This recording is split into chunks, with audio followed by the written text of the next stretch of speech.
In the magnificently adorned parlor, a man reclined languidly on the sofa, a cigarette delicately pinched between his fingers. His handsome, well-defined features emerged distinctly from the swirling smoke, exuding an air of defiance and depth. With broad shoulders and long legs, he adopted a relaxed posture, his gaze conveying a chilling sense of superiority. The elders and shareholders of the Zhuang family fawned over him, showering him with sycophantic praise, desperately seeking his assistance to salvage their near-bankrupt estate. Just a few months prior, the Zhuang enterprise had fallen prey to insidious machinations, its supply chains obstructed, and troubles mounting relentlessly, leading to a near collapse of their financial lifeline. Qiu Yishu flicked the ash from his cigarette, his tone calm, yet tinged with indifference. What benefit do I derive from aiding the Zhuang family? Do I possess an excess of money with nowhere to spend it? At his words, the atmosphere in the hall grew tense, breaths held in trepidation. Some of the younger heirs began to stir with new ideas, particularly Zhuang Qianqian. As the eldest daughter of the Zhuang family, she was the epitome of a wealthy heiress, her striking beauty and talents serving as her hallmark and advantage. Zhuang Qianqian peered past her elders towards the aloof and domineering man. Though he did not spare her a glance, she held her head high, adjusting her cascading waves of hair with an air of confidence, casting him a flirtatious glance. The Qiu family, the foremost lineage of Longsheng, was now governed by its youngest and most formidable leader. Were the opportunity to arise, she would not hesitate to sacrifice herself in a union with him to rescue her family. Zhuang Qianqian's father, the current chairman of the Zhuang enterprise, Zhuang Biqiang, immediately adopted a sincere demeanor. Whatever young Master Qiu desires, the Zhuang family shall strive to fulfill.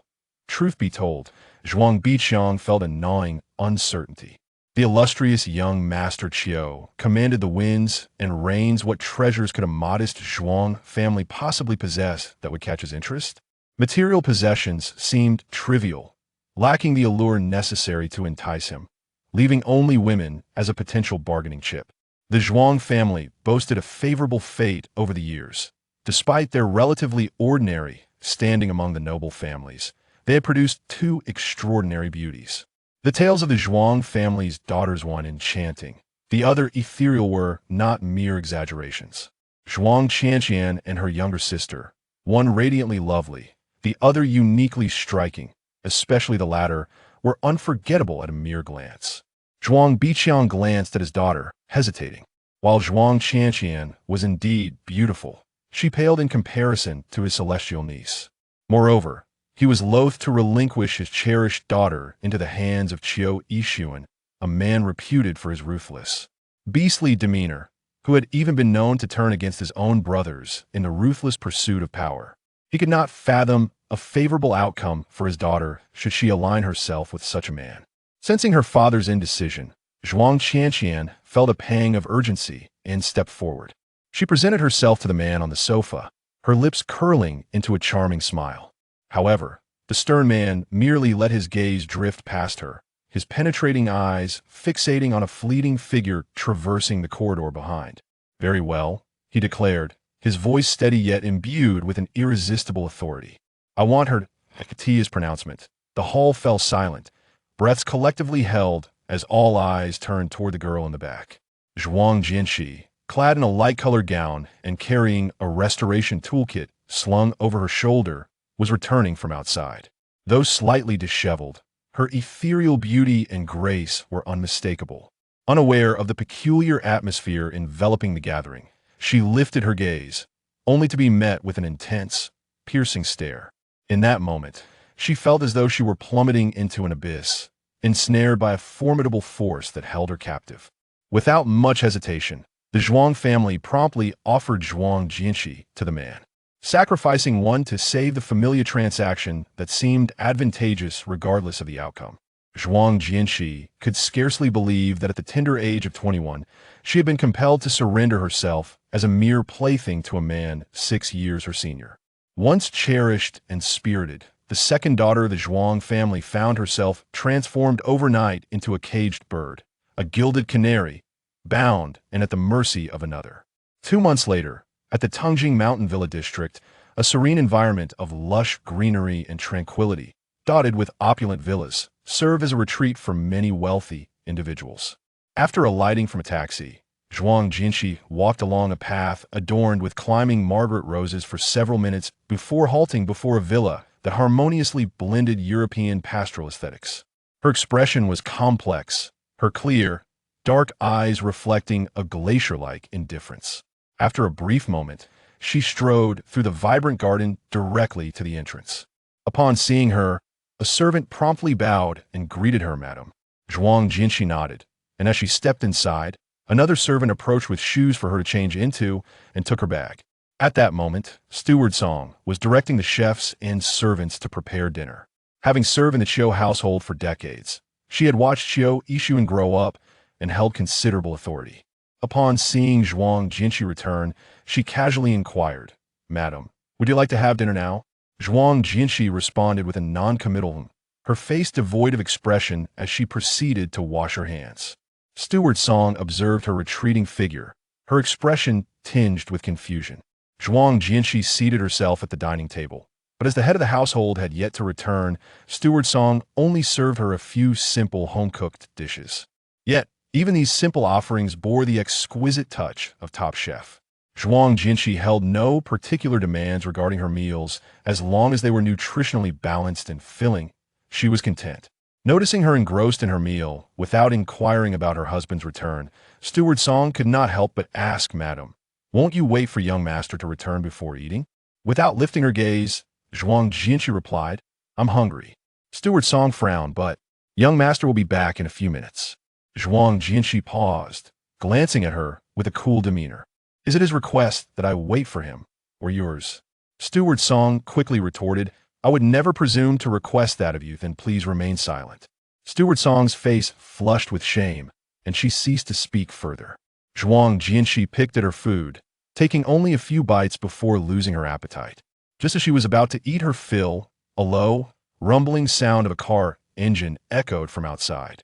With the sound of a car door shutting, a tall, handsome man clad in an impeccably tailored suit appeared at the entrance. He leisurely removed his jacket, revealing a robust physique beneath a black shirt, his features sharp and commanding, causing even the younger servants to avert their gazes. On the day Zhuang Jinshi was brought to the Tanjing Mountain Villa, Chiu Yixuan had taken her to the Civil Affairs Bureau to register their marriage. She had expected to be a mere plaything, yet, to her surprise, he had made her his legitimate wife. The enigmatic nature of this man bewildered her. She could not comprehend the dynamics of power he wielded over her, a member of a weaker faction. All she understood was that her life was no longer her own to govern. In the past 2 months, she had only encountered Chiu Yixuan a handful of times. He seemed perpetually occupied, rarely visiting her.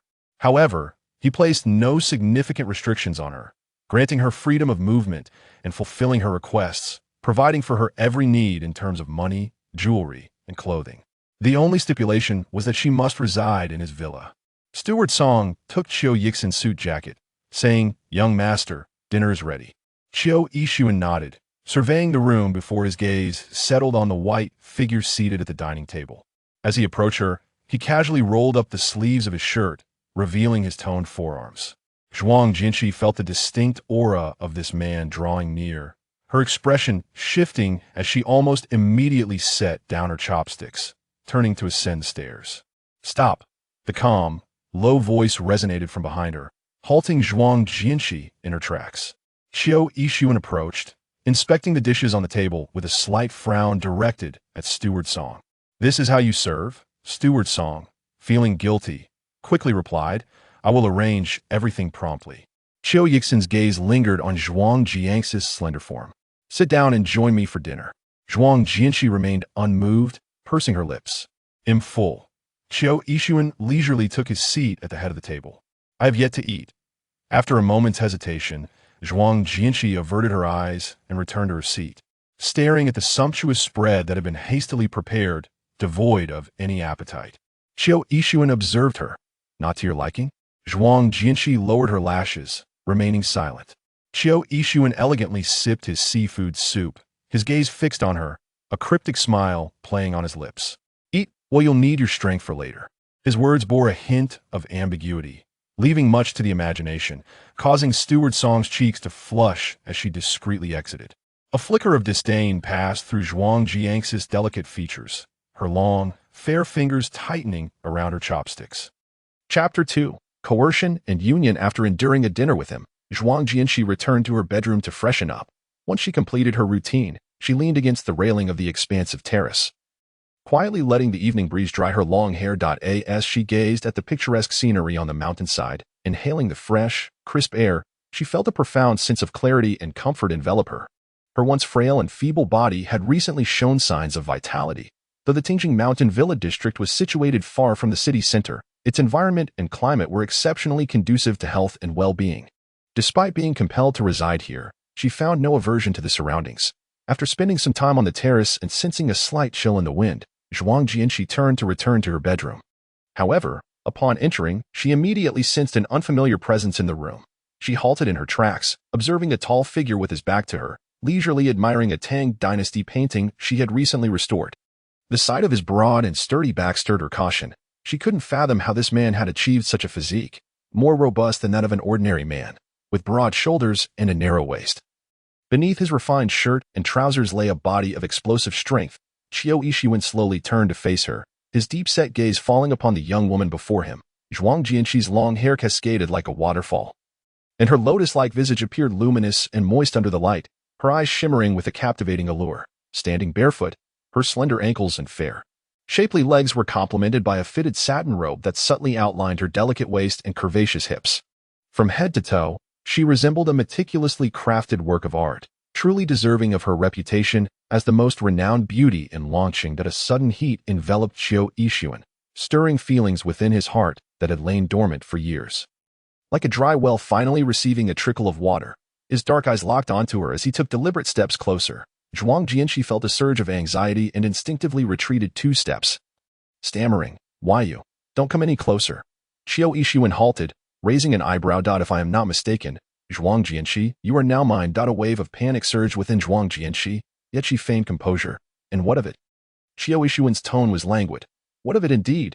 He had been exceedingly busy lately, and after finally seizing control, he had resolved numerous pressing matters. The first thing he desired was to return home and see the lovely wife he had acquired. Despite Zhuang Jianxi's consistent indifference towards him, it did not diminish his growing fondness for her. He had anticipated that with ample time for her to acclimate, she would have softened towards him. But instead, she remained obstinately resistant, treating him as a stranger. It seemed he would need to invest time in nurturing their relationship. A flash of possessiveness flickered in Qiu Yixuan's eyes as he approached her. Inhaling her faint yet enchanting fragrance, his gaze roamed over her inch by inch. Zhuang Jianxi, facing the man mere inches away, felt her body tremble slightly from the moment she was sent by the Zhuang family.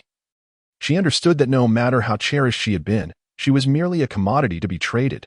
She cared little for the Zhuang family's fortunes. Her uncle had always been in control, and despite her father and brother's efforts for years, they had never risen to prominence. Moreover, they had a sickly mother, reliant on the Zhuang family's substantial resources. That night, her father and brother had desperately tried to extricate her from the Zhuang family. They had some savings and investments and believed they could lead a modest life while caring for their ailing mother, but Qiu Yixuan had somehow caught wind of their plans and immediately dispatched someone to inform them if the Zhuang family did not send Zhuang Jianxi over, all the Zhuang men in Longqing would forever remain in obscurity. The Qiu family's influence was vast in Longqing, easily blacklisting and suppressing anyone in their way. Zhuang Jianxi had no chance to refuse and was forcibly sent over that very night. Even as she convinced herself to accept her fate, reconciling with the thought of marrying a man she did not love was an insufferable burden. The idea of intimacy with a stranger was more daunting than death itself. Having grown accustomed to a solitary and haughty nature, she had no set standards for love.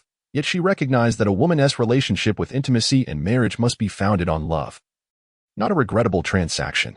Taking a deep breath, Zhuang Jianxi attempted to reason with him. "Qiu Xiao, do you not like me?" Observing her shifting expressions, Qiu Yixuan countered, "What does it matter whether I like you or not? Liking someone does not compel them to do anything against their will." Zhuang Jianxi bit her lip, and disliking someone should compel one even less. "Your words are quite eloquent," Qiu Yixuan replied with a smirk. "How could I possibly force you?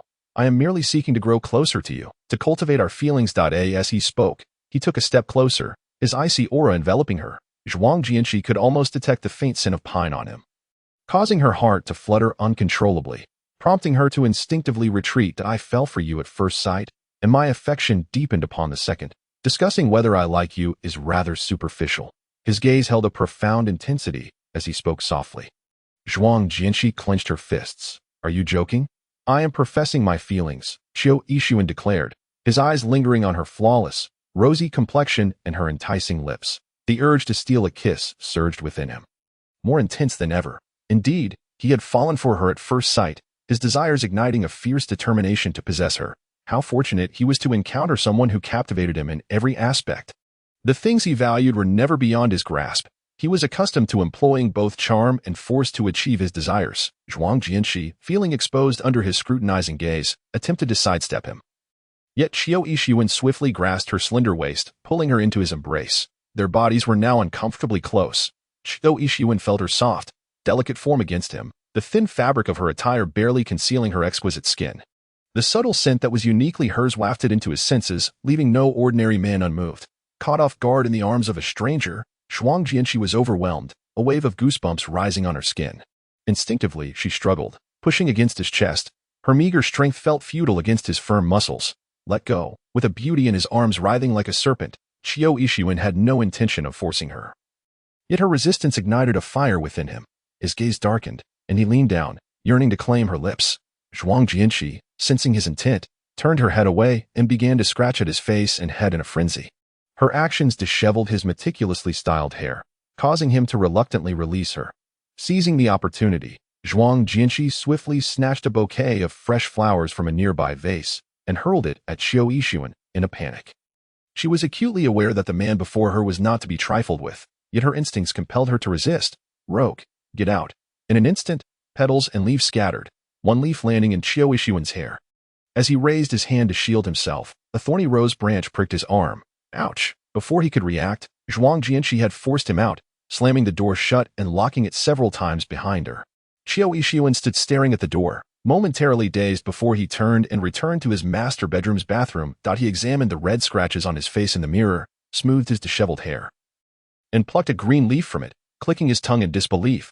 Was this truly the Zhuang family's esteemed and delicate princess, known for her grace and beauty? Truly, she was remarkably delicate, but that was fine.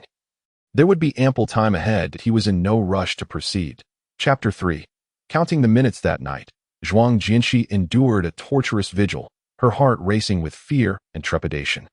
Even in her dreams, she was awakened repeatedly by the haunting image of the man's face, his intentions ominously clear. The following morning, she hastily washed up and left the Tingjing Mountain villa without touching breakfast. Qiu Yixuan, after rising, leisurely perused the news in the living room before making his way to the dining area for breakfast. He had been exceedingly busy, finally resolving a multitude of pressing matters, and now sought to relax and cultivate his relationship with his new wife. As Qiu Yixuan sat at the dining table, the red marks from Zhuang Jianxi's scratches had faded entirely. He appeared as radiant and striking as ever, after finishing his breakfast and lingering for a moment. He noted the silence from the second floor.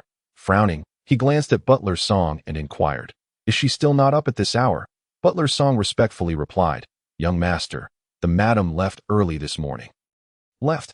Qiu Yixuan seemed taken aback, having anticipated that she would wait until he departed for work before emerging, not realizing she had already gone. Did she mention where she was going? The tone of Butler Song carried a hint of grievance. No, madam has been quite solitary and self-willed these days, never confiding or reporting anything to us, not even utilizing the driver assigned to her. Qiu Yixuan's expression remained unchanged, his calm demeanor rendering his thoughts inscrutable. Observing the eldest young master's countenance, Butler Song suggested, "Young master, should we not investigate? Everyone has their own affairs and privacy. There is no need for such scrutiny, no need." Qiu Yixuan waved his hand dismissively. After breakfast, he donned his suit jacket and strode out decisively in the Zhuang residence. It was still early morning, and the family was gathered for breakfast, including the eldest brother Zhuang Qinyang, who was momentarily taken aback upon seeing Zhuang Jianxi return. Immediately, Zhuang Qinyang could no longer contain his excitement and stood up abruptly, striding over to grasp Zhuang Jianxi's hand, his eyes welling with tears. "Cici, you're back. How have you been? You look so haggard." Zhuang Jianxi regarded Zhuang Qinyang with a complex gaze, her eyes gradually glazing over with moisture. In this household, apart from her mother, her eldest brother had always been the most doting towards her. On the day she was sent to Tingjing Mountain, Zhuang Qinyang had vehemently opposed it, chasing after her only to be forcibly brought back. his helplessness driving him to frantically destroy items in the house. Zhuang Jinshi shook her head, finding it difficult to articulate her thoughts, merely stating, "I've had some insomnia these past few days." Seeing his sister return, Zhuang Qinyang's heart remained heavy, yet his face radiated joy as he urged her to take a seat at the dining table. "Cici, have you eaten breakfast? I'll have Annie prepare your favorite sweet rice porridge right away." Zhuang Jinshi turned to her father, softly calling out, "Dad." Zhuang father nodded, his expression somewhat intricate, having lived a life of timidity and aimlessness. He felt powerless as his daughter was sent away. Noticing that his youngest daughter had lost some weight and lacked her previous carefree spirit, he speculated that her time spent with the domineering Qiu Yixuan must have been quite taxing. The breakfast felt tasteless. Zhuang uncle, Zhuang Biqiang, who resided in the adjacent mansion, was notified of Zhuang Jianshi's return and promptly came over, feigning a myriad of platitudes. "Master Qiu is quite affluent, with just a flick of his finger. He has filled our financial gaps with a substantial sum. The stock price of the Zhuang family has recently surged, and your contributions are invaluable in helping us weather this crisis. I understand this must weigh heavily on you. But you must recognize that our family has spared no effort in providing you and your mother with the best treatment and care for your health over the years. Your mother often struggles with her health, and your aunt took care of you during your childhood. When you were 10, you spent 2 years recuperating in Jiangnan, arranged by your aunt.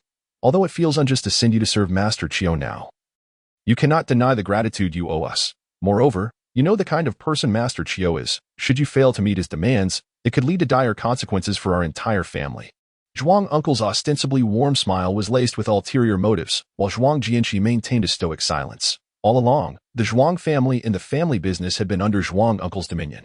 While it was undeniable that the Zhuang family had supported her and her mother, had not her father and brother also contributed to the family's affairs, she had yet to graduate but was already working at the museum, striving to repay the Zhuang family. He could not expect to morally bind her, hoping to make her willingly serve as the family's long-term cash COW. By the way, did you casually return to the Zhuang residence without informing Master Qiu? What if he cannot find you and decides to make things difficult for us? I think it would be wise for you to call him and report your whereabouts, or perhaps you should let the driver take you back shortly." With a resounding thud, Zhuang Qinyang slammed his cup onto the dining table in frustration, exclaiming, "Uncle, I respect you as an elder, but do not overstep your bounds. Cici is a person. Being sent away to serve someone is already a shameful affair, now that she has finally returned home. You pressure her? Do you even have a conscience?" Zhuang Qinyang nearly shouted, "My sister is not for sale," but hesitated, fearing it might hurt Zhuang Jianshi's pride. His face flushed, he struggled to contain his anger.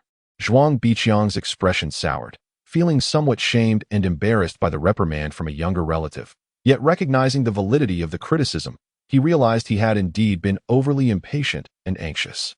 He glanced towards Zhuang father, who, catching his brother's eye, interjected diplomatically, "All right, let us each say a little less." Zhuang father looked at his daughter, hesitating before carefully asking, "Cici, is there something specific you need to address during your visit?"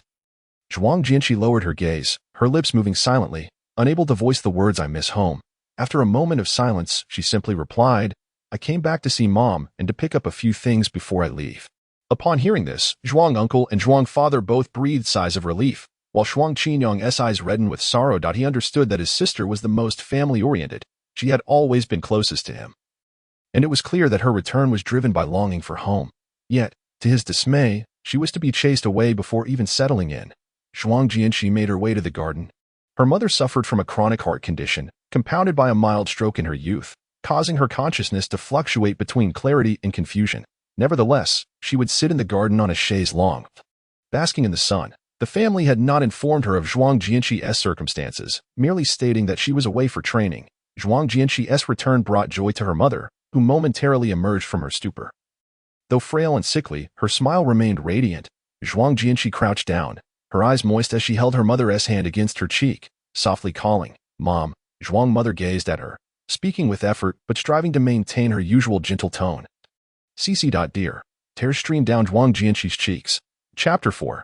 I only use my hands, not my feet. In the months of May and June, launching entered its plum rain season, with almost daily showers that felt damp and oppressive. Even when the rain ceased, the entire world remained shrouded in a hazy mist that lingered stubbornly, creating an indistinct and gloomy atmosphere. Zhuang Jianxi had always detested the weather in Longqing. It was bone-chillingly cold in winter and scorching in summer. The rainy season was particularly unbearable, devoid of any sunlight, and she often reminisced about her youth spent recuperating in Jiangnan. After leaving the Zhuang residence, she aimlessly returned to the school, though she still had a semester left until graduation. Everyone was already preparing their thesis projects, as the school would host a small exhibition for graduation works, attracting numerous alumni and entrepreneurs eager to bid. The auction price mattered little. Raising her profile was paramount, as it pertained to her artistic reputation and future. After spending an entire afternoon in the studio, Zhuang Jinshi failed to produce a satisfactory theme, her frustration leading her to splatter the remaining paint onto the canvas, leaving her classmates in shock. What a waste of such expensive paint, and to ruin such a good piece. Wiping her hands with a tissue, Zhuang Jinshi replied expressionlessly, "If I don't like it, I'll destroy it." A few classmates, well aware of this little princess's temperament, beautiful, reticent, and aloof, found it difficult to comment further. Around 5 o'clock, Zhuang Jinshi took a taxi back to the security entrance of the Tungjing Mountain Villa area and alighted. Outsiders were not permitted to drive in, so she walked the familiar route as she had before. She disliked being driven by the Chiu family as chauffeur. After all, it was only a 5 to 6 minute walk, which served as exercise. The rainy season was capricious, and though it was merely a fine drizzle, Zhuang Jinshi chose not to use an umbrella, wandering aimlessly.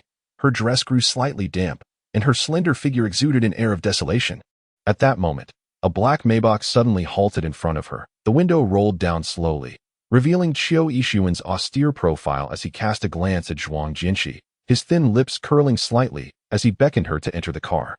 As he drove along the winding road, he had spotted her from a distance. The sight of the girl with waist-length hair and a flowing white dress walking beneath the rose wall was particularly striking, and her fragility evoked a sense of protectiveness.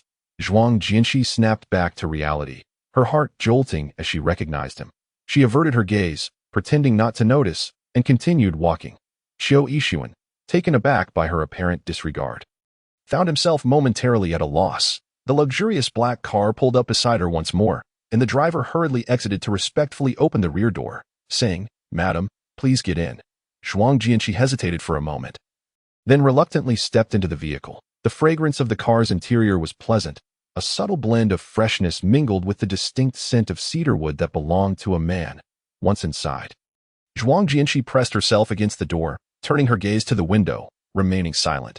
Chiu Yixuan's discerning eyes scrutinized her, unabashedly taking in her features. The girl's seaweed-like hair was slightly damp, her eyes and brows painted with artistry, her profile exquisite, with long, curled eyelashes gently resting, and her soft pink lips pressed together, exuding a hint of stubbornness, rendering her as beautiful as a figure emerging from a painting. Zhuang Jinshi could not ignore his unwavering gaze, frowning as she turned back to him, asking, "What are you looking at?" Chiu Yixuan raised an eyebrow, teasingly replying, "Is it forbidden to look?" Zhuang Jinshi turned away once more, ignoring him. Chiu Yixuan found her stern demeanor somewhat endearing, a smirk playing at the corners of his mouth as he inquired, "Why aren't you using an umbrella? In the future, let the family chauffeur take you. There's no need to walk." As he spoke, he retrieved a towel from the car's storage compartment and extended it towards her, suggesting she dry her hair. Zhuang Jinshi did not answer, her gaze still fixed on the window. In the next moment, a towel was draped over her head, obstructing her view. Chiu Yixuan's palm pressed down on the towel, not particularly gently, as he rubbed her slightly damp hair, leaving Zhuang Jinshi feeling as though her entire head was being tousled into disarray. Instinctively, she yanked the towel off and tossed it back at him, her tone laced with discontent. "Don't be so handsy. It's just a little drizzle. What's there to wipe?" Chiu Yixuan regarded her, saying, "I only used my hands, not my feet." Zhuang Jinshi pouted, her lips pressed together, falling silent once more. This prompted Chiu Yixuan to twitch his fingers, tempted to pinch her cheek, yet wary of provoking her further. The car soon pulled into the villa, and upon seeing this, Zhuang Jinshi immediately flung open the door and exited, hastening into the house as if the occupants of the car were ferocious beasts after being lightly drizzled on.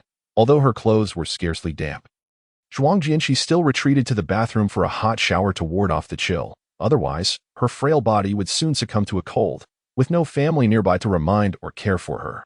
She had to take good care of herself, a promise she had made to her brother. After her shower, she changed into comfortable loungewear, and soon afterward, Butler Song knocked on her door, inviting her to dinner. The dining table was adorned with a plethora of exquisite dishes, fresh and delectable ingredients, Yet Zhuang Jianqi found herself eating little. Within less than 10 minutes of sitting down, she had set down her chopsticks. Qiu Yixuan furrowed his brows at her. Eating so little, if the food doesn't suit your taste, just tell the chef to make something else. What do you like to eat? Zhuang Jianqi, lacking an appetite, replied, I'm full. Even a primary school student's appetite is greater than yours. Qiu Yixuan, dissatisfied, personally served her a bowl of rich red date and goji berry chicken soup, insisting, you may not leave until you finish this. Zhuang Jianqi glared at the bowl of soup, glistening with a thin layer of chicken fat, and after a moment's hesitation, she picked it up and gulped it down in one go, then headed upstairs. After Qiu Yixuan leisurely finished his meal, he dialed Assistant Su's phone number. Receiving a call from the president late at night, Assistant Su assumed there was an urgent matter, and he became very serious and cautious. Young master, what can I do for you? Qiu Yixuan instructed. Look into the dietary preferences of the second young lady of the Zhuang family. Assistant Su paused for a moment before quickly resuming his professional demeanor. Understood. I'll get right on it. Within half an hour, Qiu Yixuan received a text report from Assistant Su. The second young lady of the Zhuang family was exceedingly picky with her food. She does not eat fatty meat. Skin, rich soups, organs, melons, shellfish, cilantro, garlic, spicy food, fried items, or anything too sour. In short, it was a long list of no's, surviving on mere wisps of flavor. Besides that, she only loved sweets. Qiu Yixuan, upon reading this lengthy investigation, could not help but pinch the bridge of his nose. This little beauty is rather high-maintenance, and a wonder she eats so little. There aren't many dishes that suit her palate. If this continues, she'll only grow thinner, and her nutrition will surely suffer. Qiu Yixuan instructed Butler Song to summon the chefs, printing out the investigation report and distributing a copy to each of them. From now on, prepare meals for the lady according to these preferences. Whoever manages to make her eat a few more bites will be rewarded. The chefs accepted their orders, initially thinking it was a good deal, but upon seeing the list of foods she wouldn't eat, each wore a furrowed brow. Chapter 5. Vigilant and intense gazes after dinner. Zhuang Jianqi sat on the terrace, enjoying the breeze while sketching the nocturnal landscape. The winding mountain road outside the villa was illuminated by brilliant streetlights, with dancing tree shadows, a vast starry sky, and gentle moonlight, creating a picturesque scene reminiscent of an animated film. The serene lakeside in the distance shimmered under the moonlight. Her brush danced nimbly between her fair fingers, capturing the scene with a perfect balance of ink and line. And soon enough, a rough sketch took shape. Zhuang Jianqi was engrossed in her drawing, the evening breeze tousling the wisps of hair across her forehead, her skirt fluttering gently, exuding an ethereal elegance that seemed untouched by the mundane world. When Qiu Yixuan entered, he was momentarily taken aback, holding his breath, reluctant to intrude, simply observing in silence. However, it wasn't long before Zhuang Jianqi sensed his presence, upon turning to see the man so close. Her previously calm demeanor visibly tensed. Was Qiu Yixuan so lacking in manners? He entered without knocking. She should have locked the door earlier. In a moment of negligence, she had forgotten. What were his intentions in entering her room at this hour? Did he plan to continue what had transpired that night? But she was not ready for that. Qiu Yixuan, accustomed to his lofty status and unyielding arrogance, raised an eyebrow at her words. The entire villa was his. Did he really need to knock when entering his own territory? Nevertheless, respecting others' customs was a courtesy he could extend. With a few strides, he approached the door and knocked lightly, then sauntered in. Zhuang Jianqi couldn't help but retort. I didn't agree to let you in. Qiu Yixuan replied nonchalantly, I didn't ask for your permission. He strolled onto the terrace, casually observing the young woman and her artwork. Although he lacked an understanding of art, he could still appreciate it. 2 days prior, he had seen some of Zhuang Jianqi's paintings in her room. Her style always conveyed a gentle, tranquil healing power, overflowing with nostalgia and hope, much like her character. Beautiful, Zhuang Jianqi could not perceive the depth in Qiu Yixuan's gaze. She merely felt uneasy in his presence, as if a colossal being was looming nearby, his eyes piercing and predatory. The leisure and spontaneity in her strokes vanished as she gripped the brush tightly. Tossing it into the nearby pen holder, she no longer wished to paint. Noticing this, Qiu Yixuan inquired, Did I disturb you? Zhuang Jianqi shot back, If I was disturbed, would you leave? Qiu Yixuan smirked in response. Shouldn't a true artist be able to focus without distraction? Zhuang Jianqi lowered her gaze, pressing her lips together. I can't do that. She could have, but the oppressive presence of Qiu Yixuan was too overwhelming to ignore. Qiu Yixuan chuckled softly, moving closer to her paintings, and after a moment, he said, "Do you want to hold an exhibition? I can arrange a grand and prestigious exhibition for you, catapulting you to fame overnight." For every art student, holding an exhibition and selling their works to gain recognition is undoubtedly a paramount endeavor. However, for Chiu Yixuan, it was merely a trivial matter, a means to elicit a smile from the beauty. To his surprise, Zhuang Jinshi remained unmoved. No need, it's unnecessary. Painting was merely a hobby for her. If she were truly talented, she would shine regardless. She had just graduated, and there would be ample opportunities ahead. Thus, she did not covet Chiu Yixuan's ostentatious offer to host an exhibition, nor did she wish to owe him a favor. Zhuang Jinshi looked at him, her tone turning slightly probing. Is there anything else? Chiu Yixuan sensed her unease and replied, "Nothing much, just here to take a look." And so, Chiu Yixuan was once more shown to the door, watching as the door, mere inches from his nose, was shut. He ran a hand through his hair, saying nothing, calmly turning back to his own master bedroom. The next morning, Zhuang Jinshi rose early and, after washing up, deliberately lingered until Chiu Yixuan's car had exited the courtyard before heading downstairs for breakfast. If Chiu Yixuan was present, she would rather eat outside or skip breakfast entirely than dine with him. That man, with a hint of rogue charm, always seemed to leisurely eat while scanning her with his penetrating black eyes. Zhuang Jinshi felt as though he was devouring not food, but her very essence. Upon entering the dining room, Zhuang Jinshi was pleasantly surprised to find her favorite sweet porridge, millet cakes, and nut pastries for breakfast. Previously, the kitchen had prepared meals according to Chiu Yixuan's preferences, which were rather heavy, making it difficult for Zhuang Jinshi to eat much. However, this time, she found herself quite satisfied with the breakfast, and her mood improved significantly as she left. Butler Song snapped a photo and sent it to Chiu Yixuan as a report. "Young master, the lady finished most of her breakfast today." Chiu Yixuan, upon seeing this, replied with a single word, "Reward." Butler Song beamed with joy. Although she disapproved of the young master's temperamental little darling, no one would turn down the prospect of money, especially such a generous bonus. Thus, life continued in a peaceful, untroubled manner for half a month. As Zhuang Jinshi approached graduation, most of her classmates were busy preparing their final projects, and in June, the academy collaborated with Huafu to host a graduation auction event.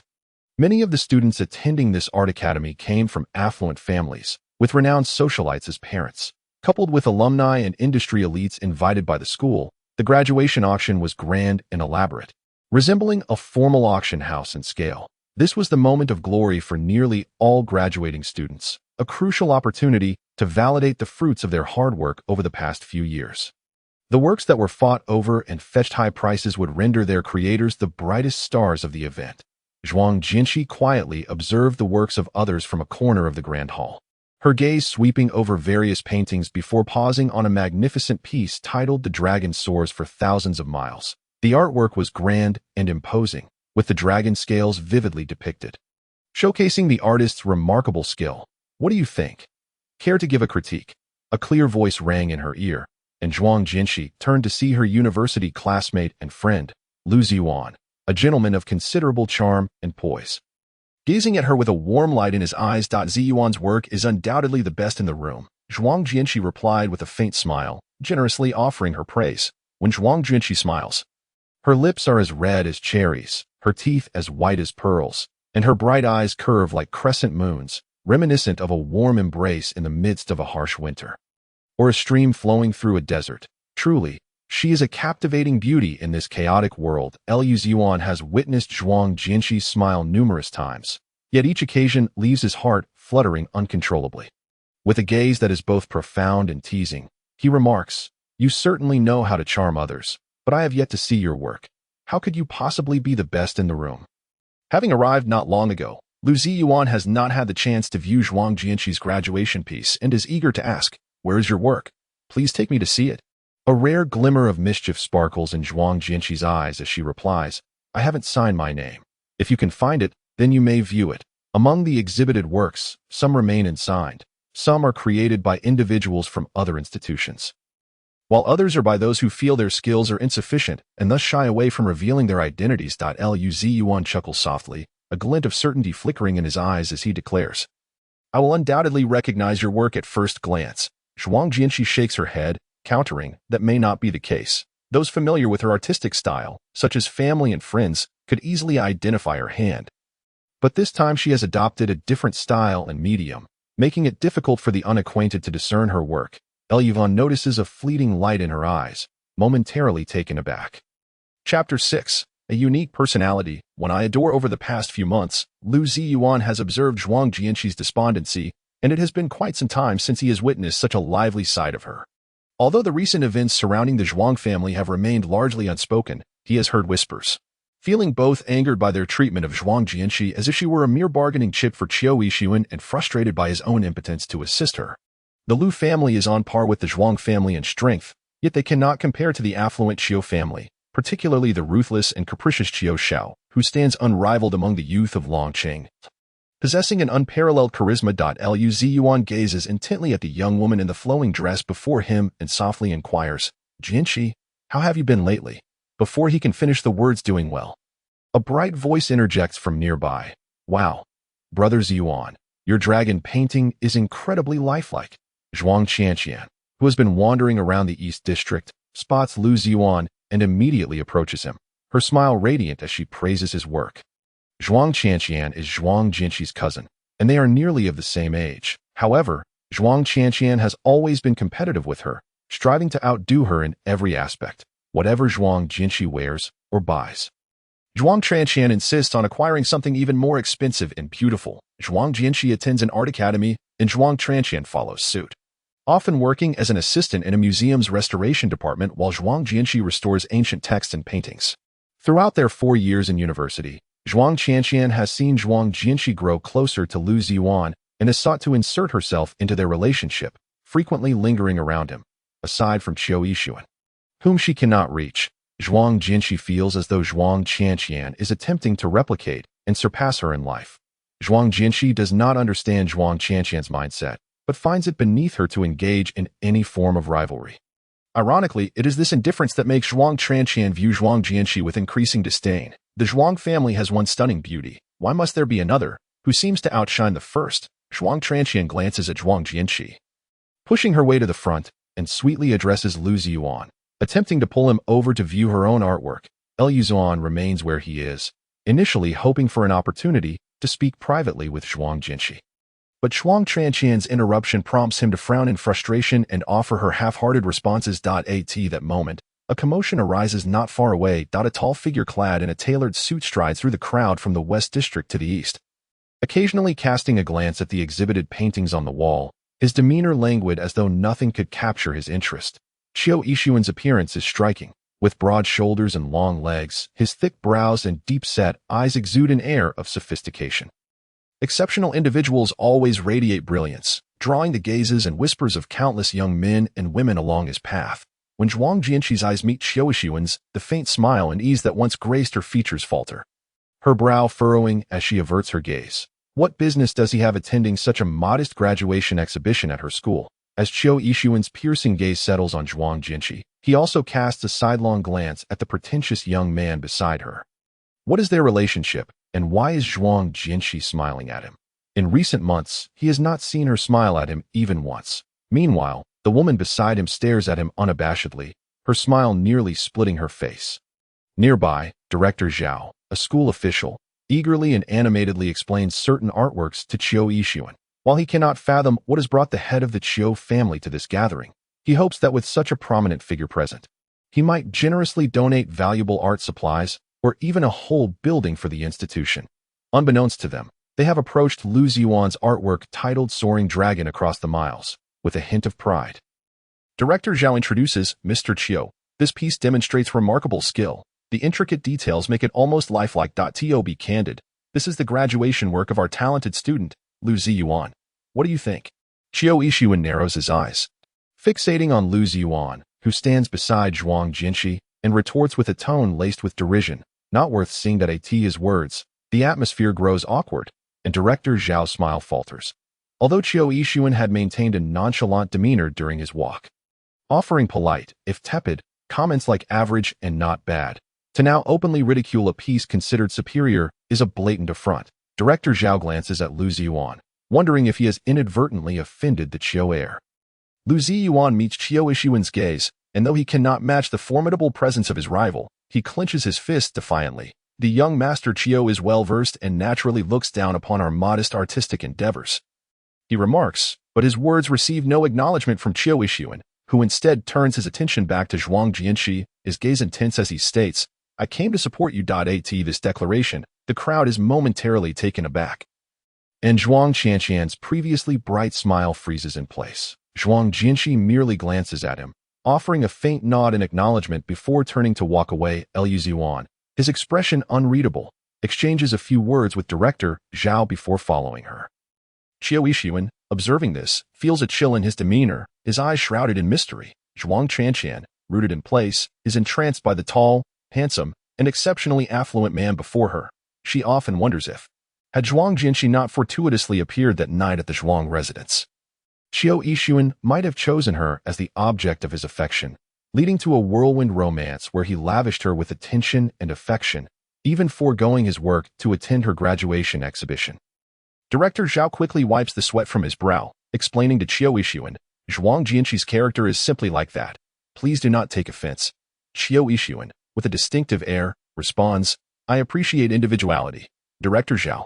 Zhuang Qianqian clenches her fists and steps forward. Speaking softly, "Mr. Chiu, Jianxi can indeed come across as rather aloof and ungracious. We will certainly discipline her later." As Chiu Ishuan strides toward the auction hall, he halts at her words, casting a cold glance in her direction. Chapter 7. No other woman catches his eye. When did it become your place to discipline my people? Zhuang Qianqian nearly buckles under the weight of his gaze, stammering, "I am her cousin." She hesitates, recalling that night in the Zhuang family's grand hall when they had crossed paths. Standing behind her father, she had been directly in front of him for quite some time. A woman as dazzling as she was could not have escaped his notice. "Never seen you before," Chiu Ishuan replies curtly, turning to leave. That night, his eyes had only been for one ethereal presence, leaving no room for any other woman to capture his attention. Zhuang Qianqian stands frozen, struck as if by lightning, unable to comprehend the situation. As the auction commences, guests take their seats in the front rows, and an accomplished female alumnus hosts the bidding. A total of 30 artworks are up for auction, most with starting bids in the thousands or tens of thousands, while Liu Zhuan's piece nears the pinnacle at a staggering 170,000. For a freshly graduated art student, this represents a significant affirmation of his talent. Listening to the envious whispers of his classmates, a sense of satisfaction and pride spreads across Liu Zhuan's handsome face. As the auction nears its conclusion, a dark-hued night scene of a mountain landscape stirs some controversy. Who painted this? The style is so hasty. Indeed, while the lines are smooth and the brushwork delicate, it lacks any bright colors. The overall impression feels gloomy and cold. It's quite an eerie piece. It seems rather careless.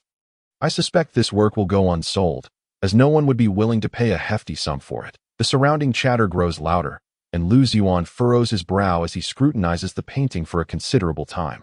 Feeling an inkling of familiarity, yet also a sense of strangeness, suddenly, his eyes brighten, and a plan begins to form in his mind. Zhuang Jianxi stands at the back, calmly observing the painting displayed on the screen. Her thoughts a mysteried eye. In recent months, she has resided in the Tungjing mountain villa, where the half-mountain nightscape she has painted, the trees and grasses, the mountains and waters, the roads and the moon, has become an indelible image etched in her mind after countless days and nights spent gazing from the terrace. When she painted, her heart was tumultuous, marked by a sense of self-abandonment, resulting in a seemingly hasty piece. Yet, upon closer inspection from various angles, one could discover a myriad of intricate details.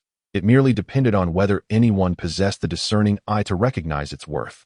200,000, a familiar voice echoed, momentarily startling Zhuang Jianxi, who turned to find her brother, Zhuang Qinyang, had arrived. He smiled at her, and in the exchange of glances, there was an unspoken bond between siblings. A warmth blossomed in Zhuang Jianxi's heart.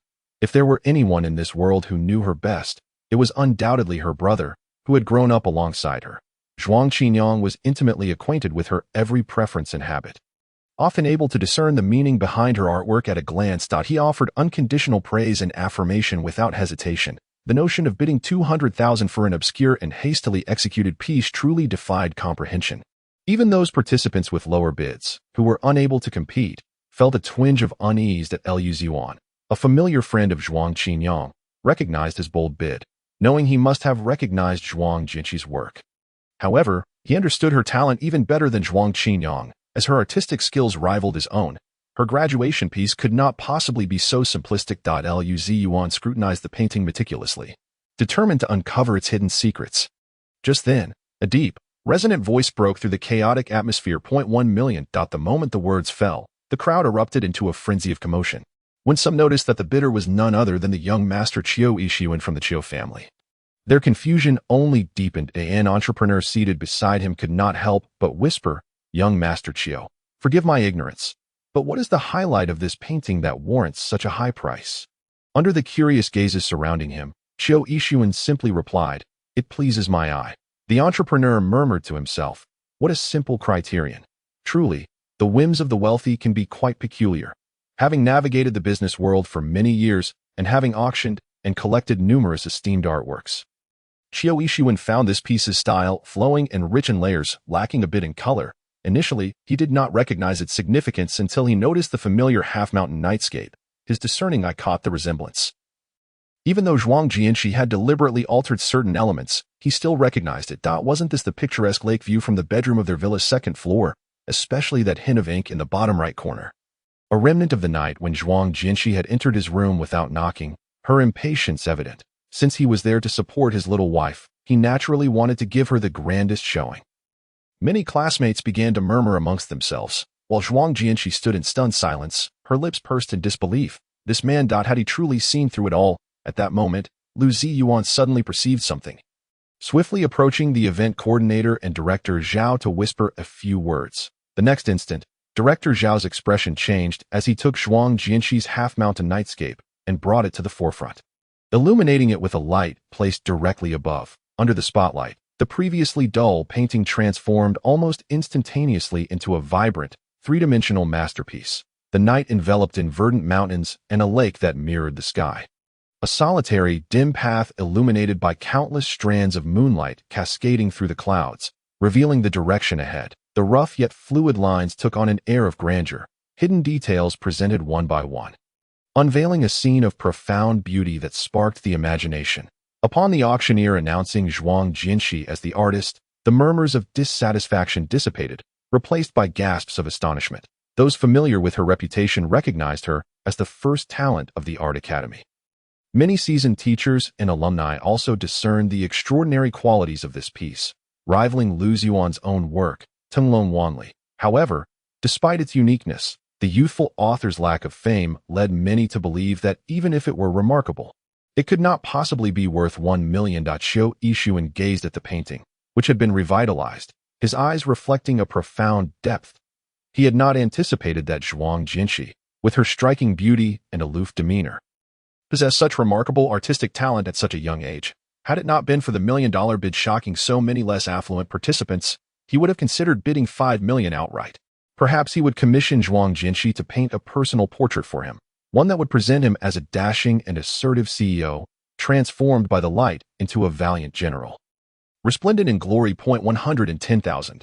Chapter 8. You are already my legal wife. The call from Zhuang Qinyang for 110,000 left many in stunned silence once more. His expression was grave. He did not glance in Qiu Yixuan's direction, his mood evidently soured. With his beloved sister at risk of being taken from him, he felt a deep sense of failure as a brother if he could not secure even one of her graduation pieces.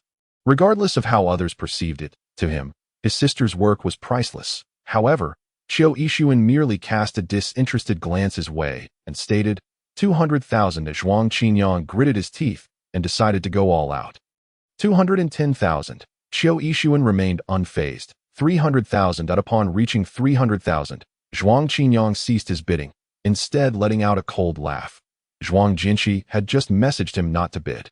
And while he initially intended to stand firm against Qiu Yixuan, he reconsidered.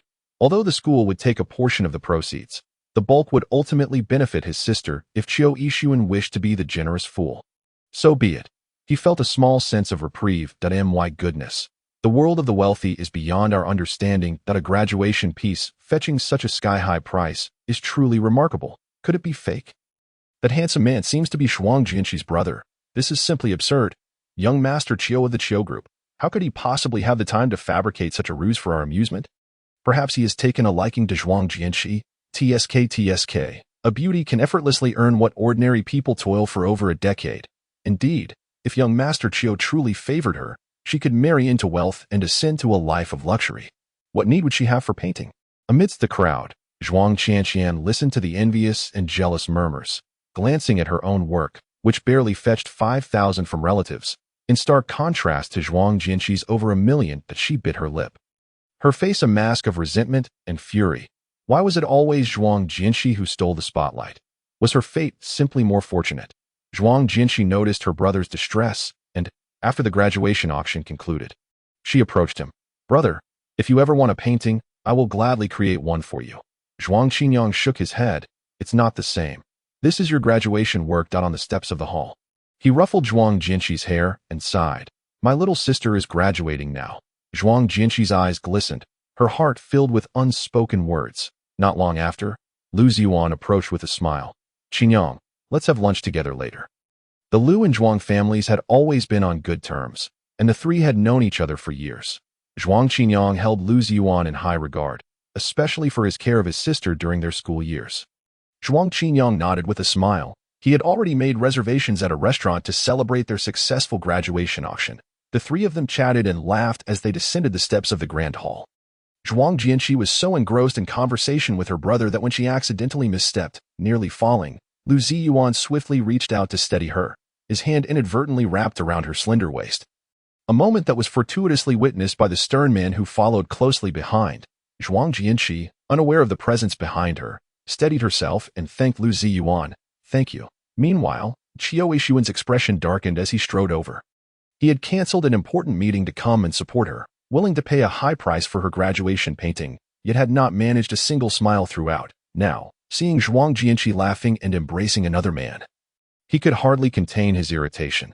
Zhuang Jianqi's wrist tightened in an instant, and before she knew it, she was pulled into a firm embrace, her waist encircled by a hand that was both powerful and unyielding. Zhuang Jianqi froze momentarily, turning her head to see Chiu Ishuan and instinctively attempting to resist. "What are you doing? Come home with me," Chiu Ishuan declared, drawing her forward, indifferent to the gazes and opinions of those around them. Lu Ziyuan could no longer hold his tongue. "Young Master Chiu, you can't just take her away without a word. That's rather disrespectful." Chiu Ishuan shot him a glance. "Disrespectful is hardly a new accusation for me. Who do you think you are?"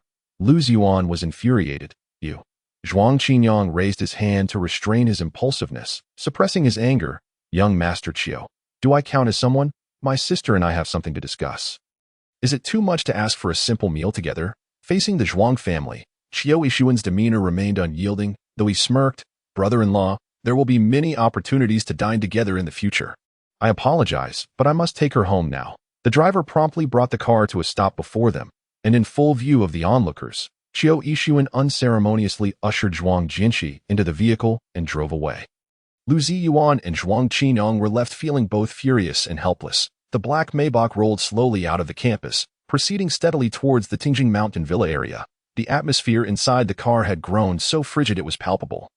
And for a time, no one dared to break the silence. Chiu Ishuan, feeling a surge of irritation, loosened his collar and cast a cold glance at the girl beside him. Zhuang Jianqi's delicate wrist bore the mark of his strong grip. Reddened as she held it, her expression as frosty as ice as she gazed out the window, her chest rising and falling as if she were seething with rage, yet she remained silent. For 10 minutes, the tension persisted without a word exchanged. The tall buildings and bustling streets of the city whizzed past the window. Eventually, Chiu Ishuan could no longer contain himself. He reached out, intending to inspect the mark on her wrist. "Let me see," he said. Zhuang Jianqi yanked her arm away, snapping, "Don't touch me." His gaze darkened as he replied, "Zhuang Jianqi, do not forget that you are my lawful wife." The mention of their marriage only deepened Zhuang Jianqi's discontent. She had never envisioned a future that included marriage, let alone with this domineering and perverse man. Not only had she been stripped of the chance to dine with family and friends, but she had also been thrust into a car like an object in full view of the public. An aura of rejection and dissatisfaction emanated from her, despite her repeated attempts to convince herself to endure. She was no longer the second young lady of the Zhuang family. She was now at the mercy of others. Yet each time this man laid a finger on her, her innate sense of pride and cleanliness surged forth. Refusing to submit. Barely 20 years of age, her temper was hardly contained. "Even if we marry, we can still divorce," she declared defiantly, but as soon as the words left her mouth, he seized her chin. An ominous aura enveloping them. Chiu Yixuan leaned in abruptly, his gaze piercing and dark, as if he were a predatory beast cornering its prey. "Take back what you said," he warned, "or I will make you regret it." Zhuang Jinshi, equally stubborn, retorted, "How do you write the word regret?" Chapter 9. A kiss and a bite. Their proximity was suffocating, as Chiu Yixuan's eyes bore into the girl trapped in his embrace. Her clear, bright eyes flickered with flames of defiance, her skin a flawless porcelain, and her crimson lips stubbornly pressed together. She was both delicate and resilient, igniting an impulse in him to dominate and possess. With a languid touch, he caressed her chin, dismissing the need for further words, and lowered his head to kiss her. The moment he laid eyes on her at the Zhuang residence, he had yearned to do just this. The pretense of being a gentleman was exhausting. Zhuang Jianxi was taken aback by the force of his kiss, her eyes widening in surprise before she began to struggle violently. Unfortunately, her feeble attempts were no match for Chiu Yixuan, who effortlessly restrained her with one hand, overpowering her with his fervent desire. The intensity of their entangled lips filled the air with a metallic tang, and after a moment, he broke the kiss, only to find the corner of his mouth torn. Zhuang Jianxi's lips were vividly red, and as she gasped for breath, her face flushed with shame and anger, she retaliated with a resounding slap. "Scoundrel!" Chiu Yixuan's cheek was momentarily pushed aside, but he quickly turned back at this moment. Chiu Yixuan, who stood a short distance away from the water platform, poured himself a glass of water and took a sip.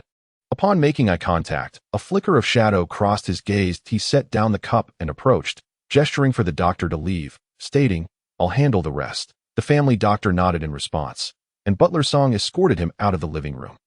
Zhuang Jinshi was displeased that Chiu Yixuan had dismissed the doctor and, sitting before him, quickly adjusted her skirt, asserting, "I don't need your help. I can manage myself." Chiu Yixuan picked up a cotton swab again, gripping her skirt firmly, and retorted, "What are you babbling about? I am a professional." Years ago, during the fiercest struggles within the Chiu family, he had sustained numerous injuries from car accidents and brawls, tending to his wounds discreetly. "Professional? My foot." Zhuang Jianxi was unconvinced. She reached out to stop him, but Chiu Yixuan swiftly lifted her skirt.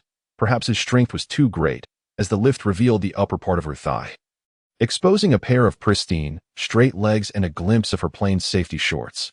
Chiu Yixuan momentarily froze, his gaze inadvertently fixated on the expanse of white flesh. Zhuang Jinshi was equally taken aback, clearly not anticipating his rudeness. After a brief moment of shock, she inhaled deeply, turning her gaze to him with a smile that concealed a brewing storm. Is it appealing? The cotton swab slipped from Chiu Yixuan's fingers as he stared, almost dazed, and he stammered, "It's quite fair."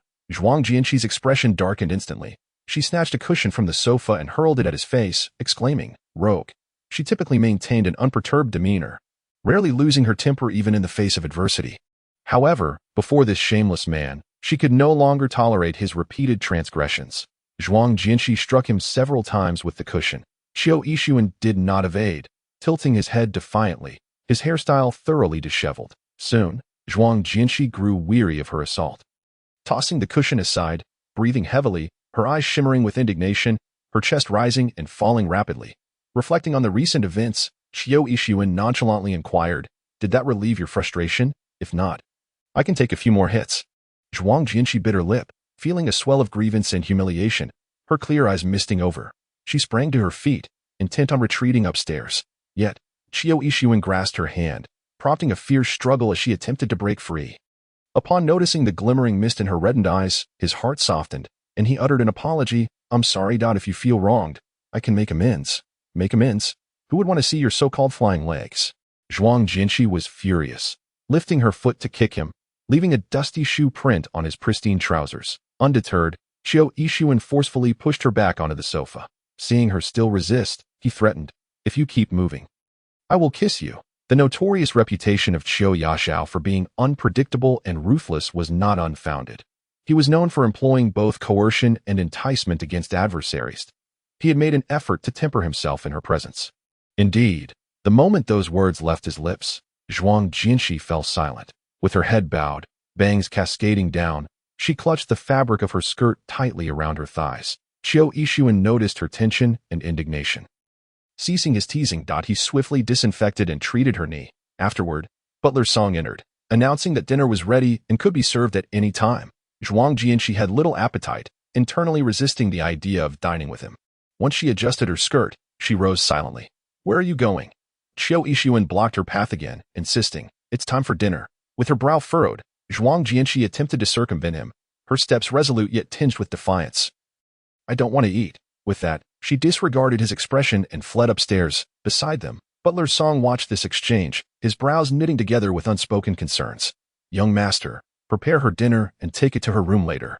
Chiu Yixuan withdrew his gaze from Zhuang Jianqi's retreating figure, his expression unchanged as he casually loosened his collar, issuing commands while heading toward the dining room. Butler Song could only nod in compliance, inwardly lamenting the drastic changes in the young master. In the past, which woman would dare to treat him with such disrespect? It would have been a privilege not to have been thrown out.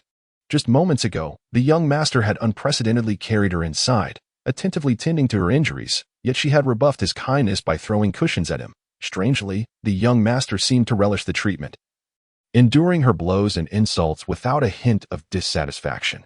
Although Butler Song held no fondness for the cold-hearted mistress, it was evident that the young master had developed genuine feelings for her. The dynamics within the Chiu household were bound to shift. Chapter 11. The mistress has yet to return. After returning to her room, Zhuang Jianqi carefully changed into a clean outfit, avoiding any contact with her bruises. Emerging, a servant brought her a meal, setting a small table laden with dishes. Unlike the heavy flavors typically shared with Chiu Yixuan, this meal was visually appealing and light, featuring steamed seafood, delicacies, bird's nest soup, and an array of nourishing sweet soups whose names she could not recall. Exhausted from the day, she felt famished and sat down, eating absent-mindedly while gazing at the scenery outside from the terrace. She could admire the vibrant blossoms of the garden, and beyond, the picturesque landscape of the hills and lake. The environment was indeed beautiful and conducive to living, akin to a paradise carved out by wealthy elites. Ordinary individuals would find it nearly impossible to stay here without considerable means or opportunity. Zhuang's family had previously struggled to acquire even a small plot of land in this area. Yet she had become a rightful half-owner of this place, eliciting envy from acquaintances who admired her fortune and good luck. However, Zhuang Jianqi had never felt fortunate in the least. She was merely a bargaining chip, and nothing that did not belong to her would ever truly belong to her, even if she were to accept her fate and obediently play the role of Chiu Yashao's wife. Surrendering both her body and heart, there was no assurance she could live a stable life thereafter. If Chiu Yixuan had taken an interest in her, it was merely for amusement. Once his interest waned, she could easily be discarded. The next morning, Zhuang Jianqi descended the stairs, intending to slip out unnoticed. However, Butler Song appeared unexpectedly, blocking her path with a respectful greeting. "Good morning, madam. Please proceed to the dining room for breakfast." Having cared for Chiu Yixuan for over a decade, Butler Song could never quite grasp the young master's intentions. Yet now, witnessing his infatuation with Zhuang Jianqi, she could no longer treat her with the same casualness.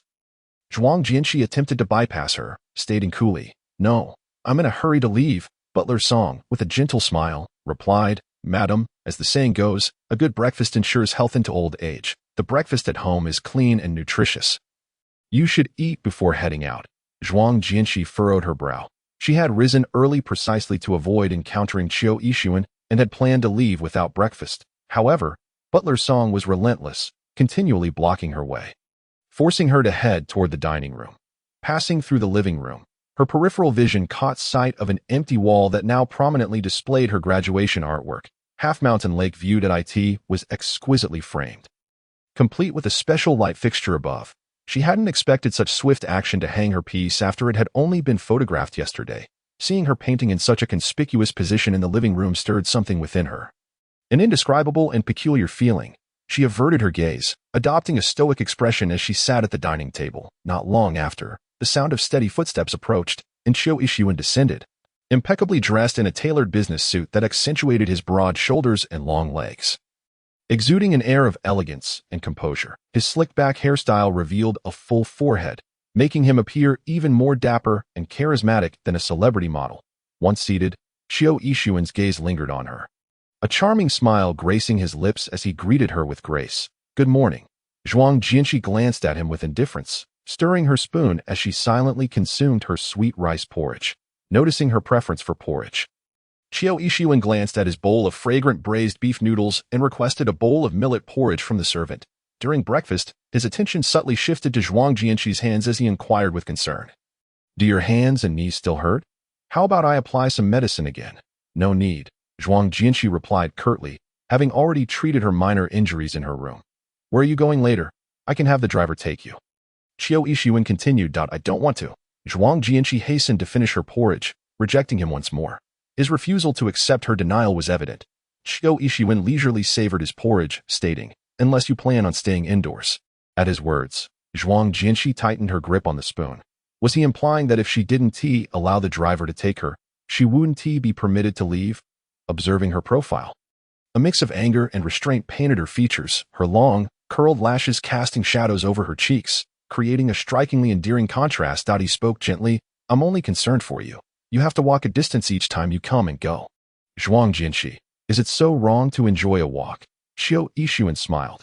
"Then I will accompany you for a walk every evening after dinner. That would be even worse than not going for a walk at all."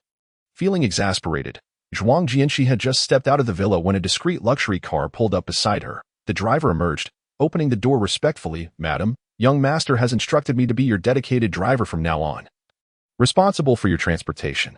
Zhuang Jianxi was apprehensive that Qiu Yixuan might restrict her outings in the future. Coupled with the convenience of having transportation, she refrained from voicing any further objections and promptly entered the vehicle. Zhuang Jianxi arrived at Professor Zhang's personal cultural relics restoration studio in the city. During her university years, she had opted for a minor in cultural relics restoration and preservation. Painting was merely a pastime, while her true aspiration lay in the restoration of ancient books and paintings. Since the age of 10, she had studied under the esteemed ancient book and painting restorer, Professor Zhang Shixian, learning the craft and participating in the restoration of numerous damaged artifacts. Throughout her 4 years at university, she frequently assisted at Professor Zhang's institute, accumulating several years of work experience. Zhuang Jianxi had never desired to amass wealth. She simply wished to pursue her passion. Although her association with Qiu Yixuan was unintended, it did not hinder her life's ambitions. Professor Zhang treated her with great affection, akin to that of a beloved granddaughter, being his only disciple and a source of pride. Zhuang Jianxi held deep respect for Professor Zhang, presenting herself as a polite and well-mannered child in his presence, completely shedding her usual aloof demeanor. She spent nearly the entirety of the day immersed in the studio. As evening approached, Qiu Yixuan's car returned. Upon disembarking and entering the house, Qiu Yixuan handed his coat to Butler Song, inquiring immediately, "Has she returned?" "Not yet." Butler Song replied respectfully, "Madam has not returned." Qiu Yixuan glanced at the clock in the hall. It was nearly 7 o'clock. Moreover, he had been delayed by a meeting before returning. How could she still not be back? Did the driver go to pick her up? Butler Song reported truthfully, "No, I just inquired." And the driver said Madam instructed him not to come.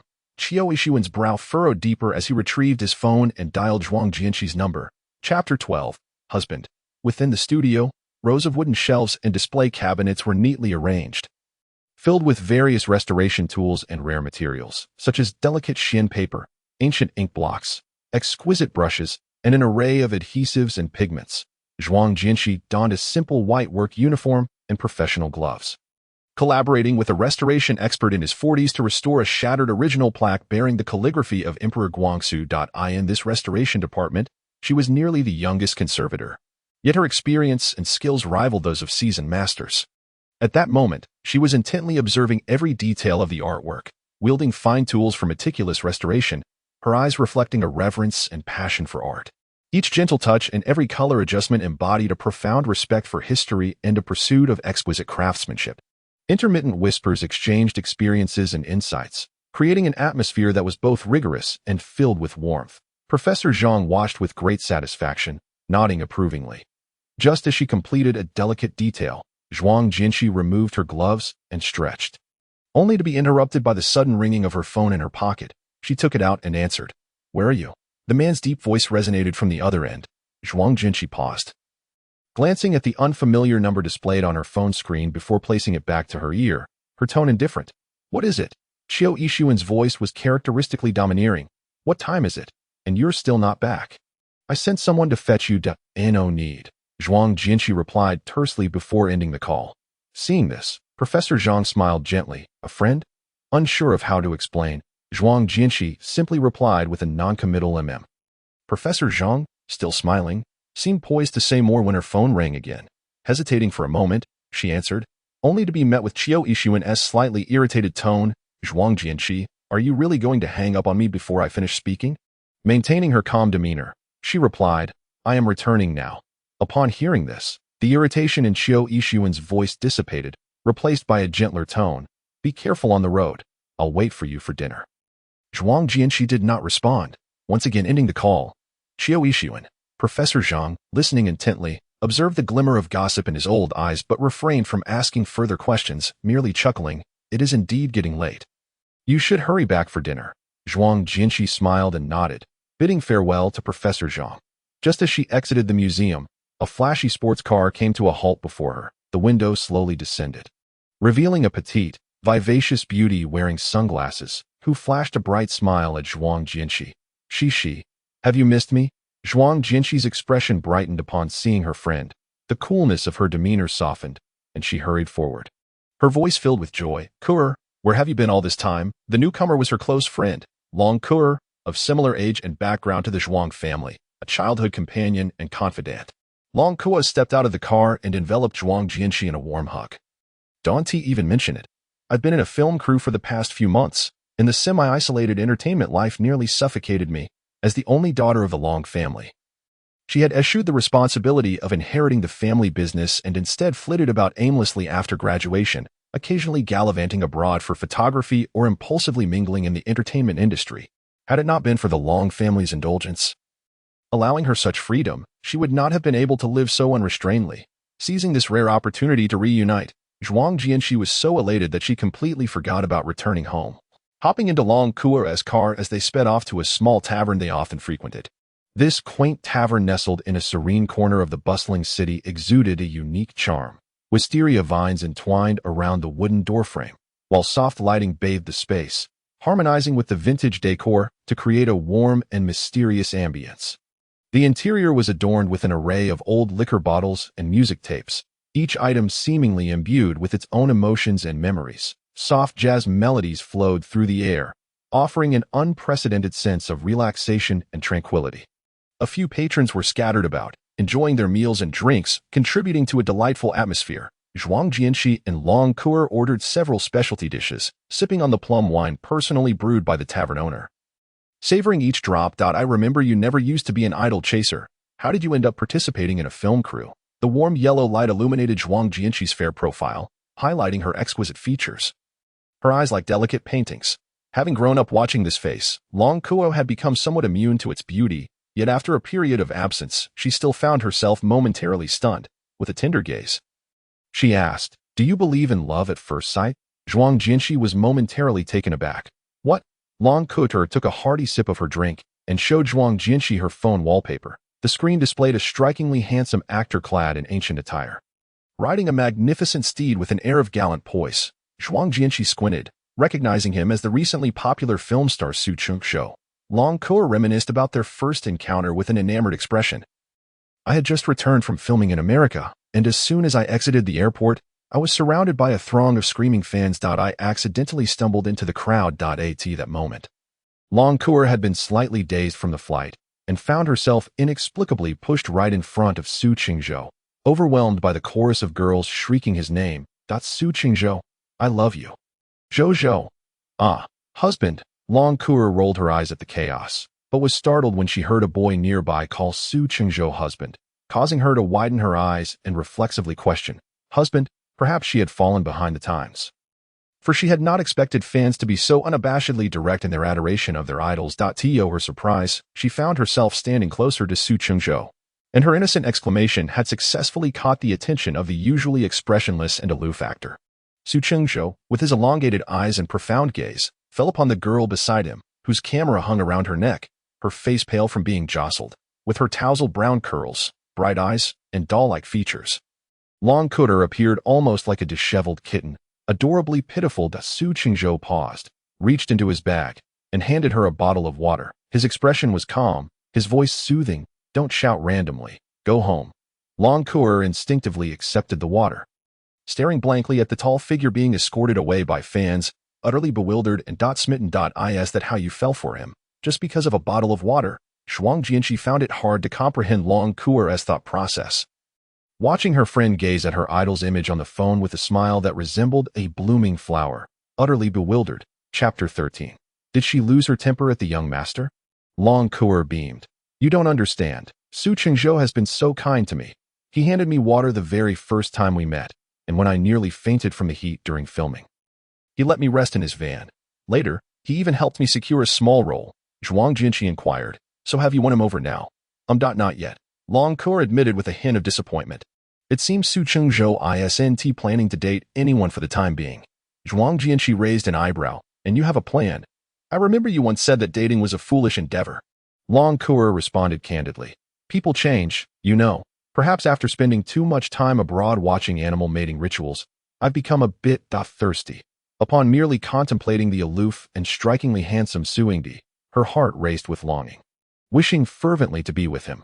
Zhuang Jianqi was aware that Long Kuer had a wide array of interests, most of which were fleeting whims. She deduced that after a brief period of engagement, Long Kuer would likely abandon them. Thus she did not take it to heart. Suddenly, Long Kuer recollected Zhuang Jianqi's predicament, and her expression shifted to one of indignation. Cici, I just returned to the country and heard about your situation. Is it true? Has the Zhuang family truly sent you away? Zhuang Jianqi lowered her gaze in silence, staring into her glass of wine, her demeanor tinged with a hint of fragility. Long Kuer, incensed, rose to her feet. Hands on her hips, pacing back and forth, her hair tousled as if caught in a storm. This is outrageous. How could the Zhuang family act in such a manner? What do your father and brother think? How could they bear to do this? When Long Kuer learned of the matter, she had already unleashed her fury at home, but realizing the situation was irrevocable, she understood that no matter her capabilities, she could not contend with the overwhelming power of the Qiu family, nor that of the demonic Qiu de Shao. Long Kuer devised a plan, abruptly sitting down and grasping Zhuang Jianqi's hand. Let us elope. We can go abroad. I have many friends overseas. Zhuang Jianqi offered a bittersweet smile, shaking her head gently, soothingly patting the back of her hand. Kuer, do not worry too much. I am doing quite well. Given her current circumstances, it was not the time for reckless escapades, and she surmised that before even reaching the airport, she would likely be intercepted by the Zhuang family and Qiu Yixuan's people. What was the point of such futile struggles? Yet, Long Kuer recognized the impracticality of her thoughts, but she could not bear to see her dearest friend so mistreated and bullied, tears brimming in her eyes. Zhuang Jianqi, however, had already come to terms with the situation. She reached out to gently wipe the tears from Long Kuer's eyes, offering comfort. Do not fret for me. Qiu Yixuan is not as terrifying as you imagine. Not terrifying? I have long heard he is a cold-blooded, ruthless man, infamous for crippling his own brother and sending his relatives to prison. Anyone who defies him meets a dreadful fate. Do you know how many companies he has driven to bankruptcy this year? How many CEOs have faced the devastation of their families and even resorted to suicide? Long Kuer spoke, a shiver of fear coursing through her. She had boasted in the Long family that she would rescue Zhuang Jianqi from the Qiu family, nearly facing a severe reprimand from her parents, who inundated her with tales of Qiu Yixuan's cruel methods, fearing that the next victim might be their own family. People often echo each other's sentiments. At this point, I have no other recourse. In any case, do not concern yourself with me. Zhuang Jianqi's expression remained largely unchanged, clearly having heard these rumors long before. Ultimately, life was but a fleeting existence. There was little to fear. As for you, your life is your own. Pursue what you desire and live splendidly. Long Kuer gazed at Zhuang Jianqi with teary eyes, wishing fervently to whisk her precious friend away to a distant land. Upon returning to the Tingjing Mountain Villa, it was already 9 in the evening. As Zhuang Jianqi stepped through the door, she was immediately enveloped by a heavy, eerily quiet atmosphere. Upon entering the living room, she indeed found Butler Song and several servants standing rigidly. The towering figure of Qiu Yixuan sat on the sofa, his expression inscrutable, a half-burnt cigarette resting between his fingers, the smoke swirling around him. Exuding a chilling aura, Butler Song, noticing Zhuang Jianqi's return, promptly approached her. Madam, you have finally returned. The young master has been waiting for you for quite some time. Zhuang Jianqi cast a glance at the man in the living room and replied in a nonchalant tone. Waiting for me for what? The young master has yet to have dinner. Madam, please proceed to the dining room. I will have the meal prepared immediately. As Butler Song was about to turn to arrange the meal, Zhuang Jinshi interjected, You may prepare dinner for your young master. I have already dined. If Madam has already eaten, then the young master has been waiting in vain. When the young master was informed of her call, he instructed them to prepare dinner, yet he had waited until 9 without her return. This young master was quite stubborn, waiting indefinitely, not permitting the servants to dine before him. Butler Song held a fair amount of resentment regarding this. Zhuang Jinshi, however, was entirely unprepared for the notion that Qiu Yixuan would genuinely wait for her to return for dinner. She had only just recalled this while at the tavern. She believed that this young master would surely not allow anyone to go hungry. So she did not hasten her return. Moreover, she had merely stated that she would be back, without promising to dine with him. I apologize. I am tired. I shall rest now. Whether or not he ate was his concern.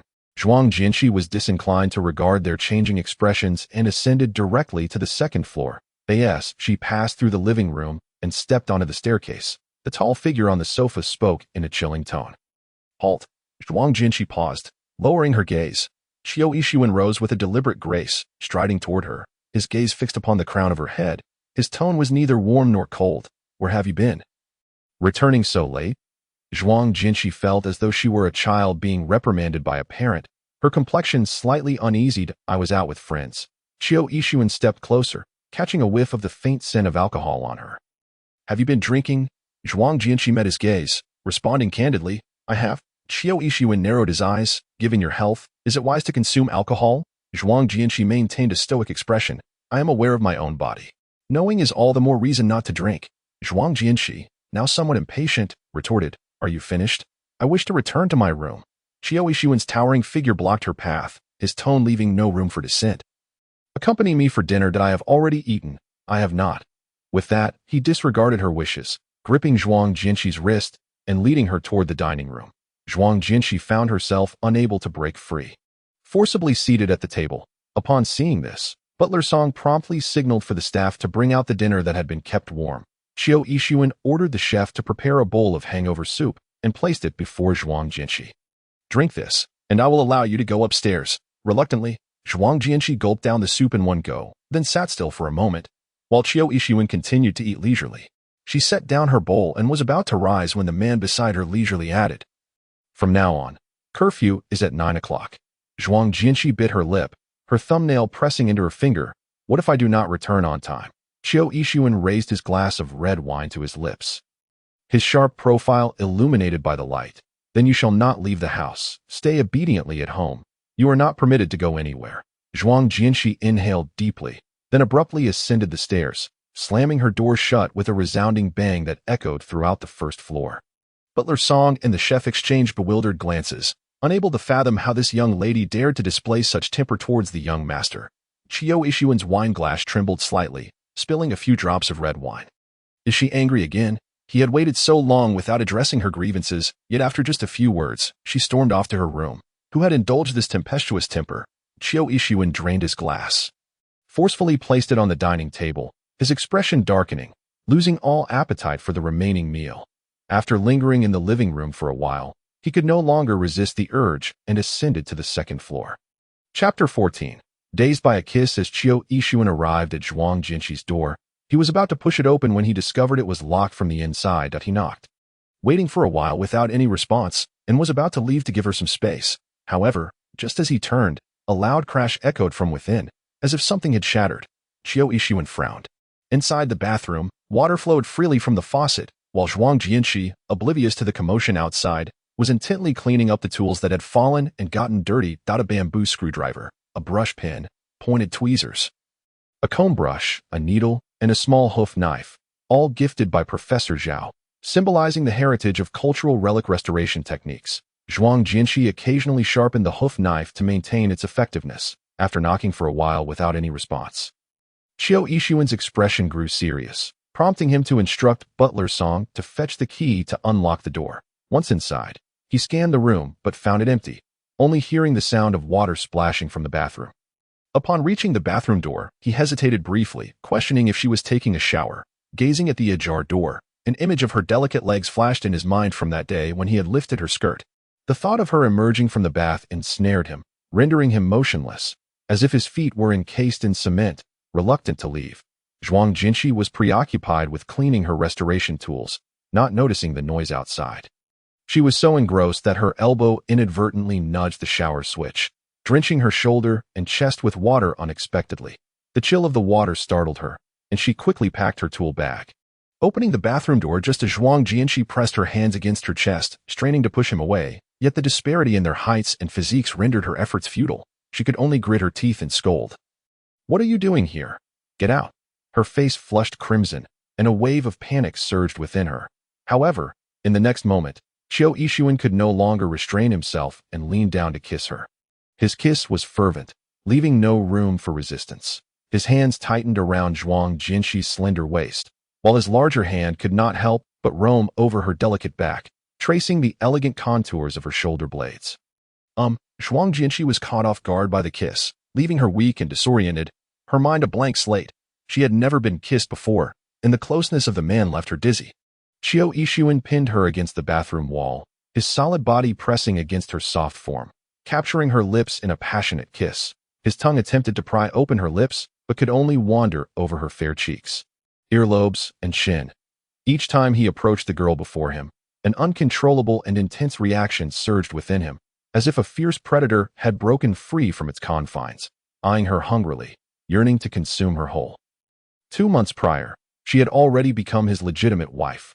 Although the means by which he obtained her were less than honorable, she was undeniably his woman, his wife. Thus, his desire for intimacy with her was only natural. Was it not?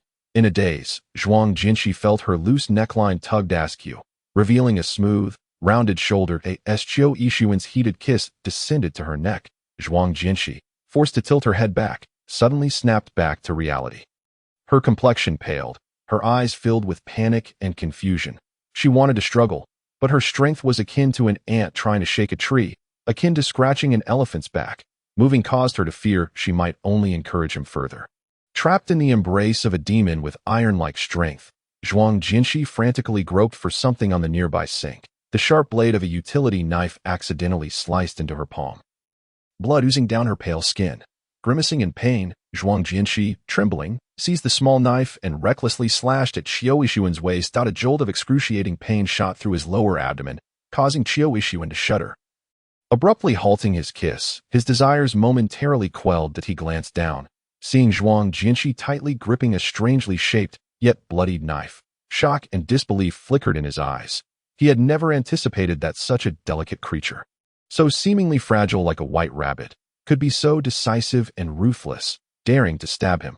Truly, she possessed a fierce spirit. Taking advantage of his momentary release, Zhuang Jinshi swiftly evaded, confronting him from a distance. Her heart raced at the sight of the wound on Qiu Yixuan's shirt, blood streaming forth. She felt a rush of fear, her eyelids twitching, and hurriedly discarded the tool she had used. The knife clattered to the ground. Zhuang Jinshi's face turned ashen, as if she had been startled, muttering, "Yes, I'm sorry." Qiu Yixuan's deep gaze fixed upon her, his abdomen throbbing painfully, yet he maintained an air of nonchalance, a wicked, unsettling smile curling at the corners of his mouth. Such a timid creature, yet she dared to commit murder against her own husband. As soon as he spoke, Zhuang Jinshi trembled again, her eyes brimming with tears as she instinctively shook her head. "I didn't. If you hadn't acted recklessly, I would never have dared to be so impulsive." Noticing her frightened demeanor, Qiu Yixuan finally softened his expression, extending his hand toward her, his tone calm. "What are you afraid of? I'm not blaming you. Come here and help me." Zhuang Jinshi, misinterpreting his gesture as an intention for revenge, paled and took several steps back before suddenly turning and stumbling out of the room. Qiu Yixuan wished to follow, but a sharp pain in his abdomen held him back. Realizing that his current state would only frighten her further, frowning, he grabbed a towel from nearby, pressing it against his wound. Refraining from pursuing her, Zhuang Jinshi dashed down the stairs in a flurry, her frantic expression startling Butler Song, who was taken aback by the bloodstains on her hands and clothes. She hastily relayed the news of Qiu Yixuan's injury, then fled the villa without a backward glance. Butler Song, alarmed, summoned the family doctor and servants for assistance, and chaos ensued within the villa, lights blazing bright. Half an hour later, Qiu Yixuan sat grimly on the living room sofa.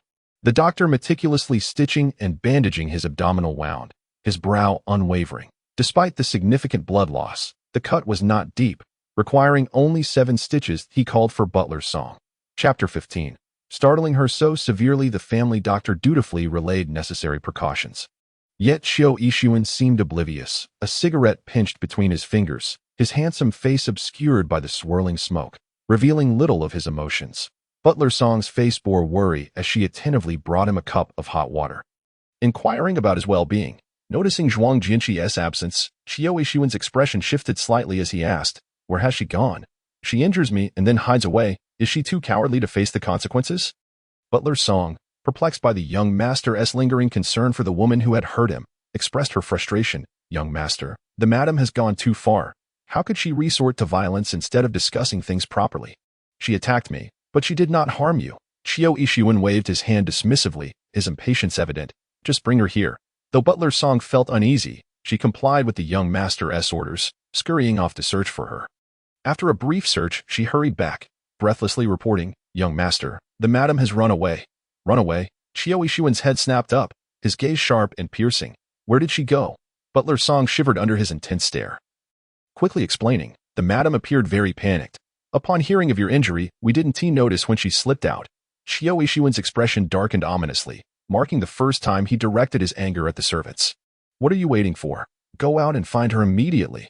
Without hesitation, Butler Song gathered a few servants and drivers to search for her.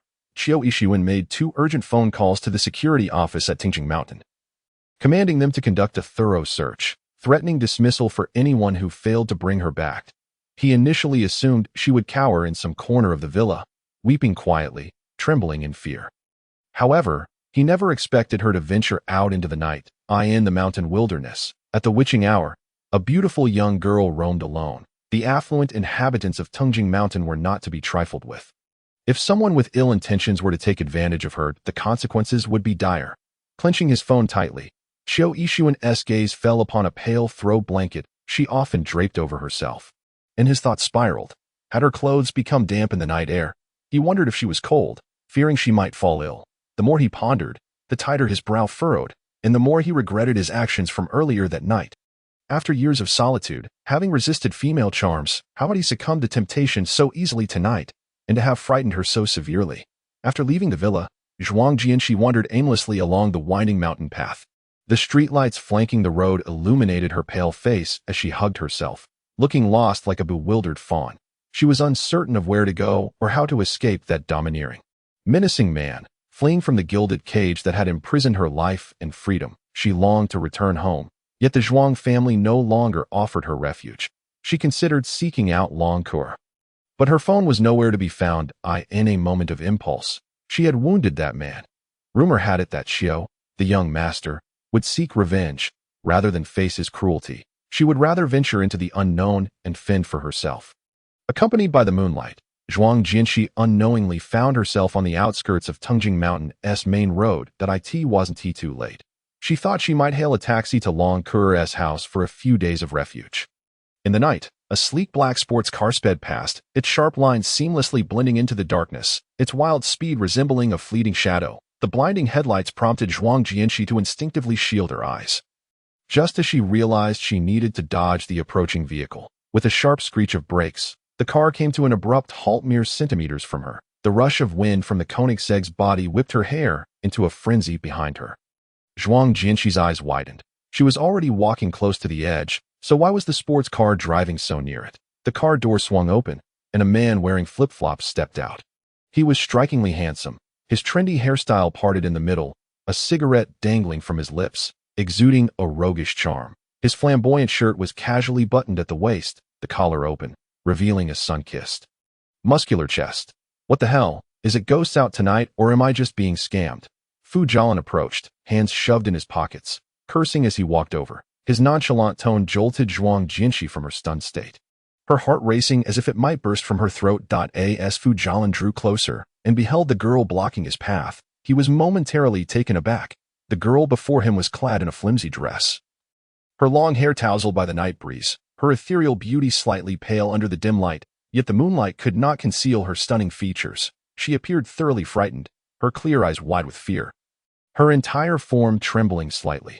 After a moment, he exhaled a puff of smoke, muttering, "Wow, even the con artists these days have stepped up their game. He is the illustrious prince of the Cantonese circle." Effortlessly navigating through a myriad of flowers without a single petal touching him. Over the years, countless men and women have coveted his wealth and charm, employing every conceivable tactic to gain his favor.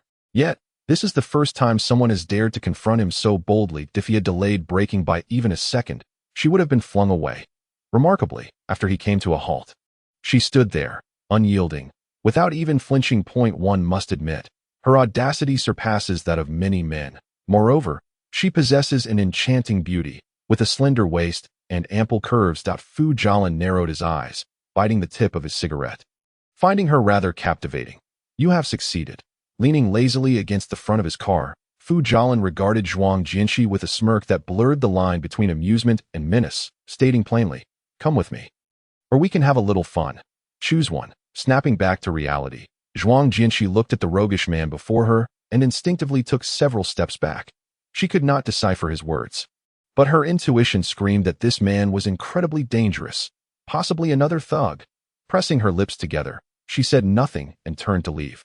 However, Fu Jialan flicked off the ash from his cigarette and called out, "My patience is limited, so don't play any games with me. If you cooperate, there will be benefits for you afterward." Zhuang Jianxi shot him a look of incredulity, as if she were staring at a fool. How could someone so seemingly refined be even more narcissistic than that pervert Qiu Yixuan? Did these arrogant tycoons truly believe that their wealth granted them immunity from consequence, that everyone should bow to them? Observing her surroundings, her unease grew, and she disregarded the absurd man and his car, sprinting away. Fu Jialan frowned, feeling challenged by her attempt to escape. Yet, what greeted him was the sight of Zhuang Jianxi running faster and faster. "Are you playing with me?" Fu Jialan abruptly flicked his cigarette but straightened up and glared. Zhuang Jianxi sensed a similar intimidating aura emanating from this rogue as from Qiu Yixuan, recognizing that he was not to be trifled with.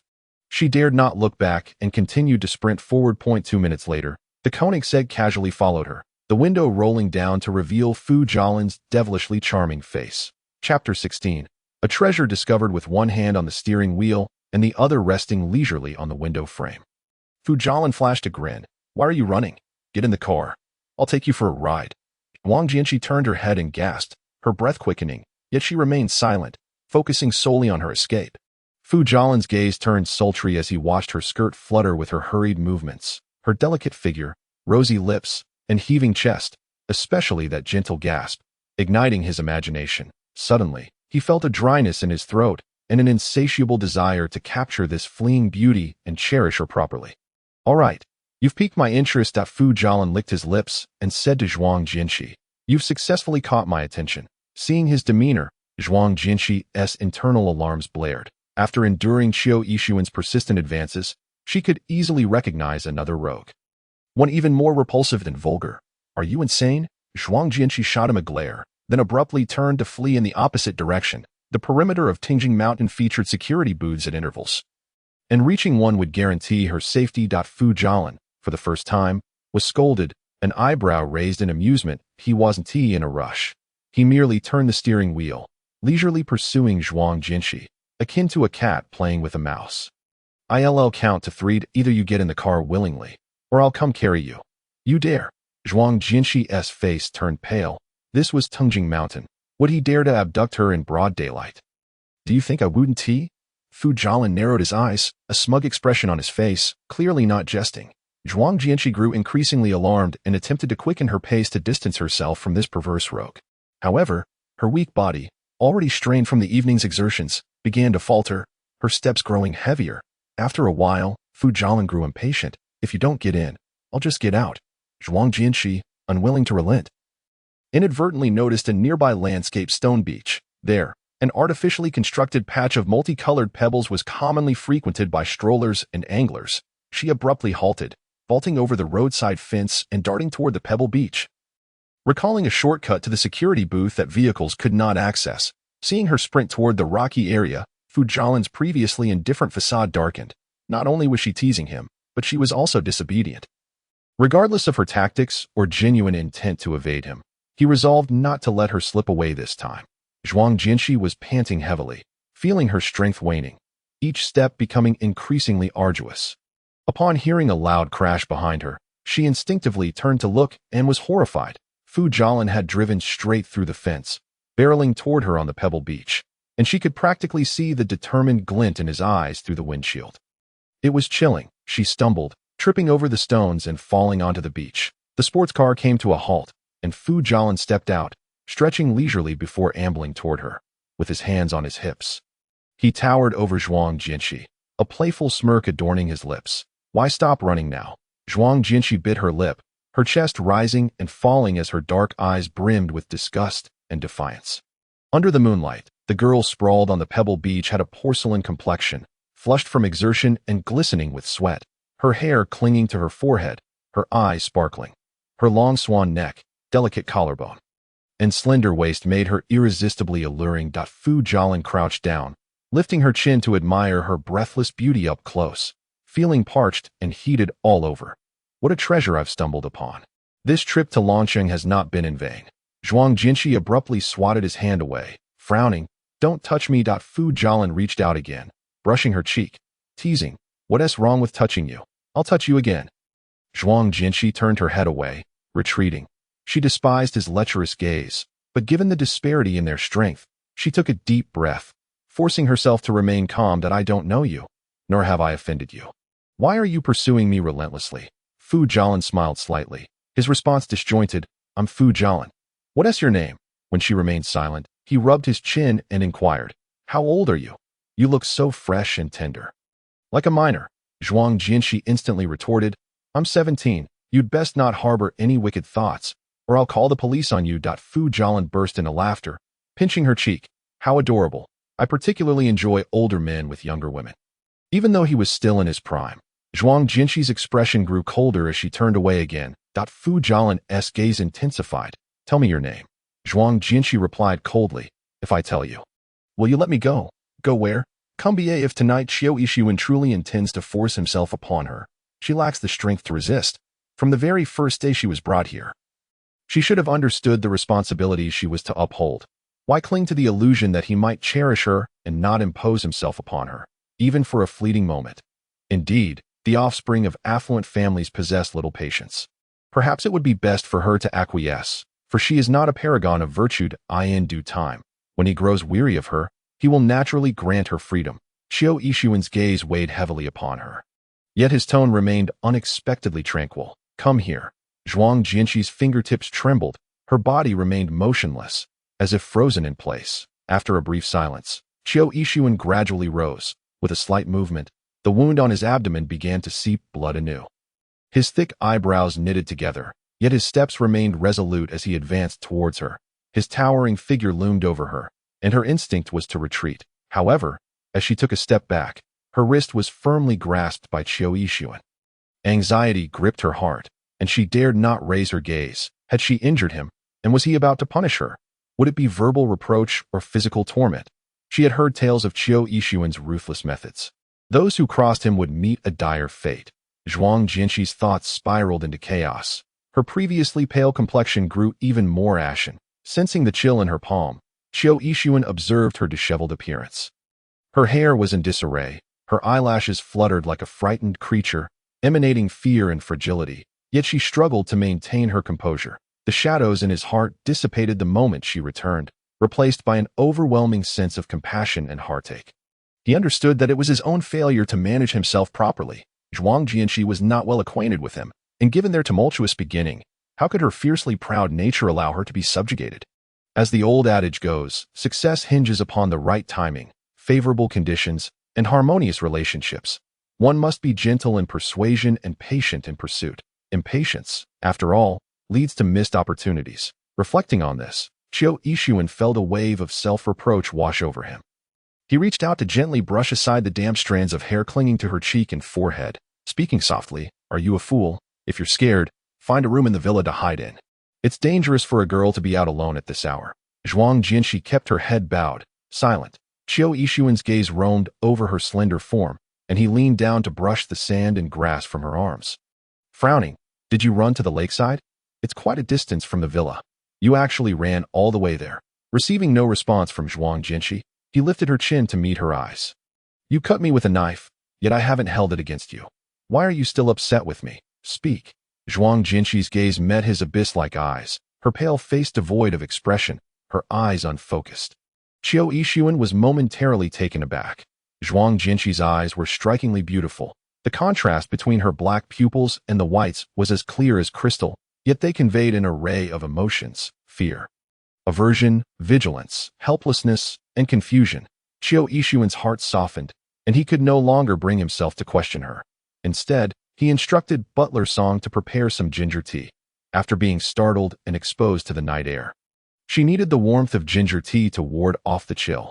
Qiu Yixuan drew Zhuang Jinxi into his embrace, soothingly stroking her head, and for the first time, he spoke in a deep, sincere tone. I'm sorry. Tonight, I lost control. Zhuang Jinxi stiffened, unable to comprehend the situation before her. She had committed a grave error, yet he chose not to punish her. Instead, he held her and apologized. This was not the typical demeanor of Qiu Yixuan. Butler Song, who was preparing to head to the kitchen, paused in surprise, then shook his head with a sigh, realizing the young master had become infatuated, apologizing to the one who had stabbed him. The warmth of a man's embrace enveloped her, and Zhuang Jinxi found herself momentarily dazed. Her eyelids felt heavy, and fatigue washed over her, leaving her too drained to push him away. Sensing her submission, Qiu Yixuan was taken aback. Just as he was about to speak, the figure in his arms grew limp, threatening to slip away. He quickly caught her, only to discover that her eyes were tightly shut. She had fainted. Qiu Yixuan furrowed his brow and immediately bent down to carry her, commanding, "Call the doctor." Ignoring the tearing pain in his abdomen, he strode purposefully towards the bedroom. Oh dear, young master, your injury. Butler Song, noticing the blood-soaked bandage, hurriedly summoned the family doctor. In the late hours of the night, while the young ones were unscathed, the elderly were on the brink of collapse. In the bedroom, the pale girl lay on the bed, her hair in disarray, looking so delicate and pitiful. The family doctor arrived promptly, examined her carefully, and prescribed some calming medicine. She has been frightened and exhausted. A good rest will suffice. Qiu Yixuan's tense demeanor finally relaxed as he settled onto the nearby sofa. Allowing the family doctor to tend to his own wound, which was still bleeding, the doctor admired Qiu Yixuan's ability to endure pain. While others would wail in agony, he remained stoic. Once finished, the family doctor cautioned, "Young Master Qiu, be mindful not to exert yourself too much with that injury." Qiu Yixuan responded with a nonchalant ahem, and after Butler Song escorted the doctor away, he entered with a bowl of ginger tea. Setting it down, Butler Song cast a worried glance at him but said nothing before exiting. Qiu Yixuan quietly leaned against the terrace outside the bedroom, his gaze fixed on the sleeping figure on the bed. He lit a cigarette, the smoke curling around his tall frame, enveloping him in an indescribable solitude and chill.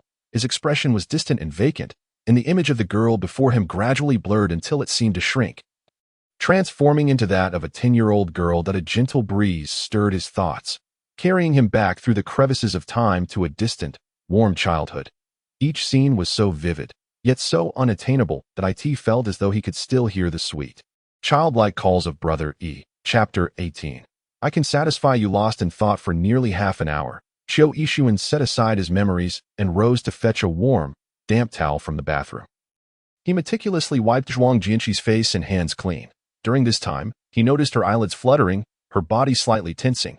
Pausing, he observed her closely and straightened up, softly asking, "Are you awake? Would you like something to eat?" Zhuang Jinxi slowly opened her eyes, staring vacantly at the ceiling. Qiu Yixuan had Butler Song reheat a bowl of ginger tea, and after she drank it, her cheeks regained some color, though she still appeared lethargic. Concerned that her clothes were damp and uncomfortable, he decided to carry her from the bed into the bathroom. Zhuang Jinxi, utterly exhausted, lacked the strength to resist. Once inside the bathroom, she remained in a daze. Not fully present. It was only when Qiu Yixuan's hand brushed against the zipper at her waist that she jolted awake, instinctively shrinking back and clutching her clothing. Qiu Yixuan filled the bathtub with warm water and, meeting her gaze, asked, "Do you want to wash yourself, or shall I assist you?" Zhuang Jinxi quickly replied, I'll wash myself." Qiu Yixuan raised an eyebrow, observing her frail form leaning against the wall, barely able to stand without support. "Can you manage it yourself?" Zhuang Jinxi nodded in determination that he acknowledged her resolve, pouring a generous amount of fresh rose petals into the bathtub until they formed a beautiful layer atop the water. "Then go ahead and undress and soak." With that, he stepped out of the bathroom, closing the door behind him. Once alone, Zhuang Jinshi took a moment to compose herself before beginning to remove her clothes. After a long day filled with sweat, blood, and water, she felt utterly uncomfortable that a shallow cut marred her right palm, a result of the accidental injury she had inflicted upon Qiu Yixuan with the knife. And even the slightest movement sent pain coursing through her. After struggling to undress, she sank into the bathtub, utterly drained. However, the warm water soon revived her complexion. Her frail body, once exhausted, needed time to recuperate after such exertion. When Qiu Yixuan returned, he found her head resting on the edge of the tub, her right hand draped over it, while the rest of her body was submerged beneath the vibrant rose petals. Her delicate face was shrouded in mist, resembling a peach blossom, her eyes sparkling like clear autumn water. Qiu Yixuan's gaze deepened, and he felt an uncontrollable heat rising within him. However, he refrained from any overstepping actions. Fearing he might frighten her away again, he placed his clothes and towel on the rack, then knelt beside her, gently ruffling her hair and praising, "So obedient." Zhuang Jinshi slightly turned her head, evading his touch with a look of disdain. Qiu Yixuan then retrieved a small medical kit, grasped her right hand, and gently opened it to clean the cut with a cotton swab dipped in iodine. The dried blood had remained unnoticed as her fingers had curled tightly. But he had caught it nonetheless. Zhuang Jinshi observed him from the corner of her eye. He was focused, carefully tending to her wound, his demeanor softened and devoid of the usual stoic coldness. Qiu Yixuan disinfected her wound, applied ointment, and wrapped it with a thick layer of gauze and a waterproof membrane, casually advising, "Be cautious with sharp objects in the future. Even if you must use them, hold them steadily. Don't end up injuring yourself while trying to harm others." She might only harm herself a little, but he had suffered far more than just 1,000. Zhuang Jinshi's expression was faint as she withdrew her hand. Resting it on the edge of the bathtub, remaining silent, Qiu Yixuan lifted his gaze towards her and asked, "Did you hear that?" Zhuang Jinshi turned her face away, unwilling to engage with him. Qiu Yixuan disliked her lack of response. Whether it was a scolding or a slap, he could not tolerate being ignored. He furrowed his brows and reached out to turn her face towards him, stubbornly repeating his question, "Did you hear me?" Zhuang Jinshi shot him a glare, muttering, "What nonsense." Qiu Yixuan relaxed his frown, relishing the moment. "I didn't fart." As Zhuang Jinshi retracted her hand, intending to shoo him away, she noticed Qiu Yixuan's gaze was fixed intently below her collarbone.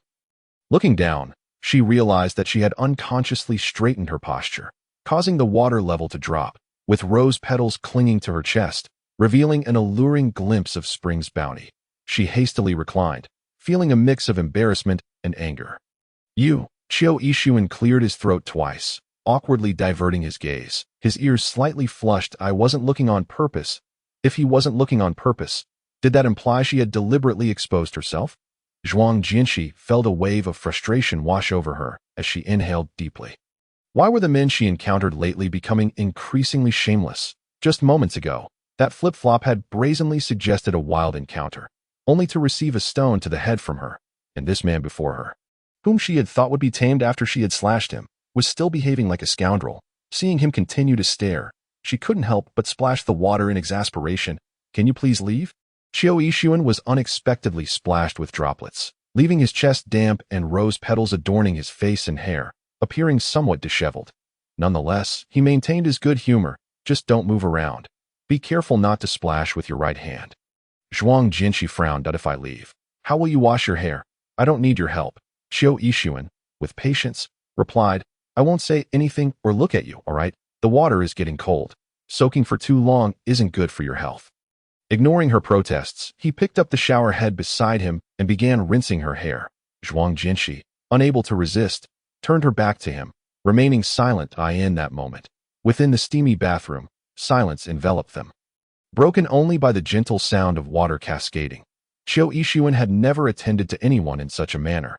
He squeezed shampoo onto her round head, creating foam, but it seemed he did not quite gauge the pressure correctly. Zhuang Jinshi winced at the pain from his scratching, her body instinctively leaning forward, prompting her irritation. "Are you a bull? Can't you be gentler?" His hands halted, and Qiu Yixuan murmured an immediately adjusting his grip to a much softer touch. Zhuang Jinshi lowered her gaze, a whirlwind of complex emotions coursing through her, and the atmosphere fell into a tranquil hush once more. after washing her hair and drying it with a towel. He was promptly shooed away.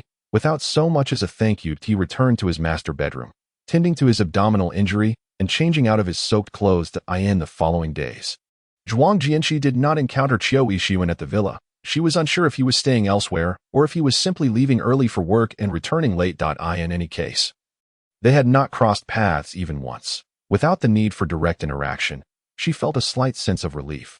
Previously, she had felt guilty for losing her composure and wounding him, contemplating an opportunity to apologize. However, during their last dinner encounter, his probing questions about her well-being and his suggestive comments about sharing a bed had squashed that notion entirely. Taking this opportunity, Zhuang Jianqi spent a few days recuperating at home, focusing on her painting, occasionally chatting and video calling with Long Kuer to lift her spirits. Just a few days after returning to Longcheng, Long Kuer had dashed off to the outskirts of Linqing to chase after the renowned actor Su Yingdi. You wouldn't believe it, the box lunches on set are surprisingly delicious. 1 meat, 1 vegetable, and a soup. Zhuang Jianqi gazed at the pitiful box lunch on her screen, silently angling her phone to showcase the lavish meal spread before her. Although Butler Song had arranged for her meals to be light, they were tailored to her taste, crafted from the most exquisite and nutritious ingredients, filling an entire table in stark contrast to Long Kuer's box lunch. It was as if a minor character dared to compare themselves to a grand figure, prompting her to erupt in indignation. How outrageous! Zhuang Jianqi, are you trying to tempt me to death? How can you eat so many dishes all by yourself? I can't believe that devil Qiu Yixuan provided you with such good food. Zhuang Jianqi sipped her matsutake chicken soup slowly, scoffing.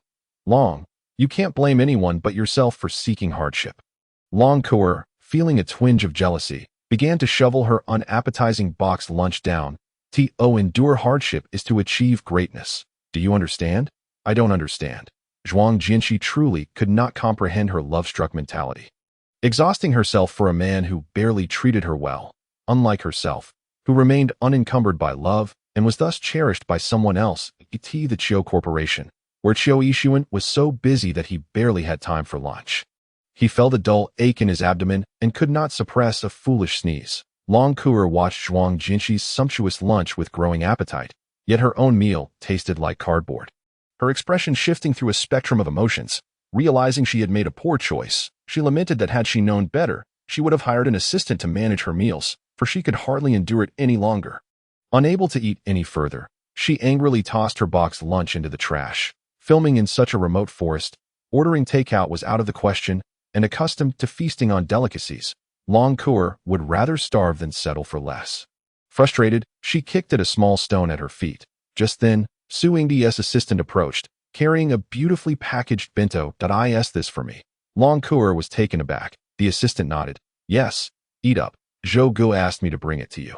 Upon opening the bento, she found 3 meat dishes, 1 vegetable, and a large chicken leg, with the meat nearly eclipsing the rice. Long Kuer's previously listless eyes sparkled with delight, her mood brightening in an instant. Cradling the bento, she beamed as she made her way to the makeshift table where Su Chengzhou Saturday. Su Chengzhou, thank you for lunch. Unlike others who addressed him as Su Yingdi, Su Laoshi, or Zhou Gu, she called him simply by his name, a personal touch that set her apart. Dressed in ancient attire, his long hair tied back, he appeared serene and composed. Eating while reviewing his script, he looked up at her. His tone as gentle as ever. No need to be polite. Enjoy it while it's hot. Long Kuer plopped down on a nearby stool and began to eat with gusto.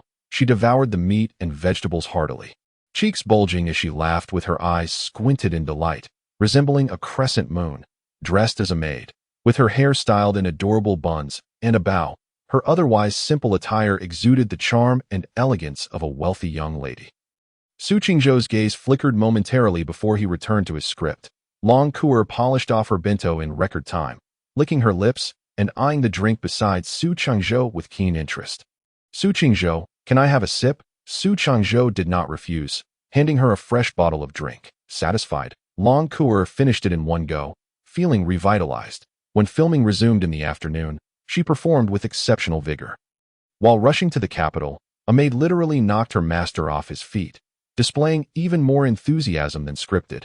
When a courtesan attempted to seduce Su Chengzhou, Long Kuer squeezed her way in, launching into a tirade of playful insults. The script had hinted at some physical interaction, like a finger tracing a cheek, but before it could happen, Long Cour swatted the actress's hand away, leaving her both pained and furious.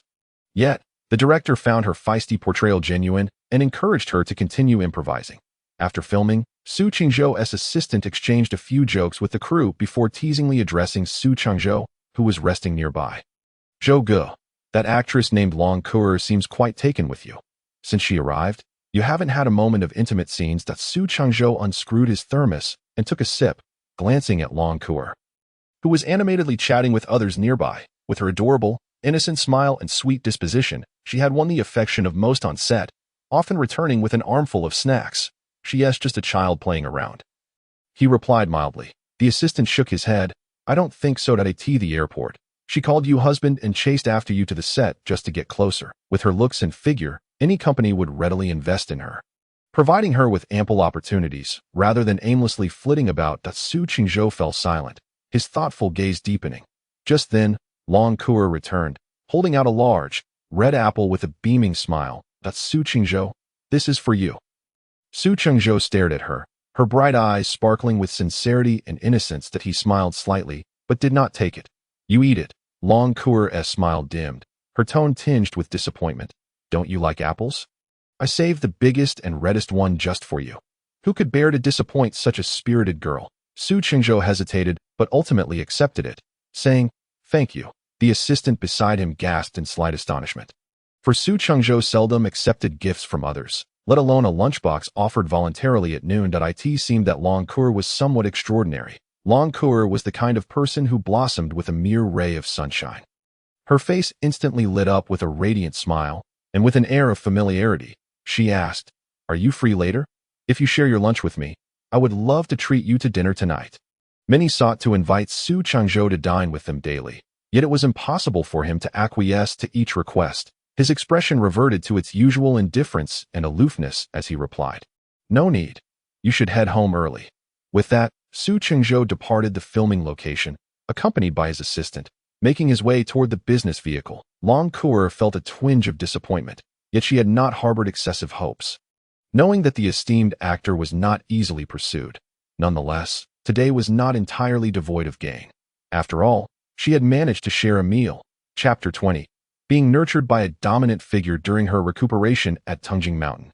Zhuang Jianxi indulged in hot springs daily. Tungjing Mountain was renowned for its splendid environment, promoting well-being, and boasted exceptional natural hot springs. Each standalone villa was equipped with conduits for hot spring water, supplemented by special medicinal herbs delivered daily by butler song. Zhuang Jianxi soaked in the springs every other day, reaping substantial benefits for her health, and her skin grew increasingly smooth, akin to mutton fat jade. Once her vitality was restored, Zhuang Jianxi found it hard to remain idle. Apart from assisting in the restoration of ancient books and paintings at the museum, she would frequently visit her friend Lu Ziyuan's newly established training institution to teach art to middle school students. Lu Ziyuan's establishment, named Riz Ohu, was grand in scale and had nearly monopolized the art training scene in Longqing. He possessed both the capability and resources, having recruited numerous graduates from prestigious art academies and part-time staff to serve him. As one of the investment partners, Zhuang Jianxi merely needed to make occasional appearances and oversee operations. One afternoon, as Lu Ziyuan was designing educational systems and artistic plans in his office, he immediately brightened at the sight of Zhuang Jianxi's graceful silhouette appearing at the elevator entrance and rose to greet her. "After waiting for what feels like an eternity, our major shareholder has finally graced us with her presence," Lu Ziyuan teased, his tone laced with delight. When he first conceived the idea for the training institution in his junior year, Zhuang Jianxi had unhesitatingly invested all her funds, an immense gesture of affirmation and trust. Zhuang Jianxi smiled, responding, "My presence makes little difference. How can it not? When you are here, those self-proclaimed audacious individuals below will feel a sense of shame and temper their antics, sparing us from their incessant bickering and rivalry." Lu Ziyuan was well aware of Zhuang Jianxi's preference for tea over coffee, and his office was always equipped with a tea set, awaiting her arrival to brew her a cup. After she took a seat, he personally prepared the tea, warming the cup, brewing, skimming the froth, and pouring the tea, all executed with fluid grace, a sight to behold. Accepting the cup he offered, Zhuang Jianxi took a sip and nodded in approval. "Yinshan Jinsi Tribute Tea," Quite delightful, Yuan observed her with a warm smile. You can truly discern the quality. You are indeed accustomed to fine tea. Indeed, 300,000 per pound of fine tea. And you, Yuan, seldom indulge. At that moment, an irritable and sarcastic voice interrupted from the entrance. Zhuang Jinshi looked up to see a familiar face. Her cousin, Zhuang Qianqian.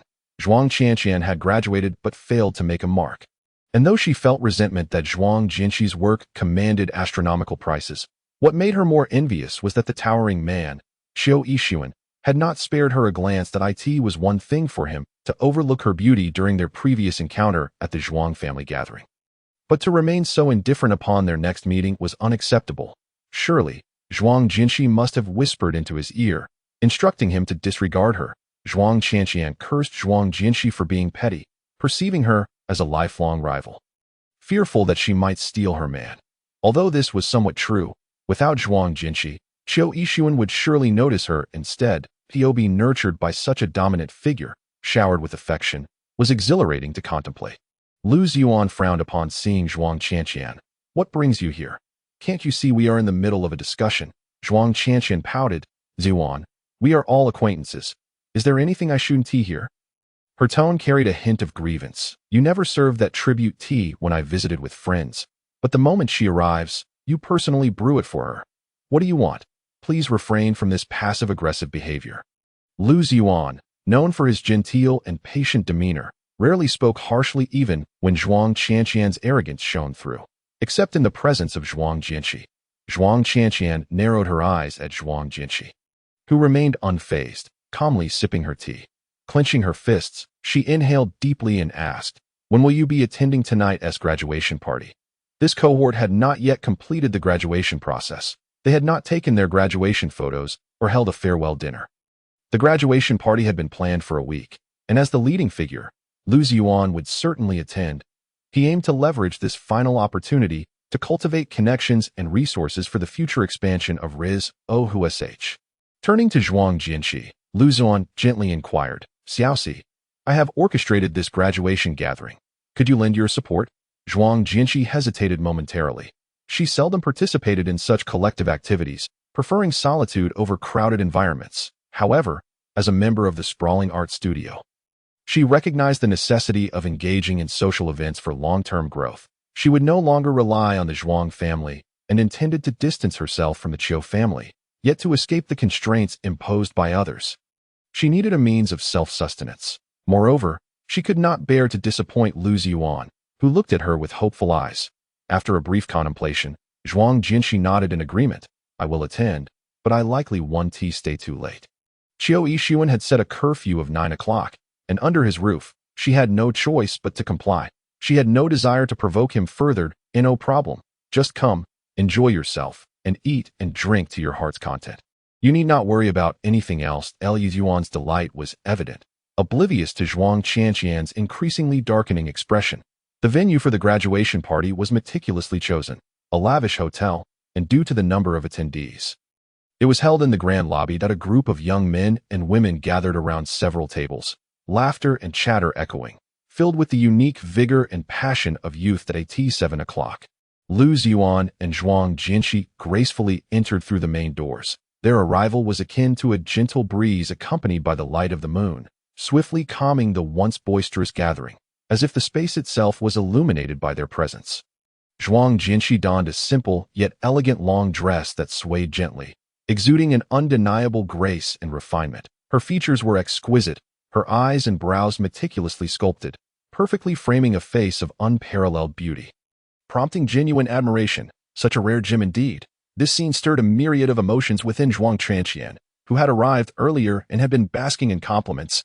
Her tightly clenched hands unconsciously tightened further, leaving faint imprints on her palms from the pressured. It was always like this. Although she was initially the center of attention due to her looks and talent, the moment Zhuang Jinshi made her entrance, all eyes and conversations seemed to gravitate towards her, drawn by an invisible force. Many times she pondered, why must the Zhuang family have both Qin and Shi? Without Zhuang Jinshi, she would undoubtedly be the sole dazzling flower of the Zhuang clan. Chapter 21. Fixated on his wife during the meal, the atmosphere at the graduation party was imbued with nostalgia. as attendees lamented the fleeting passage of time and the impending separation. The thought of embarking on their individual journeys into the world brought a sheen to many young women's eyes. Lu Zuan possessed a remarkable social acumen, effortlessly steering conversations at the dining table that evoked poignant emotions and appreciation among the guests. Everyone's eyes sparkled with excitement, while Zhuang Jinshi remained quietly immersed in her meal and tea, appearing less like a participant in a gathering and more like someone merely enjoying a meal. Halfway through the meal, Zhuang Jinshi's phone vibrated gently beside her on the table. She glanced at the incoming message, her expression subtly shifting. Rather than responding immediately, she leisurely finished her meal, wiped her mouth with a napkin, and then picked up her phone. Meanwhile, Qiu Yixuan was concluding his day's itinerary, the car smoothly exiting the gates of Qiu Corporation. Dressed impeccably in a suit, he sat in the back seat, his long fingers idly playing with his phone. Upon learning from Butler Song that Zhuang Jinshi had yet to return home, he found himself unable to resist sending her a message. Generally, he would not disturb her when she was at the villa, but if she was out late, he would occasionally inquire, "Where are you?" 10 minutes elapsed before he received a response. Zhuang Jinshi at Fuhua Hotel. Graduation party. Qiu Yixuan pondered over the message, almost instantly replying, "Is it over? Shall I come to pick you up?" A few minutes later, her reply came, "No need." Frowning, he noted that it was nearly 8 o'clock. Had she truly disregarded the 9 o'clock curfew? Anticipating that she would not comply without question, Qiu Yixuan instructed the driver to turn the car around, heading toward Fuhua Hotel. With so many people at the graduation party, each one fixated on his wife, the thought was unsettling. He couldn't help but worry that Zhuang Jinshi might have secretly indulged in alcohol, which posed a significant issue he could not ignore. In the brilliantly lit hall, the atmosphere of the gathering reached a crescendo. On the second floor, a room hosted students from the music academy, engaged in a showcase of their talents, their melodies wafting down to the first floor. Consequently, someone proposed a similar display of artistic prowess among the art students, which was met with enthusiastic agreement. Zhuang Jinshi had originally intended to leave after satisfying her hunger, but she could not resist Lu Ziyuan's persuasion that since everyone was gathered, it would be a rare opportunity to enjoy themselves before departing. A classmate had specifically prepared this segment, distributing a sheet of paper and a pen to each participant. They projected a photograph onto the screen in the hall, and the competition was to see who could replicate the image most accurately by memory. The photograph depicted an individual, specifically a passerby, whom Zhao had captured on camera after obtaining their consent. The image was displayed for only a minute before being removed, and everyone had 10 minutes to recreate the likeness from memory, a true test of both recollection and artistic skill. In an instant, the previously lively chatter in the hall was replaced by the soft scratching of sketching pencils on paper, creating an eerily quiet atmosphere. Though it was said to be a friendly competition, everyone was fully engaged, fearing that their years of practice might be overshadowed. After 7 minutes, Zhuang Qianqian was the first to stop, folding her paper with a smug smile, her expression exuding confidence that left many in awe of her swiftness. Zhao, who had not participated, took on the role of judge and approached to take a glance, exclaiming, "Goodness, truly worthy of being a gifted artist. You finished it so quickly." Soon, others began to yield, some frowning as they strained to recall the features of the person in the photograph, while others, having forgotten, ended up creating a nonsensical drawing purely for humor. Zhuang Jinshi, her gaze lowered, remained unfazed, her fingers deftly working the pencil, completely absorbed in her task. Yvonne and Zhao, who were overseeing the event, chose not to draw. Instead, Lu sat quietly beside her, his gaze inadvertently drifting to Zhuang Jinshi's serene profile, lost in thought. Zhuang Qianqian, noticing this, scoffed, remarking that despite all their efforts, they still wouldn't finish in time. After all, what real talent did Zhuang Jinshi possess? Was it not merely her looks and physique that garnered her so much admiration? Just then, a sleek black Maybach slowly pulled up to the entrance of the Fuhua Hotel, its window rolling down. From a distance of less than 50 meters, a discerning observer could vaguely make out a strikingly handsome face, chiseled like a work of art. As the time elapsed, Zhao directed the crowd's attention back to the screen, displaying the photograph of the passerby once more. Everyone eagerly showcased their sketches, leading to a cacophony of laughter and discussion. "What on earth did you draw? It looks nothing like the photo." "Oh dear. My memory failed me.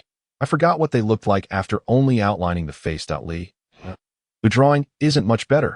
How can you criticize others? Honestly, if it looks somewhat similar, that's already impressive. Just because it doesn't resemble the original doesn't mean my skills are lacking. Wow, I hadn't noticed before, but you drew a man as a woman.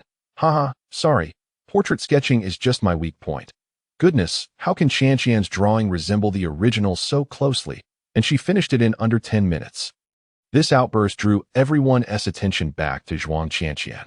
Upon closer inspection, it was evident that her depiction bore an uncanny resemblance to the photograph, capturing the features, hairstyle, expression, and color with remarkable accuracy. Achieving such likeness in such a short span was truly commendable. Incredible. I concede defeat. Indeed, she truly deserves the title of the second sister of the Art Academy, both handsome and talented. Zhuang Jinshi was widely recognized as the campus beauty. The first sister, while Zhuang Qianqian's attainment of the second sister title was no small feat. With a haughty smile curving her lips, Zhuang Qianqian waved her hand in modesty, claiming it was merely a casual sketch. A casual sketch that looks like a photograph. You could help the police draw wanted criminals' portraits. Exactly. This is no trivial task. The classmates marveled, joking amongst themselves, and Zhuang Qianqian, basking in the flattery, felt her pride swell. The individual in the photograph, a hotel staff member who had been attending to guests on the second floor, overheard the commotion and came to see the spectacle. Amused by the artistic interpretations of himself by these talented students from the prestigious Art Academy, he found it oddly humorous yet benign. Meanwhile, across the table, Zhuang Jinshi had excused herself to the restroom just as the time was called. Returning afterward to find Lu Ziyuan unable to contain his curiosity about her hastily stacked drawing papers on the table. Xiaoxi, let me see how your drawing turned out. Zhuang Jinshi, her fingers still damp, casually handed over the paper, leaving 2 wet fingerprints on it. Well, take a look. Lu Ziyuan unfolded it, his breath caught in his throat, eyes widening in disbelief. Noticing his reaction, the crowd turned to him with curiosity. Upon seeing the drawing, the room erupted in astonishment, like a stone thrown into a pond, sending ripples of excitement. That my goodness. This looks exactly like the person in the photograph. Goddess, are you a photocopier? They had thought Zhuang Qianqian's drawing was impressive, but Zhuang Jinshi's was even more striking. Nearly a perfect match. Remarkable memory. Is this what they call photographic recall? Oh, I remember hearing that Zhuang Jinshi could perfectly recreate a masterpiece that Professor Liu accidentally damaged during class. Purely from memory. I can't believe I forgot that. With such a genius among us, what were we even competing for? We were utterly crushed. Even Lu Ziyuan nodded in appreciation.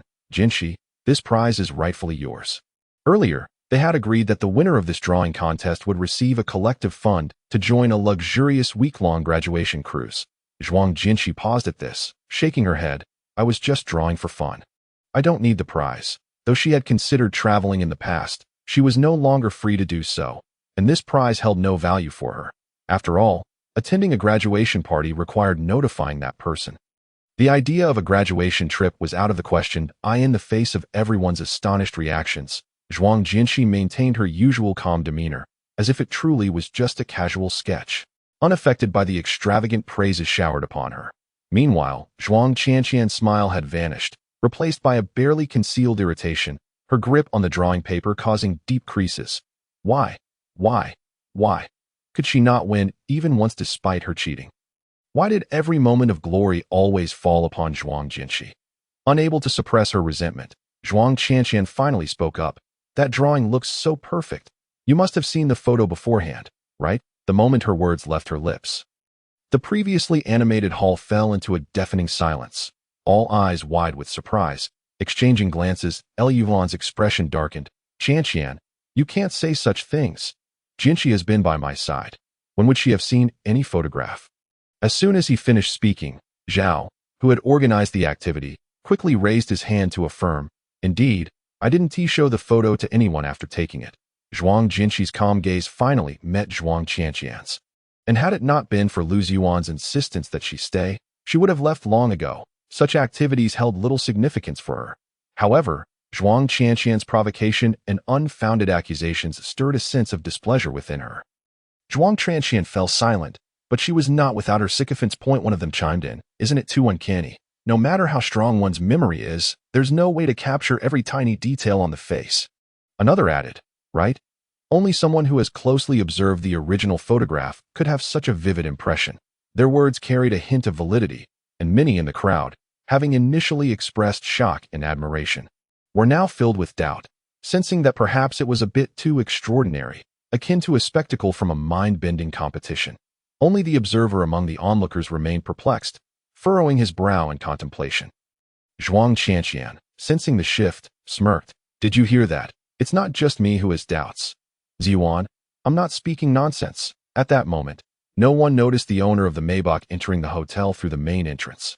His tall figure exuded an air of authority and nobility, each step commanding attention. Qiu Yixuan's deep, piercing gaze scanned the rowdy group of young men and women, landing precisely on the composed, upright figure of Zhuang Jinqi. Despite the tense atmosphere and the scrutiny directed towards her, the girl remained unflustered, a tranquil surface amidst the storm. Qiu Yixuan's narrowed eyes glinted with intrigue, just as Luzon was about to retort in defense. Zhuang Jinqi interjected, her gaze fixed firmly on Zhuang Qianqian, her dark eyes deep and tranquil, her tone as even as ever. "Shall we have a rematch? Just you and me. This time, only 5 minutes." Zhuang Jinqi lightly tapped the drawing paper with her fingers, her voice carrying a hint of frosty determination. "I can ensure you will be thoroughly convinced of your defeat."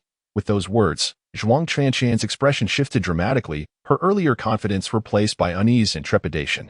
A rematch implied drawing another stranger, and without ample memory and preparation, what could she possibly create in 5 minutes? Moreover, to engage in a competition with someone as formidable as Zhuang Jinqi is nothing short of self-degradation. Allowing everyone to once again witness her prowess, Yifan gazed at Zhuang Jinqi, falling into silence. Indeed, this was the most compelling way to substantiate one's abilities, although he was aware that Zhuang Jinqi held no interest in proving anything. Her presence at the graduation gathering he had organized, coupled with the emergence of such doubts, was something he could not allow to diminish his dignity. She was doing this for him. Yivan's eyes bore into Zhuang Jinqi, emotions swirling within him, nearly spilling over. Under the scrutinizing gaze of the crowd, Zhuang Qianqian felt the true essence of being caught in a dilemma, akin to being roasted over a fire. She could not possibly agree to compete with Zhuang Jinqi. Yet to refuse would only invite disdain. Which was worse, to be humiliated or to be looked down upon? At that moment, a bystander, unable to bear the scene any longer, turned to Zhuang Qianqian and remarked, "You appear quite presentable, yet why are you engaging in such hypocrisy? To speak candidly, when classmate Zhao asked me for a photo earlier, I noticed you stealthily taking pictures of me from behind." At that moment, I was utterly bewildered, but now the truth is clear. With that, the bystander strode over, comparing Zhuang Qianqian's painting to the photograph on the screen. The expression she captured was entirely different. The former was a composed pose for Zhao, while the latter reflected my surprise at being photographed without my knowledge. This became evident upon closer inspection. The bystander articulated his thoughts clearly, pointing to the portrait painted by Zhuang Jinqi, marveling at its brilliance. The details of her features and her smile were strikingly accurate. "I must say, she is extraordinarily talented, having etched my likeness into her memory within a mere minute, and managed to recreate it. If possible, I would love to keep this sketch in a flash." This revelation left the crowd in a state of bewilderment and astonishment, each person gaping in disbelief. Their gazes towards Zhuang Qianqian and Zhuang Jinqi were fraught with a profound sense of division. It became apparent that while the likeness was uncanny, the expressions were indeed different. In no wonder I felt a bit uncomfortable earlier. Now it all makes sense the moment the truth was unveiled to Zhuang Qianqian. Her face turned as pale as paper, nearly causing her to falter. She hurriedly denied, "You're talking nonsense. When did I ever take pictures of you?" Beside her, the sycophant immediately chimed in, "Exactly," with a face like a gnarled fruit. "How could our Qianqian possibly take your picture while neglecting me?" The bystander chose not to engage them further. Even if they suggested checking phones, who was to say the evidence hadn't already been deleted? The fact that he, the subject, could state this as fact required no evidence. Anyone with a modicum of sense could discern right from wrong. Those present, not naive in their youth or status, quickly grasped the truth. Zhuang Qianqian's complexion fluctuated between shades of green and red, trembling slightly, unable to meet Luzon's gaze, feeling as though myriad eyes were piercing her back, faced with the crowd's admiring stares. Zhuang Jinshi maintained her composure, extending the drawing to the bystander, who gratefully accepted it. Disinterested in the latter half of the gathering, Zhuang Jinshi prepared to take her leave when a commotion erupted at the entrance. Was that Xiao de Xiao? Chapter 23. I am a married man. When did this esteemed figure arrive without my notice? Xiao Xiao. This way, please. Navigating through the throngs, Zhuang Jinshi's gaze fell upon a tall figure clad in a tailored suit, exuding an aura of refined elegance. Qiu Yixuan.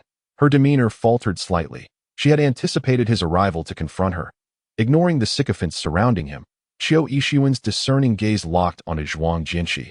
When their eyes met, his sharp features softened momentarily, a hint of a devil-may-care smile gracing his lips. He approached her with an air of relaxed confidence, the mature masculinity radiating from him, causing the younger crowd to instinctively part ways.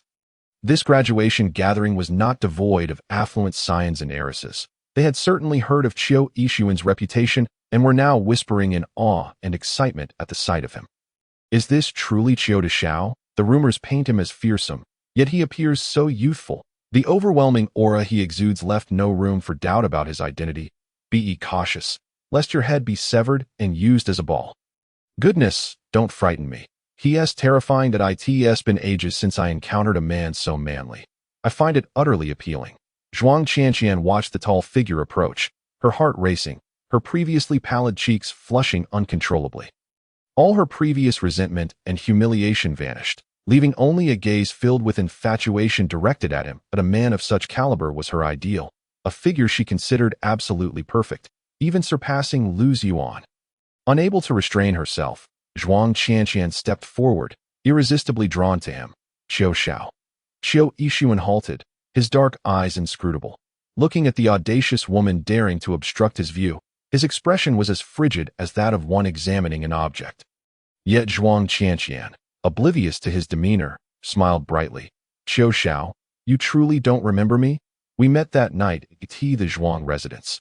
The moment those words left her lips, incredulous expressions spread among the onlookers. Zhuang Qianqian knew Qiu Yixuan. Their relationship seemed rather ambiguous. However, before this semblance of intimacy could take shape in the minds of the crowd, it was swiftly dismantled. What a buffoon! I've never seen you before. Qiu Yixuan disregarded her entirely, striding directly towards Zhuang Jinshi. His resounding words dispelled all doubts and shattered Zhuang Qianqian's hopes. Her face once again a canvas of conflicting colors. The impact of Qiu Yixuan's remark was tenfold more humiliating than the earlier exposure of her misdeeds. Qiu Yixuan stood before Zhuang Jinshi, his towering frame looming over her, making the already slender girl appear even more delicate. Yet Zhuang Jinshi held herself upright, her demeanor aloof, exuding an air of dignified resilience akin to a proud plum blossom in the snow. The power she radiated matched his own. Surprisingly, Qiu Yixuan softened his tone, inquiring gently, "Are we done? I'm here to escort you." This declaration left everyone in shock. Zhuang Jinshi met his gaze for a few seconds, pausing for a moment before responding with a simple and turned to exit Gen 11 to Eldest. Having witnessed Qiu Yixuan's imperious nature, urgently called out to her in terms of background, wealth, capability, and presence, he could not compete with Qiu Yixuan. All he possessed was a long-standing friendship with Zhuang Jinshi, and that alone was enough. Yet, at the moment Lu Ziyuan spoke, Qiu Yixuan cast a sharp glance in his direction. Zhuang Jinshi paused, turning back to Lu Ziyuan. "Ziyuan, I'm heading back now. You all enjoy yourselves." However, Lu Ziyuan hesitated, unable to bear the thought of Zhuang Jinshi being subjugated, yet unsure of how to help her escape this predicament. But what could he do? Qiu Yixuan's cold words made those standing beside Lu Ziyuan instinctively recoil. Zhuang Jinshi, not wishing for Lu Ziyuan to face any repercussions on her behalf, frowned at Qiu Yixuan, her tone tinged with impatience. "Are we leaving or not?" As soon as she spoke, Qiu Yixuan's icy demeanor thawed, his gaze towards Zhuang Jinshi softening. "We are leaving." Zhuang Jinshi chose not to respond further, striding toward the hotel entrance. Qiu Yixuan followed closely, walking beside her in a display of solidarity. The onlookers could hardly believe their eyes. What was transpiring? Zhuang Jinshi was acquainted with Qiu Yixuan. Their tone suggested familiarity, and the notoriously ruthless Xiao de Xiao had personally come to escort her. What was the nature of their relationship? Some girls were filled with envy and admiration, marveling at how effortlessly Zhuang Jinshi could connect with such an influential figure. Upon exiting the hotel, the driver respectfully opened the car door. Zhuang Jianqi entered, with Qiu Yixuan taking the seat beside her. The ride was silent, a subtle scent of fresh orange juice lingering in the air.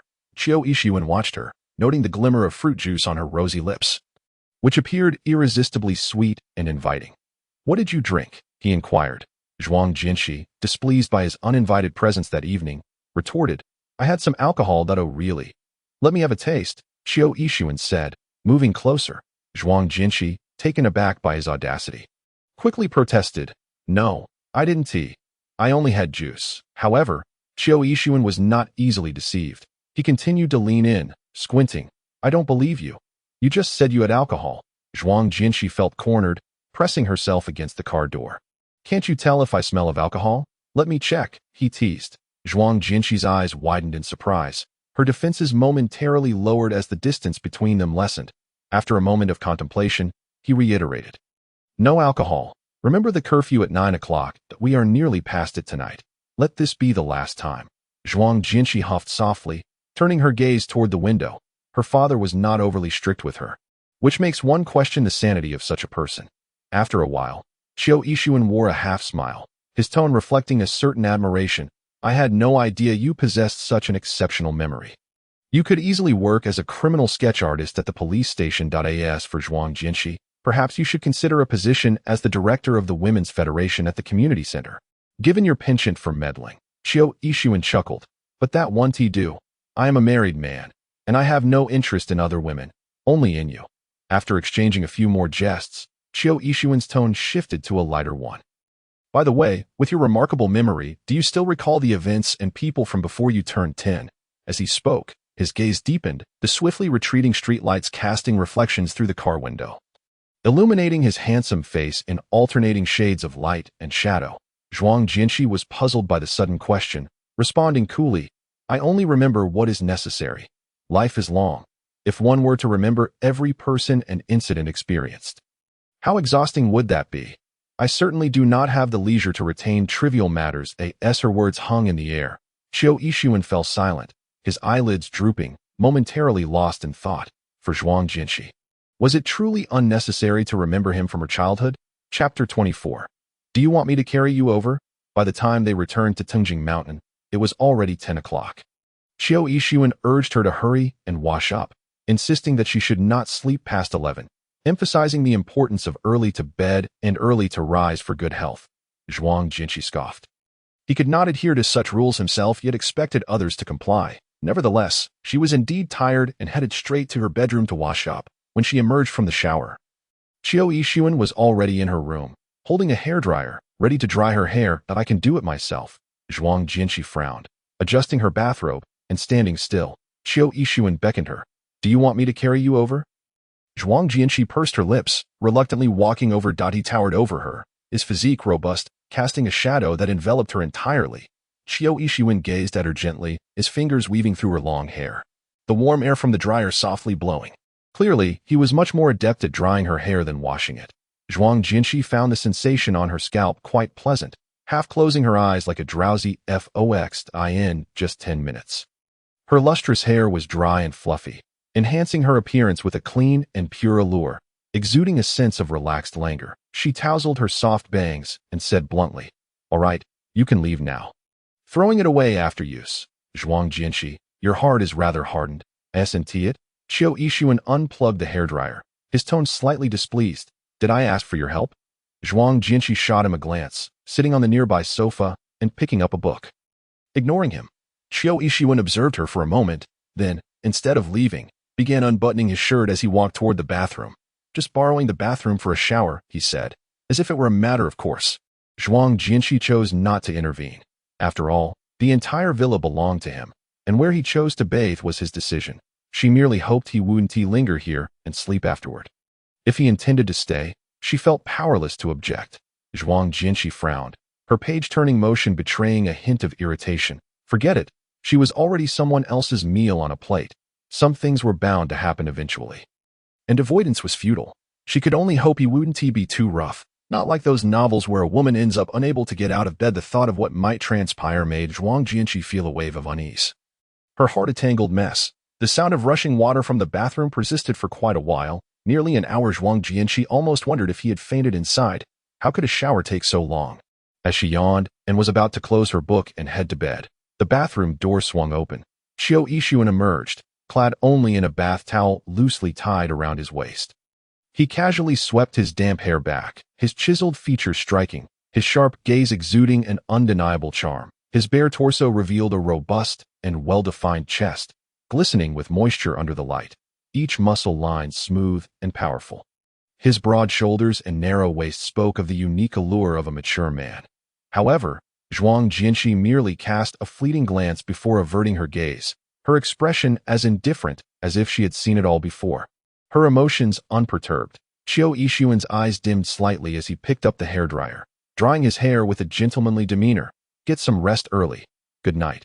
With that, he did not linger, turning to leave and closing the door behind him. Once he departed, Zhuang Jianqi found herself momentarily stunned, having just been lost in thoughts about whether he intended to do something intimate with her, only to realize he merely needed the bathroom for a shower. This realization made her cheeks flush, and she forced herself to maintain composure as she resumed reading. However, just a few minutes later, she closed the book and tossed it onto the nearby table, staring blankly at the ceiling. After a long while, she took a deep breath and touched her slightly warm ears. What was happening to her lately? Hadn't she always been indifferent to matters of romance? Why did merely catching a glimpse of that roguish physique cause her to lose focus for several minutes?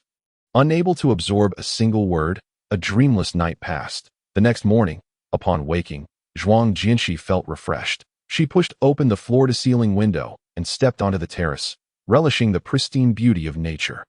Inhaling the fragrant floral scents, and the fresh air mingling with the earthy aroma of grass and soil, enveloping her in comfort, free from impurities in her breathing. Zhuang Jianqi genuinely adored the environment here.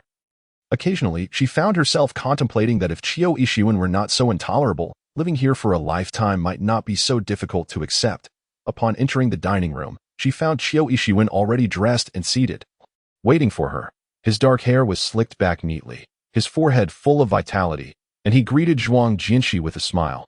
Good morning. Don't bite the hand that feeds you. Zhuang Jianqi glanced at him and replied curtly. Morning. Qiu Yixuan raised an eyebrow, his spirits evidently lifted. As an array of steaming breakfast dishes were served, he began to attentively serve her, occasionally placing delicious morsels into her bowl. Here, try this. This osmanthus cake is delightful. No wonder you enjoy it. This porridge too hot. Let me cool it for you. Eat more. You're so thin. There's hardly any meat on you to hold on to. As he spoke, the rogue charm he exuded became more apparent.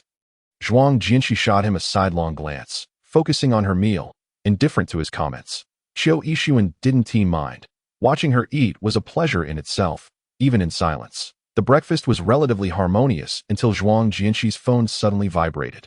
Upon seeing the caller ID, her brows furrowed as she answered, Brother? Xiaoxi, hurry to the hospital.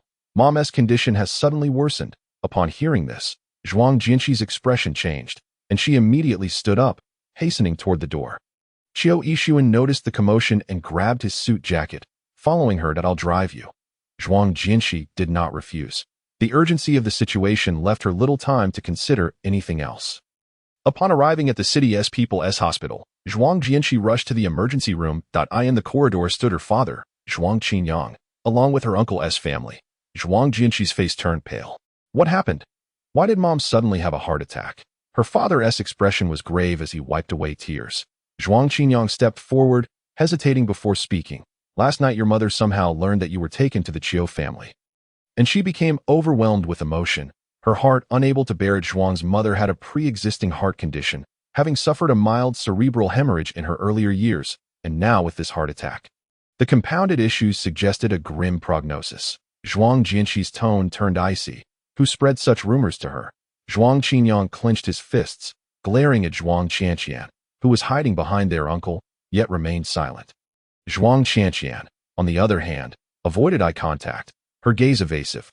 Zhuang Jianqi's eyes sharpened as she sensed Zhuang Qianqian's discomfort. She charged forward and delivered a resounding slap. The sound echoed sharply as Zhuang Qianqian's head snapped to the side, her pale face instantly reddening and swelling with anger and panic. What are you doing? Zhuang Jianqi's demeanor was as frigid as ice. So it was you gossiping behind her back, wasn't it? Chapter 25. Will you go on a date with me? Zhuang Qianqian, clutching her face, retorted defensively. It wasn't me. It was the maid. I merely commented on it. Who knew it would reach second aunt's ears? You deliberately went to my mother's courtyard at night just to vent. Zhuang Qinyang, who had been suppressed by the authority of their elders, could no longer contain his anger. Zhuang Tranqian, what is your true intention? Zhuang Tranqian stammered. I was just being a bit too outspoken. Didn't he expect second aunt to react so strongly? She couldn't breathe last night, after Zhuang Jianqi had shown at the gathering and was taken away by Qiu Ishuan. Zhuang Qianqian, who had faced ridicule and scorn, returned home fuming. She had never anticipated that her 4 years of university glory would culminate in such a tremendous downfall at graduation. Now, everyone knew of her failure in the doubting game. And she was now suspected of cheating, casting doubt on her academic achievements and graduation credentials. The hard-earned reputation crumbled overnight, and Zhuang Qianqian, overwhelmed by fury, smashed numerous objects. Ultimately, unable to contain her rage, she went to the small courtyard of Zhuang Jianqi's mother. Coincidentally, Zhuang Jianqi's mother was wandering in the yard due to insomnia, engaging a servant in conversation, and inadvertently let slip some alarming news, upon learning that Zhuang Jianqi had been sent away by the Zhuang family. Zhuang's mother immediately turned pale, and shortly thereafter clutched her chest and fainted. Before she could finish her words, Zhuang Jianqi retaliated with another heavy slap. The resounding sound of the 2 slaps left her cheeks red and swollen, perfectly symmetrical, causing Zhuang Qianqian to tear up in pain. Uncle Zhuang Biqiang quickly positioned himself in front of Zhuang Qianqian, his expression grim as he admonished, Jianqi, do not go too far. Let us speak civilly. How can cousins resort to violence? Zhuang Jianqi replied coldly. You had better pray for my mother's safety. Otherwise, I will not let this matter rest. Uncle Zhuang, aware of his own shortcomings, turned his gaze towards Zhuang's father, who wore a solemn expression, allowing Zhuang Jianqi to act without reprimand, likely harboring his own frustrations. Clearing his throat several times, Uncle Zhuang finally softened his tone. Now that blows have been exchanged, it is pointless to dwell on it. We must find a way to bring in Professor Liu, the top cardiac specialist from Haiqing, for the surgery. Moreover, the doctor had just informed us that your mother's heart function was severely compromised. It would be best to seek a suitable heart source from organ donation centers across the country, or even internationally, for the transplant. With Professor Liu as the lead surgeon, the costs, including pre- and post-operative care, are astronomical. And given that the Zhuang Corporation is currently in a critical phase of restructuring, the funds may be. Uncle Zhuang's insinuations were cut short by Zhuang Jianqi's scornful retort. You sent me away. And the Qiu family has invested so much it still cannot manage. What are you doing? Uncle Zhuang felt the sting of humiliation, his face reddening. The Zhuang family has many mouths to feed. Do you think it has been easy to support you and your mother all these years? Zhuang Jianqi countered. Is it true that my mother and I relied solely on your support? Did my family contribute nothing? Uncle Zhuang faltered. The Zhuang family is no longer what it used to be. I never said we wouldn't try our best. Your mother's expenses are minor. The real issue lies with the heart source and Professor Liu, which I cannot assist with. He spoke no falsehood. The Zhuang family had indeed suffered a significant decline over the years, nearly facing bankruptcy after a severe blow. Even though the Qiu family had injected substantial funds to patch up the gaps, they remained in a precarious state. Certain matters had begun to rot fundamentally. To Zhuang's father, fully aware of the current circumstances, had been frowning and sighing, lost in thought. Professor Liu from Haiqing was renowned but eccentric, a rare find, and his fees were exorbitant. Some wealthy individuals had failed to engage him, let alone their ordinary family from Longqing. Additionally, finding a compatible heart source was not something that could be achieved without substantial connections and resources. Observing the worry etched on her father's and brother's faces, Zhuang Jianqi fell silent, her gaze filled with concern for her unconscious mother in the intensive care unit. Uncle Zhuang hesitated, weighing his words carefully. There may be a way out, albeit not entirely foolproof. Noticing Zhuang Jianqi's lack of response, he cleared his throat and continued. You are now the fiancé of Qiu Dasha. And I suggest you seek his assistance that if he intervenes, everything will be manageable. Zhuang Qianqian chimed in. Exactly. Qiu Ishuan has always treated you well.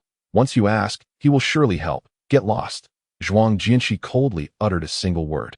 Uncle Zhuang and Zhuang Qianqian's faces darkened, still wanting to say something. Are you deaf? I told you to leave. In the entire Zhuang family, Only Zhuang Jinshi dared to reprimand them. Uncle Zhuang nearly succumbed to rage. Had it not been for Zhuang Jinshi's association with Qiu Yixuan, he would have certainly taught this disrespectful young woman a lesson today. Once the father and daughter departed, Zhuang Qinong hesitated, and finally.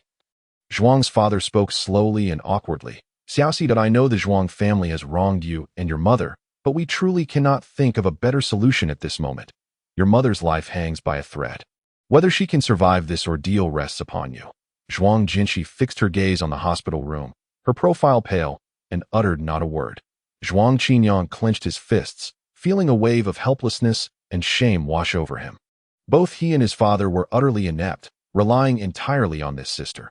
Despite being merely 21 and just graduated, the weight of such burdens fell squarely on her shoulders that Zhuang's father and Zhuang Qinyong went to the doctor's office to gather further information. Zhuang Jinshi leaned against the cold, empty wall, her head bowed, her gaze unfocused on the ground, lost in thought. Suddenly, a pair of shiny, clean leather shoes entered her line of sight. As Zhuang Jinshi's focus sharpened. She looked up to see tailored trousers and a well-fitted shirt and suit, the expensive fabric failing to conceal the defined muscles beneath. She raised her gaze, meeting Qiu Yixuan's concerned eyes, for reasons unknown. Her nose tinged with warmth, and her eyes began to sting, layers of mist nearly obscuring her view of the man before her. Zhuang Jinshi turned her head, unwilling to reveal the vulnerability hidden in her depths. Qiu Yixuan lowered his gaze upon her, suddenly lifting his hand to cup her face, his thumb brushing away the redness at the corner of her eye, drying her tears. His voice was low and gentle. If you wish to cry, then cry.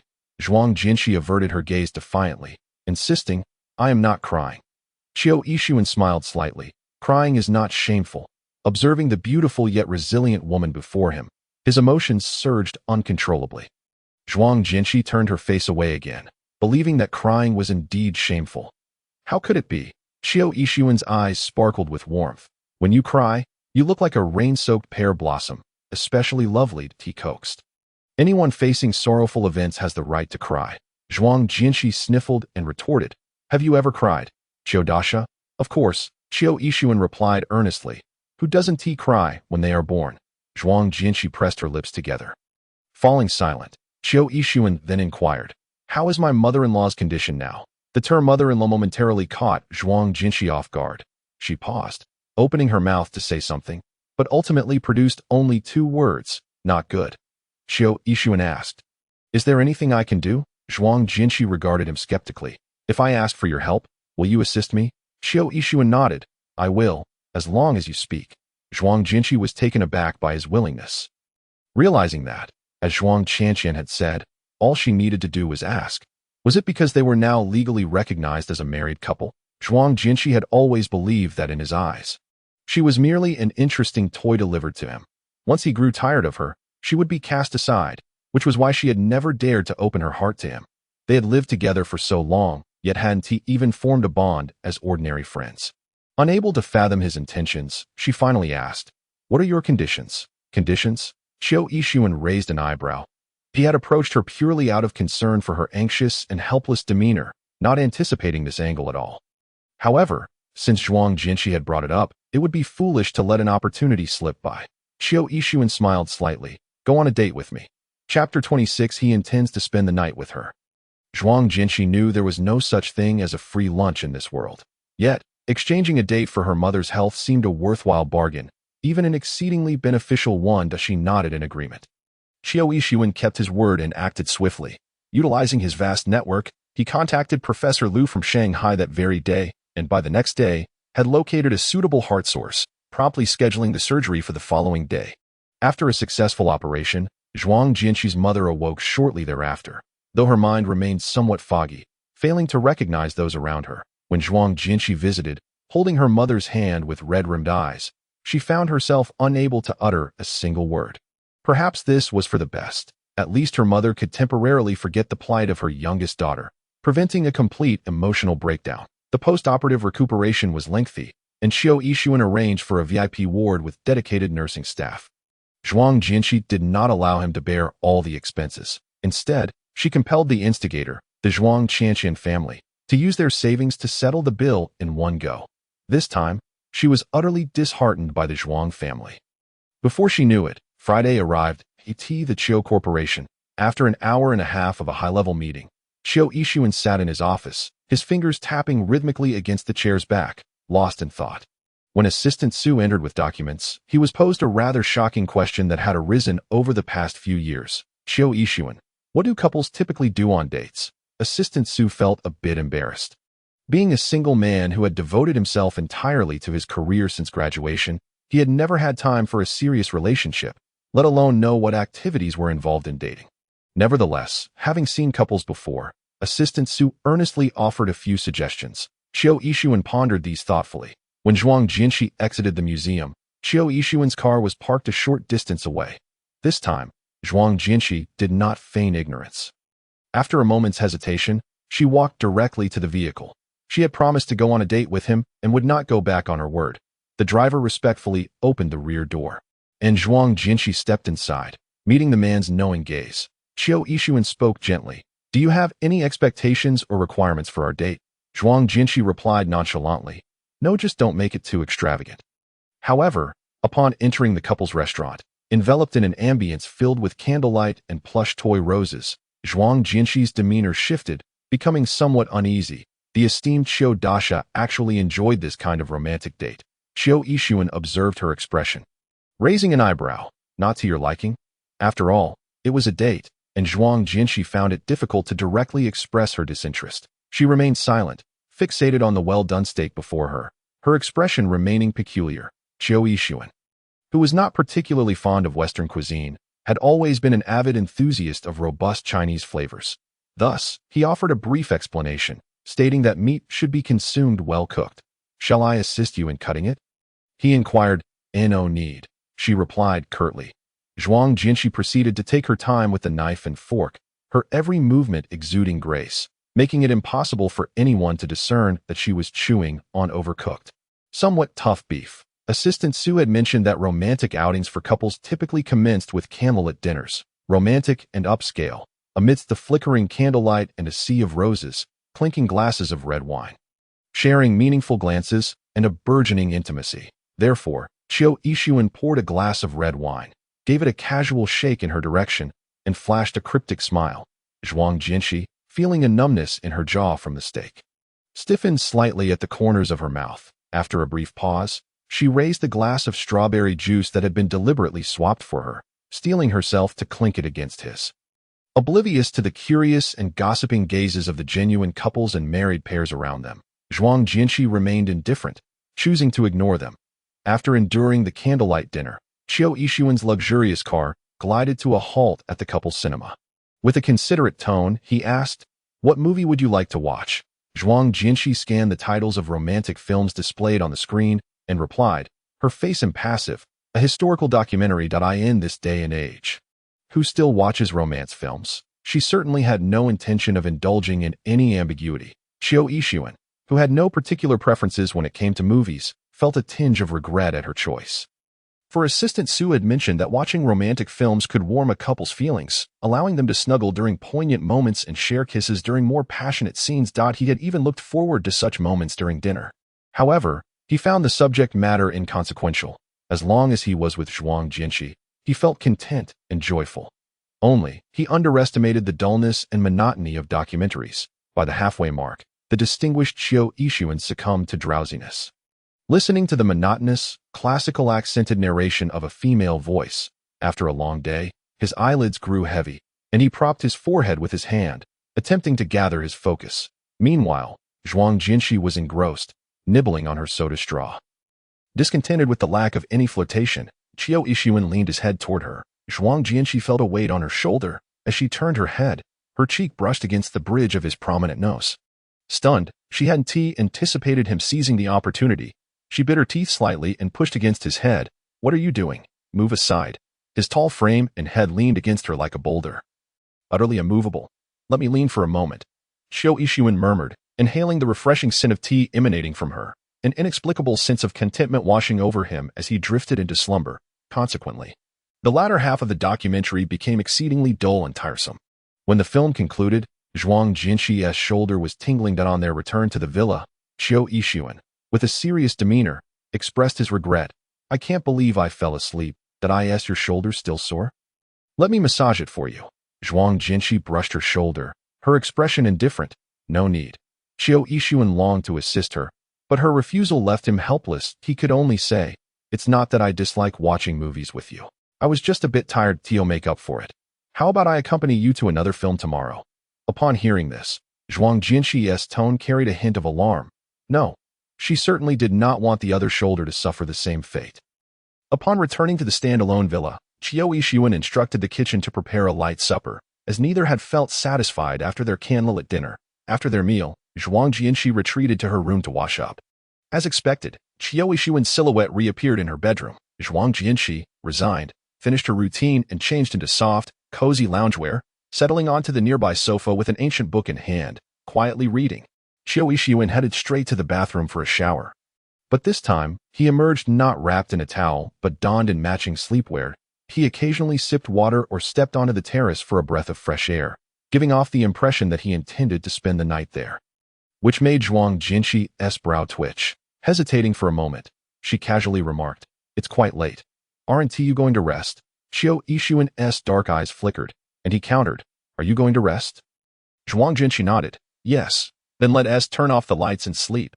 Qiu Yixuan approached, snatched her book from her hands, and turned toward a nearby bookshelf to return it. This was when Zhuang Jianxi uneasily confirmed that he was indeed planning to sleep with her tonight. As Qiu Yixuan approached her step by step, his casual sleepwear contrasted with his usual formal attire, rendering him less composed and more relaxed. His hair, typically slicked back, now fell charmingly across his forehead, making him appear as youthful as a college student. "We've been married for quite some time. Isn't it perfectly normal for us to share a bed?" he teased, drawing out the last syllables of wife with a hint of ambiguous flirtation. Qiu Yixuan gazed at her with an intense, overwhelming presence, reminiscent of a towering mountain overshadowing her. Zhuang Jianxi's complexion paled slightly, her clear almond eyes betraying a hint of confusion. Indeed, they were already legally married. Despite the delays, the inevitable intimacy was bound to occur. Qiu Yixuan would never settle for merely a nominal relationship. Taking a deep breath, she steeled herself. "Very well. Then, let us proceed." After all, it was merely a physical act. A swift resolution would suffice, preventing him from constantly lingering in her thoughts. Observing her trembling eyelashes and clenched fists, she appeared like a little hedgehog, both endearing and provoking a desire to tease. He reached out, encircling her slender waist. Zhuang Jianxi instinctively tensed at his touch but did not retreat. Qiu Yixuan embraced her, gently patting her back in a soothing manner, resting his chin atop her head. His tone gentle. "Zhuang Jianxi, I want to force you, but you must try to accept me. The first step is to draw closer and find affection for one another." Without a moment's hesitation, Zhuang Jinshi replied candidly, "I do not like you." Upon hearing her unfiltered declaration, Qiu Yixuan felt a pang in his heart, an inexplicable ache beginning to surface. His expression darkened as he swept her into his arms. Striding toward the "My feelings for you are sufficient." He placed her on the soft mattress, and she clutched the duvet tightly, trembling as she closed her eyes, lying still as if playing dead. Qiu Yixuan, who had no intention of pursuing anything further, chuckled softly at her reaction and playfully pinched her nose. "What's with the dramatic stance?" Zhuang Jinshi half opened her eyes and murmured, "Aren't you going to?" Qiu Yixuan raised an eyebrow. "Going to do what?" With a swift motion, he pulled the delicate silk blanket over them both, smiling lightly. "I'm merely tucking you in to sleep." Zhuang Jinshi was momentarily taken aback, her heart quietly easing. She quickly wrapped the blanket tighter around herself, feeling somewhat uncomfortable. "That I don't need to be tucked in. I'm not a child." Qiu Yixuan held her from behind, gently stroking her head. His voice tender. "I wish to tuck you in. Sleep now." The closeness of their intimate contact left Zhuang Jianxi feeling unaccustomed. Initially, she attempted to break free from his embrace to sleep independently, but as she sensed something pressing against her lower back, her mind momentarily blanked, and she froze. Qiu Yixuan's warm breath fanned her ear, laden with a fervent restraint. "If you continue to squirm, I cannot guarantee that this will remain a simple act of tucking you in." Zhuang Jinshi fell completely silent, too afraid to move, her eyes fixated on the pristine bed canopy, unable to blink. The silvery moonlight streamed through the gaps in the curtains, enveloping the room in warmth and tranquility. With their barely audible breaths filling the air, time slipped away, and eventually, Zhuang Jinshi succumbed to overwhelming drowsiness, her rigid body gradually relaxing. Chiu Yixuan listened to her steady breathing, carefully adjusting her into a more comfortable sleeping position. He did not wish to force her, but he also desired to bridge the gap that had formed between them, for the constant longing in his heart was insatiable. Embracing her was a way to quell that yearning. The serene and tranquil visage of the sleeping girl was now so close, her closed lashes long and curled, her plump lips full of allure. Chiu Yixuan gazed at her for an extended period, as though looking through her to the beautiful girl she once was, one who called him Brother E, who would cling to him while flying kites, and ask him to carry her up the mountain to gaze at the stars. In the blink of an eye, a decade had passed. The little girl had grown up, blossoming into a more stunning figure, so beautiful that he wished to keep her securely by his side, ensuring no one could covet her. Alas, the proud young woman would never willingly clip her wings to remain in a gilded cage. She held her own beliefs and aspirations, with no place for him in her envisioned future. She had long since forgotten him as a trivial part of her past and no longer harbored feelings for him. Chiu Yixuan's eyes darkened with melancholy.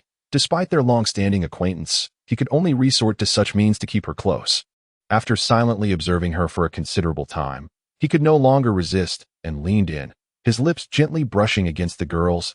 It was a fleeting kiss, devoid of desire, steeped only in the undercurrents of affection and tenderness. A brief touch that was over almost as soon as it began. The slumbering maiden exhibited no response, as Chiu Yixuan tenderly caressed her cheek for what felt like an eternity before cradling her once more in his embrace. The following morning, Zhuang Jianxi awoke groggily, only to find the space beside her devoid of presence. The vast, empty bed was solely occupied by her, the covers meticulously tucked around her. She scratched her head and sat up, shaking off the remnants of a heavy slumber, during which she had dreamed a distant dream. In her reverie, she encountered her 10-year-old self in that quaint courtyard during her recuperation in Jiang'an. She had accidentally fallen into the lake, sputtering water as a tall, slender boy dove in, rescuing her and gazing at her with concern, soothing her fears. They had spent a brief yet joyous month together in the courtyard, painting, playing football, swinging, flying kites, and sharing hawthorn slices. That brother had even secretly taken her up the mountain to witness the sunrise, only to have a quarrel at the summit before disappearing without a word. This had left her, a mere child, quite upset for an extended period. Though their time together was fleeting, the memories they forged were indelibly etched in her mind. Her remarkable memory allowed her to recall even those she had known at the tender age of 2 or 3. Yet curiously, as time passed, she had inexplicably forgotten the visage of that boy. Zhuang Jianxi furrowed her brow, and her peripheral vision caught a glimpse of the pillow beside her, whereupon she discovered a single short, black hair resting on the pristine white fabric. Thick and dark, it was unmistakably not her own. A complex expression crossed her face as she recalled the previous night. She had indeed shared a bed with a man. It was worth noting that since she had become aware of the world around her, she had never shared a bed with anyone, not even her mother or Longcour. The man's broad and warm embrace felt akin to a soothing hot spring, enveloping her in warmth and dispelling all surrounding chill, rendering her unable to resist the allure of such a sensation. That it was an unfamiliar feeling, yet she found no aversion to it.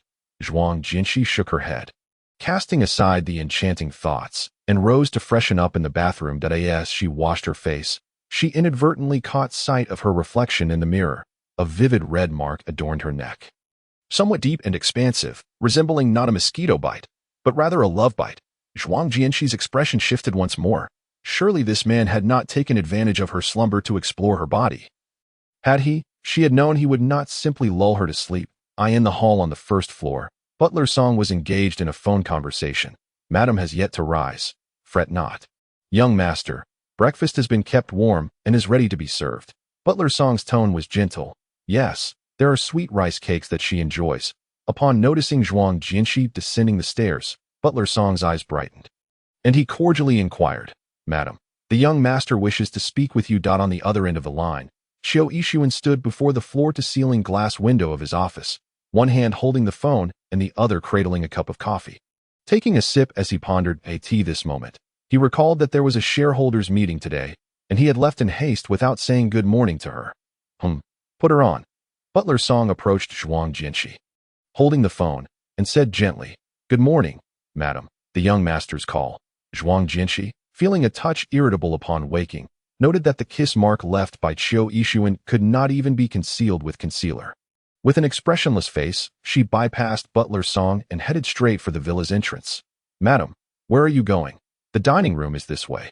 Butler Song was taken aback, but quickly caught up. "The young master wishes to speak with you."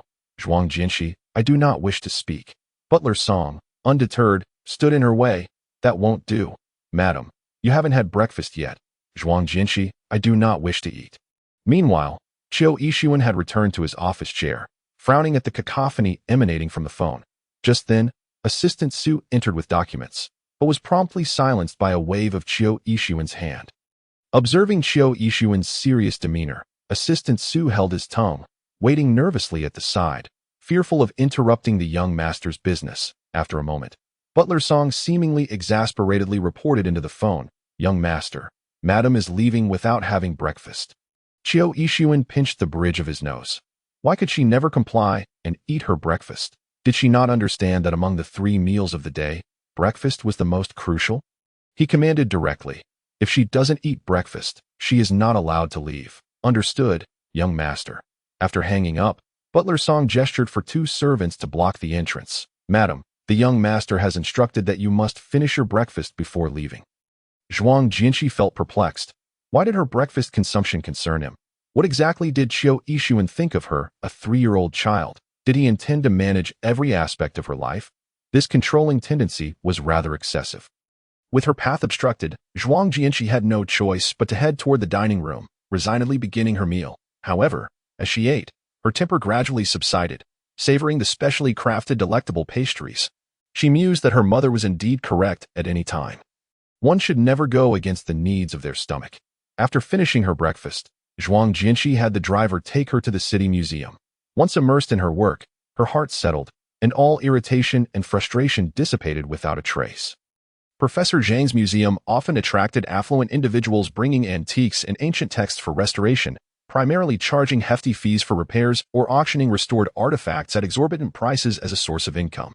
Zhuang Jinshi was not particularly seasoned as a restorer, her youth contrasting with the age of the artisans around her, yet her exceptional talent, coupled with 3 to 4 years of experience as Professor Zhang's prized disciple, allowed her to occasionally participate in the restoration of precious ancient works. However, collectors and wealthy patrons tended to seek Professor Zhang's expertise, as Zhuang Jinshi's youthful visage did not inspire much confidence.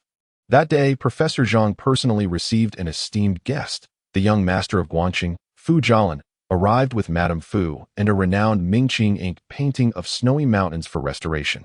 Madame Fu had recently visited relatives in Longqing and, upon hearing of Professor Zhang's museum's capabilities in authentically restoring ancient texts and paintings, made a special trip to inquire about the potential restoration of her cherished treasure Dada. Once this snowy scene is fully restored, it could fetch an astronomical price of over 100 million, Professor Zhang exclaimed, unfurling the lengthy scroll and scrutinizing it through his reading glasses, his enthusiasm palpable. Madame Fu, regal and gracious, smiled warmly. She was unconcerned with the potential auction price. Her primary desire was to see the painting restored, thus alleviating a long-held worry that I cannot linger in launching for too long. Let my son handle the subsequent arrangements. Upon hearing this, Professor Zhang glanced at the dashing yet visibly fatigued young master of the Fu family, who had been dragged out of bed by his mother after a long night out. Fu Jialan loathed such antiquated establishments, filled with dusty tomes and devoid of any vibrancy, and he found it hard to even nod off comfortably. Just get it done quickly. I want to go back to sleep. As soon as Fu Jialan's flippant remark left his lips, he received a sharp rap on the head from Madame Fu, who chastised, "How dare you speak like that?"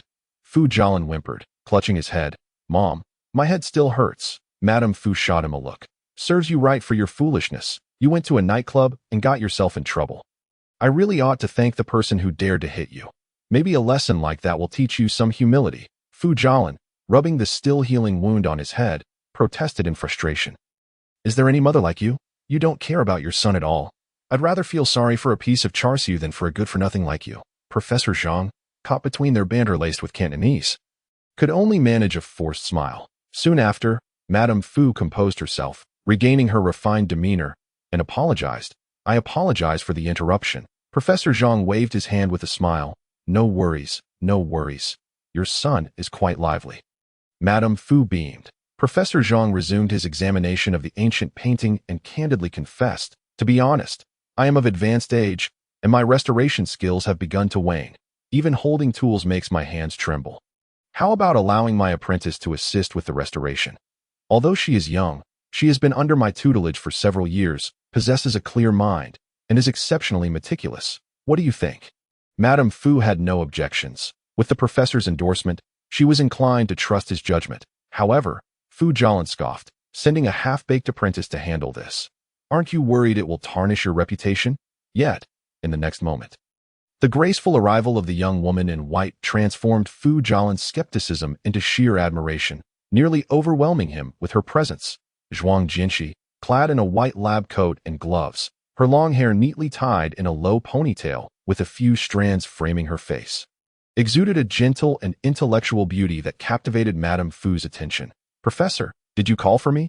Zhuang Jinshi entered with poise, her demeanor respectful, and her voice melodious and clear, causing Fu Jialan's scalp to tingle as the pain from his previous injury resurfaced. He stared intently at the young woman before him, a stark contrast to the flustered beauty he had encountered under the moonlight at the foot of Tungjing Mountain. Dressed impeccably, she radiated an ethereal grace that made her exquisite features and demeanor all the more apparent. Fate had indeed brought him to her without the slightest effort. After a fortnight of fervent searching, the person he had longed for was unexpectedly concealed within. Fu Jialan's body thrummed with restlessness. Blood coursing through his veins, his eyes flashing with a keen determination and a covetous desire. He needed to devise a strategy to prevent scaring her away. This is the treasured snow-clearing painting of Madame Fu. Let Xiaoxi come over to assess it. Professor Zhang was quite pleased with Zhuang Jinshi, his devoted disciple, and warmly beckoned her over. Zhuang Jinshi politely greeted Madame Fu, but remained oblivious to the man slouched in the corner. Sprawled across a grand armchair, she seldom paid heed to inconsequential individuals and matters. Leaning forward, Zhuang Jinshi meticulously began her preliminary appraisal of the snow-clearing painting, examining its era, materials, and condition. After a while, she softly remarked that certain areas were severely stained with water damage, but could be restored using Xiangshan ancient paper and Songnan green ink, although further analysis and a restoration plan would be required. Professor Zhang nodded in agreement, confirming that the main area of concern was indeed that section, while other issues were minor. Madame Fu beamed with satisfaction, remarking that indeed, a renowned master produces exceptional disciples, and she felt reassured handing it over to them. Professor Zhang chuckled, assuring her to rest easy. The more Madame Fu observed Zhuang Jinshi, the more she appreciated her. The young woman displayed no signs of impatience, remaining calm and unflappable in both demeanor and circumstance, exuding an exquisite charm. The high-achieving student in antiquities was also strikingly beautiful, a fitting match for her recently returned nephew from abroad. With a smile, Madame Fu inquired, "Your name is Zhuang Jinshi, is it not?" Zhuang Jinshi looked at her, puzzled by the smile, and merely nodded. Before Madame Fu's matchmaking intentions could take flight, Fu Jialan's voice abruptly shattered the moment. "Are you done yet? Can we make it snappier?" As he spoke, Zhuang Jinshi finally noticed the tall figure slumped in the reception area. However, the man appeared somewhat furtive, his head buried on the table, obscuring his face, though his voice sounded eerily familiar. Chapter 29. "Do you miss me, my darling?" Madame Fu felt a twinge of embarrassment at being interrupted, her son's slovenly posture aggravating her further. Yet, she refrained from displaying her displeasure in front of Zhuang Jinshi, maintaining a composed smile. Well, we shall leave the painting in your capable hands. Let us proceed with the necessary paperwork." Professor Zhang nodded, instructing an assistant to bring in a camera for documenting the overall and detailed images of the painting. Noticing that her presence was no longer required, Zhuang Jinshi took her leave. Only then did Fu Jialan lift his head, standing to stealthily follow her retreating figure. Professor Zhang, misunderstanding his intent, hesitated before speaking. "Young Master Fu, if you find it unsuitable, we can certainly consider another restoration expert. We have many highly qualified ones here." "No, I want her," Fu Jialan interjected, lifting his hand and altering his tone from disdain to one of camaraderie as he jovially remarked to Professor Zhang, "Indeed, the later generation surpasses the former. Your little disciple is quite impressive." Madame Fu feigned a gesture to deliver a light reprimand, prompting Fu Jialan to quickly sidestep. With a glance, he continued, "As a token of gratitude, I shall host a dinner tonight. You and your pupil must join us." Professor Zhang, not one for such social gatherings, waved his hand dismissively. No need, no need. We in this profession focus solely on our craft, not on feasting. Fu Jialin raised an eyebrow, bluntly stating, "So, you're refusing to honor my invitation?" Professor Zhang, caught off guard by such boldness, stammered. This. Fu Jialin continued unabated. "If you don't attend, it means you're dismissing my hospitality, and dismissing me is tantamount to dismissing the Fu family, which reflects poorly on the entire Guangdong circle." Madame Fu smacked his head, eliciting a yelp from Fu Jialin. "This is utterly ridiculous. Had I known, I wouldn't have brought this troublesome child along," she scolded. Fu Jialin grinned. "I merely wish to host a dinner." "Is there any need for coercion in such hospitality?" Fu Jialin retorted. "Haven't you been eager to nurture my literary and refined sensibilities? Now that I wish to invite these literati for a meal and seek their wisdom, you obstruct me. What is the meaning of this?" Madame Fu was taken aback, not expecting this line of thought. Professor Zhang, wiping the cold sweat from his brow, resignedly said, "Since young Master Fu is so earnest in his invitation, we shall attend tonight. My sincerest apologies, Professor Zhang. To foster goodwill, I shall donate an artifact to your esteemed gallery. You are far too gracious." Madame Fu deftly navigated the conversation, alleviating the tension and preserving some decorum. By 6 in the evening, Zhuan Jinshi accompanied Professor Zhang to Longhua Hotel. This was her first time attending a dinner with Professor Zhang, and she found it impossible to decline. Furthermore, she could not let her elderly teacher fend for himself in social interactions.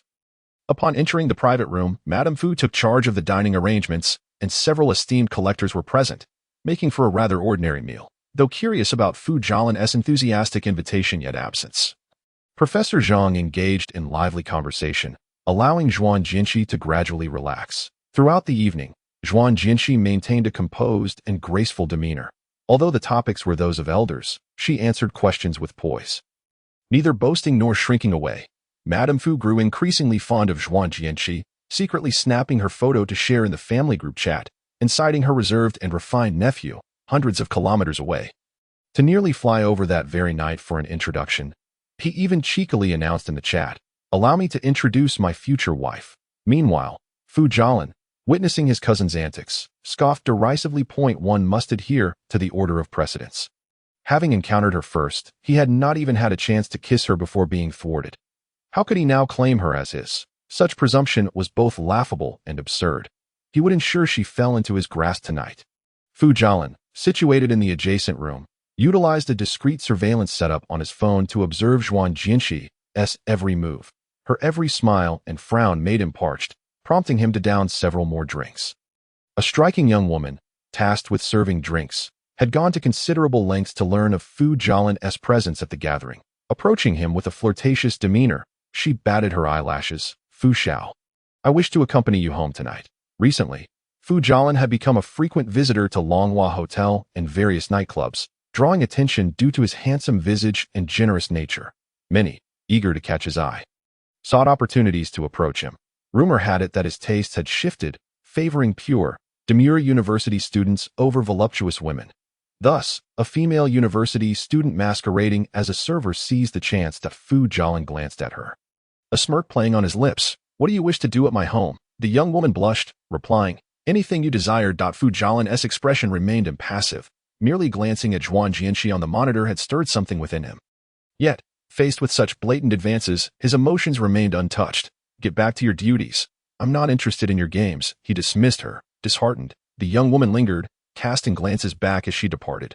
Truth be told, Fu Jialin's tall stature and roguish charm would have made her willing to endure a night of anything just to be near him. Meanwhile, the server Fu Jialin had discreetly arranged finally entered the adjacent room with juice. Zhuan Jinshi, abstaining from alcohol while the elders sipped soup, found the juice placed before her. Observing her drink, Fu Jialin watched as Zhuan Jinshi consumed it, and shortly thereafter, she excused herself to the restroom. A wicked smile crept across his face. The sink. Zhuan Jinshi felt an inexplicable warmth envelop her body, discomforting her. She splashed her face with water, and upon glancing in the mirror, she noticed her face had taken on a flushed hue, prompting her to frown and tug at her collar for air. Something was amiss. That juice was tainted. Zhuan Jinshi was no naive fool. Sensing the change in her body, she grew increasingly vigilant. Was this dinner not aimed at Professor Zhang, but rather targeted at her? In that moment, a message from Qiu Yixuan arrived. Whenever she stayed out past 8 without returning to the villa, he would invariably reach out. Sometimes even driving to find her. As Zhuang Jinshi hastily typed a few words, her phone was suddenly snatched from her grasp. Bewildered, she looked up to see the man before her, her complexion paling as she instinctively took a step back. It was Yu. Fu Jialan's face bore the hallmark of a charming yet fickle playboy, and his choice of casual attire, even in the cool autumn, made him unforgettable. Long time no see. Do you miss me? Darling? He purred, his tone teasing yet his gaze predatory, like a serpent poised to strike. Chapter 30. Do you want it? Beg me for it. Zhuang Jinshi's eyes widened, goosebumps erupting at his words. You do not miss me. But I have thought of you incessantly. I searched for you for over half a month before finally encountering you again. That voice. It was the same one she had heard earlier at the museum. He had actually tracked her down. Zhuang Jinshi gathered her thoughts, increasingly convinced that tonight's dinner was orchestrated by this very man. She felt her body growing increasingly unwell, her gaze turned icy. What have you made me drink? Fu Jialan's smile was wicked as he advanced toward her. Juice. What else could it be? Since he was aware that she had consumed the juice, it was evident that he had tainted it with something foul. Zhuang Jinshi continued to retreat until her lower back met the wet bars. Fu Jialan reached out to touch her waist. She forcefully slapped his hand away. Get away, don't touch me. Fu Jialan gazed at her, her lips a luscious red, her teeth pearly white, and her eyes shimmering, all while she feigned indifference and ferocity. It was clear that the effects of the drug were beginning to take hold. So spicy. Fu Jialan raised his hand to inspect the reddened back of his hand, licking his lips as desire surged within him. In this world, there was no one he could not possess. Be good. Tonight I shall cherish you properly, and you shall experience delight. The man advanced relentlessly, closing in on her, prompting Zhuang Jinshi to seize an ashtray behind her with the intent to strike. However, Fu Jialan abruptly grasped her wrist. Do you intend to hit me again? Fu Jialan brushed aside her bangs, pointing to a scar where some hair had been shaved off, gritting his teeth as he spoke. Last time, you cracked my head open, and I had to endure 6 stitches. What will you use to repay me? 6 stitches were nothing. On that same night, Qiu Yixuan had endured 7, realizing that she was no match for him. Zhuang Jinshi forced herself to calm down, biting her lip as she said, You can retaliate, and we shall call it even. Upon hearing this, Fu Jialan laughed again. How could I bear to hit you? A husband must cherish his wife. After all, Zhuang Jinshi was disgusted by his words, her eyes filled with disdain as she struggled. Let go of me. Fu Jialan, uninterested in further conversation, hoisted the weak and feverish girl into his arms and kicked open the door to the adjoining room. The delicate figure in his embrace was light as a feather, with a slim waist and a shapely rear, both resilient and soft, inciting a desire to ravage her thoroughly. Yet, beautiful things often come with thorns. As they entered the room, Fu Jialan received 4 sharp slaps and 2 bites to his shoulder, the most painful being the way Zhuang Jinshi had headbutted him, causing his temple to throb painfully. He found himself somewhat inclined towards that masochistic trait, where the more it hurt, the more stimulating it became. Fu Jialan's breath quickened, and he could no longer restrain himself, pinning her onto the sofa. At that moment, Zhuang Jinshi's gaze had turned hazy, her body weak, her spirit severely disoriented. The drug Fu Jialan had administered was imported, potent and swift, with a strong hallucinogenic effect that blurred the line between familiarity and strangeness. This was a common tactic among the debauched elite. Zhuang Jinshi struggled against the tide of confusion, knocking over a wine bottle from the coffee table in her frantic attempts to maintain her clarity. The shards of glass were tightly clutched in her palm. She lacked the strength to attack anyone and resorted to self-harm to stay awake. Blood trickled down her hand, and the man beneath her trembled lightly. Fu Jialan paused, turning to see what she had done, and quickly attempted to pry the glass from her hand. What are you doing? Let go. Fu Jialan's expression was a mixture of complexity as he glared at her. Why act so fiercely? Zhuang Jinshi gasped for breath, her voice trembling with a plea. Let me go. Fu Jialan stared at her intently, a flicker of emotion and complexity crossing his eyes. The more pitiful she appeared, the more his inner impulses to dominate her surged. Under the neon lights of the night, several sleek black luxury cars screeched to a halt outside the Longhua Hotel. The man in the lead, clad in a black coat, strode in with a thunderous presence. flanked by several suited bodyguards whose formidable demeanor caused onlookers to recoil in fear. The door to the private room was forcefully thrust open. A gust of cold air rushing in, startling Mrs. Fu and Professor Zhang. While the elderly gentlemen at the table exchanged glances, Qiu Yixuan entered with a stern expression, scanning the room for any sign of Zhuang Jinshi. His gaze locking onto Professor Zhang, who was closest. Where is she? Professor Zhang, having seen many things in life, was taken aback by the imposing aura of this formidable figure. His aged face trembled. Zhuang Jinshi. Oh, she went to the restroom. Before he could finish, Qiu Yixuan turned on his heel, his expression darkening as he exited, his subordinates swiftly sealing off the private room and corridor to search for her. Mrs. Da Fu, bewildered by the commotion, felt her expression grow serious. Zhuang Jinshi had been gone for too long. Could something have happened? Yet, she could never have anticipated that her precious son had stirred up a considerable storm. Qiu Yixuan's demeanor was icy and inscrutable. No one could perceive the turmoil and fury boiling within him. Just 10 minutes prior, he had received a text from Zhuang Jinshi that read simply, "Come to Longhua Hotel urgently." That he had immediately called, but there was no answer. Zhuang Jinshi had never sent him a message with the words urgent, indicating that something was amiss. Qiu Yixuan possessed a keen instinct for danger. Anyone daring to act against him on his territory was courting death. In the dimly lit private room, the delicate girl was held by her wrist, her hair disheveled, her cheeks and ears flushed with an unnatural hue. Accompanied by suggestive soft gasps that stirred the imagination, Fu Jialan's eyes brimmed with overwhelming desire and excitement at the prospect of a new conquest that he leaned down, inhaling her faintly sweet fragrance. Observing her feeble struggles yet indomitable spirit, which greatly gratified his sadistic inclinations, Fu Jialan removed the shard of glass from her palm, pressing a wad of tissue to staunch the bleeding, then leaned in with a low chuckle. "Be good. Do you want something? Beg me for it." Zhuang Jinshi turned her head away. "Get off me." Fu Jialan, still so stubborn. "Just don't end up begging like a wretch." Tears of humiliation welled up in Zhuang Jinshi's eyes. "Go to hell." Fu Jialan laughed wickedly. "All right, let us indulge in ecstasy together." Just as he leaned down to claim her lips, the door to the private room was violently kicked open with a loud crash. Instantly, Fu Jialan felt a sharp pain in his scalp as he was forcefully thrown onto the ground amidst the shattered glass of the wine bottles. Damn it! Who the hell? Fu Jialan's arm was lacerated by the glass shards. Blood pouring forth as he prepared to curse, only to be met with a fist the size of a sandbag that sent him sprawling. Qiu Yixuan's gaze was terrifyingly cold as he rained down punches with a ferocity that seemed intent on destruction. Fu Jialan's chest ached, half of his face swollen, bloodshot eyes spitting out a bloody tooth, seething with rage. When had the illustrious heir of the Guangdong Circle ever been treated like a mere punching bag? He fought back desperately, but the next moment, Qiu Yixuan delivered a heavy kick that sent him flying 3 meters away, rendering him unable to move. When Qiu Yixuan turned to look at the disheveled girl on the sofa, his heart clenched painfully, nearly suffocating him. He swiftly removed his black suit jacket, wrapping her within it as he lifted her into his arms, his voice deep with concern and anger. CC. Chapter 31. Crying if not touched?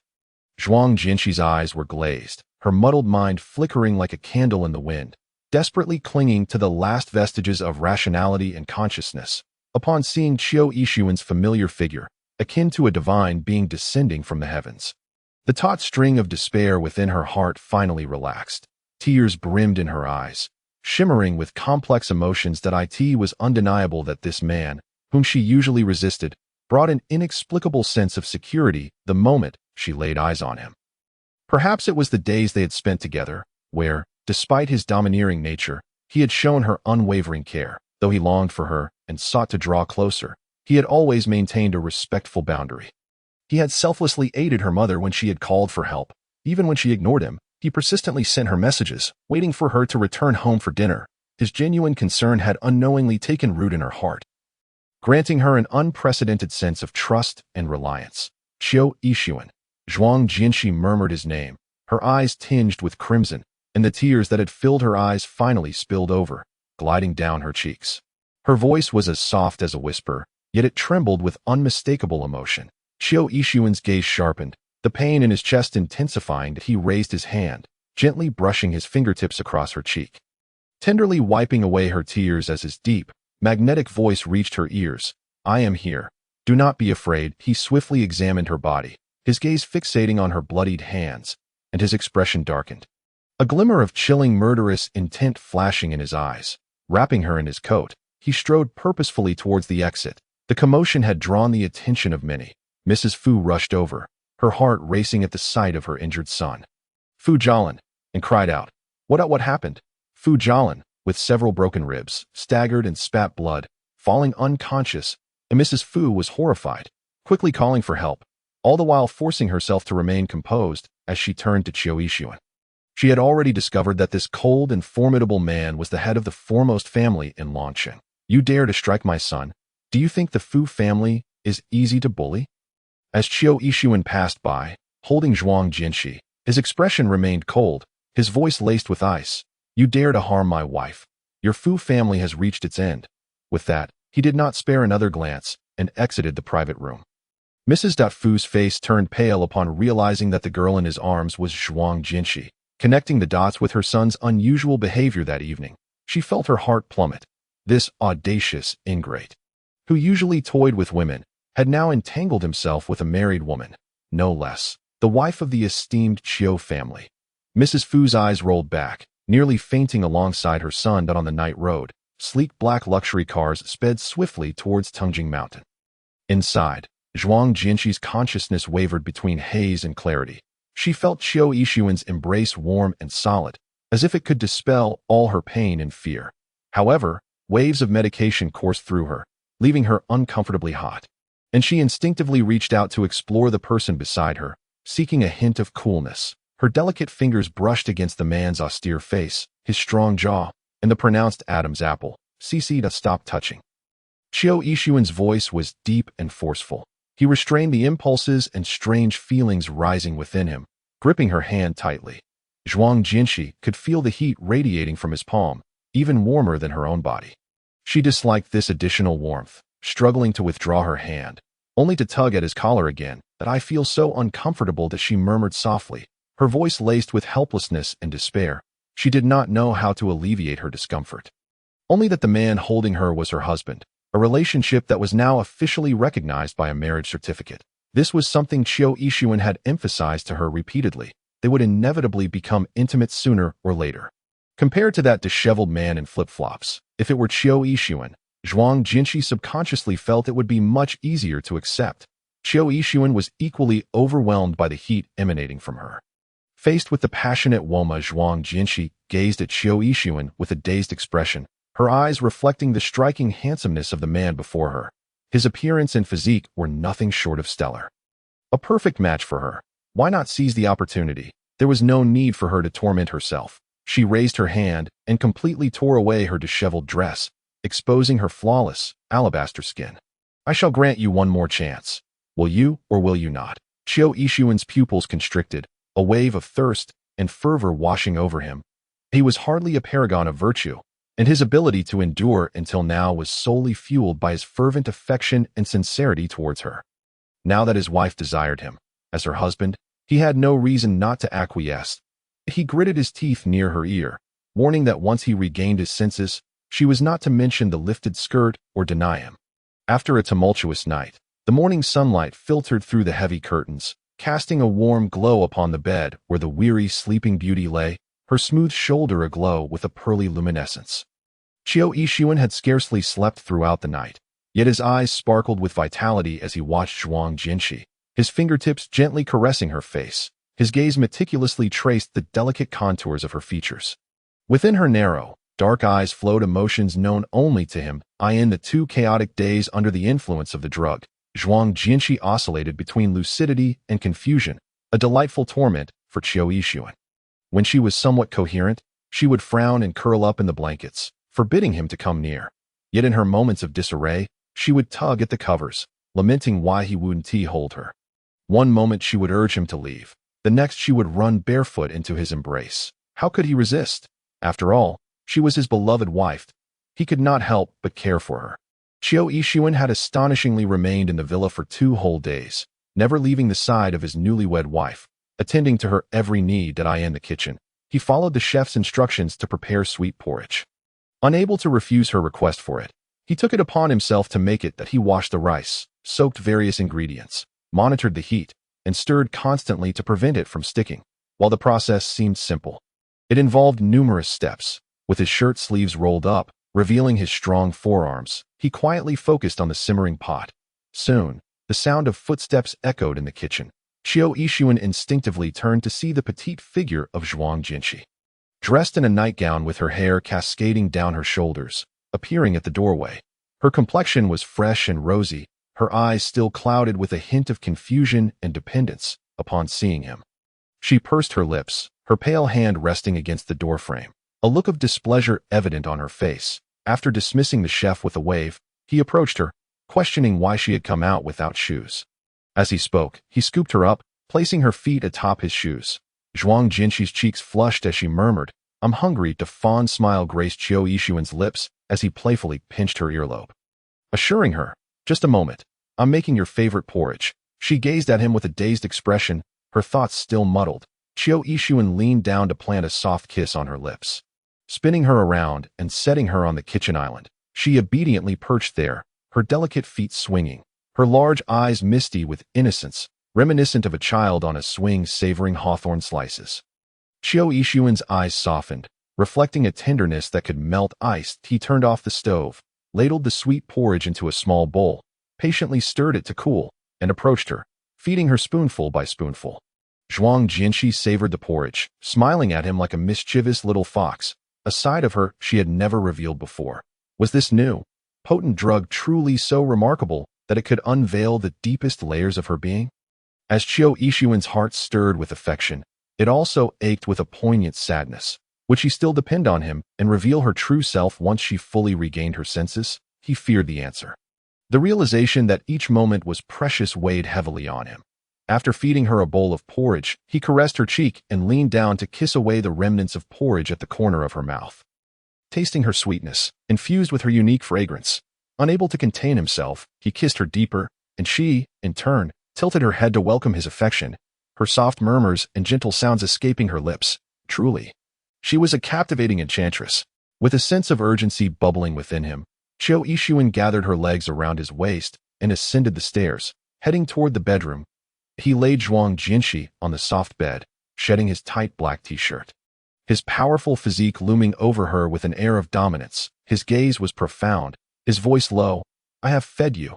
Now it is time to nourish me." After a day and night of passionate entanglement, Qiu Yixuan lost count of how many times they had succumbed to their desires, while his delicate wife fainted from exhaustion more times than she could count. Had it not been for her fragile state, he would have long since succumbed to the overwhelming desire to lose himself in her at midnight. After meticulously ensuring she was clean, drying her hair, and tucking her into bed, Zhuang Jinshi fell into a deep slumber, her fingers too weary to move an inch. Qiu Yixuan gazed at her for a long time before pressing a gentle kiss to her forehead and turning off the lights, wrapping her in his embrace as he drifted into sleep. At 8 in the morning, Zhuang Jinshi awoke first. She opened her strikingly clear eyes, her long lashes framing iridescent pupils devoid of any impurities. The events of the past 2 days and nights flooded her mind like a tidal wave, replaying the chaotic scenes that made her heart race and flush with embarrassment. From the hotel encounter with Fu Jialan, where she narrowly escaped humiliation, to Qiu Yixuan's fierce protection as he carried her away, her tears and kisses in the car, and the ensuing tumult at home, each moment vividly replayed in her mind. She had never imagined she possessed such a wild side. Her previous aloofness and resistance now seemed utterly unfounded in his eyes. Surely he must have laughed at her, viewing her as nothing more than a wanton woman while he played along with her affections. Why had she become this way? Zhuang Jinshi's complexion paled, and as she pondered, her heart ached with a dull throb. She clutched her chest tightly, curling up as breathing became laborious. Her movements stirred Qiu Yixuan from his sleep, and upon seeing her distressed state, his expression shifted. He reached out to embrace her. She. What's wrong? Zhuang Jinshi instinctively covered her chest, retreating from his touch. Qiu Yixuan's hand froze, his eyes meeting hers, which had turned icy once more, rendering him momentarily speechless. She looked at his bare, muscular torso, the marks of her own nails etched into his skin, and her heart sank further. Her body, which felt achingly weak and sore, was a stark reminder of the past 2 days' recklessness. She was not a paragon of virtue. Her attitude towards intimacy had always been laid back, allowing things to unfold naturally. Qiu Yixuan's intentions to care for her body were understandable. She could not hold him accountable, for they were indeed lawful husband and wife. She could only blame herself for not being cautious enough, for her lack of self-control, and for the ungraceful side she had inadvertently revealed. Years of cultivating the demeanor of a refined lady made it impossible for her to accept this starkly different version of herself. Yet, the more she dwelled on it, the more her heart ached. Having been sheltered in Tungjing Mountain for so long, the affliction that had never manifested in despair now erupted like a volcano.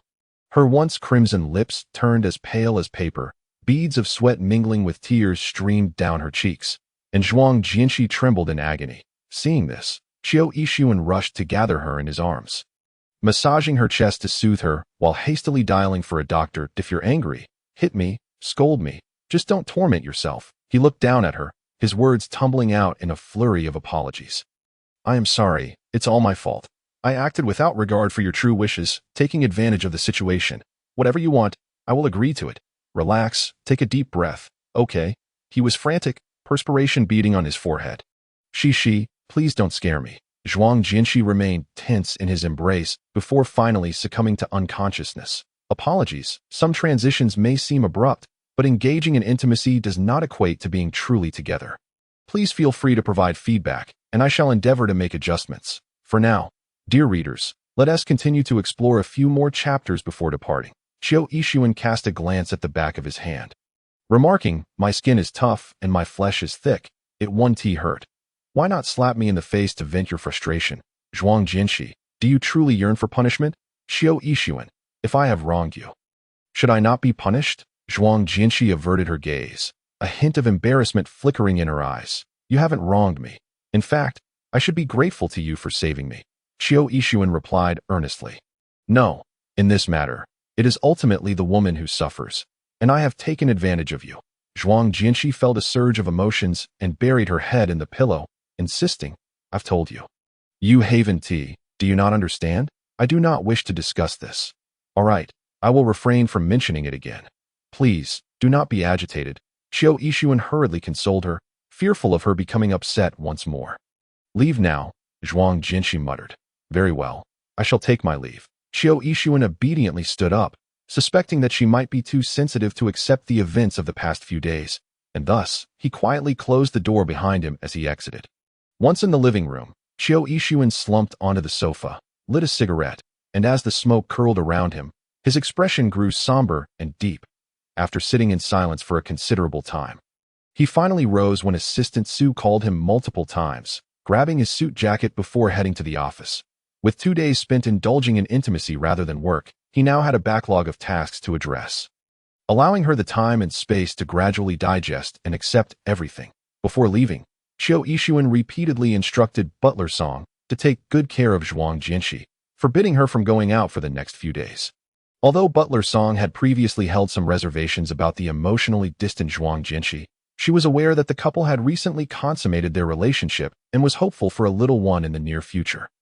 Naturally, she was filled with anticipation and delight, readily agreeing to his requests with utmost diligence. Upon arriving at the company, Qiu Yixuan wasted no time tackling a plethora of matters, attending back-to-back meetings, even foregoing lunch. A lazy knock sounded at the office door, and before he could utter come in, the door swung open. A flamboyant playboy, carrying a lunchbox, strolled in uninvited, making himself comfortable on the sofa. Qiu Yixuan glanced up momentarily before averting his gaze, coldly stating, do not enter without permission next time. Oh, since when did our diamond bachelor become so particular? Must I seek permission to enter? Are you hiding someone in your office? Su Juanda's eyes sparkled mischievously as he began to survey the room. In Longcheng, the Qiu family held prominence, closely followed by the Su family, and the two had maintained a strong rapport over the years, with Qiu Yixuan and Su Juanda being childhood friends. Your sister-in-law will come to the office eventually, Qiu Yixuan remarked, a tinge of warmth and anticipation crossing his features. Oh, I almost forgot you are now a married man, Su Juanda exclaimed, as Qiu Yixuan had boldly claimed Zhuang Jianxi, the daughter of the Zhuang family. Just a few months prior, initially, Su Juanda had thought Qiu Yixuan merely sought a beautiful toy, but he had not anticipated it was for the purpose of marriage, as if marrying a wife were as simple and swift as having a meal. The elders of the Chiu family must be fuming. He mused. So, when will you introduce your wife to the brothers? Su Juanda inquired, clearly excited, having heard of the beauty from the Zhuang family, renowned for her stunning looks. Chiu Yixuan shot him a glance. Why should my wife make an appearance for you? Do you think you are worthy? Su Juanda choked momentarily. Oh, we merely wish to toast to her. Your sister-in-law cannot drink. Su Juanda observed Chiu Yixuan's protective demeanor and smirked, pondering how this hard-edged man transformed into a devoted husband, wondering if Zhuang Jianqi could withstand his nature. Rumors suggested that Chiu Yixuan had entered into a forced marriage, which piqued Su Juanda's curiosity.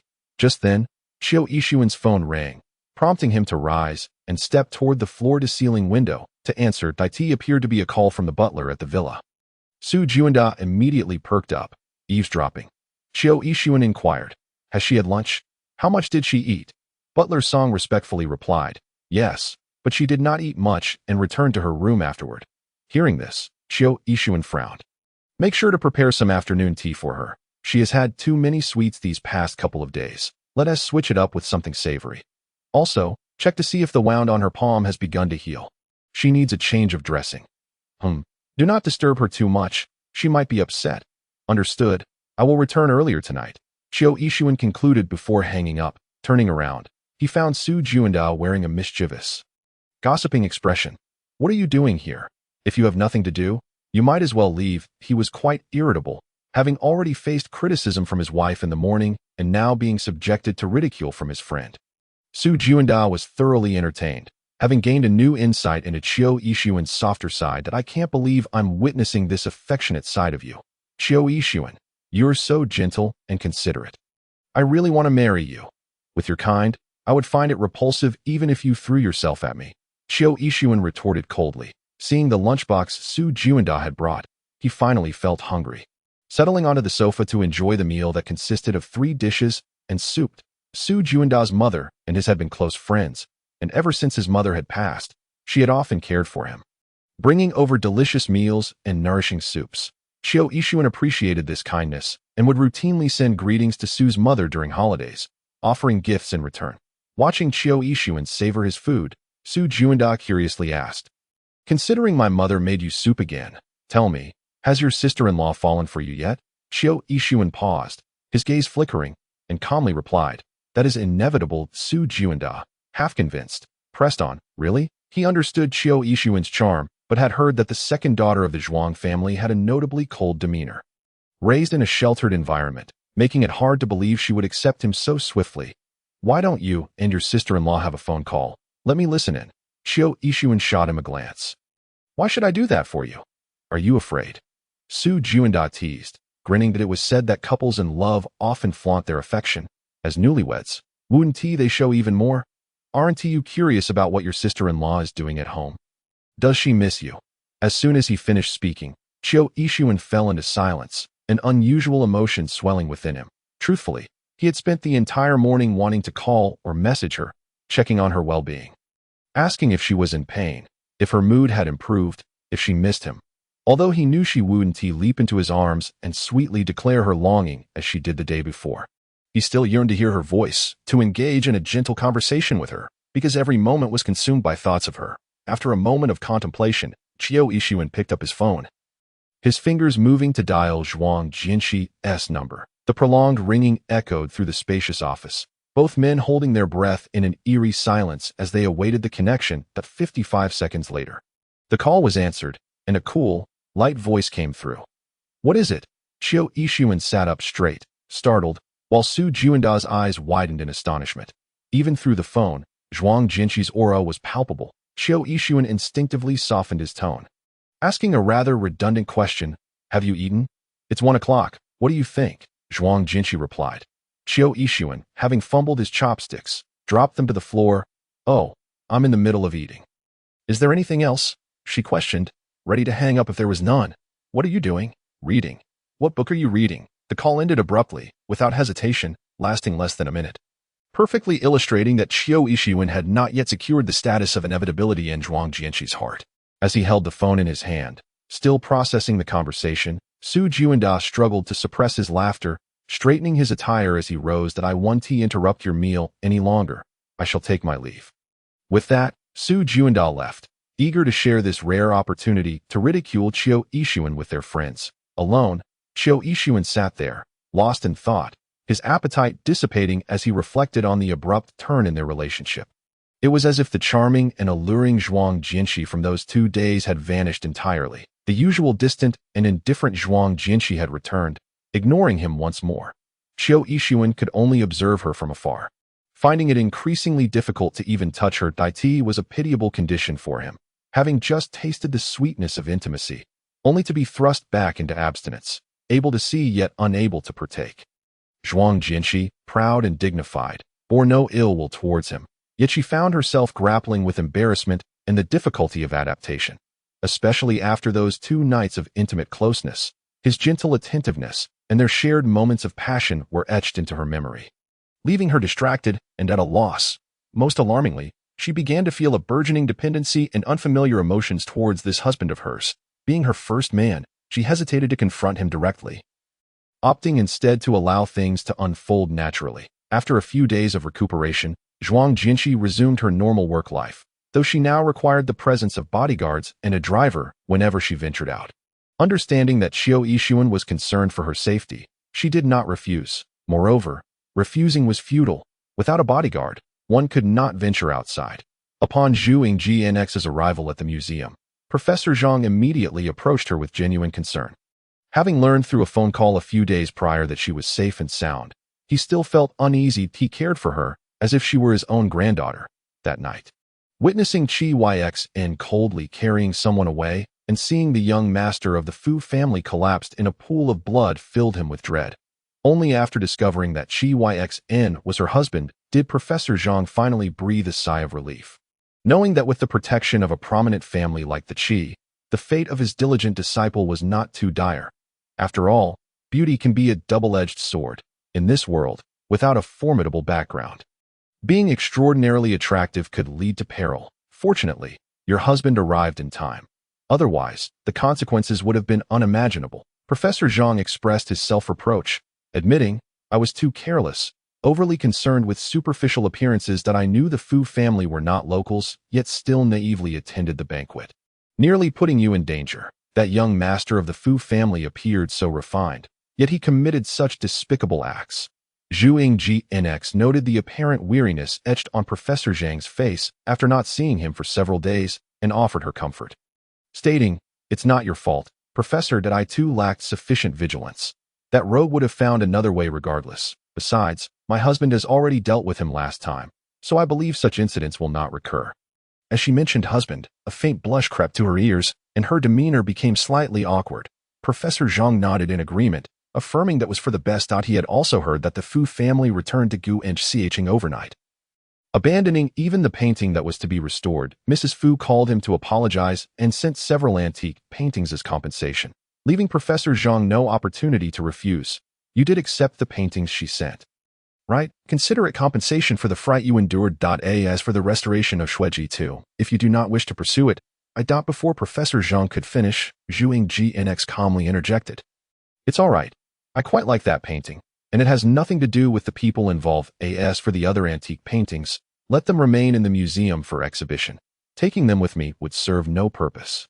Understanding her steadfast nature, which was even more indifferent to fame and fortune than that of the older generation, Professor Zhang acquiesced to her wishes. However, he insisted on ensuring she received the rightful compensation, transferring every penny to her without failed. In the tranquil and spacious studio, various specialized restoration tools and materials were meticulously arranged on the workbench, from delicate tweezers and miniature brushes to specially formulated glue and pigments, each selected with great care to suit different restoration projects. A designated area for drying and securing paintings was set up in one corner of the studio, equipped with advanced temperature and humidity control systems to ensure the artworks remained in optimal condition during restoration. Zhu Yingjianx worked under a professionally adjustable lighting fixture that allowed her to regulate brightness and color temperature, wearing a pair of white gloves. She used meticulous technique to gently pick up a small piece of ancient paper that matched the texture of the painting, carefully applying special glue to it. She then proceeded to delicately affix this ancient paper to the damaged area of the painting, performing precise filling work. Once the painting's core had naturally dried and its structure stabilized, She turned her attention to the fractured parts on the back. Fully engrossed, she meticulously completed the crucial step of color matching and blending. Based on the original appearance of the artwork, she skillfully restored the colors in the repaired area, achieving a remarkable harmony of color and texture across the entire piece. At the moment of completion, it was as if the traces of repair had never existed, reviving the painting's former glory. Time slipped by unnoticed, and she immersed herself in her work for an entire day. As evening approached, Zhuing GNX removed her white gloves and washed her hands, then massaged her sore neck. She picked up her long-neglected phone and casually browsed through the unread messages. Instinctively gliding over Chi Yxn's message, she opened the chat window for LNKR. LNKR had sent several stills from her drama, showcasing whimsical and beautiful makeup. Zhuing GNX smiled and replied, "You've made quite the progress. Now you're playing a young lady?" LNKR almost instantly initiated a video call, and as soon as it connected, a vibrant, ancient costume fairy appeared on the screen. With an exaggerated tone, she exclaimed, "Oh my goodness, XX, I waited 4 hours for your reply." Zhuing GNX chuckled, feeling a pang of nostalgia as she gazed at her friend's face. LNKR, brimming with pride, declared, "I'm portraying a young princess here, a lovesick girl infatuated with the renowned actor Su." Zhuing GNX teased, "Isn't that just you in reality?" LNKR retorted, "I'm merely infatuated, not lovesick." Zhuing GNX asked, "What's the difference?" LNKR replied, "The former is a compliment, while the latter is a pejorative." Zhuing GNX countered, "Both are derogatory terms, you know." LNKR insisted, "I don't care. Infatuated sounds better than lovesick."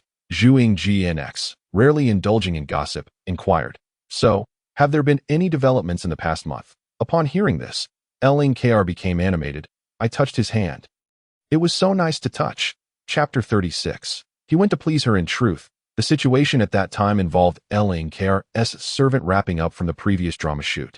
Having had a couple of drinks and trailing behind Su Sich Ndzhu without paying attention, she collided with his back and was rebounded, sending her belongings scattering everywhere. Su Sich Ndzhu bent down to help her retrieve her things.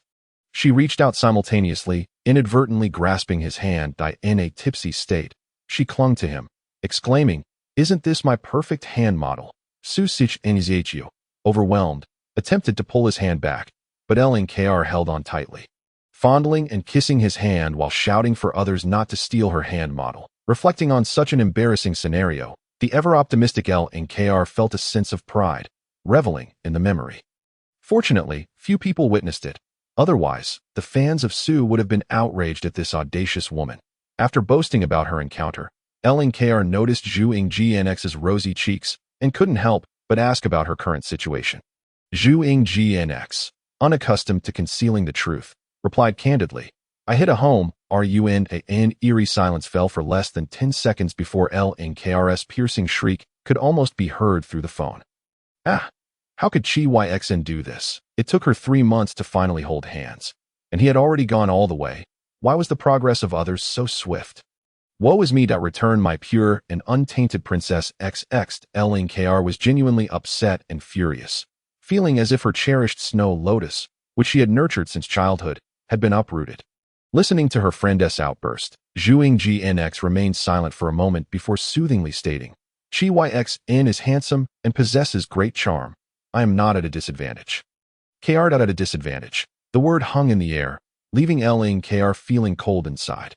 Moreover, Zhuing GNX and Chi Yxn were already married, and it was only a matter of time before they would consummate their relationship. This realization had dawned on her days ago. She just could not accept the abrupt shift in their relationship and the previous days of humble courtship. LNKR understood this as well, recognizing that ever since Zhuing GNX was sent to Chi's family, such an outcome was inevitable. Helpless, she could only hope her dear friend would not suffer too much. After hanging up, LNKR, filled with pent-up frustration, kicked a prop ginkgo tree, venting her anger as leaves rained down around her. The director, who had been directing the leads, suddenly found himself showered in ginkgo leaves. A few people paused in surprise, and the director immediately grabbed a megaphone to shout at LNKR, "What on earth is that servant girl doing?" Su Sich Ndzu's assistant hurried over to advise her. "Mr. Tsu doesn't even have any kissing scenes this time. Why are you making such a fuss?" LNKR's hands ached from kicking, and she raised her arms, on the verge of tears. My best friend was bitten by a dog. The assistant replied incredulously, if your best friend was bitten by a dog, why not hurry and get her vaccinated instead of kicking a prop tree? Tall and elegant, Su Chngzhu glanced over. Having not caught what LNKR said, but noticing her teary-eyed, pitiful expression stirred something in him. He wanted to offer her comfort, but the current setting was not appropriate, remembering that LNKR had eagerly hoped he would take her out for a meal yesterday. He had declined. Well, perhaps tonight he would indulge her just this once. After chatting with LNKR, Zhuang GNX noticed it was already past 6 o'clock as she scrolled through her phone. She finally saw a message from Chi YXN, stating he was coming to pick her up after work. An hour had already passed since he sent that message. Zhuang GNX's expression remained neutral as she tidied her things and exited the museum. Sure enough, she spotted the familiar black Rolls-Royce at the entrance that as the sun set. The car window was partially lowered, revealing Chi YXN's handsome and composed profile, sharply outlined against the dimming light. His gaze-piercing he was on a phone call, but still managed to catch sight of her the moment she appeared. The commanding voice emanated from the other end of the line. The Fu family wields significant influence in Gu Ngcheng. You must be cautious when trying to seize resources there. Chi YXN's tone was frosty. That is my concern. No need for your worry. His father, dissatisfied with his attitude, retorted, you've just settled into your position as the head of the Chi family. Why rush to extend your reach into Gu Ngcheng without first solidifying your own standing? That evening, the news of Fu Jialan drugging Zhuang Jinshi and subsequently being beaten was suppressed by Qiu Yixuan, who believed that his father thought he was eager to make a name for himself and thus took action against the Fu family. Qiu Yixuan, disinterested in explaining himself, simply replied, nothing, I'll hang up. Aware of his strained relationship with his eldest son, Qiu's father took a deep breath and changed the subject, saying, you haven't returned to the old Qiu residence in a long time. Don't think that just because you have a new family outside, you can forget your roots. If I don't go back, will you all be unable to live? Qiu Yixuan responded coldly, I'll talk when I'm in a better mood. Let us leave it at that. My wife is off work. Without waiting for a response, he hung up the phone and stepped out of the car.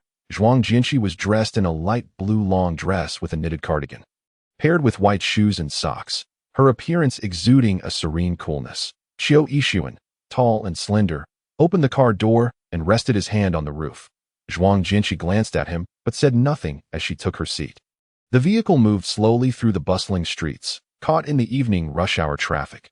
Zhuang Jinshi turned her head to gaze out at the city's neon lights gradually illuminating the night, reflecting a clear brightness in her light-colored eyes. Qiu Yixuan, sitting beside her, watched her intently, undeterred by having waited an hour only to be completely ignored. Once they were in the car, he gently inquired, are you hungry? Would you like to have dinner at a nearby restaurant?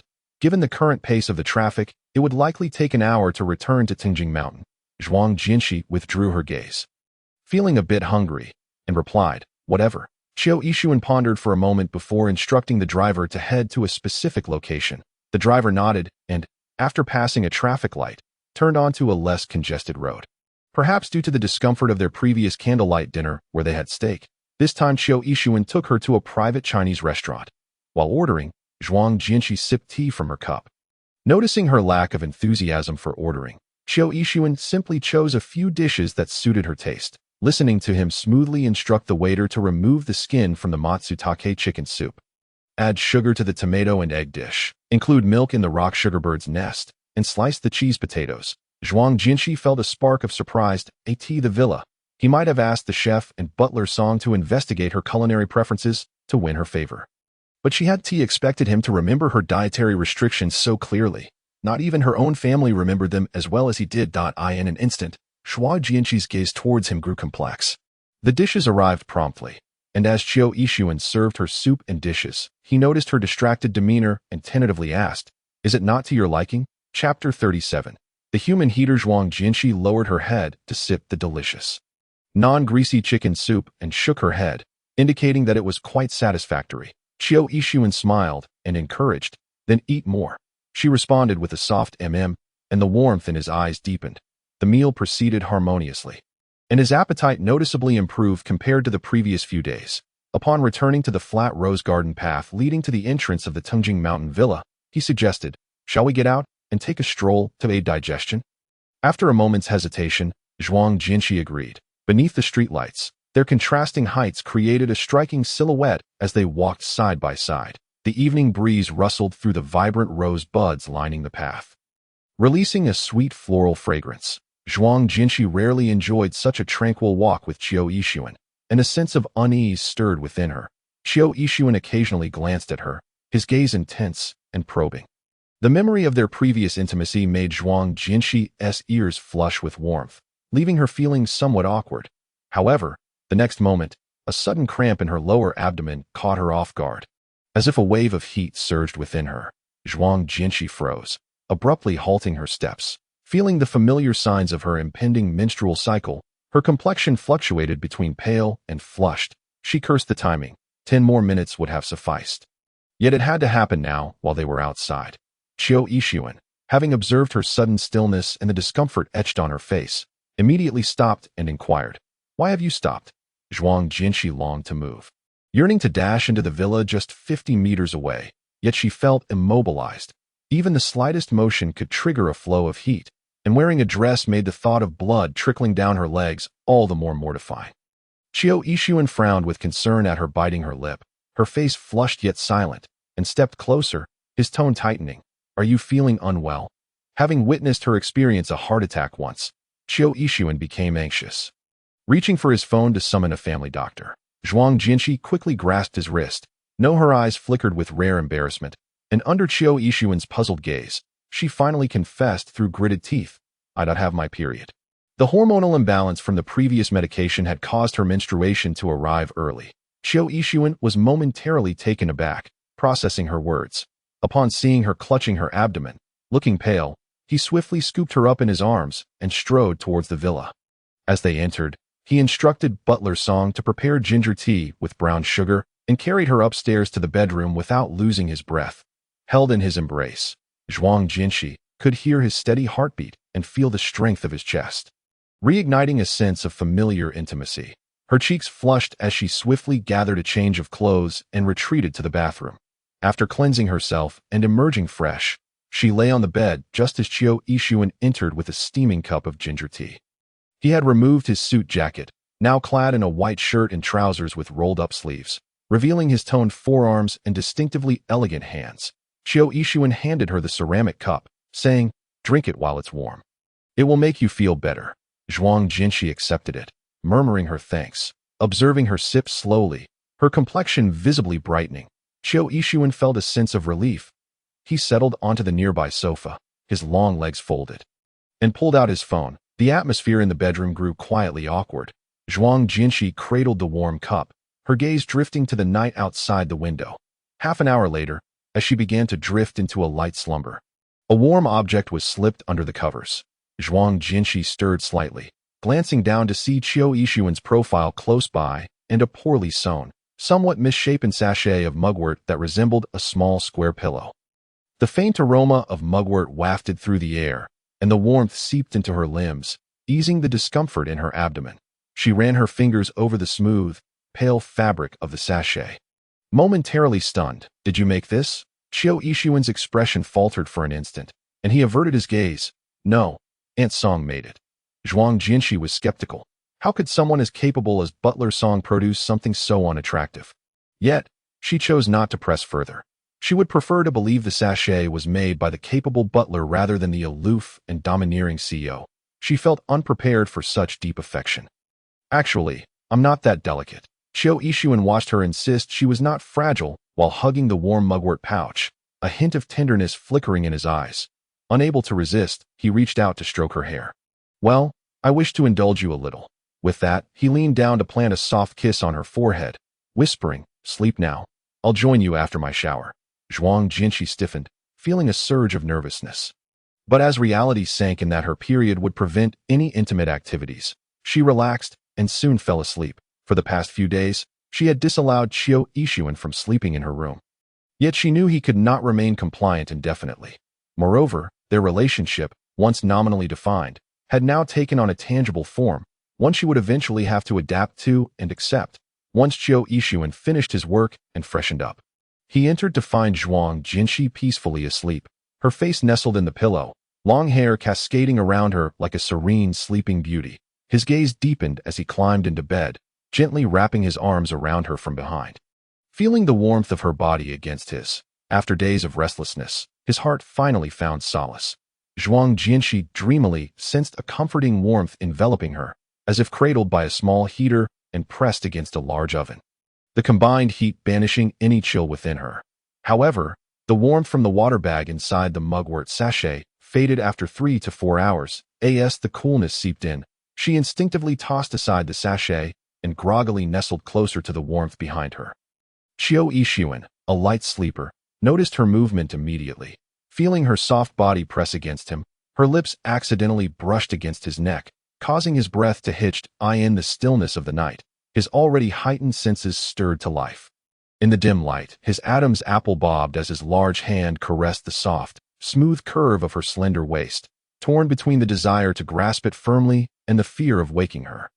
He could only bury his head in her hair, inhaling deeply, forcing himself to calm down and return to slumber. Yet, her alluring fragrance was intoxicating, akin to a potent aphrodisiac, and one could only imagine the torment it inflicted. Truly, a self-imposed suffering. Qiu Yixuan remained awake until dawn. The following morning, at 7:30, Zhuang Jianxi's biological clock roused her precisely. After a night of restful sleep, she lazily stretched, but was unable to fully extend her limbs. For she was still nestled in the man's embrace. Upon lifting her gaze, she met Qiu Yixuan's heavy, dark eyes. "Did you sleep well?" he rasped. Zhuang Jianxi paused for a moment, instinctively attempting to rise, only to find herself ensnared by his iron grip.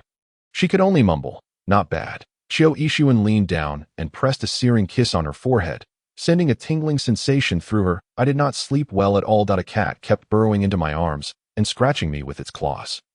At these words, Zhuang Jianxi's face flushed crimson. She had been blissfully unaware of her own restless sleeping habits. "Who told you to sleep in my bed?" Chapter 38. He actually knew about her menstrual cycle. If he had been decorous and slept in his own quarters, she would not have found herself in such an awkward predicament. Qiu Yixuan playfully tapped her nose. "You heartless creature, I spent the entire night as your human heater. And now you blame me for climbing into your bed?" Zhuang Jianxi pushed his hand away and sat up, calmly stating, "You're tugging at my hair." Her words were soft, laced with a hint of playful petulance. Qiu Yixuan shrugged his shoulders, resting his head on his arm, squinting as he watched her rise. Zhuang Jianxi took a sandalwood comb and meticulously brushed her long hair, securing it into a low ponytail before making her way to the bathroom. It being the weekend, even the CEO needed rest. Qiu Yixuan yawned languidly, clutching Zhuang Jianxi's pillow as he drifted back into slumber. Zhuang Jianxi visited the municipal hospital to see her mother. It had been half a month since her mother underwent surgery, and her recovery was progressing well. Yet she remained troubled by her daughter's situation, weighed down by sorrow. Her precious youngest daughter had become a sacrificial lamb for the family, and no matter what, she could not find happiness. Zhuang Jianxi visited her 2 to 3 times a week, attempting to console her, explaining that her current life was quite good, having inadvertently married a good man, with everything provided for her. Qiu Yixuan took care of her thoroughly, and her life had become more comfortable than during her time at the Zhuang family home. She did not exaggerate, it was indeed the truth, yet Zhuang's mother remained skeptical.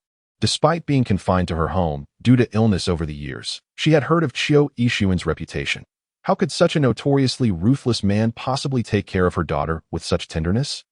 Zhuang's mother assumed her daughter was merely trying to comfort her, feigning happiness while holding back tears.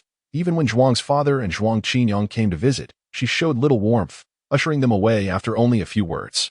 After spending some time with her mother in the hospital, Zhuang Jianxi pondered for a moment before rising to consult the attending physician regarding her mother's condition. Upon learning that her mother could be discharged, she dialed Qiu Yixuan's number. Qiu Yixuan had no pressing engagements that day and had merely visited a collector for a brief chat. Upon seeing Zhuang Jianxi's call, a flicker of surprise crossed his eyes, tinged with subtle delight. "Cici, you're looking for me?" Zhuang Jianxi hesitated for a moment, then replied, "I'd like to discuss something with you." Qiu Yixuan rose and stepped out of the tea room. "What is it?" "My mother can be discharged. May I bring her to Tengjing Mountain for a few days?" she asked, a tinge of anxiety creeping in, unsure if her request might seem presumptuous. However, she could think of no better solution than to have her mother stay there for a while. to see for herself that she was not lying, allowing her to finally rest easy and dispel her worries. Yet, Zhuang Jinshi was uncertain whether Qiu Yixuan would mind, considering it was his territory. After a brief silence, Qiu Yixuan responded, "I naturally welcome my mother-in-law's visit." He chuckled softly. "Cici, you are now my wife, which makes you the mistress of the Qiu family. You can make certain decisions on your own." His words made Zhuang Jinshi's ears flush with warmth. How could she possibly be considered the mistress of the Qiu family? They had not met the parents, held no wedding banquet, nor made any official announcements. They had merely obtained a marriage certificate in private, something that no one would believe if she spoke of it. Zhuang Jinshi remained silent, biting her lip. "As long as you don't mind," Qiu Yixuan inquired again. "Is she being discharged today? Shall I come to pick you both up?" Zhuang Jinshi hesitated briefly before nodding in agreement. That works. It was time for a daughter-in-law to meet her parents-in-law, especially since the esteemed Qiu family heir was indeed presentable. After hanging up, Zhuang Jinshi went to the ward to gather her mother's belongings and persuade her. Initially reluctant to go, Zhuang's mother could hardly contain her curiosity and genuinely wished to see how her daughter was faring.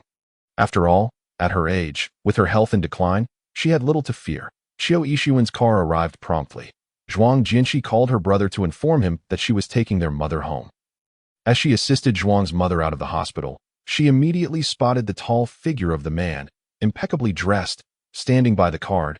He held a bouquet of butterfly orchids, approaching with an air of refined elegance. "Hello, Annie. It's a pleasure to meet you. I am Qiu Yixuan." Zhuang's mother gazed at the imposing man before her, her expression complex, unsure how to respond.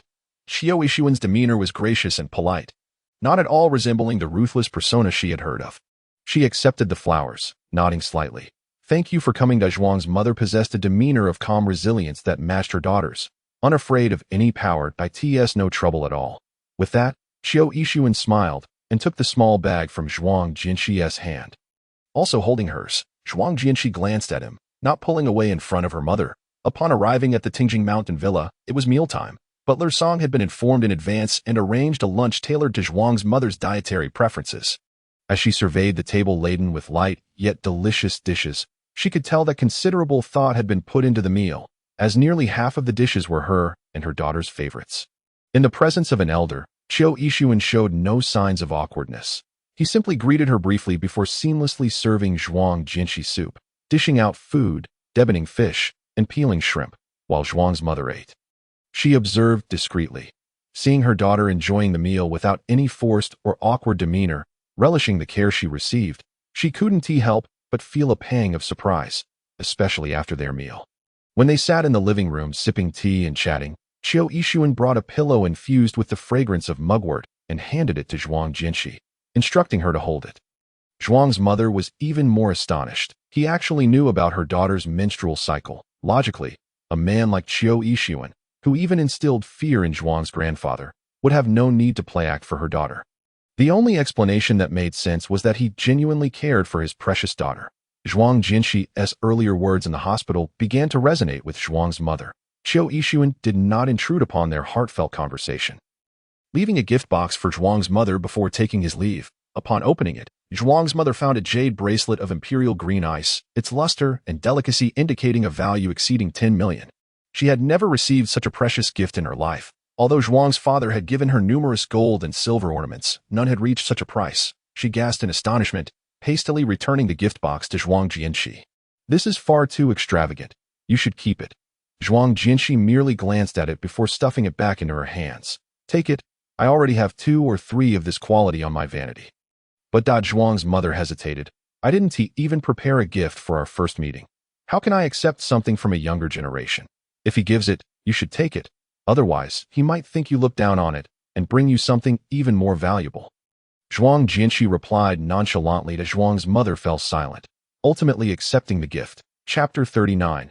Breathless from his kiss. Tingjing Mountain boasted a serene environment, lush greenery, picturesque lakes and mountains, the sweet sounds of birdsong and fragrant flowers, complemented by natural hot springs. The organically cultivated vegetables and free-range poultry and fish made it an ideal retreat for the elderly. After just a week at Tingjing Mountain, Zhuang's mother felt rejuvenated. Her spirit lifted, no longer resembling someone recovering from a serious illness. Through her observations over the days, She noted that while Chiu Yixuan appeared aloof, he exhibited meticulous care for her daughter, tending to her every need with exquisite attention to detail. If a breeze stirred, he ensured all windows were shut. If she sneezed, he had the family doctor check on her twice a day at Zhuang Jinshi's slightest request. He would rise in the middle of the night to prepare her milk, personally washing the undergarments and sleepwear she had soiled during her cycle. Each day upon returning from work, he brought either small, edible gifts or various antiques and jewelry he had acquired at auctions. He even converted a room on the first floor into a tea and art studio exclusively for her leisure. Zhuang's mother was both amazed that her daughter had fortuitously found such a considerate partner and relieved to set aside her worries. Gradually beginning to take this son-in-law seriously, the pivotal moment of her acceptance came when she saw their marriage certificate. Zhuang's mother had never expected that the esteemed heir of Longcheng would formally claim her daughter in exchange for mutual benefit, providing her with legitimate recognition, rather than treating her as a mere object to be discarded after use. The nature of their relationship was entirely different. The older generation harbors a belief that a romance devoid of the prospect of marriage is merely a frivolous dalliance. However, when marriage is indeed the underlying intention, it transforms into a momentous occasion celebrated by both families. In illustrious families such as the Chiu clan, matrimony is far from a trivial game. The path to union is fraught with challenges, and the road to separation, should it arise, is equally arduous. For the Zhuang family to forge such an alliance is akin to a stroke of fortune. With Zhuang Mama's emotional turmoil resolved, her health has remarkably improved, allowing her to engage in daily activities with the vigor of a healthy individual. She often finds herself in the garden, tending to flowers and vegetables alongside Steward Song, her countenance illuminated by newfound joy. Concurrently, Zhuang Mama begins to ponder the implications of marriage. It is no longer a mere jest, but a serious commitment where harmony and mutual support between spouses take precedence. She understands her daughter's nature. Although Zhuang Jinshi may appear delicate, her resilience and pride run deeper than most. The coercive manner of their union is a source of disgrace for her, and she is unlikely to extend warmth to Chiu Yixuan, thus failing to embody the gentle and nurturing qualities of a traditional wife. During their days in the villa, Zhuang Mama observes her daughter's brusque demeanor towards Chiu Yixuan, who remains remarkably patient despite her frequent displays of displeasure. Yet, such an unbalanced dynamic cannot persist indefinitely.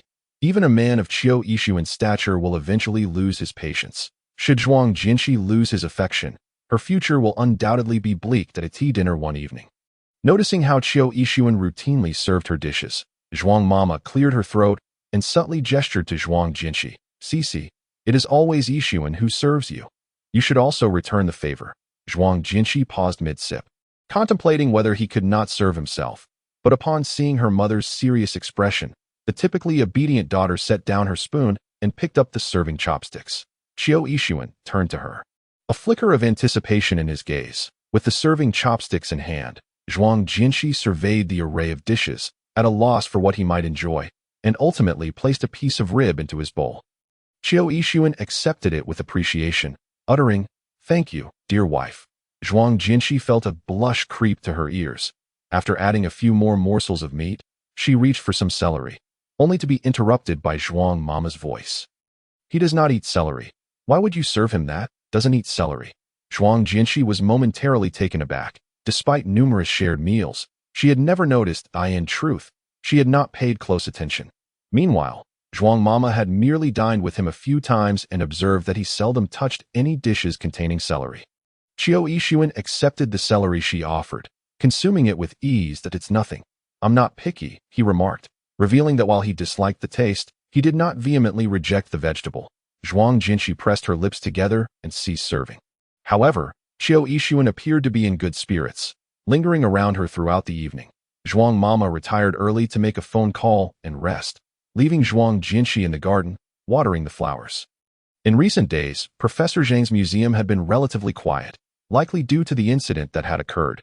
Now that he knew she was married, especially to someone of Chiu Yixuan's caliber, he could not impose too many restoration projects. Zhuang Jinshi spent these days accompanying her mother in Tunjing Mountain, finding some comfort in her routine. She watered pots of peonies and hydrangeas. Chiu Yixuan stood nearby, casually pruning a bonsai with garden shears. Under the mingling of moonlight and lamp glow, The beauty of the flowers competed with her own, and as Qiu Yixuan glanced her way, he inadvertently snipped off a crucial branch, rendering the bonsai a wreck.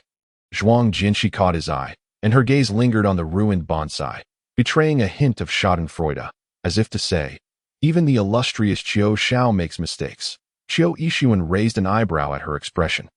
Placing the shears on a nearby flower stand as he strolled towards her as the tall man approached, Zhuang Jinshi tightened her grip on the watering can, tilting her head back, unsure of how to react. In the tranquil garden, the faint sounds of insects filled the air, and their eyes locked, the proximity allowing them to almost hear each other's heartbeats. With a depth in his gaze, Qiu Yixuan wrapped an arm around her slender waist.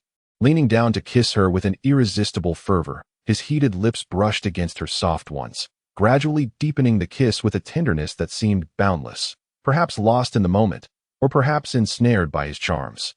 Zhuang Jinshi felt a shiver run through her body, a long-forgotten sensation enveloping her. The watering can clattered to the ground, and despite her attempts to resist, she found herself yielding to him, noticing her apparent lack of resistance. Qiu Yixuan's kisses grew more fervent, gently prying her lips apart to deepen their connection. Zhuang Jinshi could feel the heat radiating from his body, a palpable tension that hinted at restraint, just as she began to struggle. Overwhelmed by the intensity of his affection, he finally withdrew, his fingers caressing her moist lips, his eyes sparkling with desire. Zhuang Jinshi breathed heavily, her eyelashes fluttering. Qiu Yixuan, still holding her waist, leaned closer and whispered in her ear. "Has your period ended? I can hardly contain myself." This confession set Zhuang Jinshi's ears ablaze. Pushing him away, she retorted sharply, "If you can't hold it, can't you just take care of it yourself?" Qiu Yixuan complied with her push, a teasing smile playing on his lips as he replied, "But I already have a wife. Why trouble the fifth miss?" Zhuang Jinshi picked up the fallen watering can, momentarily perplexed by the term fifth miss. But upon realizing its implication, her cheeks flushed crimson. She shot him an exasperated glare, which lacked any real authority, and hurriedly exited the garden. The handsome man trailed leisurely behind her, hands in pockets, exuding the calm confidence of a lion stalking its prey, determined to claim what he desired. After their evening routine, Zhuang Jinshi nestled into bed, feigning sleep. Although her period had concluded, she was still wary of Qiu Yixuan's intentions, fearing he might not be able to resist his primal urges.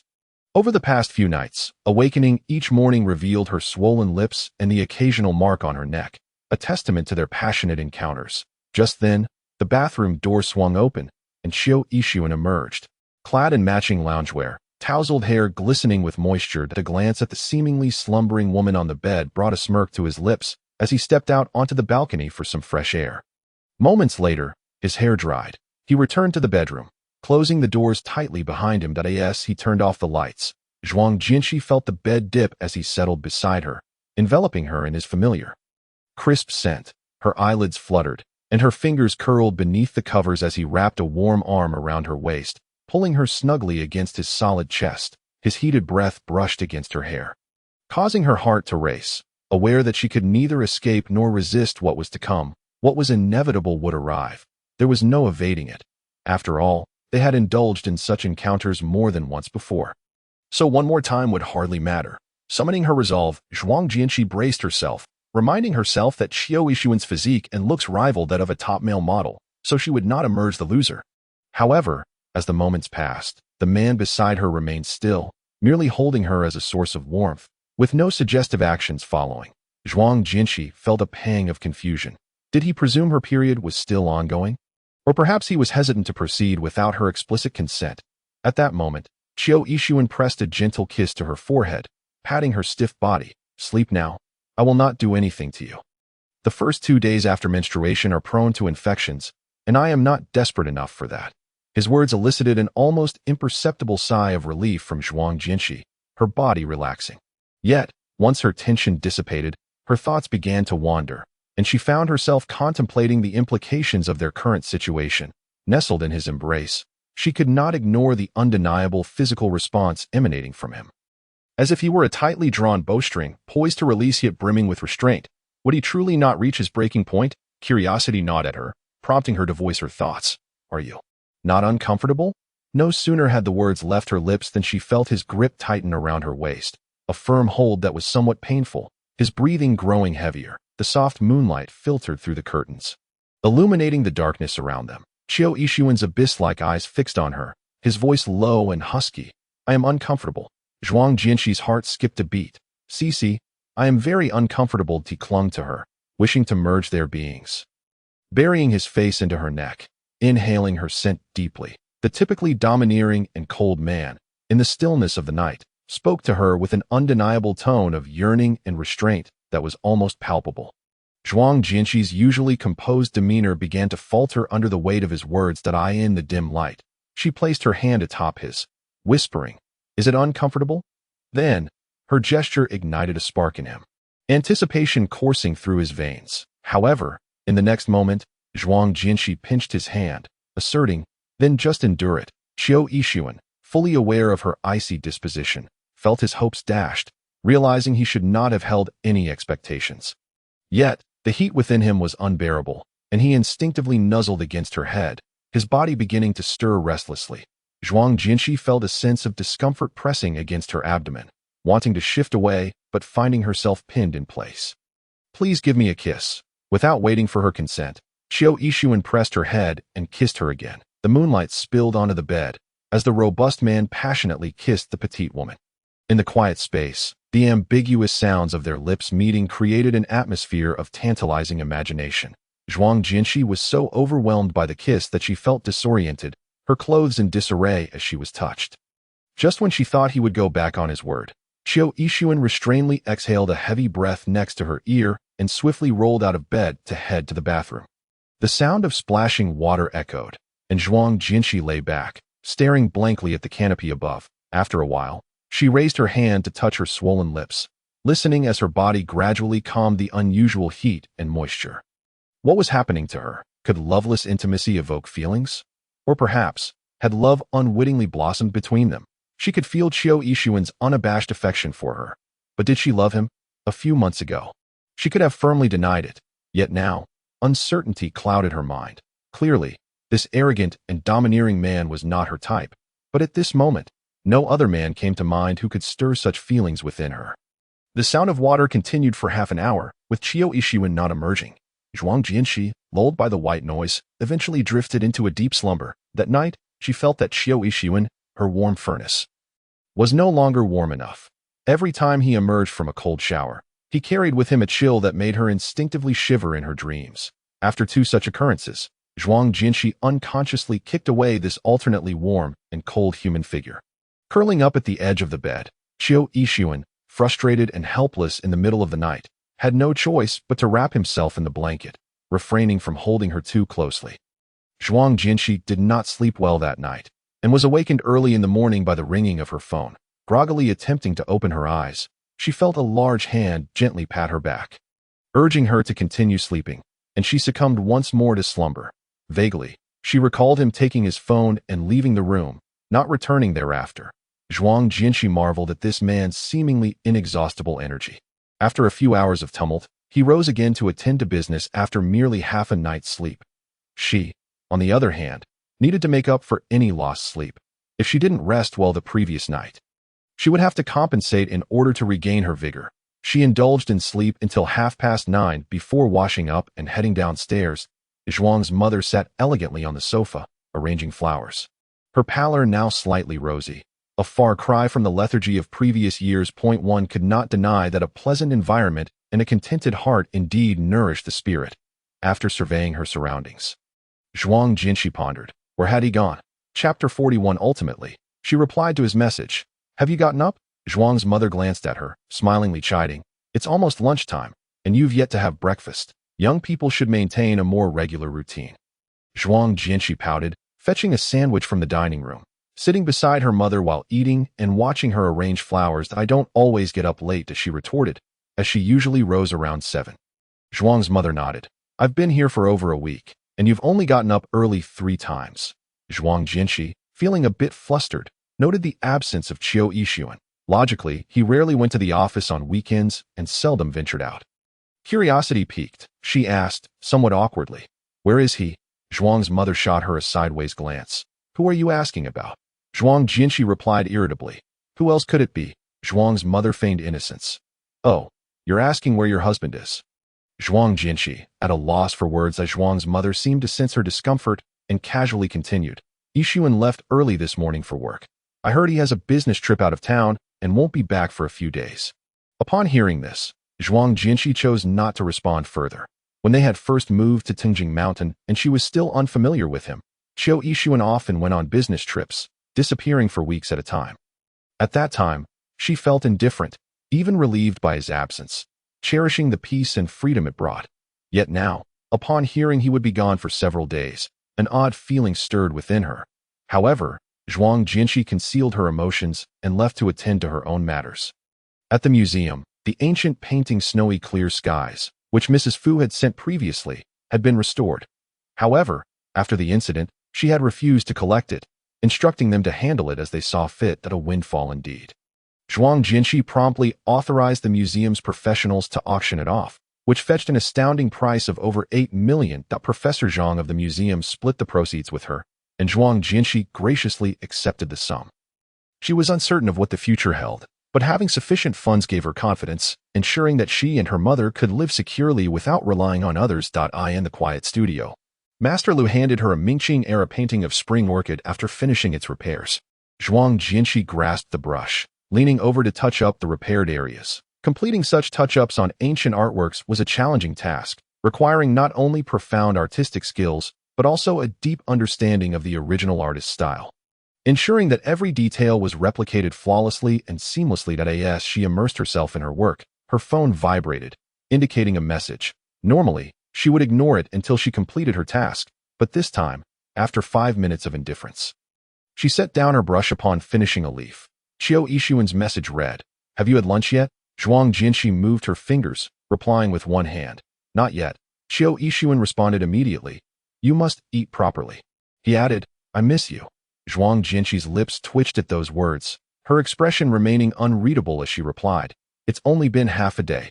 Qiu Yixuan replied, "But we are 200 kilometers apart. I'm in Guangqing. Do you want any local specialties?" Zhuang Jinshi was puzzled by his sudden trip to Guangqing, unfamiliar with its specialties, and simply replied with a curt, "No need." In Guangqing, Qiu Yixuan sat in a tranquil meeting room, clicking his tongue so cold. But at least she replied, didn't she? After a moment's thought, he searched for local delicacies, sending a string of names her way. Soon, Zhuang Jinshi selected and messaged back, "Glutinous rice cake. Water chestnut coconut cake." Qiu Yixuan smirked, replying with an enthusiastic good, then reminding his driver to remember to make the purchase. Assistant Su hurried in with a report of the latest developments. Mr. Qiu, this is the Fu family's industrial chain in the Huafeng area, which we have now absorbed. The Fu family is severely weakened. Should we capitalize on this opportunity? Qiu Yixuan's eyes darkened momentarily as he waved a hand dismissively. The Fu family is not to be underestimated. This setback serves as a lesson for them that if we push too hard, they might retaliate fiercely, and they are not easy to deal with. Half a month ago, Fu Jialan had dared to covet his woman. Using heavily hallucinogenic substances against Zhuang Jinshi, he would not let the matter rest simply because Fu Jialan had been severely injured. Qiu Yixuan was known for his vendetta at the Fu family estate. A reckless young master clad in a floral shirt and flip-flops knelt in the ancestral hall, enduring a barrage of criticism from his father and uncles. "Honestly, I'd rather raise a piece of char siu than a rebellious son like you." Fu's father scolded vehemently. "With so many beautiful women in Guangqing, you go to Longqing to flirt with married women. Now look where that's gotten you." Qiu Yixuan had now taken a third of their assets, finally finding an opportunity to invade Guangqing's territory, and they couldn't even muster a sound in protest. "I could just whip you to death." Fu Jialan, with his arms still bandaged, let the insults wash over him, his thick skin disregarding the reprimands. His nonchalant attitude prompted sighs of disappointment from his uncles. Fu Jialan retorted, "Dad, you're just too timid. We should rally a dozen of our brothers and take him out while he's on our turf. Why suffer this indignity? Shut your mouth." Fu's father pointed a finger at Fu Jialan, eyes wide with rage. "Oh, you know who Qiu Yixuan is. If it were that easy to eliminate him, his uncles would have been either dead or crippled by now." Fu Jialan fell silent. Despite his outward bravado, memories of being ruthlessly beaten by Qiu Yixuan that night still haunted him. When had he, the pampered young master of the Fu family, ever endured such a beating? Not only had he sustained internal injuries, but his arm was broken, and 2 ribs were fractured. His mother had been so distraught that she couldn't sleep for several nights. Yet, the more he suffered, the more his pent-up frustration and resentment surged, elevating his obsession with Zhuang Jinshi to an unyielding determination. That night in the private room, the image of the ethereal beauty trembling, weeping, and with tear-filled eyes in his embrace lingered in his mind, haunting him day and night. Unfinished desires could only be fulfilled in dreams, but upon waking, everything dissipated like smoke, leaving him feeling hollow, with only a trace of evidence left behind. That Fu Jialin felt an insatiable itch within, his eyes gleaming with a sinister light. After more than 20 years of a mundane existence, he finally felt a spark of hope and vigor. He would bring down Xiao Yixuan, steal his woman, marry her, and bring glory to his family. If Fu's father were to discover his son's true intentions, he would likely unleash his wrath and promptly revive plans for a second child that very night. Chapter 42. She waited for him, and he had to hurry back to the Tungjing Mountain Villa. After breakfast that day, Zhuang Jinshi accompanied her mother on a stroll, and upon their return, she settled down on the sofa to rest. While Zhuang Jinshi was scrolling through her phone, her mother, wearing her reading glasses, continued to work on an embroidery piece. That Zhuang's mother was a renowned inheritor of the intangible cultural heritage of Su embroidery.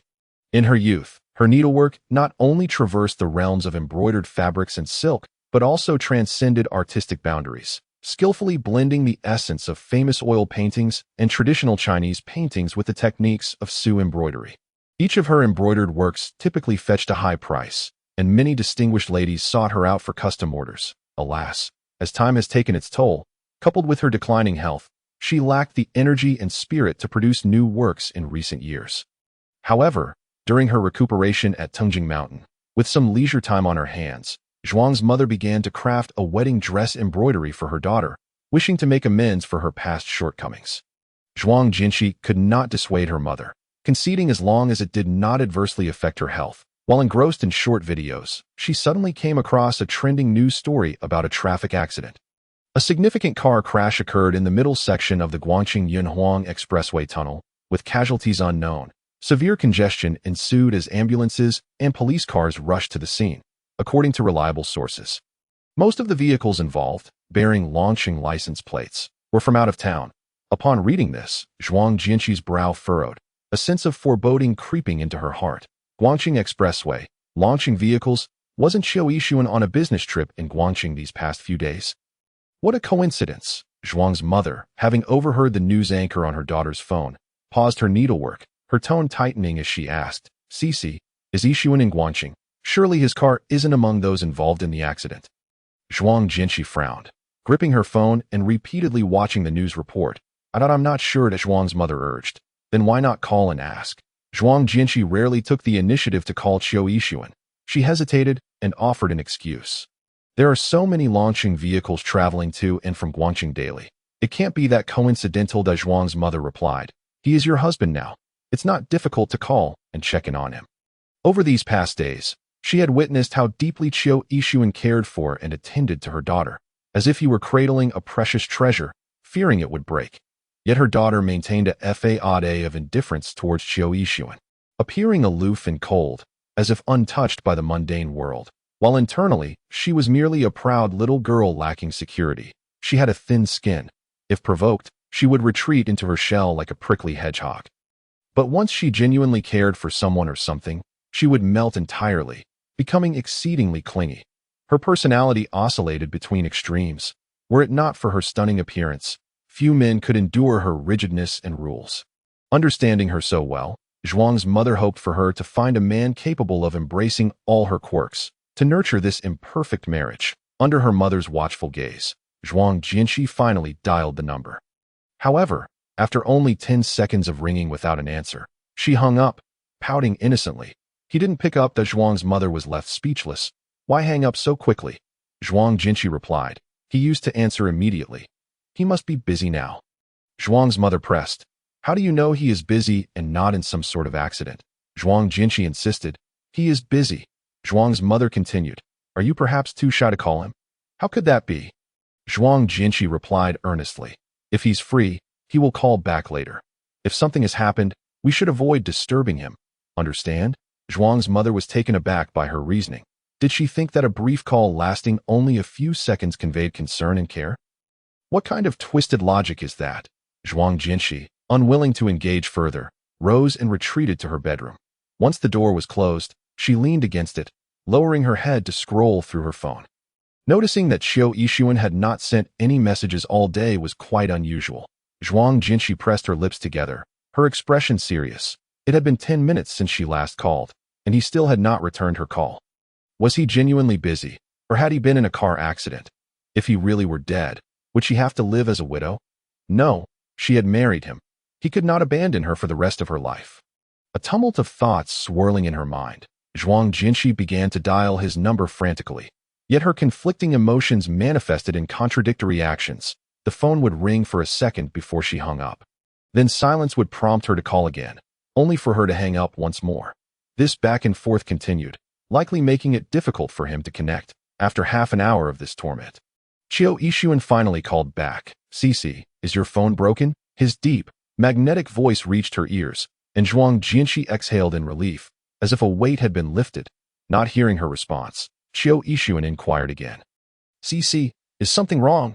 He had been busy wrapping up matters and had not noticed his phone until he saw Zhuang Jinshi's numerous missed calls, prompting a sudden jolt of alarm. He attempted to call back but faced constant busy signals, ultimately resorting to a voice message on WeChat. "I'm fine. Do you have something to discuss?" Zhuang Jinshi's expression calmed. Qiu Yixuan paused, the question sounding as if she were the one calling to inquire about him. He hesitated before replying. "I'm fine. What did you call me for?" Hearing his voice sound completely normal, without signs of distress or injury, she reflected on her earlier impulsiveness, her cheeks flushing slightly, and then cautiously asked, "When will you bring back the local specialties?" After dialing so many times, was she really only calling to ask about the treats? Did she truly love glutinous rice cakes that much? Qiu Yixuan responded gently. "Soon. I'll be back tonight." Zhuang Jinshi's gaze shifted. Her mouth opened as if she wanted to say more but found herself at a loss for words, ultimately settling for a simple, I'll wait for you." Yet that single phrase, "I'll wait for you," softened Qiu Yixuan's heart, stirring unexpected emotions within him. In a private hospital. After hanging up, he rubbed his pained chest, took a deep breath, and grasped his phone as he swung his legs over the side of the bed. The recent major accident had caused a violent impact, leaving no visible injuries on his limbs, yet it felt as if his insides had been displaced, and he struggled to regain his composure. Although his subordinates had suffered considerable losses, they had survived without serious harm. Assistant Su, sporting a few bruises, entered with a doctor and, seeing him up, anxiously urged, "Young Master Qiu, please don't get out of bed. You need to rest." Qiu Yixuan waved his hand dismissively. "It's nothing serious, just a minor internal injury." He had endured far worse, and this was inconsequential. His dear wife was waiting for him, and he needed to return. Chapter 43. Wife, are you trying to seduce me? Just before his departure, Qiu Yixuan inquired, "Have we determined who was responsible for this incident?" Assistant Su nodded. "Your uncle." Qiu Zhaoshan. A flicker of recognition crossed Qiu Yixuan's eyes, but his expression remained unchanged, as if he had anticipated this outcome. Guangqing was the territory of the Fu family. Should he encounter trouble here, coupled with the recent animosities, everyone would place the blame squarely on the Fu family.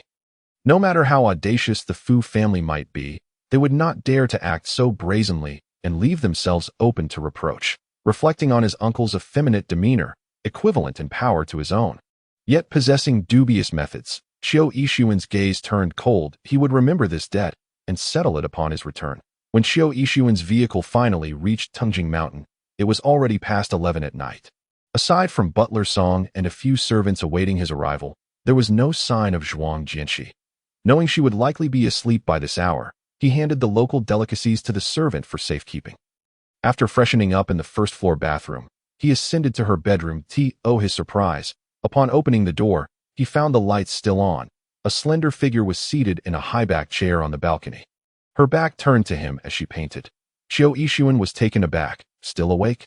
Zhuang Jinshi, momentarily startled by his entrance, steadied herself. She paused, set down her paintbrush, and walked toward him, bathed in the warm glow of the nightlight. Her features were captivating, her long hair cascading down her shoulders, and she donned a pale purple silk nightgown.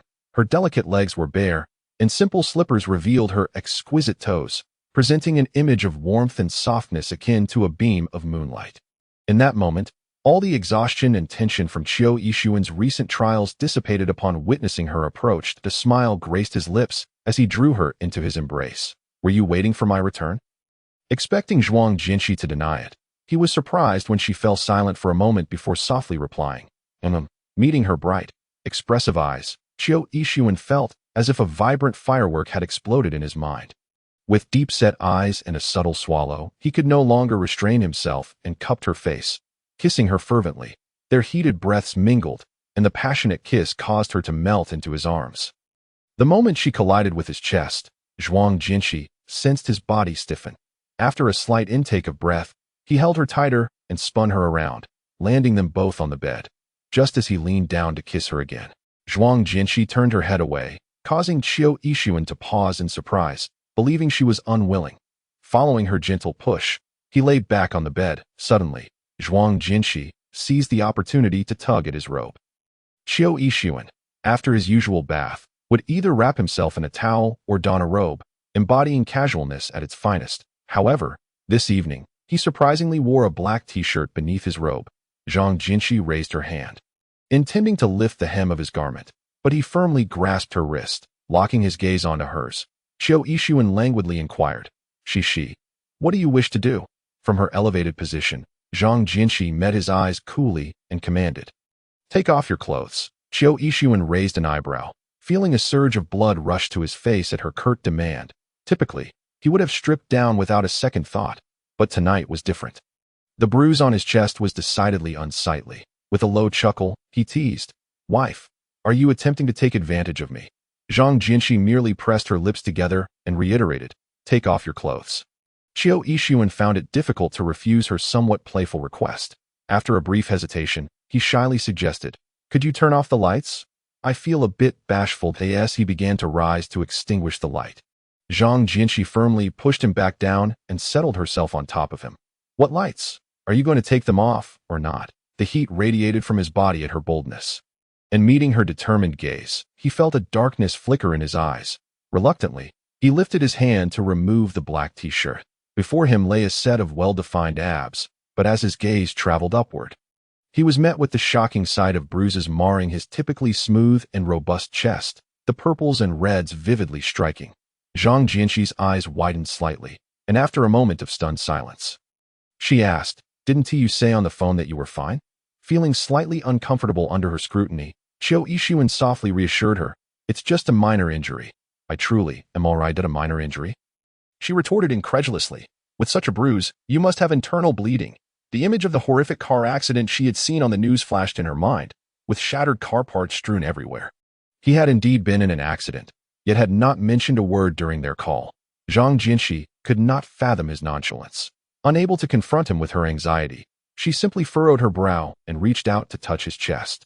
Her fingertip glided over his bruised skin to the scar on his abdomen, a wound she had inflicted with a knife, sending a shiver of sensitivity coursing through him. Chiu Yixuan's throat constricted, his gaze darkening as he acutely sensed her alluring presence atop him. With her beauty so near, he found himself struggling against the overwhelming urge to embrace her. She, "Wife," just as Chiu Yixuan intended to grasp her waist and turn the tides, Zhuang Jinshi pressed down firmly, causing a sharp pain to shoot through his chest. "Ouch, be gentle," he exclaimed. Unfazed, Zhuang Jinshi continued to press on the injured area. "It's just a minor injury. Why are you making such a fuss?" Chiu Yixuan gripped the bedsheets tightly, his muscular arms tensing as beads of sweat formed on his forehead. He had no choice but to plead, "I was wrong." "Chiu Yixuan, have you had an x-ray?" "I have," he replied. "It looks alarming, but the internal injuries aren't severe. Just rest for a while." Upon hearing this, Zhuang Jinshi ceased her inquiries, rising to leave the bedroom. Chiu Yixuan was puzzled by her abrupt departure. Unable to discern whether she was upset with him for his silence or genuinely concerned, leaving him to ponder idly on the bed. Before long, Zhuang Jinshi returned, holding a bottle of blood-circulating oil, likely obtained from Butler's Song. Chiu Yixuan's eyes lit up in disbelief at her concern. She tossed the oil to him and took it upon herself to apply it, not wanting to burden her with the task and the pungent scent. He quickly sat up, opened the oil, and began to apply it to his chest. Seeing his lackadaisical effort, Zhuang Jinshi frowned. "What good will that do?" Pausing, Chiu Yixuan was then pushed back onto the bed as she knelt beside him, pouring some oil into her palm before vigorously massaging the bruised area. The sensation was a peculiar blend of pain and pleasure, rendering him both exhilarated and tormented. Enduring the discomfort, Chiu Yixuan gazed at her earnest profile, feeling the warmth of her soft hands moving over him, igniting a fervent heat in his chest. It was rare for her to tend to his injuries, and he couldn't help but wonder if this indicated that she was beginning to harbor feelings for him. No longer a one-sided affection. After some time, Zhang Jianqi's hands grew weary and fatigue washed over her. She excused herself to the bathroom to wash her hands and returned with a yawn. After a long day, filled with toil and injuries, Chiu Yixuan felt his once fleeting romantic thoughts dissipate under Zhang Jianqi's gentle ministrations. He held his little wife close and soon drifted into a deep slumber, filled with sweet dreams. When Zhang Jianqi awoke, Chiu Yixuan was already gone from the bedroom. After freshening up, she made her way downstairs, where she found him seated at the dining table, looking dapper in a crisp white shirt and slacks, animatedly conversing with Zhang's mother.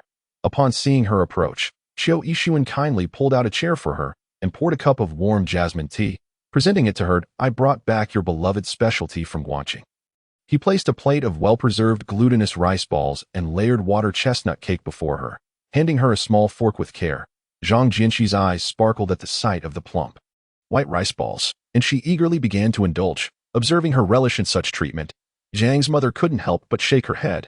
"Thank goodness you didn't encounter a car accident yesterday." She was utterly worried. "And upon seeing the news, she immediately called you." Chiu Yixuan paused, surprised that he noticed that Zhang Jianqi had only eaten one rice ball and a few pieces of cake before she lost her appetite. Raising an eyebrow, those numerous calls yesterday were not merely to hasten his return with treats, but were laced with concern for his safety. What a contradictory little woman she was. His gaze softened as he held Zhang Jianqi's hand gently. "Do you truly worry about me?" Zhang Jianqi felt a slight flush spread across her cheeks, her mother's words leaving her feeling somewhat embarrassed. She attempted to retract her hand, but he held it firmly. "Don't get ahead of yourself." After 2 uneventful days, Zhang's mother expressed her desire to return home. Although she had enjoyed her stay at Tingjing Mountain, prolonging her presence with her daughter and son-in-law felt inappropriate. She was also troubled, knowing her son and husband awaited her return at the Zhang household. Despite his somewhat cowardly and indifferent nature, her husband had remained steadfastly by her side, caring for her throughout the years. Now that her health had improved, she could not disregard her family. Having witnessed her daughter fortuitously meet a genuinely caring man, she felt a weight lifted from her heart. Zhang Jianqi felt a pang of sadness.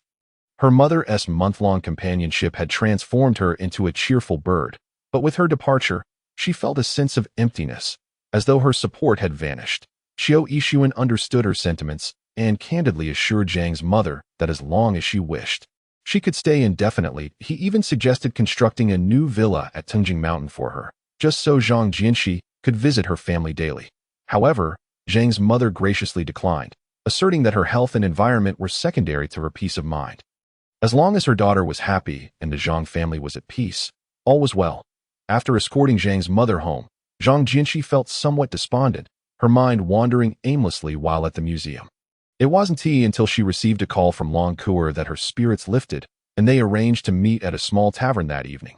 Long Kuer appeared somewhat gaunt, suggesting that life on set had not been as enjoyable as she had hoped.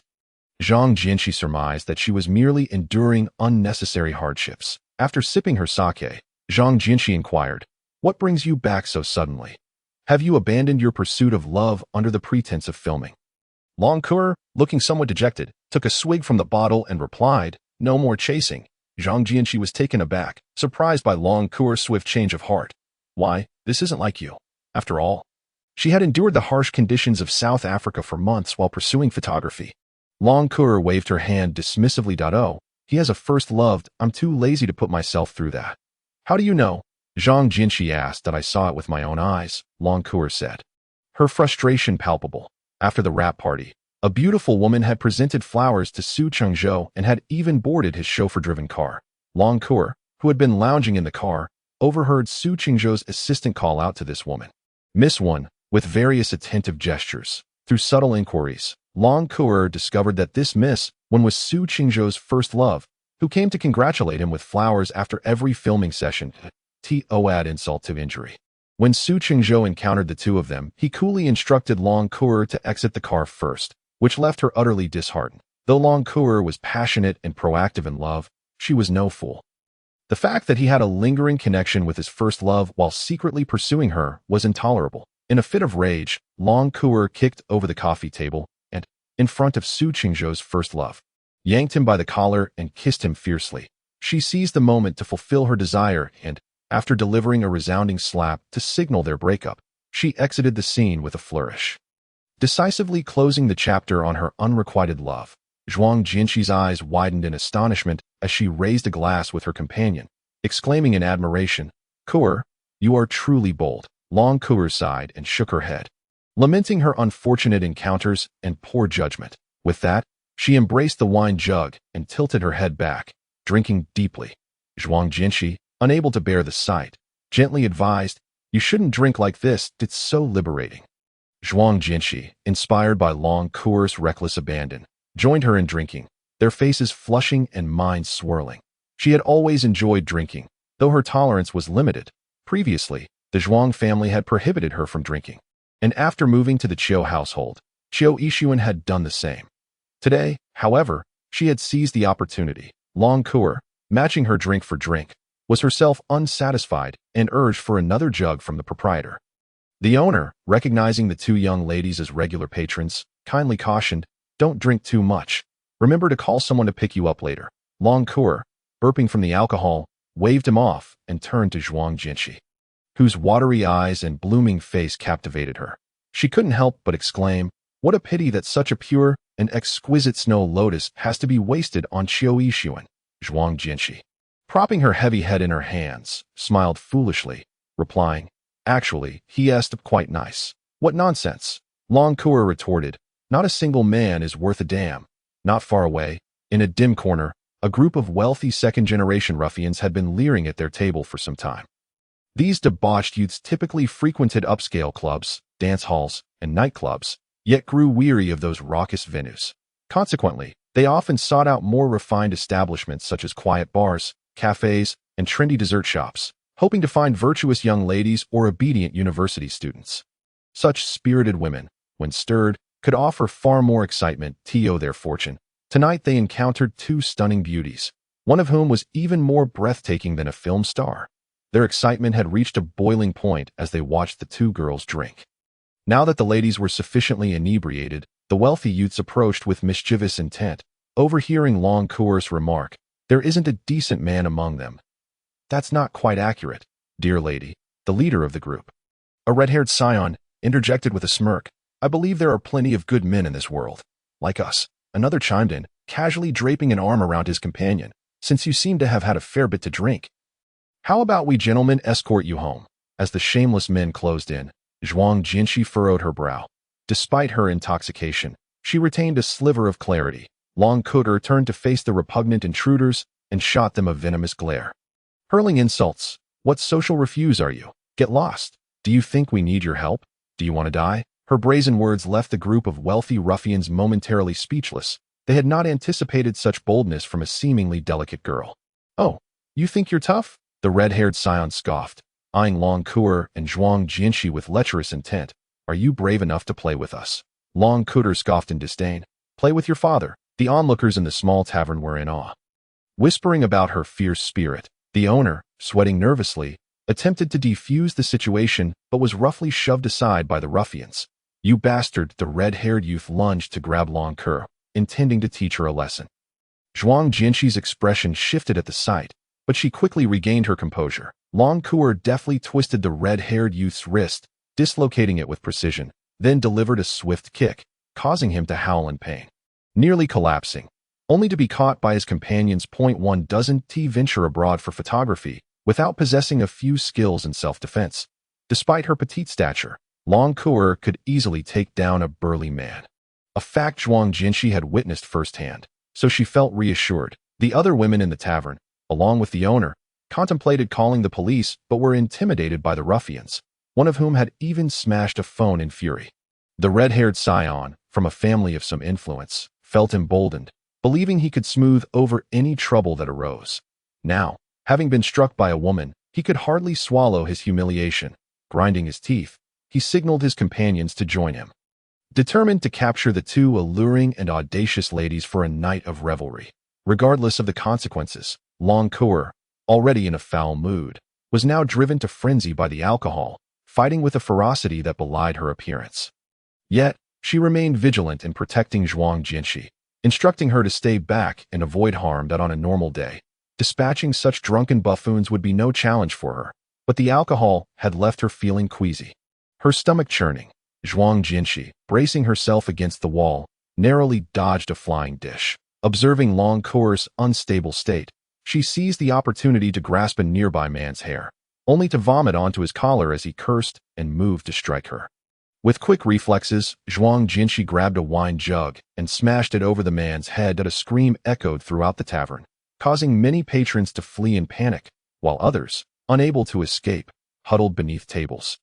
Trembling, Long Cour, catching a glimpse of Zhuang Jinshi's unfazed demeanor and fluid motion as she struck, widened her eyes in disbelief. Brave Cece, unafraid of challenges, Long Cour gave a thumbs up, successfully making Zhuang Jinshi's ears blush. Fury ignited the red-haired scion's eyes. He had never imagined that they would be bested by two women. The thought of his reputation, that of Zhang Wei from the esteemed Zhang family, being tarnished was unbearable. In a desperate act, he pulled out a gleaming switchblade, and his remaining companions quickly surrounded the entrance. Gritting his teeth against the pain of his dislocated arm, he sneered, "You think you're so tough? Huh?" Long Cour's expression hardened as she took a step back. Facing armed aggression and outnumbered, the situation was turning dire. Regret washed over her. She had been reckless, casting caution aside in her revelry. I end this predicament. Escape seemed impossible, and she feared for Cece's safety, such a delicate and timid girl. Suddenly, a cool hand grasped Long Cour's wrist. Zhuang Jinshi pulled her close, her expression unwavering. "I see you wish for death." The red-haired scion's gaze fixated on Zhuang Jinshi's flawless, porcelain-like face. "Little beauty, don't be afraid. As long as you behave, I won't harm a hair on your head." Long Cour spat derisively. Zhuang Jinshi's eyes flickered with disdain, and she was disinclined to engage in further dialogue. Instead, she discreetly gestured to the driver and bodyguards lurking in the shadows by the entrance. The two imposing figures sprang into action, swiftly subduing the ruffians with ease, rendering them powerless on the ground. Meanwhile, the distant wail of police sirens grew closer.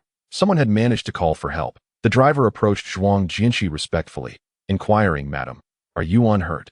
Zhuang Jinshi shook her head, instructing them to leave the ruffians to the authorities. The driver nodded. "Young Master Chiu is on his way."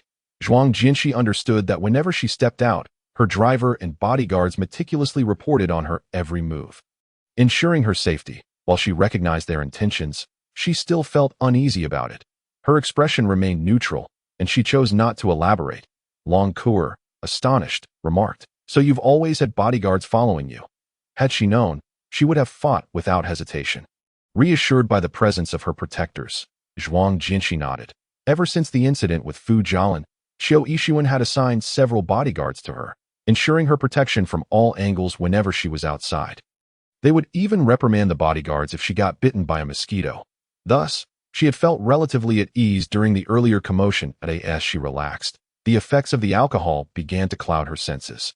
After a languid burp, she suddenly remembered something. Zhuang Jinshi took out her phone, intending to inform Qiu Yixuan not to come. Alas, it was too late, for she then spotted a tall figure in a black coat striding toward her.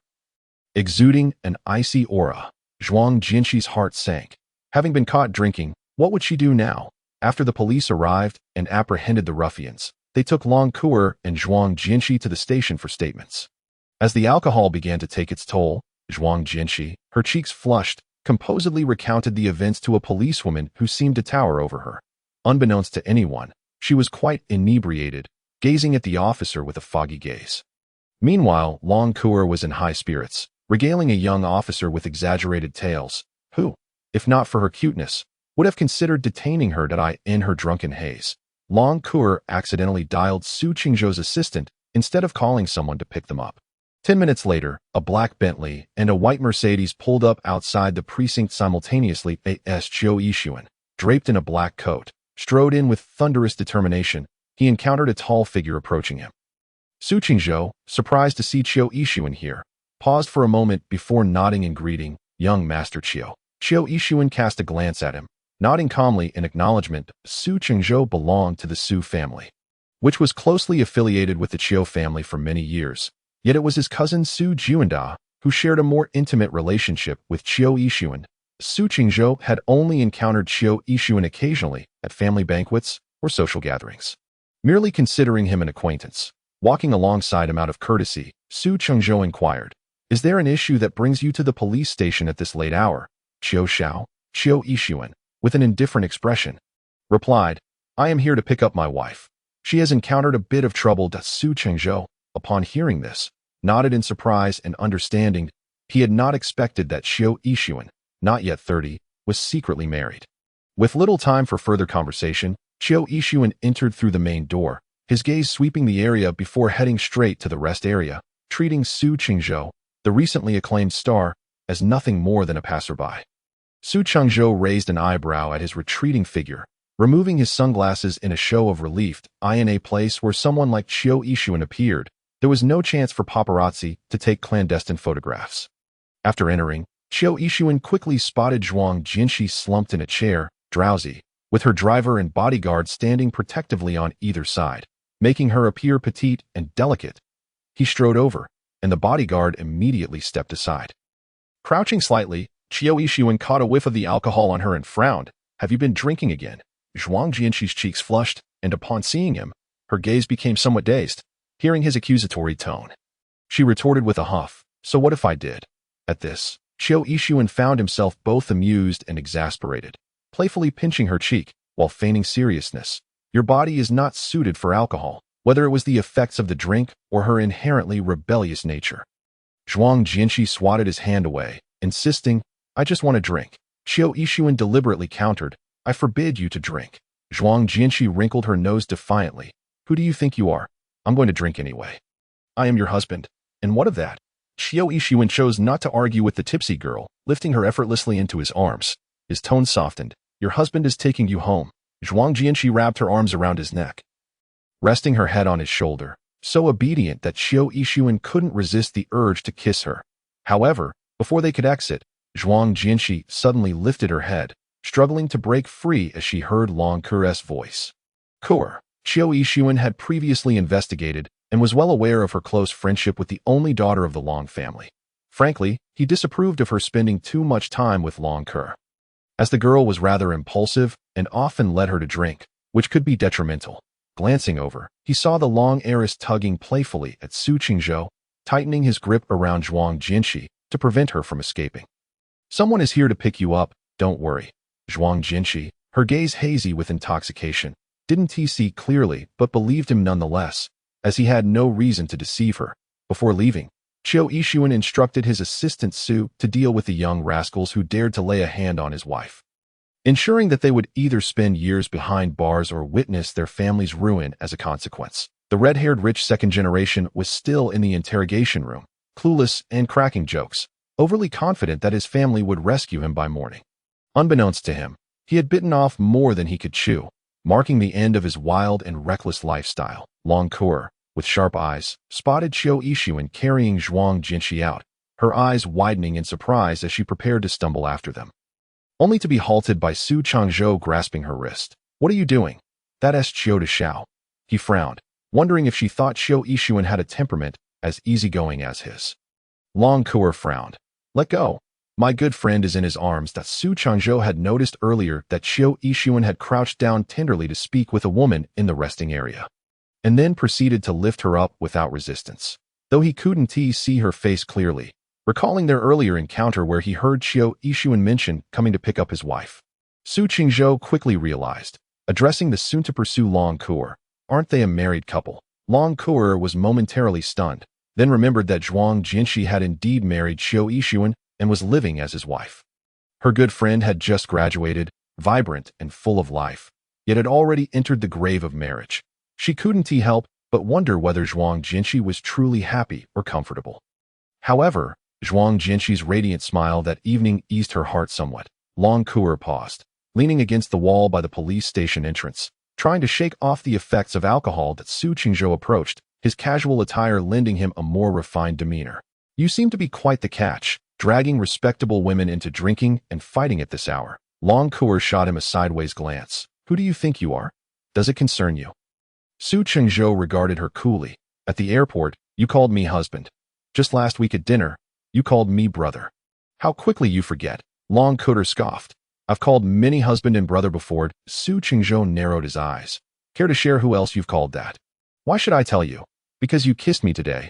The memory of that incident made Long Kuer feel as though she had swallowed a fly, her stomach churning uncomfortably that you're not with your first love. So you come here expecting me to take responsibility? Su Qingzhou rubbed his forehead in exasperation. What first love? Couldn't you have asked for clarification before flying off the handle? Long Kuer pressed her lips together. Remaining silent as she battled the turmoil within her, Su Qingzhou stepped closer, and in a casual tone, he pinched her chubby cheek. When Ji is my college classmate, we studied abroad together, after I ventured into the film industry.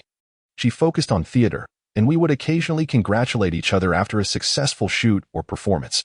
Long Kuer evaded his touch, her heart stirred, yet she frowned, but she explicitly told me she was your first love.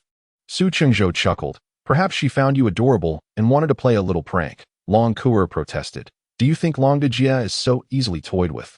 All right, not for others, just for me then.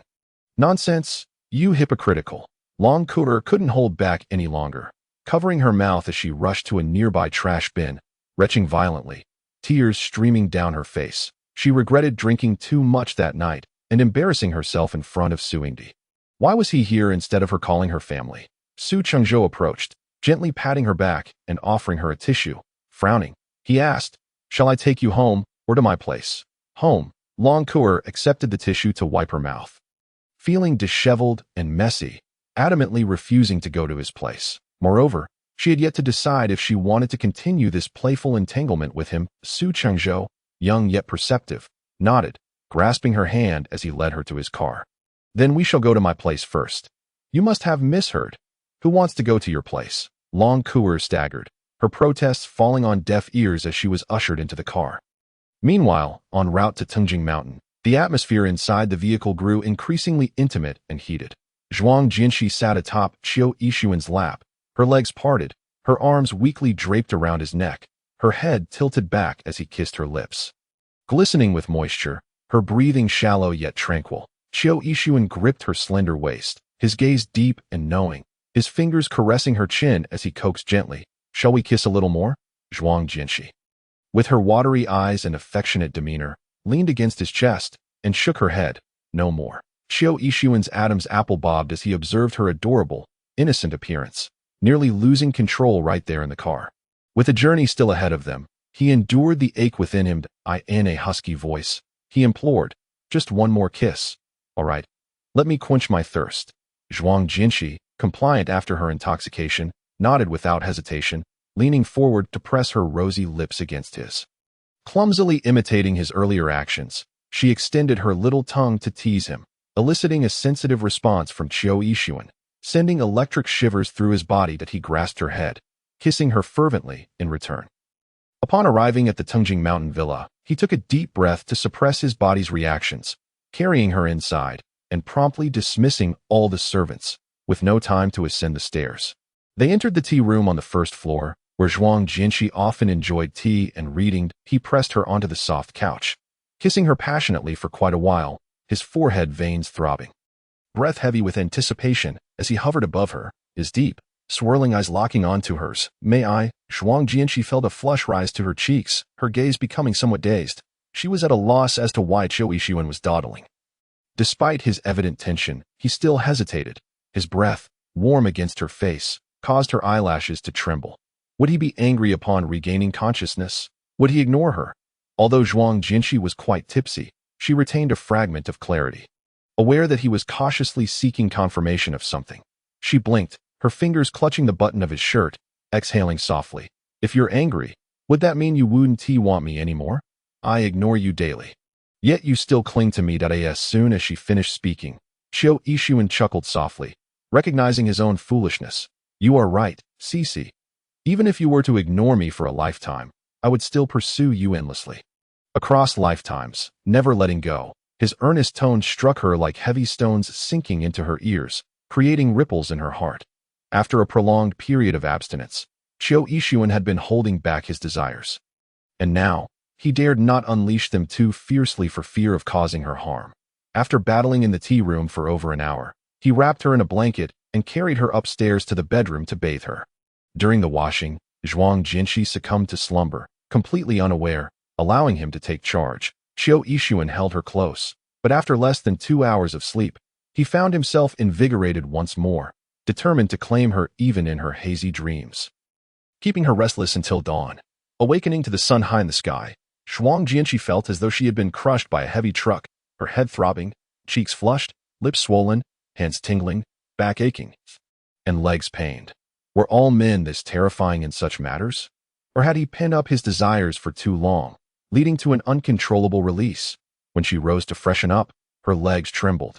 And after washing, she collapsed back onto the bed, unwilling to rise to tea that moment. Chiu Ishuan entered, carrying milk and pastries, which he placed carefully on the bedside table. Upon seeing him, Zhuang Jinshi turned her head away. Chiu Ishuan's heart sank. As various thoughts rushed through his mind, he settled beside her, resting a hand on her waist, brushing aside her long hair that covered the pillow, and gently inquired, "What's wrong?" His tone was tender, suggesting, "If you're not feeling well, perhaps you could eat something first and then rest a bit." Zhuang Jinshi nestled deeper into her pillow, remaining silent. Chiu Ishuan, feeling helpless, worried she might revert to her previous demeanor, fiery in intimacy but cold and distant upon waking. He chose his words carefully. "Cici, dear, I asked you last night. Shut up." Zhuang Jinshi glared at him. Chapter 48. Even as spouses, seeing that she did not seem genuinely angry, Chiu Ishuan felt a slight relief. It appeared she was merely flustered from the previous night's exertions. His gaze fell upon her smooth neck and the ambiguous love bites on her shoulders, deepening his expression as she sat up. He eagerly offered her the milk and breakfast. Feeling too unwell, she truly had no desire to go downstairs. Zhuang Jinshi nibbled on a bit of food while leaning against the headboard, playing with her phone, allowing Chiu Ishuan to massage her legs and comb her hair.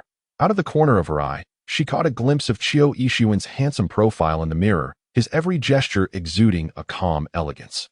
The once formidable head of the Chiu family now humbly served her, which inexplicably stirred a sense of superiority and pride within her. It was as if a lion king, valiant against external foes, returned to its den only to become a humble servant to the lioness. This contrast was undeniably endearing. Noticing her subtle observations, Chiu Ishuan raised an eyebrow and boldly leaned in to kiss her. Zhuang Jinshi shot him a glance, lowering her gaze without any reaction. Although she was no longer the sweetly clingy person she had been while intoxicated, she had also shed much of her usual icy aloofness. It was evident she was beginning to accept him and adjust to their intimate interactions, which delighted him immensely. Throughout the day, his spirits remained high, a smile permanently gracing his lips, even during a meeting at the office. When the market manager reported a few erroneous figures, he simply returned the report with a friendly reminder to verify the data before reporting again. This unexpected kindness left his assistant Sue and several staff members astonished, silently wondering if Chiu had become possessed in the past. Even a minor coffee stain on a document had nearly led to the unfortunate vice president being chewed out by the notoriously temperamental Chiu. Every hour or so, Chiu Ishuan would check his phone, sending messages, eagerly anticipating Zhuang Jinshi's initiative to reach out to him. Regrettably, apart from the occasional phone call when something urgent arose, she seldom took the initiative to text him. Unless he prompted her, her responses were often delayed. Just like now, after he had sent a message around lunchtime, he found himself waiting without a reply. A sense of disappointment washed over him. They had crossed the threshold into marital intimacy, and she had begun to express concern for his well-being and adapt to their shared life. Why, then, was her enthusiasm not as fervent as his? His good mood gradually morphed into anxiety. Leaning back in his office chair, he pondered and decided to call the legendary love guru, Su Juanda. "Hey, it's been ages since you last called me." "Xiao Xiao," Su Juanda greeted, his tone laced with sarcasm. "They say brothers are like limbs, and women are like clothes. Yet here you are, with a wife and no time for your brothers. How many times have we arranged to meet, yet you never show up?" Su Juanda accused as soon as the call connected. But Chiu Yixuan let the words wash over him. Seemingly unfazed, he stroked his chin thoughtfully and asked, "Among the women you've dated, do they message you daily?" Su Juanda paused, momentarily confused by the sudden question. But he quickly replied, "Of course. They practically bombard me with hundreds of messages a day. It's maddening." Chiu Yixuan frowned. "Why do they send you so many messages?" "Because they love me, obviously." Su Juanda answered, without a hint of hesitation. Chiu Yixuan's tone grew heavier, clearly demanding honesty. "Because of the money, right?" Su Juanda finally admitted, somewhat begrudgingly. This confession provided Chiu Yixuan with a slight sense of balance, but soon, he found himself deep in thought once more. Did Zhuang Jinshi love his wealth? Half of his assets and properties had belonged to her since the day they registered their marriage. Every month, a fresh assortment of high-end clothing, bags, and shoes arrived at Tungjing Mountain Villa for her selection. Her closet and vanity overflowed with millions in jewelry, yet she rarely wore any of it. The black and gold cards he had given her remained untouched, and she often opted to pay with cash. Last week, he had purchased a 5 million pearl necklace at an auction for her, only to find that she had dismantled several pearls that very night to grind into powder for repairing a piece of ancient artwork worth less than 500,000. It was clear she did not have a strong affection for money. Tio put it bluntly. She did not appear to love him all that much either, even though they had consummated their marriage.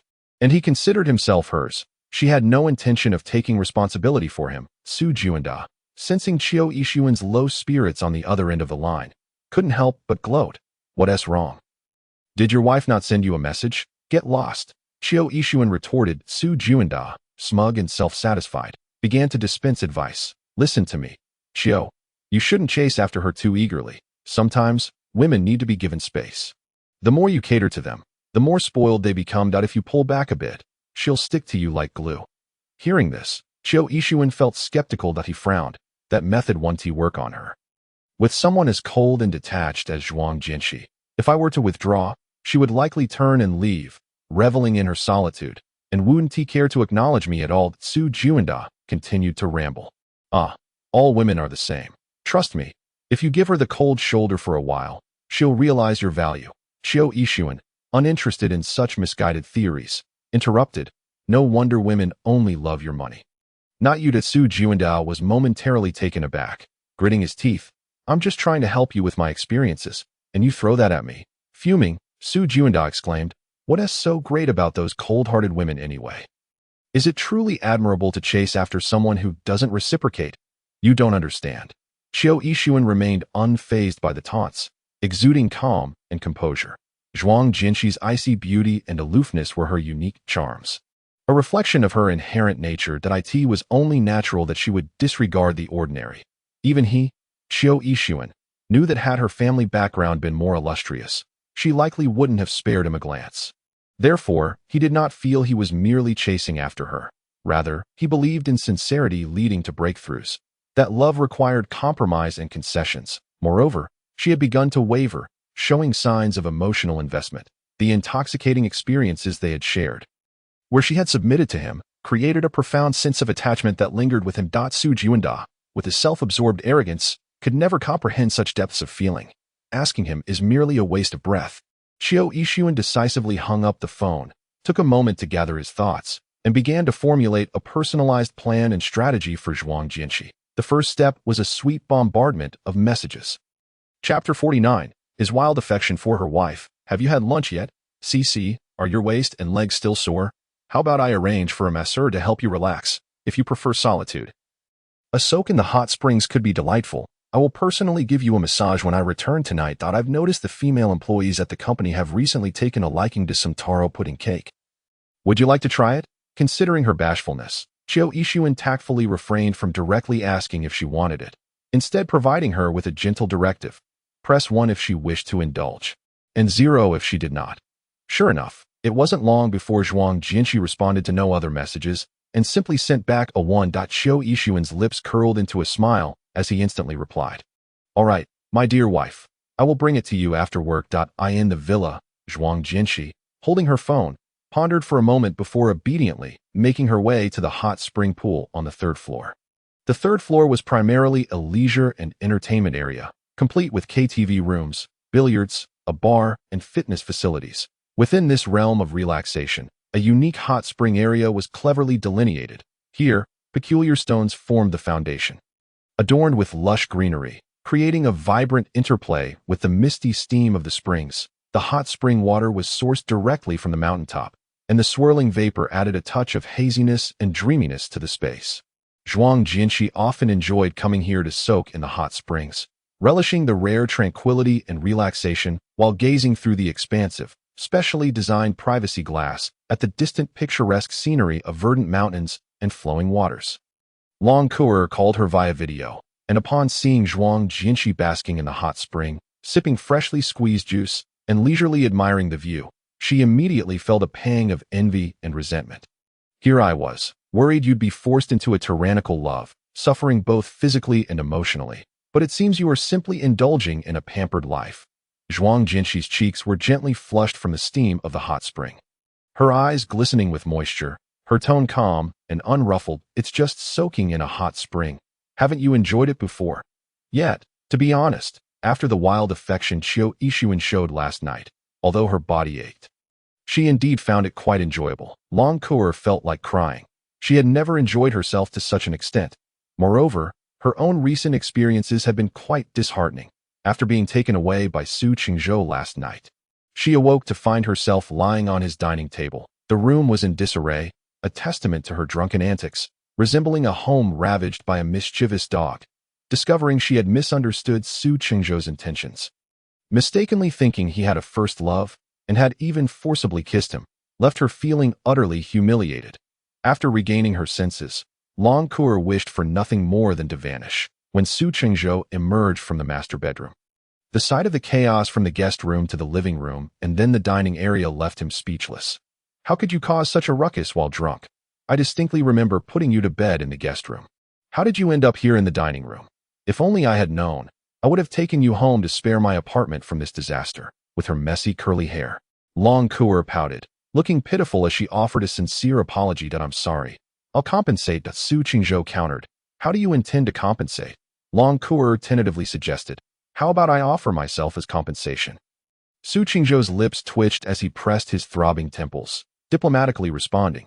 To be honest, I'm not sure I can handle that. Long Kuer assumed he was beginning to disapprove of her impulsive side, leading her to reevaluate their relationship, and she felt a wave of regret wash over her, tears welling in her eyes. All her previous efforts to appear demure had been in vain. Just as she was about to explain, Su Qingzhou received a phone call and had to leave. Before departing, he reassured her, "An aunt will come to tidy up. You need not feel guilty that I brought you back last night out of concern for your safety. In the future, you should refrain from drinking so much and engaging in fights. It's dangerous." With that, Su Qingzhou left decisively.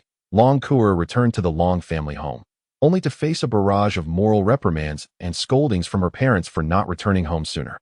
Mixing her up in a whirlwind of chaos, nearly missing a meal, listening to her friends' lamentable tales, Zhuang Jinshi couldn't help but laugh, inciting Long Kuer to playfully swipe at her through the phone.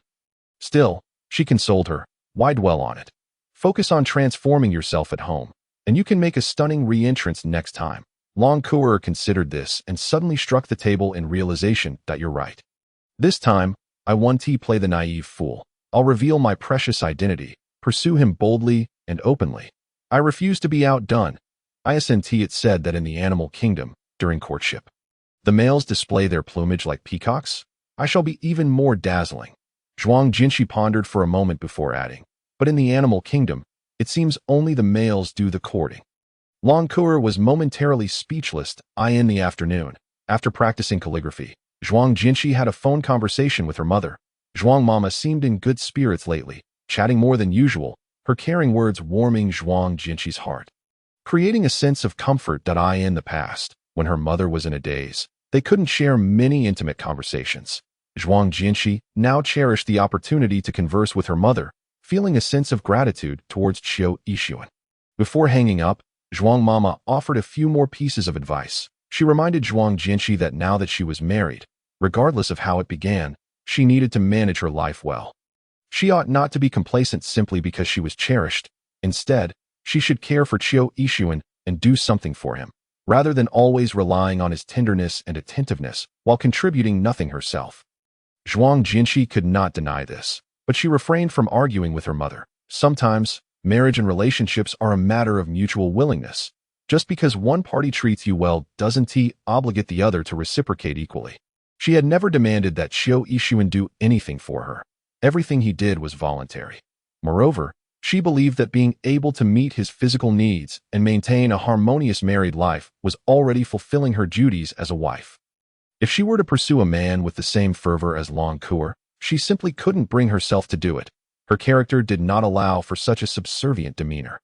By evening, Qiu Yixuan's car arrived punctually at Tungjing Mountain. The impeccably dressed man entered with a beautifully packaged pink box of pastries, the contrast softening his striking features. In the garden, Zhuang Jinshi, clad in a flowing light-colored dress, bathed in the golden glow of the setting sun, resembled a delicate, ethereal sprite, her hair shimmering with a golden hue. As Qiu Yixuan approached with the pastries, Zhuang Jinshi looked up at him. In that moment, their eyes met, and an unspoken spark ignited between them. The lavender-hued taro pudding cake melted in the mouth, rich and delightful. Zhuang Jinshi savored it slowly with a white spoon, her rosy tongue occasionally licking her lips. Each bite a feast for the eyes. Noticing Qiu Yixuan's intense gaze, Zhuang Jinshi turned her head to glance at him, recalling her mother's words. After a moment of hesitation, she scooped a bite and held it to his lips. "Would you like some?" Qiu Yixuan's eyes flickered momentarily, taken aback and pleasantly surprised. "Is there enough for me?" Chapter 50. She takes advantage of her status, and they harmoniously follow suit. Zhuang Jinshi replied with an affirming hum. Qiu Yixuan gazed at her, opened his mouth, and took a bite. The sweet taste enveloped him in a sense of blissful happiness. Zhuang Jinshi appeared unperturbed by sharing the spoon, and after retracting her hand, she continued to savor the taro pudding. After all, they had shared more intimate moments. Why fuss over a mere spoonful? Though Qiu Yixuan typically did not favor sweets, that bite she offered was so exquisite that he found himself craving more. Thus, with boldness, he requested, "I want another bite." Zhuang Jinshi paused for a moment before scooping another spoonful for him. Qiu Yixuan fixed his gaze on her, taking the spoon slowly and savoring every morsel of the taro cake. Zhuang Jinshi felt a blush rise within her, as if he were not consuming the dessert, but rather her very essence. He made eating seem so tantalizingly intimate. She bit her lip, deciding she no longer wished to partake in the remainder, and instead offered him the spoon. "You can have it all." Qiu Yixuan held the transparent cup of taro pudding, a playful smile gracing his lips. "This feels rather embarrassing." Zhuang Jinshi shot him a sidelong glance. "You feel embarrassed?" Qiu Yixuan chuckled softly. "Then I shall not hold back." With that, he thoroughly enjoyed the remaining dessert, finishing it off with a tender kiss upon her lips, under the vibrant hues of the evening sky. The contrasting silhouettes of the tall and petite figures on the swing painted a scene of romance. Observing this from the corridor, Butler Song felt envious, wishing to find a domineering partner for a twilight romance himself. The sun set quickly, and soon night enveloped the world. As the evening dew thickened, the pair sat together for a while, until Qiu Yixuan draped his suit jacket over her shoulders, guiding her back indoors. As time passed, the Mid-Autumn Festival approached. This week, Qiu Yixuan intended to return to the Qiu family's old residence, accompanied by his newlywed wife, Zhuang Jinshi. Their marriage had been abrupt, lacking an official announcement, a meeting of the families, or a grand wedding ceremony. At that time, my thoughts were solely focused on occupying the position without much consideration. However, circumstances have changed. Now, even if Zhuang Jinshi remains indifferent and does not mention it, Qiu Yixuan will certainly compensate her for everything in the future. Upon returning to the ancestral home, Qiu Yixuan intends to have the elders select an auspicious date. Zhuang Jinshi sat at the vanity with little enthusiasm, allowing the stylist to dress and adorn her. Yet, the stylist's myriad talents were unable to shine in the presence of such innate beauty. This stunning beauty required only a hint of light makeup and simple accessories to appear extraordinarily exquisite. Thus, during the lively celebration of the traditional festival at the Qiu family estate, Zhuang Jinshi's entrance was nothing short of breathtaking, silencing a multitude of skeptical whispers. Clad in a pale rose haute couture gown, her figure was enchanting, swaying gracefully. Her long hair was artfully braided into gentle waves, cascading lightly over her chest, with a few strands softly framing her delicate face, accentuating her exquisite features. Adorning her neck were delicate gemstones, and upon her wrist rested an imperial green jade bracelet, embodying nobility and elegance. Her every gesture exuded an aloof grace that could only be described as unparalleled beauty. The moment Qiu Yixuan entered arm in arm with Zhuang Jinshi, the murmurs questioning her suitability as the wife of a wealthy family quieted instantly. Although Zhuang Jinshi possessed an exceptional memory, she had no intention of recognizing each and every one of the numerous relatives present. Her attendance tonight was already a gesture of goodwill towards Qiu Yixuan. From the moment they entered until they offered incense at the ancestral hall and proceeded to the family banquet, Qiu Yixuan held her hand firmly, guarding her closely. With a cold demeanor, he warned against the furtive glances cast upon Zhuang Jinshi, ensuring that no so-called relatives would dare to disrespect her during the banquet. When Qiu's father and his second wife, Yang Lifan, arrived, Yang Lifan attempted to assume the role of an elder, warmly reaching out to Zhuang Jinshi in an attempt to engage her in conversation. However, she was met with Qiu Yixuan's unyielding intervention. "My wife is not here to entertain you. I merely brought her to make a formal announcement." Qiu Yixuan's defiant expression and indifferent tone left no room for objection. "Regardless of your opinions, she is the lady of the house I have chosen. Anyone who dares to show her disrespect declares war on me." His final proclamation resonated throughout the opulent banquet hall, rendering it as silent as a grave. The members of the Qiu family, young and old, fell into line, their voices stifled, while several elder relatives, including Qiu's father, wore grim expressions, had it not been for the years of ruthlessness exhibited by Qiu Yixuan in his quest for power. The elders would likely have erupted in outrage long ago.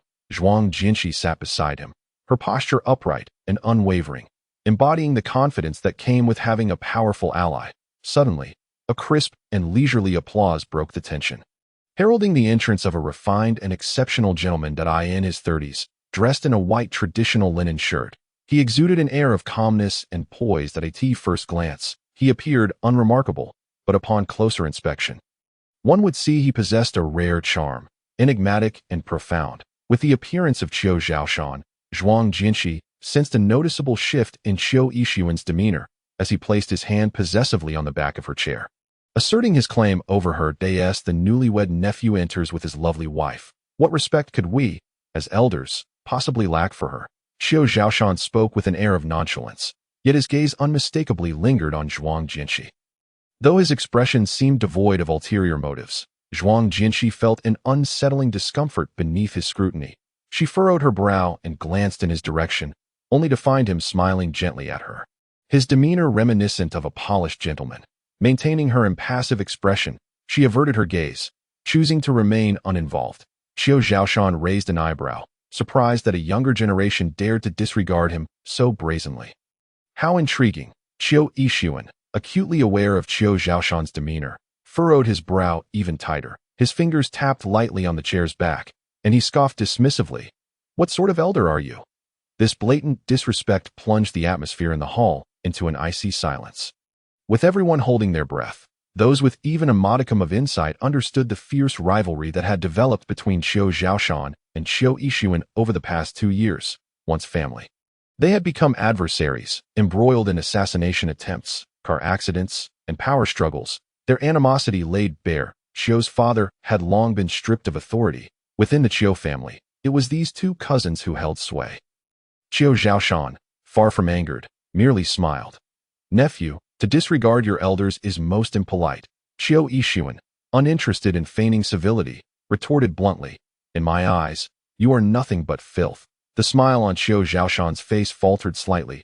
He suddenly turned his gaze to Zhuang Jinshi, a smirk playing on his lips. "I speak to you in such a crude manner, my dear niece-in-law."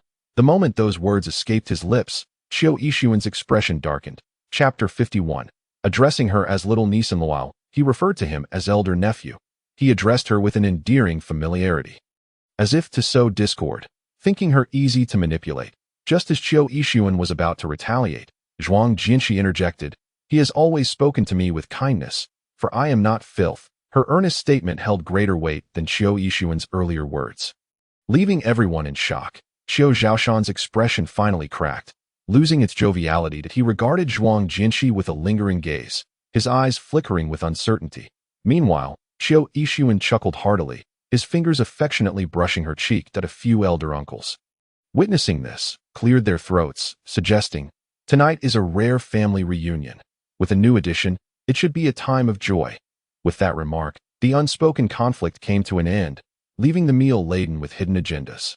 After the banquet, Chio's father and several uncles were summoned by Chio Ishuan for a family meeting. He instructed them to select an auspicious date and arrange the engagement and wedding details, demanding the utmost diligence. His authoritative demeanor once again darkened the expressions of the elder relatives. Traditionally, in a prominent family like the Chios, the elders were expected to take the lead in selecting a bride, ensuring compatibility of social standing and family background. Yet, Chio Ishuan acted with impunity, marrying whom he desired without consultation, only to inform them afterward that a ceremony was to be arranged, disregarding their opinions entirely. While they could not oppose him, after all, Chio Zhaoshan still adhered to principles of propriety and respect for elders, but this young man showed no regard for familial bonds, openly humiliating others. Chio Ishuan intended to bring Zhuang Jianxi into the ancestral hall for discussions, but she hesitated, rooted to the spot. He did not press her, gently ruffling her hair and whispering, "You stay here for a while. I will be back shortly." Zhuang Jianxi nodded in acquiescence, maintaining a demeanor of calm composure even in the presence of formidable elders and the chattering younger generation. This quality, reminiscent of Chio Ishuan himself, was what he cherished most about her. Unflinching in the face of adversity, possessing the confidence of one who knows their worth, he leaned down to place a tender kiss on her forehead, instructing his assistant and a capable bodyguard to watch over her before he departed. This scene unfolded before the discerning eyes of Chio Zhaoshan, who was leisurely sipping tea nearby. The Chio family estate, nestled within a tranquil garden, exuded an air of understated luxury, its interior adorned with antiquity, while the courtyards and corridors were arranged in harmonious disarray, grand and imposing. Zhuang Jianxi had no desire to explore this treacherous territory, preferring instead to stand in the hall, quietly admiring the esteemed paintings and calligraphy adorning the walls that in such a culturally rich family. Even the casually displayed antiques were of immeasurable value, not merely treasures of the art market, but also testaments to cultural and historical heritage. The masterpieces before her were works she had never encountered before. Soon, however, her peace was disrupted by a butler's assistant approaching her respectfully. "Miss Zhuang, our fourth master requests your presence for tea." Among the Chio brothers, Chio Zhaoshan held the rank of fourth, known as Fourth Master Chio. The assistant gestured in the direction of the tea pavilion, where Zhuang Jianxi caught sight of the elegant man. Chio Zhaoshan raised his teacup to her, offering a charming smile. Sensing this, Assistant Su immediately furrowed his brow. Chio Zhaoshan and the eldest son had always been at odds. The last time in Guangqing, he had orchestrated a catastrophic car accident that nearly left Chio Ishuan severely injured. Now, he openly invited the lady for tea. Undoubtedly harboring ill intentions, Assistant Su stepped forward to caution her. Zhuang Jianxi, her expression unchanged, declined, stating that she would not go. The assistant was taken aback, not expecting such audacity from one so young to refuse an invitation from an elder. "Miss Zhuang, please address her as lady of the house," Assistant Su interjected, casting a cold glare at the assistant.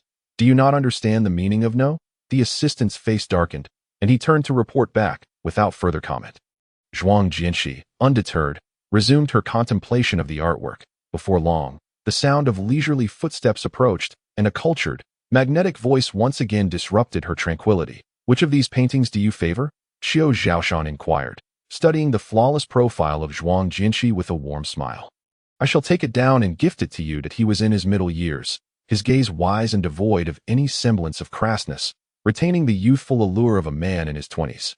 Fingers delicately twirling a string of purple sandalwood beads, exuding an air of serene elegance. Zhuang Jianxi did not turn her head to look at him, nor did she blink, merely responding with a single phrase. "I do not like any of them." Chio Zhaoshan's lips curled slightly. If she disliked them, why had she stared for so long? "Rest assured, all these paintings and calligraphy were collected by me in the past. You need not be courteous." Upon hearing this, Zhuang Jianxi finally withdrew her gaze, casting a faint glance in his direction, affirming her distaste even further. It was evident that once she realized these works belonged to him, her interest in the antique pieces vanished entirely, and she turned to sit on a nearby Wangwali wooden chair. Chio Zhaoshan had never felt such humiliation from a woman. Earlier at the dinner, He had been subtly mocked by Chiu Yixuan, and now, after deigning to invite her for tea, she had refused, and now she rejected his art as well. It was truly perplexing, yet he found himself unable to disengage. A flicker of darkness passed through Chiu Zhaoshan's eyes, but he soon adopted a nonchalant smile, seating himself in a manner befitting an elder across from her. Zhuang Jinshi ignored him, her gaze lowered as she played with the vivid green jade bracelet adorning her wrist. As if he were invisible. She was not foolish. Given that Chiu Yixuan and this nominal uncle were at odds, she had no obligation to treat him as an elder. One could say she was impolite and uncultured, or perhaps self-righteous and disdainful. Regardless, she had no desire to engage with a duplicitous schemer. Chiu Zhaoshan regarded her with a meaningful look before leisurely speaking. I have heard that you were forced into marriage with Chiu Yixuan. Is there anything I can assist you with? As the words left his lips, Assistant Su, standing nearby, immediately changed his expression. Master Chiu, please choose your words carefully. This is not a matter for you to comment on. Chiu Zhaoshan tapped the Buddhist beads in his hand against the table, producing a crisp sound that accompanied his darkening demeanor, an invisible pressure that sent shivers down one's spine. Despite facing someone of far greater stature, Assistant Su maintained his composure, standing tall. Our young master and young mistress are quite enamored with each other. Please do not make baseless assumptions, Master Chiu. The dog of Chiu Yixuan was indeed bold and loyal. Chiu Zhaoshan's expression returned to its previous calmness. As if the momentary darkness had never existed, he redirected his gaze to Zhuang Jinshi, his eyes filled with profound intent. I know you did not willingly remain by my nephew's side. Should you desire, I can assist you. Chapter 52. What does the uncle want to help my wife with? Just then, a low voice from the entrance interrupted Chiu Zhaoshan's words. What does the uncle want to help my wife with? Zhuang Jinshi looked up to see Chiu Yixuan approaching, and she slowly stood. Chiu Yixuan strode over, wrapping his arm around her waist, his face dark as he glared at Chiu Zhaoshan, an almost imperceptible glint of murderous intent in his eyes. He had rushed out of the ancestral hall the moment he received the news. Chiu Zhaoshan was his foremost adversary, not to be underestimated. However, the sight of Chiu Zhaoshan conversing with his delicate wife, coupled with the implication that she was there against her will, stirred a tempest within him. How dare he speak such nonsense to Zhuang Jinshi in his absence, attempting to sow discord between them. Heaven knows the effort he had expended to ensure she was willing to stand by his side, aware that he had indeed been the one to bind her to him through a forceful marriage, and that she had yet to fully accept him or engage with him honestly. This old man dared to seduce and manipulate her in this moment, rather than worry about what Chiu Zhaoshan might scheme. He was far more concerned that Zhuang Jinshi might be swayed, fearing she would be tempted to escape his grasp. Not a chance. The one Chiu Yixuan had chosen would never escape his side. Should an opportunity arise, he would surely eliminate Chiu Zhaoshan. Chiu Zhaoshan remained unflinching, a slight smile playing on his lips, as if he were merely fulfilling another's wishes. Chiu Yixuan let out a cold laugh. Let me fulfill your desire to ascend. Chiu Zhaoshan rose gracefully. As long as you possess the capability. With that, he strode out of the hall, casting one last glance at Zhuang Jinshi, attempting to discern her thoughts from her expression. Unfortunately, Zhuang Jinshi continued to ignore him, her demeanor calm and unperturbed, as if none of this concerned her, truly a composed young lady. Once Chiu Zhaoshan departed, Zhuang Jinshi sensed his seething fury and agitation, prompting her to inquire, "Did you handle it?" The moment she spoke, Chiu Yixuan's facade cracked. He turned to embrace her tightly, resting his chin on her neck, inhaling deeply in an attempt to regain his composure. "CC." His voice was husky yet laced with caution. "Will we grow old together?" Zhuang Jinshi allowed his embrace, and after a lengthy silence, softly replied, "The future is far too distant." As soon as the words left her lips, Chiu Yixuan's heart tightened further. Was it truly too distant, or did she simply not wish to make any promises? Regardless, he would not relinquish her. Upon exiting the Chiu family estate, Chiu Yixuan took Zhuang Jinshi's hand, opting not to place her in his car, but rather sending her to the back seat of Assistant Su's vehicle. Zhuang Jinshi was somewhat puzzled, turning her head to look at him. Chiu Yixuan ruffled her hair, fastening her seatbelt and planting a kiss on her forehead. His expression was inscrutable, his dark eyes profound, merely stating, "I will meet up with you shortly." With that, he closed the car door. Zhuang Jinshi watched as he swiftly took the driver's seat of a black Land Rover, his back radiating an intense coldness, as if he had urgent matters to attend to. She frowned, a vague suspicion forming in her mind. Sure enough, the vehicle had barely left the Chiu residence when Assistant Su took a detour. Zhuang Jianxi soon spotted the sycamore-lined avenue ahead, where a car accident had occurred that a black luxury car had been violently struck from behind, overturning onto the ground, its front end billowing smoke, while a small tree had been snapped in two. Several bodyguards surrounded the vehicle, anxiously prying open the doors to rescue the man inside. This scene flashed by the car window, yet Zhuang Jianxi caught a glimpse of the man. It was indeed Qiu Zhaoshan. Qiu Zhaoshan's condition was dire. He had turned his head to spit blood onto the ground, his white Chinese-style shirt stained red, his chest in agony, and his head spinning from the blow that a rogue Land Rover had come barreling in, expertly weaving through their convoy, and collided directly with the rear of Qiu Zhaoshan's luxury vehicle, dragging it along the guardrail for several meters before flipping it over and snapping a tree in half. Before the bodyguard vehicles could retaliate, the battered Land Rover, despite its crumpled front and blown tires, sped away with audacity. Qiu Zhaoshan, supported by his bodyguards, had lost all semblance of his usual elegance and composure. He raised a hand to feel the blood on his forehead, a glint of fury flashing in his eyes. Thought he had been somewhat careless today, never anticipating that Qiu Yixuan would act so recklessly.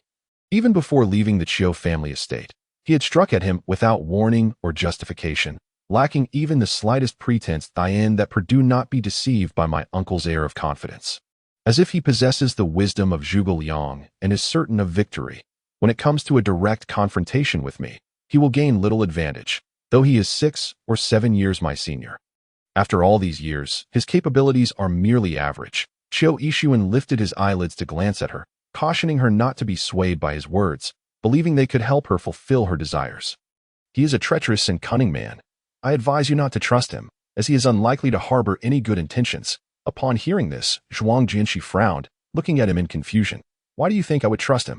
She retorted, today is the first time I have met him. Qiu Yixuan was tempted to say that Qiu Zhaoshan had encountered her long before today, but he refrained. He was merely concerned that she might be influenced by Qiu Zhaoshan's words. Worried that she might begin to harbor unusual feelings, especially since he remained uncertain whether she had already fallen for him. The complexity in Qiu Yixuan's gaze deepened as he pondered for a moment before softly speaking. Back then, I disregarded your wishes and forced you to obtain a marriage certificate, confining you to Tengjing Mountain. Have you ever blamed me for that? As soon as he finished speaking, Zhuang Jianxi fell silent.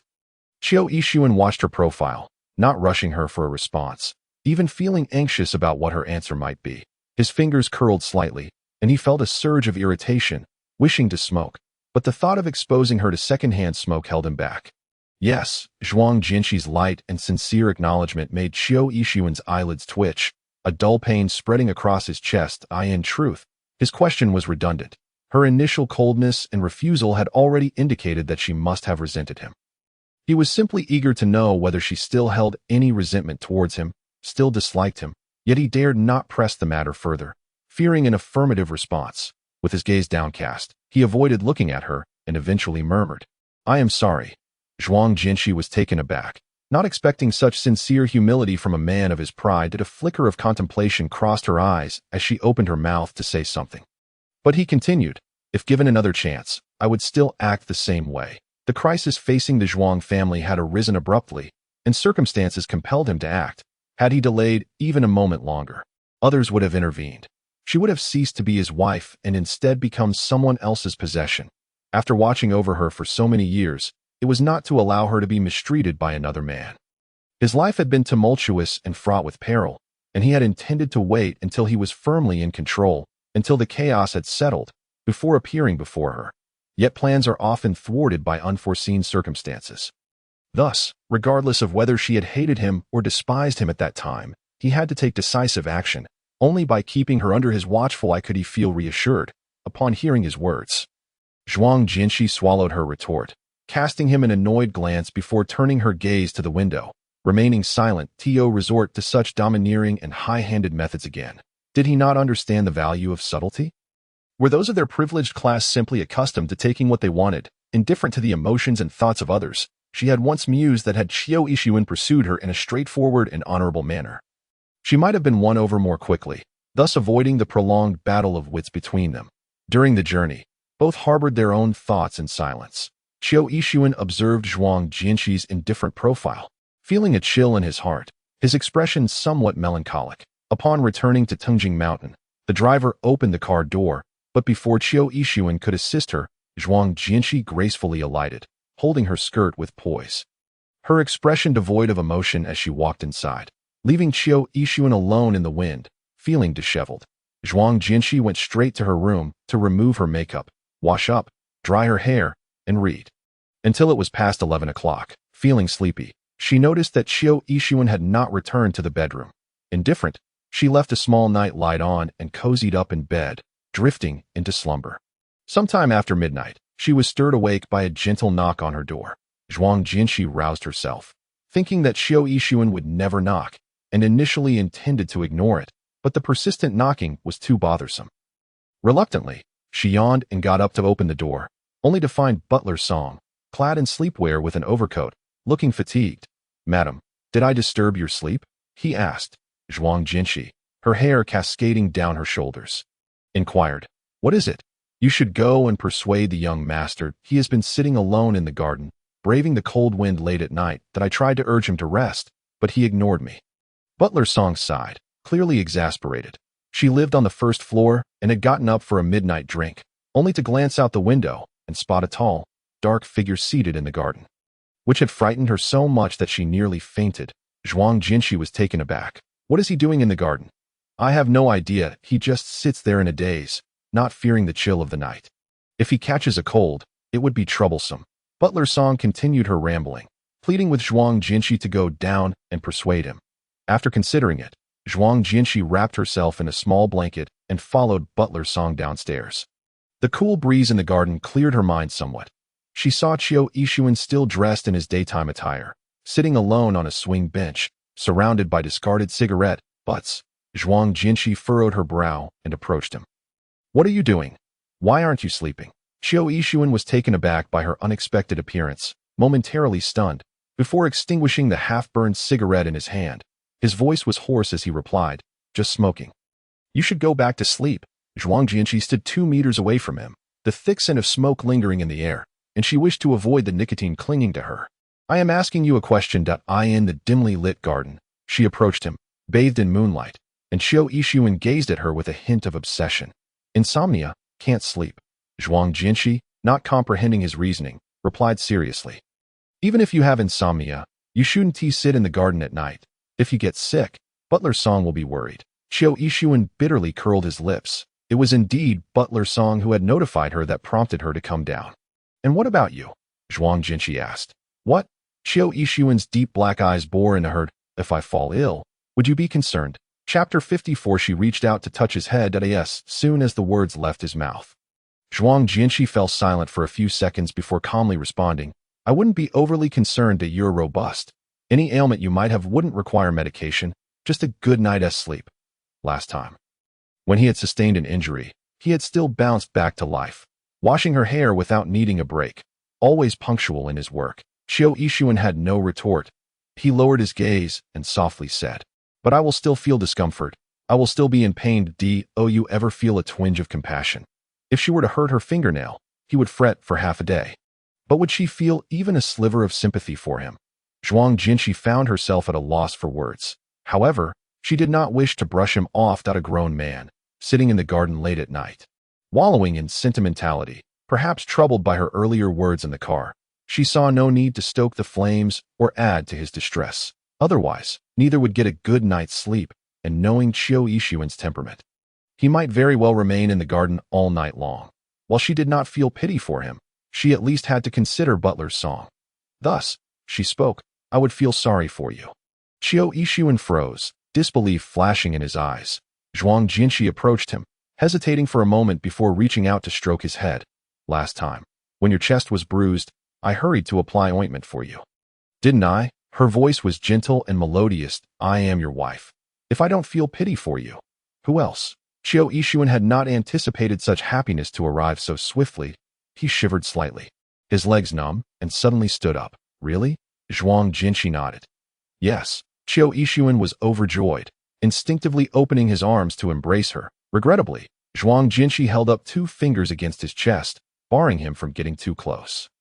Her expression was stern, her tone slightly haughty. You reek of smoke and haven't showered. Don't come near me.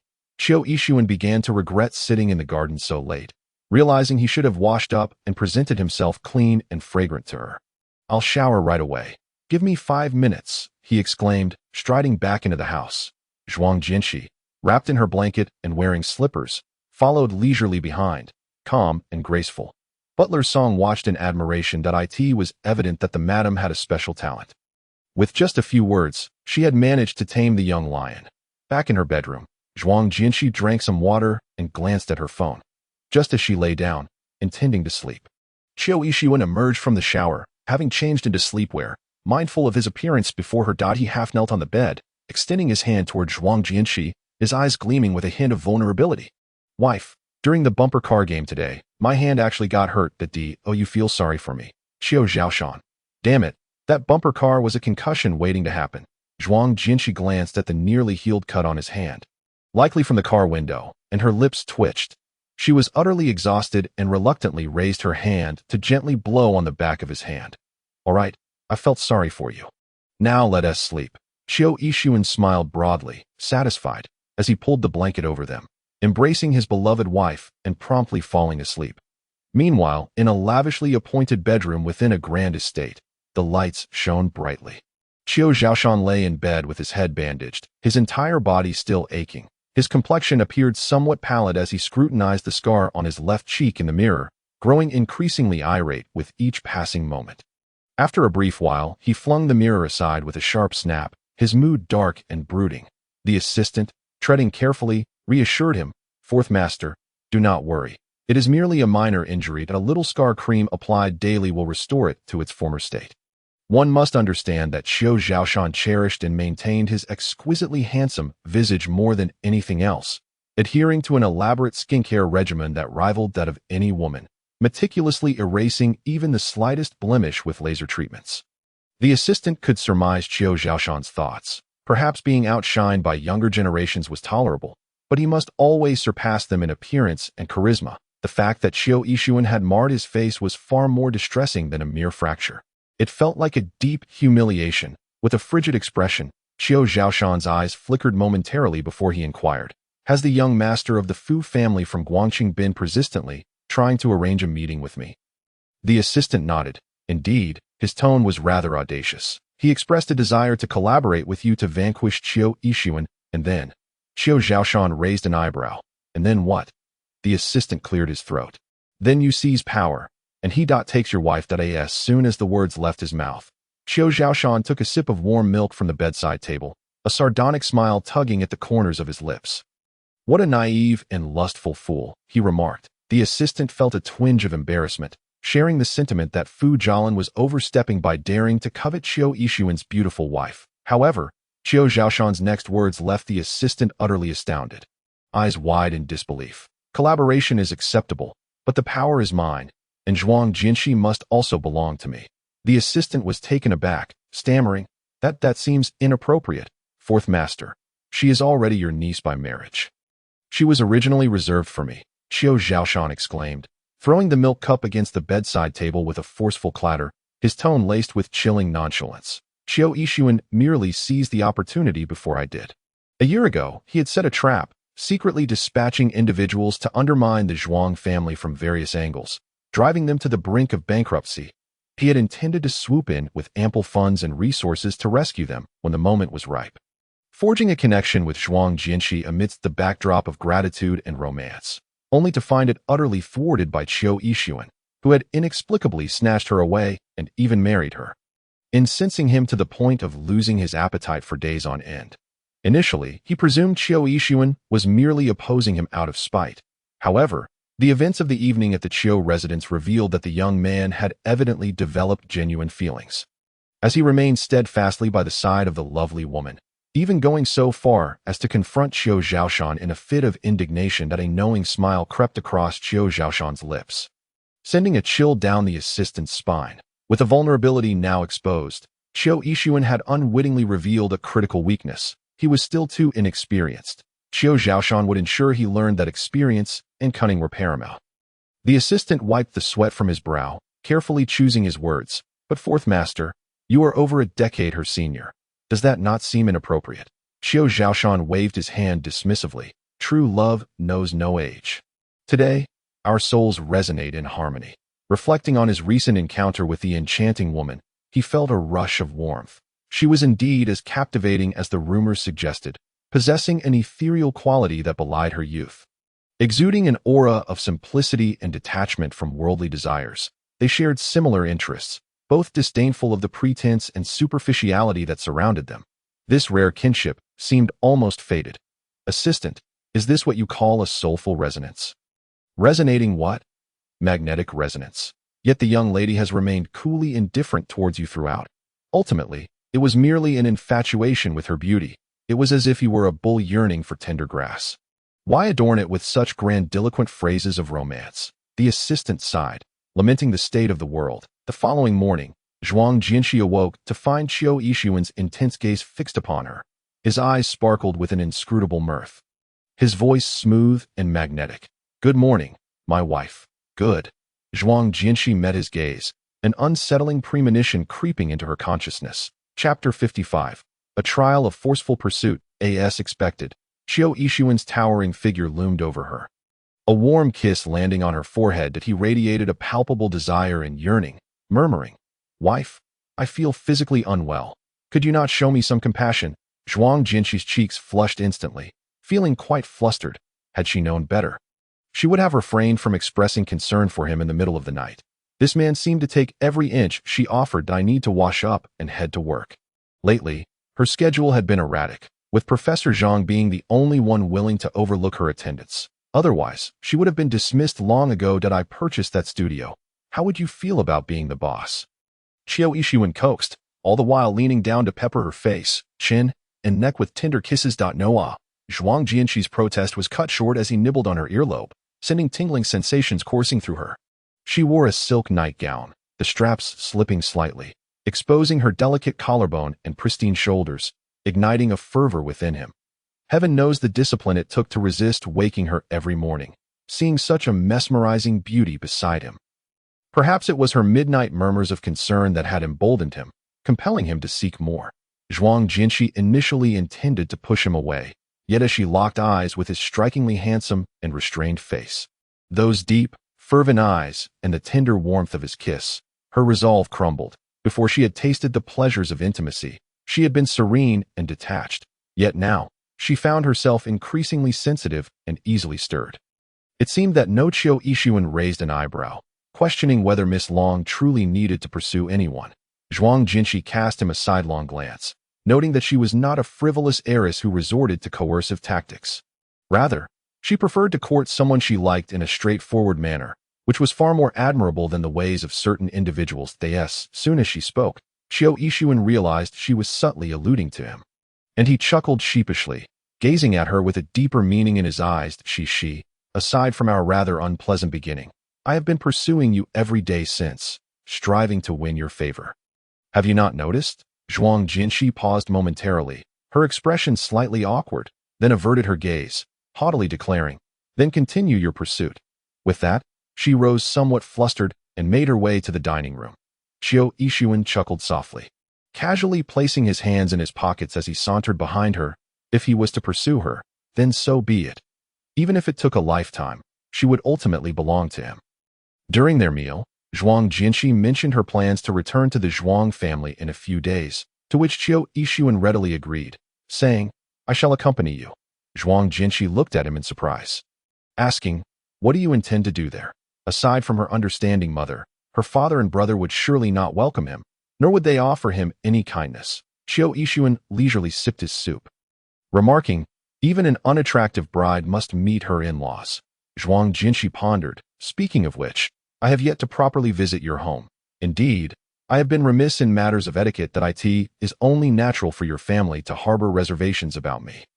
Qiu Yixuan regarded her earnestly, assuring her, "Rest assured, before we celebrate a grand wedding, I shall meticulously adhere to all necessary protocols and steps. That I shall not disappoint you or your family." As his words sank in, Zhuang Jianxi tightened her grip on her spoon. While she did not particularly care for weddings or formalities, his earnest attitude pleased her nonetheless. Her spirits lifted, a slight smile gracing her lips. After all, She was just a young woman in her 20s, easily swayed by flattery. Observing her demeanor, Chiu Yixuan's gaze softened with affection as he playfully pinched her cheek. The following day, Chiu Yixuan prepared 2 full vehicles of lavish gifts and formally visited the Zhuang family. Upon receiving the news, Zhuang's parents exhibited little reaction, while Uncle Zhuang was filled with excitement and anxiety, instructing the staff to sweep the entrance and prepare tea and wine for their esteemed guest. As though his son-in-law were arriving, Zhuang Qianqian, meanwhile, was in her room, eagerly selecting dresses and beautifying herself. The unprecedented visit of Chiu Yixuan to the Zhuang residence sparked wild speculation. Perhaps Zhuang Jianxi had angered him, and he had come to return her. Chapter 56. Is he here to return something? Zhuang Jianxi, despite her striking appearance, possessed a character that was too aloof and proud, lacking in charm, and thus could not possibly satisfy a man of Chiu Yixuan's stature.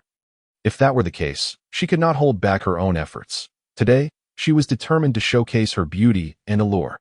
The thought of being pampered and adored by him filled Zhuang Qianqian with impatience. She longed to pack her bags and join him in his car. When Zhuang Biqiang saw Zhuang Qianqian emerge in a revealing pink dress, exuding sexiness and charm with her exquisite makeup, he was momentarily taken aback and could not help but admonish her. Are you off to a bar to cause trouble in broad daylight? Zhuang Qianqian tossed her hair and rolled her eyes, revealing her intentions and plans to her father to win over Chiu Yixuan. She required her father's cooperation. Zhuang Biqiang fell into contemplation, hesitating. How can you be so certain that he is here to return you, rather than for other reasons? What could a humble Zhuang family possibly offer to capture his interest? Zhuang Qianqian's words caught him off guard, prompting him to muse. If he truly desired you, he would have chosen you that night instead of Jianxi. What do you know? Without comparison, there can be no harm. Without experience, one cannot fathom the disparity. After growing weary of bland porridge, he would undoubtedly crave a spicy feast like me, Zhuang Qianqian declared confidently. Leaving Zhuang Biqiang speechless, after some deliberation, he began to entertain the idea. The funds previously invested by Chiu Yixuan had resurrected the Zhuang family's business, even leading to a rising trend. If he could secure more resources and capital from him, perhaps he could propel the Zhuang family into the top 10 of the aristocracy in Longqing, a feat worthy of boasting for half a lifetime. Just then, several luxurious cars came to a halt at the Zhuang family's entrance, drawing a crowd eager to catch a glimpse. The moment Chiu Yixuan emerged, exuding an air of nobility and distinction, Zhuang Biqiang was about to step forward to greet him when he suddenly turned and walked to the other side of the car. One hand rested on the car's edge while the other gently assisted Zhuang Jianxi as she alighted. With her hair half up, her complexion radiant, and dressed in a simple, elegant light-colored dress that accentuated her slender waist and flowing skirt, she appeared both delicate and enchanting. Chiu Yixuan bent down to adjust her skirt, attentively inquiring if she felt cold or needed a shawl. Zhuang Jianxi shook her head, eager to enter and find her mother. However, after taking only a few steps, Chiu Yixuan paused to retrieve a thermos from the car. Zhuang Jianxi halted and asked, "What are you doing, dilly-dallying?" Chiu Yixuan checked the thermos for leaks and replied gently, "I personally brewed some nourishing tea with the spring water I collected this morning. You should take it and drink it later." Zhuang Jianxi was speechless and urged him to hurry. "All right," he said, one hand holding the thermos and the other taking hers. This scene left onlookers in awe, with Zhuang Qianqian's expression darkening slightly, while Zhuang Biqiang quickly adopted a smile as he approached. "Young Master Chiu Jianxi, it's wonderful to see you." Zhuang Jianxi ignored him, walking straight past into the house, with Chiu Yixuan raising an eyebrow and mimicking her actions. Zhuang Biqiang's smile faltered, left to greet thin air as he puzzled over his daughter's behavior.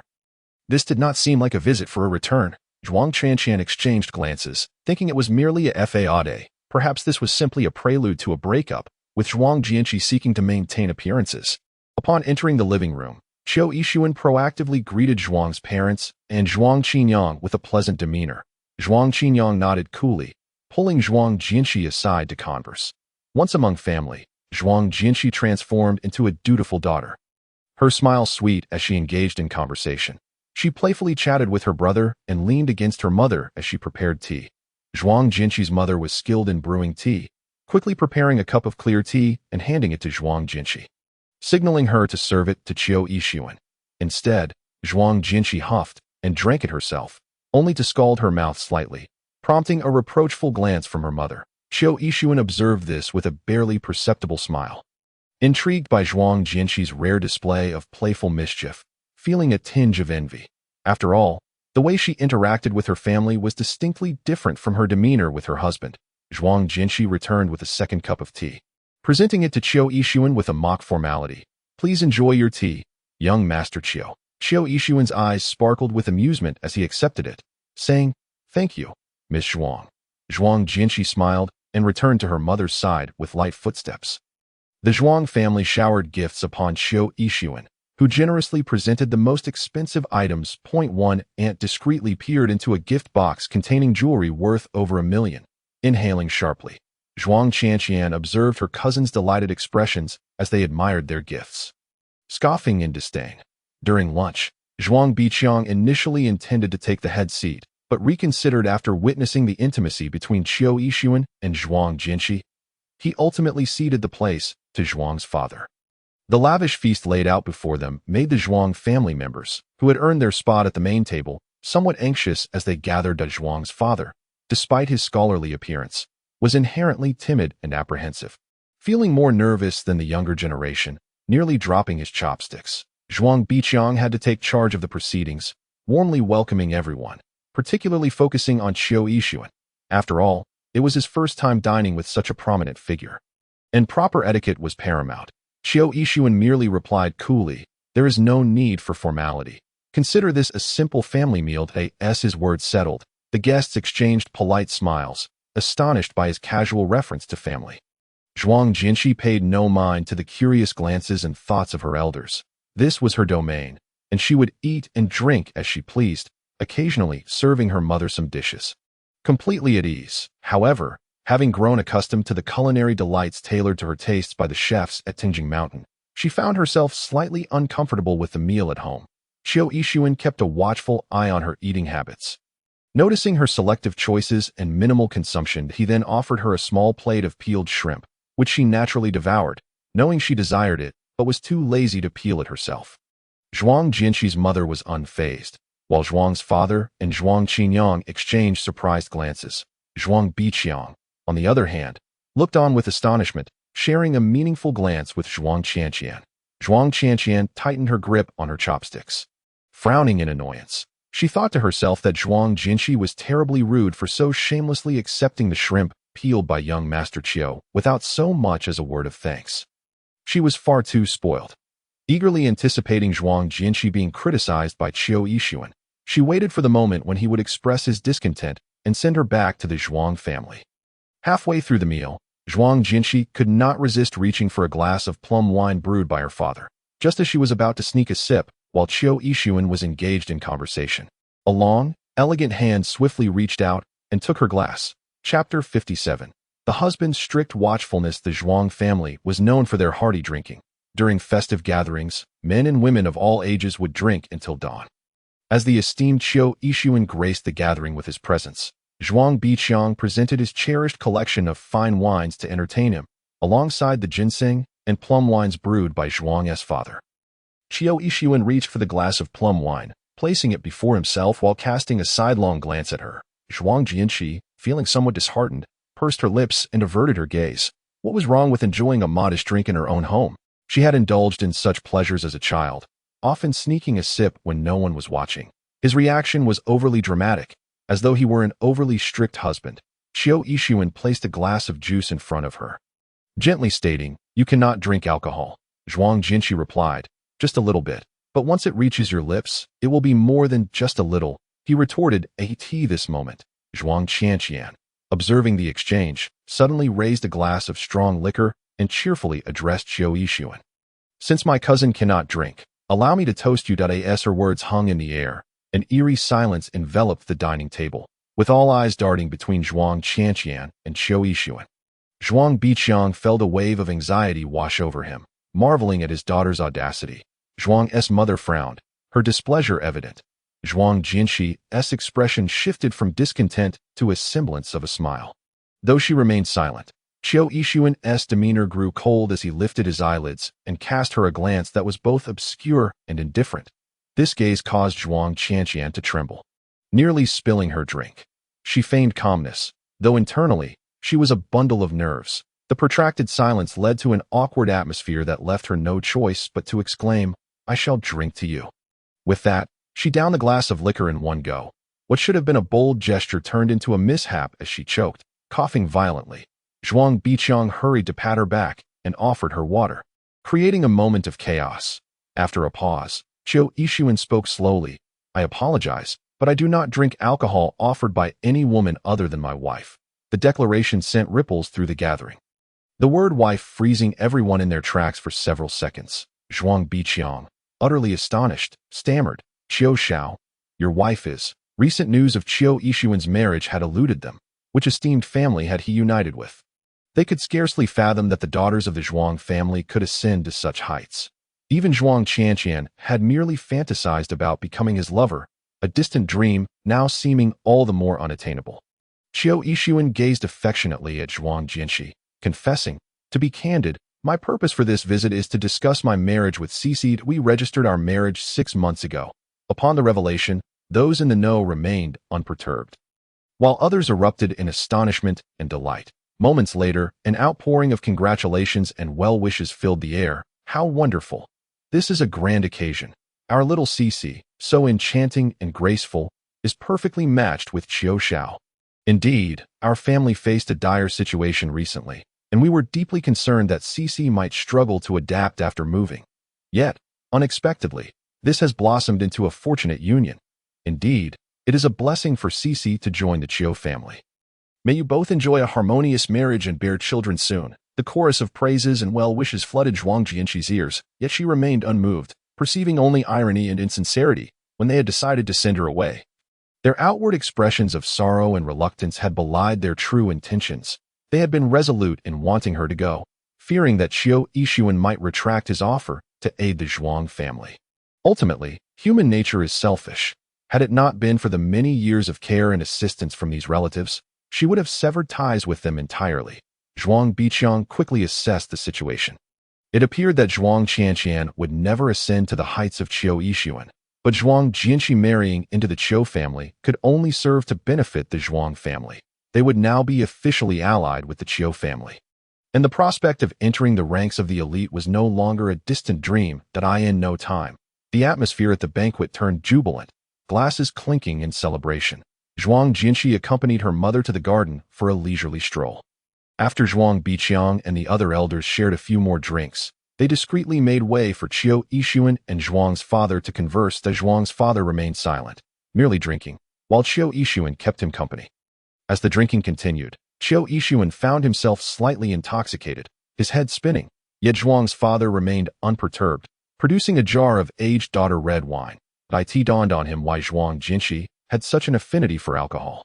It seemed that the penchant for drinking was indeed hereditary. To his surprise, Zhuang's father, who appeared scholarly and refined, possessed an impressive capacity for liquor. Qiu Yixuan steeled himself, refusing to concede. Thus, they continued in silence, each taking turns to drink. Countless unspoken sentiments conveyed through their shared libations. Hours passed, and Zhuang's father, now rosy-cheeked, rose unsteadily with the assistance of Zhuang Qinyang. He uttered a single sentence to Qiu Yixuan. "In my life, I have achieved little, and I apologize to her and her mother that I seek nothing but for you to treat her kindly." For the first time in his life, Qiu Yixuan found himself thoroughly intoxicated. Yet upon hearing Zhuang's father's words, he managed to muster some clarity and nodded earnestly. "Rest assured, from now on, she is my everything." Zhuang Qinyang cast a complex glance at Qiu Yixuan before aiding his father back to their room to rest. Qiu Yixuan exhaled a breath laced with the scent of alcohol, reclining languidly against the chair, his gaze unfocused as he stared at the crystal chandelier above. The living room fell into a hushed silence. Moments later, the faint sound of high heels clicking against the floor broke the stillness. That a somewhat familiar slender figure gradually emerged before Qiu Yixuan. Zhuang Qianqian, draped in Zhuang Jianxi's water-cloud ink shawl, bore a striking resemblance to her cousin. With bleary eyes, Qiu Yixuan lifted his head, momentarily lost in a daze, murmuring, "Cece." Zhuang Qianqian bit her lip, her feelings of resentment and jealousy reaching a boiling point. The more proactive she had been at the table, the more his reaction had stung her pride, especially after the announcement of his engagement to Zhuang Jianxi. She could not fathom where she fell short in comparison to Zhuang Jinshi. Despite her repeated efforts to win his favor, it seemed Zhuang Jinshi had effortlessly triumphed, leaving her feeling like a mere fool. Earlier, her father had urged her to let go of her fantasies. But she could not suppress her indignation. Stealing Zhuang Jinshi's shawl left on the sofa, she wore it, hoping to pass herself off as her cousin to owe her delight. The inebriated Qiu Yixuan seemed to mistake her for Zhuang Jinshi. Zhuang Qianqian, entranced by his bloodshot, deep-set eyes, felt herself almost drowning in the depths of his affection. Unable to resist, she reached out. "You're drunk. Let me help you to your room." In Chapter 58, Zhuang Qianqian pondered whether to push him away if he became overly aggressive or to feign compliance until she became his woman. Surely, Zhuang Jinshi's possessive nature would lead her to divorce him immediately. Yet, since Qiu Yixuan had proclaimed their union, he would likely not retract his words, perhaps mistakenly marrying her instead, once she became the legitimate mistress of the Qiu family. Who in Longqing's elite circles would dare to look down upon her? However, just as Zhuang Qianqian's dream began to take shape, the shawl she wore was suddenly yanked from her shoulders. She widened her eyes. Witnessing the already drunken man's expression darken, his once dazed gaze now sharp and piercing, the long shawl inexplicably wrapped around her neck, tightening with each exertion of his grip, causing her immense pain and turning her face purple. The suffocating sensation obliterated any lingering lewd thoughts, replaced by overwhelming terror and confusion. Qiu Yixuan's expression was icy as he leaned closer, gripping the shawl with fierce resolve, his voice a chilling whisper. "You re-courting death." Zhuang Qianqian's legs buckled, collapsing to the floor as tears streamed from her eyes, struggling to breathe. "And I was wrong. Please spare me. Save me." Yet, Qiu Yixuan did not relent. If anything, he tightened his grip further, his gaze devoid of warmth, viewing her as nothing more than a lifeless object. He had never been one to show mercy. All his tenderness and care were reserved solely for Zhuang Jinshi. To him, anyone else, even family, was insignificant. Those who dared to provoke him faced only ruin. Daring to seduce him repeatedly and taint the shawl he had gifted to Zhuang Jinshi, she would pay dearly. Zhuang Qianqian felt herself teetering on the brink of unconsciousness, her mouth opening in vain, unable to utter a word. Before her stood Qiu Yixuan, a figure as cold as death, her heart filled with despair and regret. At that moment, Zhuang Jinshi, alerted by Zhuang Qinyang, rushed into the room, her eyes widening in shock. She hurried towards them, exclaiming, "Qiu Yixuan, let go of her. You're going to kill her." Qiu Yixuan appeared oblivious to her plea. His eyes bloodshot and wild, his grip tightening even more. Zhuang Qianqian's eyes rolled back as she began to foam at the mouth. Zhuang Jinshi, frantic, raised her voice. "Qiu Yixuan, did you not hear me? Let her go." Her melodious voice pierced through the haze clouding his mind, drawing his attention away from Zhuang Qianqian. He turned his gaze towards her, as if attempting to pierce her soul to ascertain her identity. Zhuang Jinshi cupped his face, gently patting him, her beautiful eyes wide with urgency. "Do you see? It's me. I am Cici, your wife." Wife. The word reverberated within Qiu Yixuan, causing him to tremble as he loosened his grip. Allowing Zhuang Qianqian to crumple to the ground, gasping for breath, he staggered, his head spinning, the image of Zhuang Jinshi warping into multiple forms before his eyes. His Cici. Why did she seem to multiply? Zhuang Jinshi exerted herself to support him, as the man's tall and robust figure loomed over her, threatening to unsteady her stance. "Cici."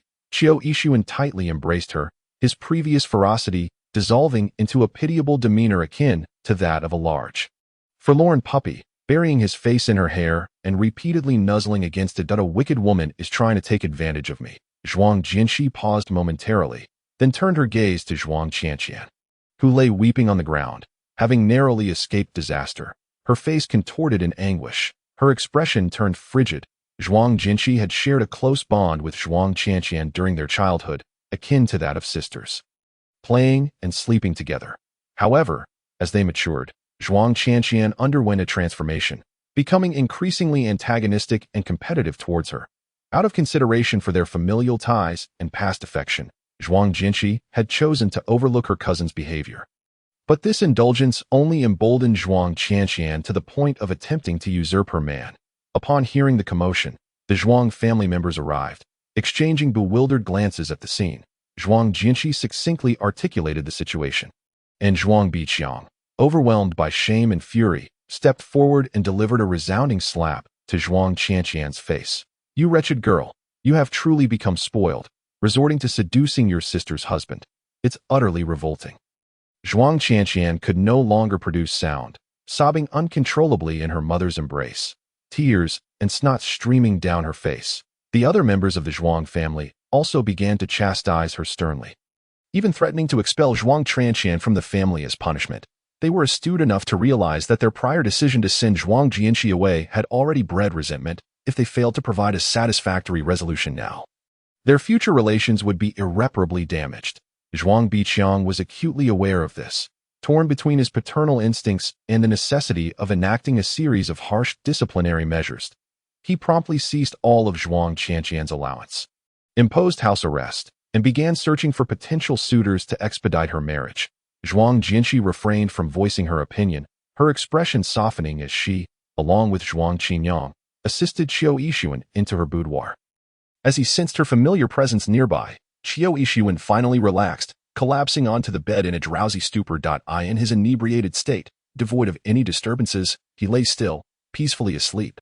Zhuang Jianqi summoned a servant to bring warm water and a towel, intending to wipe his body, but her sheltered upbringing left her lacking in strength, and she could only manage to clean his face and hands before exhausting herself. Setting the towel aside, she sat nearby, keenly observing Qiu Yixuan's sleeping visage. For the first time, she beheld him in such a docile state, and could not resist the urge to playfully pinch his handsome face, her fingers brushing against his dark, feathery eyelashes, to which he remained unresponsive.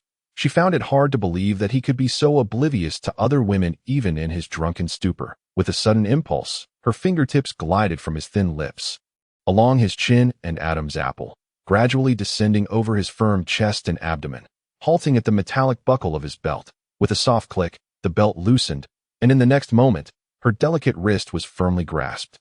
Qiu Yixuan abruptly opened his eyes, a flash of menace igniting within them. Yet it dissipated entirely upon meeting her gaze. His eyes, half-lidded, regarded her with an intensity that revealed emotions she had never witnessed nor could comprehend. Zhuang Jianqi's heart raced. As she struggled to free her wrist, he released her. Realizing the impropriety of her earlier actions, she felt a wave of embarrassment wash over her, diverting her gaze and awkwardly inquiring whether he would like some water. Qiu Yixuan remained silent, simply fixated on her, as if peering through her into another realm. Zhuang Jianqi had experienced this disconcerting sensation more than once, an inexplicable familiarity that felt almost fated. She couldn't help but furrow her brow in suspicion. Had they perhaps crossed paths in the past? Or during their childhood? Moments later, his raspy voice startled her into an upright position. "Little Jianqi, I want to eat hawthorn slices." Chapter 59. The first encounter. She took him home. Memory traced back 10 years. In the water town of Jiangnan, under a menacingly dark sky, a luxurious car racing down the highway was suddenly overturned by a reckless cargo truck, tumbling several times before crashing through the guardrail and plunging into the river. Vanishing beneath the surface in an instant, hidden in the shadows, a figure clad in black made a call. "Done. The car is wrecked, and the occupants are deceased. Withdraw. The final payment will be credited in 1 minute." The desolate rural highway at dawn was already sparsely populated. No one was aware that a luxury vehicle had sunk in the nearby river, nor did anyone notice a drenched and emaciated figure crawling out from a concealed thicket. Qiu Yixuan gasped heavily, his youthful face, once radiant, now pale and gaunt, with blood streaming from a wound on his forehead that had been washed clean by the river. A fractured rib made each breath agonizing. His consciousness fading as he struggled to maintain his composure, stumbling along the path. His driver and bodyguard had fought valiantly to grant him a slim chance of survival. He could not perish in this desolate foreign land. Over the years, the eldest son of the Qiu family had been heralded as a paragon of wealth and privilege, the sole heir to the Qiu lineage, yet none knew of the countless assassination attempts and schemes he had endured in secrecy. The uncles and cousins within the family were no less treacherous. He vowed that as long as he survived, each of those who had plotted against him would meet their end in hell. Dragging his wounded body for an indeterminate time, the young man finally collapsed by the roadside. Through his blurred vision, a white car came to a halt beside him, its windows slowly descending. A delicate, exquisite face emerged, illuminated by the moonlight. akin to a lustrous, unblemished jade. The girl leaned out, her brow furrowing with concern as Chiu Yixuan squinted to meet her gaze. He felt as though an eternity had passed in that fleeting moment. The surrounding environment transforming into a surreal spectacle. Uncle Quan, go take a look. The driver hesitated. Miss, it's late at night. Perhaps we shouldn't meddle. Little Jinshi pursed her lips. He looks to be around my brother's age. Please, go check. Uncle Quan could not refuse, stepping out to assess the situation, discovering the boy gravely injured, his clothes drenched in blood and mud, rendering him unrecognizable in his wretched state. What happened to you? Young man, should I call an ambulance? Little Jinshi leaned against the car window, her bright eyes curiously observing him. Chiu Yixuan mustered the strength to sit up, gazing at the girl and softly pleading. Please don't call that I had a quarrel with my family and ran away, that I was just attacked by some thugs. Could you not temporarily take me in? Uncle Quan frowned. This is unacceptable. The second miss is recuperating in Jiangnan. Merely passing through. How can we harbor an injured boy? Unexpectedly, after scrutinizing Chiu Yixuan from head to toe, little Jinshi readily agreed after a moment's contemplation. Uncle Quan, bring him back. Uncle Quan, perplexed, soon realized the gleam in little Jinshi's eyes, the look of a girl who had found a new playmate to alleviate her boredom. Due to her young age and health constraints, she was unable to engage in vigorous activities like her peers, which explained her late-night insistence on venturing to the countryside to stargaze. Thus, Chiu Yixuan was brought back and nursed to health over a fortnight.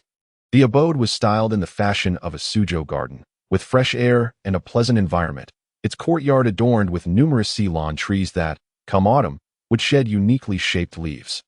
At her age, the spirited girl was not as aloof and loved to play.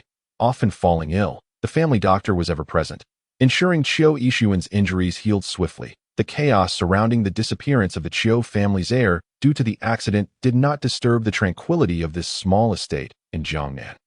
A scar from a stitched wound marred Chiu Yixuan's forehead, temporarily marring his appearance, compounded by a veneer of self-doubt and silence that concealed the opulence of his true identity, 10-year-old little Jinshi. He was merely a pitiable vagabond, destitute and battered. Meanwhile, she herself had been sent to Jiangnan for traditional medical treatment, isolated and forlorn, also a figure of sympathy. Each day, little Jinshi insisted that Chiu Yixuan accompany her in play, flying kites, fishing, biking, swinging, and sneaking snacks and fruit wine. Each activity was conducted at a pace suitable for young children, a stark contrast to Chiu Yixuan's experiences at 3 years old. However, under the same roof, he reluctantly fulfilled the role of a playmate for half a month. Little Jinshi, too, was not entirely content with this arrangement. She craved excitement and vigorous motion, yet the nanny and Uncle Quan would not permit her to act recklessly. One day, she brought a soccer ball. Her eyes sparkled with enthusiasm as she proclaimed, "Play soccer with me." Chiu Yixuan frowned. "You can't play that I want to play. How about we do something else? I can help you build with Lego." "No, I want to kick the ball." Little Jinshi's stubbornness led her to refuse food until she got her way, and Chiu Yixuan, resigned, complied by rolling the ball slowly to her feet. Little Jinshi stood on the ball, looking down at him disdainfully. "Have you not eaten?" Chiu Yixuan, at a loss for words, watched as she kicked the ball with excessive force, causing her to tumble to the ground. "Ouch." Chiu Yixuan rushed over to pick her up, anxiously asking, "Where does it hurt?" "My bottom hurts." Little Jinshi grimaced, her previously rosy complexion paling. Chiu Yixuan's heart raced with concern, instinctively checking her for injuries. Fortunately, she had merely fallen on her rear. He gently rubbed her sore spot. "What are you doing?" Little Jinshi huffed, swatting his hand away. "Don't touch me." Chiu Yixuan withdrew his hand, asking, "Does it still hurt?" Little Jinshi perked up. "It doesn't hurt anymore. Let's do it again." Chiu Yixuan's tone grew serious. "Let's go inside." "But I haven't had enough fun." "No more playing." "Why not?" Xiao Jinshi cast a frosty glance, tilting her chin defiantly at him. "You must play with me. Otherwise, I'll send you away and return you home." Aware that he often threw tantrums and ran away from home, yet stubbornly refused to allow her to contact his family, she frequently used this leverage against him. Chiu Yixuan found it amusing yet exasperating. He reached out to ruffle her hair. "How about we skip football? I'll take you hiking to watch the sunrise tomorrow morning." Upon hearing this, Xiao Jinshi's eyes sparkled, and she immediately discarded the football. "Really?" Chiu Yixuan nodded. With a mischievous smile, Xiao Jinshi grinned like a kitten who had just stolen a fish. "You promised. Your word must hold weight. Xiao Yixuan felt himself melting at her adorable demeanor and playfully pinched her chubby cheek. In those moments, he often thought that if only Zhuang Jinshi were his little sister, he would dedicate his life to protecting her, ensuring her safety and happiness, and finding ways to help her grow joyfully. But then he realized, thankfully, she was not.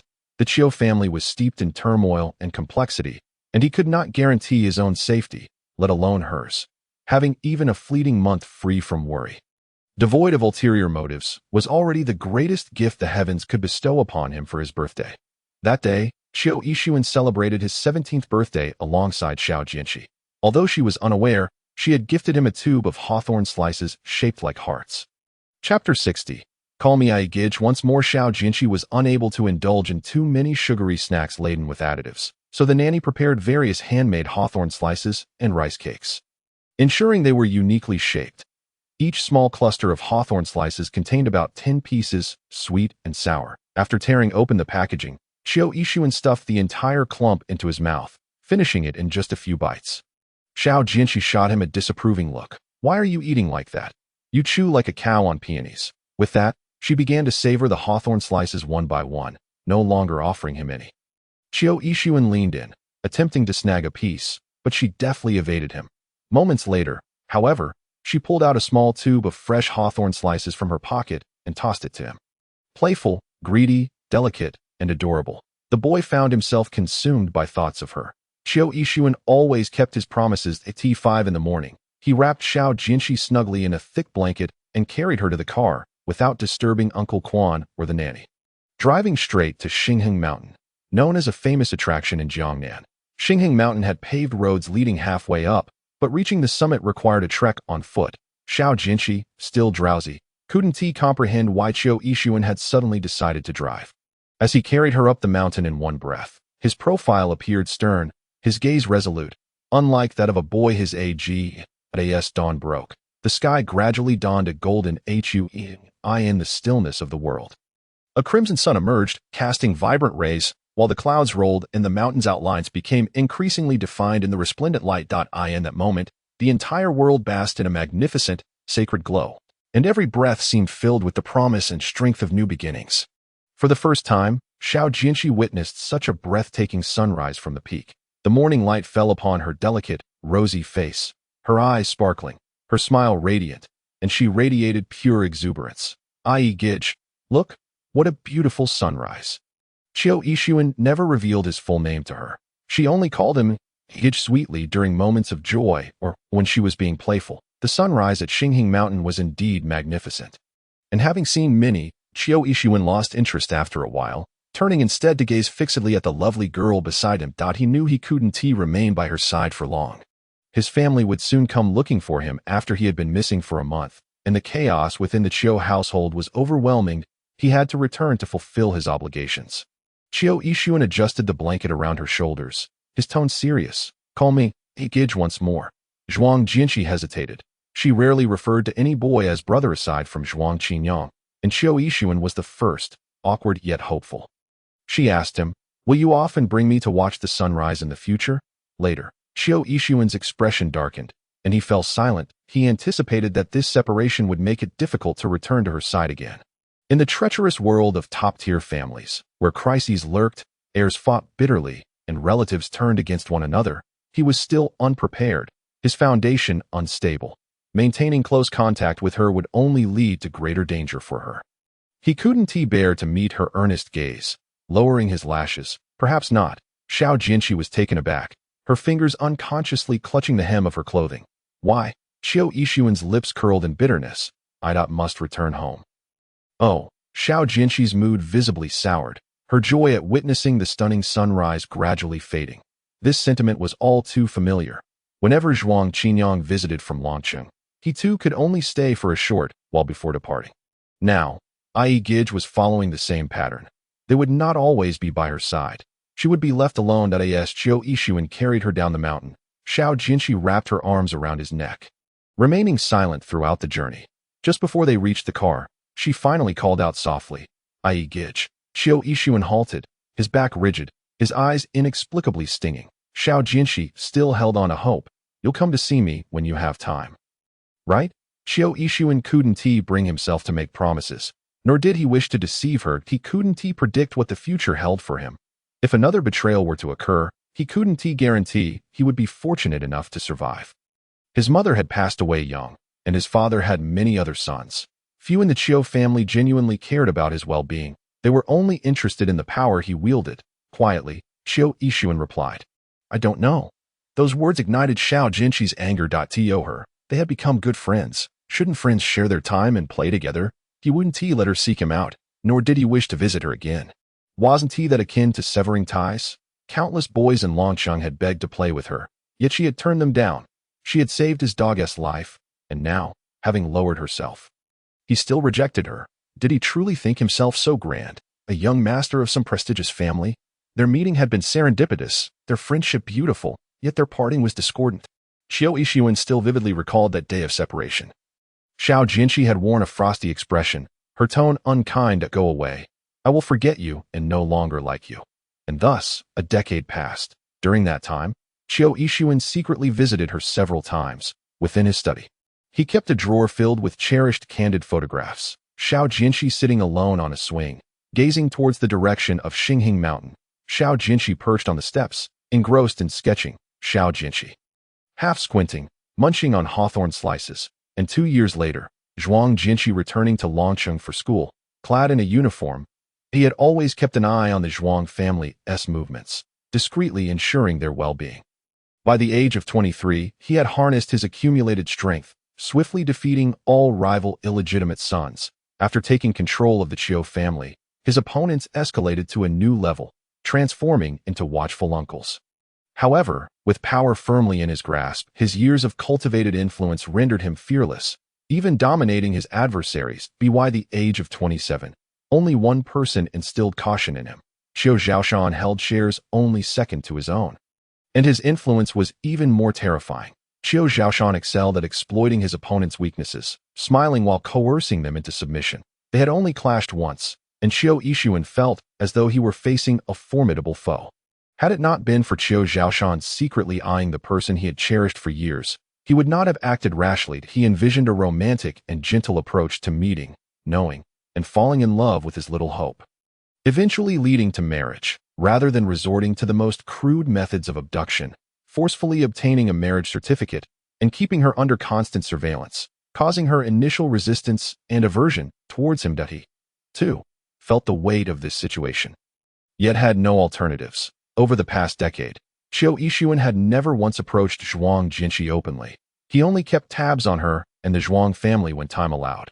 Initially, he and delved deeply into her likes, personality, or temperament, respecting her privacy and refraining from being a voyeur. Chapter 61. You ran naked in my house at times. He pondered what would happen if she were to meet someone she truly liked as she grew older. As a mere acquaintance, all he could offer were blessings and generous gifts. After all, at that time, he was not yet deeply attached to a young girl who had yet to shed her childishness. She was merely a ray of light that had unexpectedly entered his life, a glimmer of hope that urged him to persevere. His life was not a smooth harbor. Even those bound by blood could turn against him, resorting to unscrupulous means for mere profit. Thus, in the spirit of tit for tat, his hands were equally stained. What right did he have to embrace the pure moonlight, given his own sordidness? He had seen glimpses of Zhuang Jinqi growing up through photographs. Yet the moment they met again, he was struck by the limits of his own perception. What an unforgettable visage she possessed. What a rare and ethereal beauty, as if she had stepped out of a painting.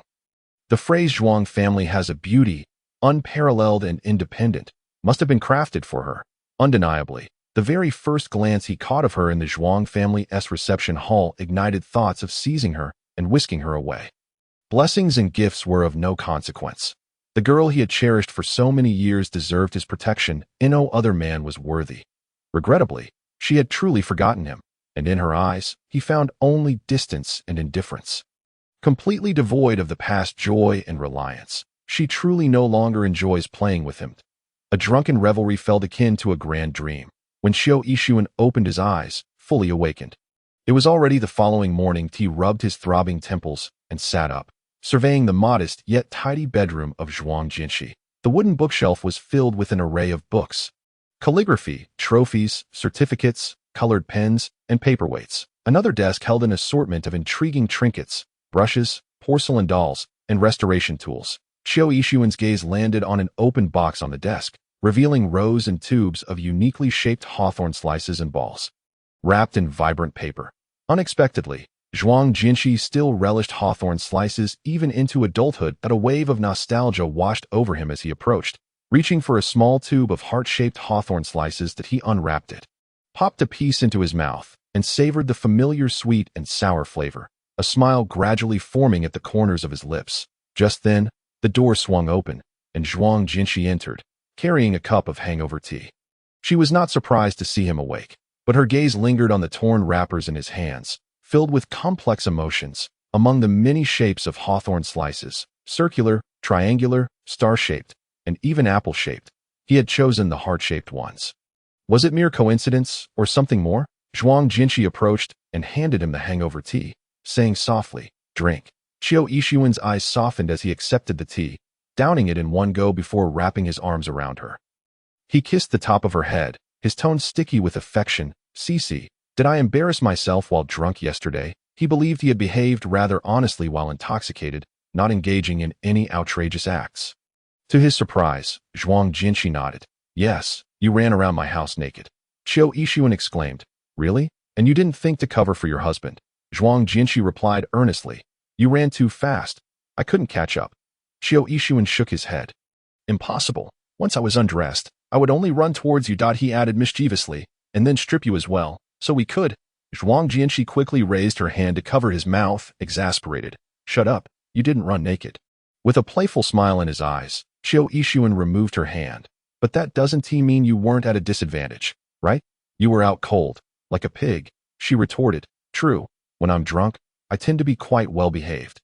Unlike someone who insists on cuddles and kisses when intoxicated." Zhuang Jinshi's cheeks flushed as she delivered a playful punch to his chest and turned towards the desk. Xiao Yixuan followed closely behind. Wrapping his arms around her waist, Zhuang Jinshi felt as if she were carrying a large plush toy, making it difficult to do anything. She organized the box of hawthorn snacks prepared for her by her family the previous day and picked up the heart-shaped hawthorn slice wrapper he had just opened. "Why the heart shape?" Xiao Yixuan replied without a moment's hesitation. "I like this shape." Zhuang Jinshi hesitated for a moment before asking, "Have you ever been to Jiangnan?" Xiao Yixuan tightened his embrace, remaining silent for a few seconds before answering. "Yes." Zhuang Jinshi's heart skipped a beat as she traced the wrapper with her fingers. "Did you not know a little girl there?" Before she could finish her question, the phone on the bedside table rang suddenly. Xiao Yixuan leaned over and kissed her cheek before walking over to answer it. Zhuang Jinshi watched him casually standing by the window, engaging in conversation with Assistant Su, her gaze drifting to a potted plant of bellflowers on the windowsill. His profile was striking, with sharp features and a tall, robust figure. He bore little resemblance to the slender, youthful figure she remembered from her childhood. All these years, she recalled every moment spent with her brother Ai. Yet his face remained elusive, as if deliberately sealed away in her youthful memory. Zhuang Jinshi was lost in thought, staring at him until he finished the call and approached her. He tucked a freshly picked bellflower behind her ear and gently pinched her nose. "What has you so lost in thought?" Zhuang Jinshi snapped back to reality, wanting to ask him something more, but unsure how to articulate it. Xiao Yixuan, oblivious to her distraction, softly inquired, "There's an unexpected situation at the company that I need to handle. I might be out for 2 days. Would you like to stay at the Zhuang family home or return to Tingjing Mountain?" Zhuang Jinshi pondered for a moment. "Let us go back together." She had spent the entire day with her parents and brother yesterday, fulfilling her obligations, and they had their own affairs to attend to. As long as she returned often, that would suffice. That Zhuang's mother had said that once married, one must prioritize their husband's family. Although she scoffed at this notion, her body craved the comforts of Tingjing Mountain over the Zhuang family home. Xiao Yixuan's absence extended to 2 days. Indeed, as he did not return to Tingjing Mountain, Zhuang Jinshi spent her days at the museum, returning promptly in the evening to eat, water the plants, paint, and sleep. Living alone should have felt light and carefree. Yet for some unknown reason, her heart felt empty, as if something were missing. At meal times, no one was there to serve her soup or pick out dishes. When watering the plants, there was no one beside her to steal a kiss. At night, there was no warm embrace to keep her cozy. And in the mornings, there were no good morning kisses on her forehead. Zhuang Jinshi had never experienced being so preoccupied with a man's presence. She was uncertain if this was what they called longing. After all, Qiu Yixuan had only been away for 2 days, yet it felt like 2 months. He had unraveled her thoughts. Chapter 62. Does my wife miss me? For instance, this afternoon, Zhuang Jinshi was sketching in the garden, capturing the image of a persimmon tree adorned with frost-kissed red fruits. Yet as she drew, she inexplicably rendered Qiu Yixuan's face, startling herself and shocking Steward Song. Initially, as Steward Song observed her, offering tea and snacks, he failed to recognize the face as that of the young master, only seeing a head perched in the tree, which made his heart race and drew a sharp intake of breath. Once he discerned the truth, he placed a hand over his heart, awkwardly chuckling, that's quite a good drawing, though a bit unsettling. Zhuang Jinshi felt her cheeks flush. She too found it unsettling and embarrassing. Hastily crumpling the paper into a ball, she laid out a fresh sheet but found herself devoid of inspiration. Setting down her brush, Zhuang Jinshi picked up her phone and casually asked, "Did he say if he is coming back for dinner tonight?" "Madam is referring to the young master?" Steward Song inquired with a gentle smile. "Not yet. Perhaps you could ask him?" Zhuang Jinshi fiddled with her phone. Scrolling through the messages Qiu Yixuan had sent over the past 2 days, he had nearly messaged her every day, urging her to eat well, sleep early, and expressing how much he missed her. Zhuang Jinshi wished to chat freely with him, like she did with Long Kuer, sending various emojis, inquiring about his activities, questioning why he hadn't returned by the 3rd day, and confessing that she missed him too. Yet, she felt too shy to do so. Previously, she had replied in a reserved manner, choosing her words carefully. Now, suddenly transforming into a doting partner, would he find it surprising, perceiving her as inconsistent? Would his affection and enthusiasm for her wane? They say that what is unattainable is often the most desirable. If he were to fully possess her heart, would he cast it aside like a worn-out garment? Zhuang Jinshi never anticipated she would be plagued by such thoughts. Filled with uncertainty and longing, she often prided herself on not being a love-struck fool, but faced with the fervent and passionate love offered by someone like Qiu Yixuan, which woman could maintain absolute clarity? Zhuang Jinshi felt vexed by her emotional vulnerability, just as she was about to put her phone away when Steward Song remarked, "Madam, are you not going to ask?" She maintained her composure and replied, "No, there's nothing to inquire about that I'm not particularly concerned about when he returns." However, hardly had the words left her lips when she spotted the familiar Maybach slowly driving into the courtyard. Zhuang Jinshi stood up abruptly, her eyes sparkling with excitement as she lifted her skirt and hurried towards the courtyard, inadvertently toppling her easel and dropping her phone without noticing. Steward Song, smiling, picked up the fallen items. Reflecting, women, they just love to speak with a forked-tongued as Qiu Yixuan stepped out of the car. He spotted a graceful figure clad in a white fox fur cloak paired with a light-colored knitted dress. Hurrying through the garden, her brows and eyes were like paintings, her garments billowing as if she were a butterfly in flight. The hint of surprise flickered in his eyes as he swiftly approached. Arms outstretched, enveloping her in a warm embrace, Zhuang Jinshi nestled against him, gazing up with shimmering eyes. Qiu Yixuan, pleasantly surprised by her affectionate reception, was about to tease her when he noticed her slightly cold hands. Frowning slightly, "Why aren't you wearing gloves?" Although the early winter in the south wasn't particularly harsh, the mountain temperatures were lower, and given her naturally cold constitution, she needed to take proper precautions. Zhuang Jinshi maintained her gaze on him. It was inconvenient to wear gloves while painting in the garden. Qiu Yixuan took her hand and kissed the back of it, his deep-set eyes brimming with adoration. "A day apart feels like 3 autumns. Cici, how many autumns have we been apart?" Upon finishing his sentence, Zhuang Jinshi pressed her lips together. "You said you would be gone for 2 days. Was she blaming him for extending his trip by a day?" The amusement in Qiu Yixuan's eyes deepened as he softly teased, "Yes, it's my fault. An unexpected matter delayed me. Did my wife miss me?" Zhuang Jinshi initially intended to be obstinate, yet upon colliding with the depths of his enigmatic gaze, the words of denial became lodged in her throat. She lowered her eyes, and after a pause of several seconds, she finally uttered the words, "I thought." The syllables were as delicate as a whisper. Yet he still caught them. Qiu Yixuan felt as though a firework had exploded in his mind. In a fit of joy, he swept her up and spun her around. Her long hair and the hem of her dress danced gracefully in the air. Zhuang Jinshi, infected by his exuberance, couldn't help but laugh, her eyes crescent-shaped, lips red and teeth white. Qiu Yixuan, captivated, felt an immediate deepening in his gaze that he halted, gently cradling the back of her head, and leaned down to kiss her. The man's kiss was wild and fervent, while the woman's lips were soft and glistening. As they intertwined, the very air became imbued with passion. Each kiss from him was laden with an overwhelming possessiveness, as if he longed to merge her into his very being. Zhuang Jinshi clutched his shirt buttons tightly, her cheeks flushed, responding with a softness that ignited a flame within him, awakening a primal beast. The brief separation felt more thrilling than a honeymoon. Qiu Yixuan, keenly aware of the implications, breathed rapidly, lifting her effortlessly as he kissed her, striding toward the room. Butler Song, ever perceptive, discreetly dismissed the servants, his eyes twinkling with amusement as he headed to the kitchen to discuss the evening's menu with the chef. After a vigorous day, young people ought to replenish their nourishment and energy. With 2.5 hours to spare, there was ample time to prepare a nourishing soup. Upon his return, Qiu Yixuan had become significantly busier.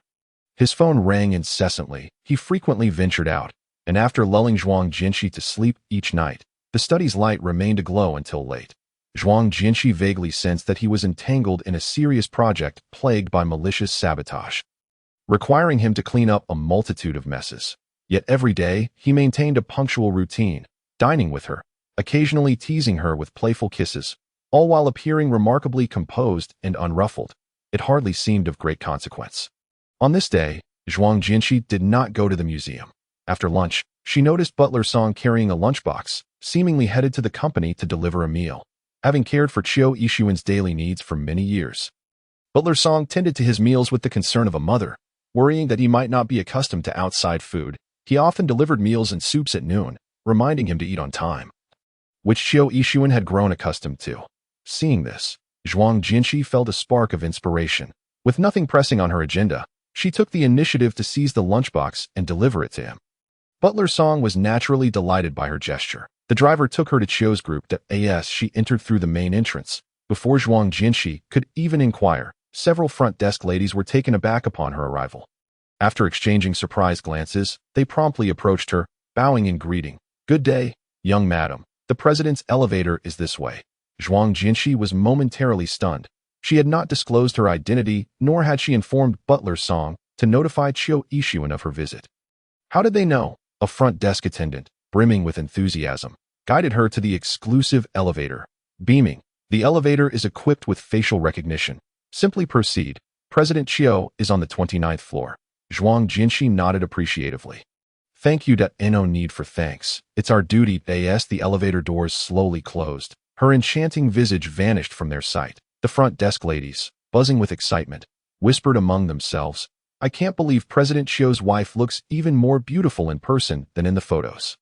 Indeed, she is so young, and her figure and demeanor are exceptional. They truly complement each other. I hear President Qiu adores her and eagerly awaits her visits to the company." No wonder Assistant Su instructed us to memorize the photos of the young madam. We must never let our guard down when she arrives. How enviable. In the conference room, a row of shareholders sat solemnly, engaged in heated debate over the recent significant project mishap and its repercussions. Qiu Yixuan occupied the seat of honor, reclining casually in his chair, occasionally sipping tea and twirling a pen, calmly listening to tea. His left sat Qiu Zhaoshan, elegantly poised with crossed legs, exuding a refined demeanor. After a lengthy dispute, he leisurely turned his attention to Qiu Yixuan. "Nephew, it's time to take a stance. Given the gravity of the issues the group has faced recently, since you have ascended to this position, you owe everyone an explanation." Upon his statement, the atmosphere in the conference room shifted, all eyes fixed on Qiu Yixuan. He absent-mindedly tapped his fingers on the table, gazing at Qiu Zhaoshan with a smile that held an edge. "Why should I offer an explanation? You orchestrated the collapse of the construction platform, managed the families of the victims, and controlled the negative public sentiment. Why should I bear the brunt of your sins?" As his words hung in the air, the expressions of those present morphed into a complex array of emotions. Qiu Zhaoshan smiled faintly. "One may indulge in reckless speech, but do you possess any evidence?" Qiu Yixuan scoffed. "I assert my claims with unwavering certainty. What further evidence do I require? I will hold you accountable for this, fighting to the bitter end. You will not evade a shred of responsibility." The congeniality on Qiu Zhaoshan's face began to fracture. Over the years, he had grown increasingly weary of dealing with Qiu Yixuan. This young man was a master of mockery, utterly indifferent to familial bonds. Always insisting on exposing the truth, he neither cared for dignity nor allowed others any semblance of grace. Regardless of the reality, he would first cast blame before manipulating public sentiment to ensnare his prey. He harbored a desire to eliminate him in the tense atmosphere, where not a soul dared to breathe. Assistant Su entered, wiping his brow, and leaned in to whisper in Qiu Yixuan's ear in an instant. The sharpness and coldness etched on Qiu Yixuan's face softened, a flicker of joy barely perceptible in his eyes. He rose leisurely. My apologies. My wife has brought me a loving lunch. He gestured toward Qiu Zhaoshan. A playful tone in his voice. You all may continue to battle him. With that, Qiu Yixuan flashed a smile and exited the conference room with a spring in his step. The remaining shareholders, taken aback by the sudden shift, exchanged bewildered glances, unsure whether to continue their discussion. As Zhuang Jinshi stepped out of the elevator, the secretary assistants in the president's office, alerted by the news, sprang to their feet, greeting her with smiles. Young madam, welcome. As Zhuang Jinshi stepped forward, she instinctively recoiled, momentarily frozen, her grip on the lunchbox tightening as a bead of cold sweat formed on her palm. This atmosphere. Had Qiu Yixuan foreseen her arrival? How could these subordinates be so perceptive?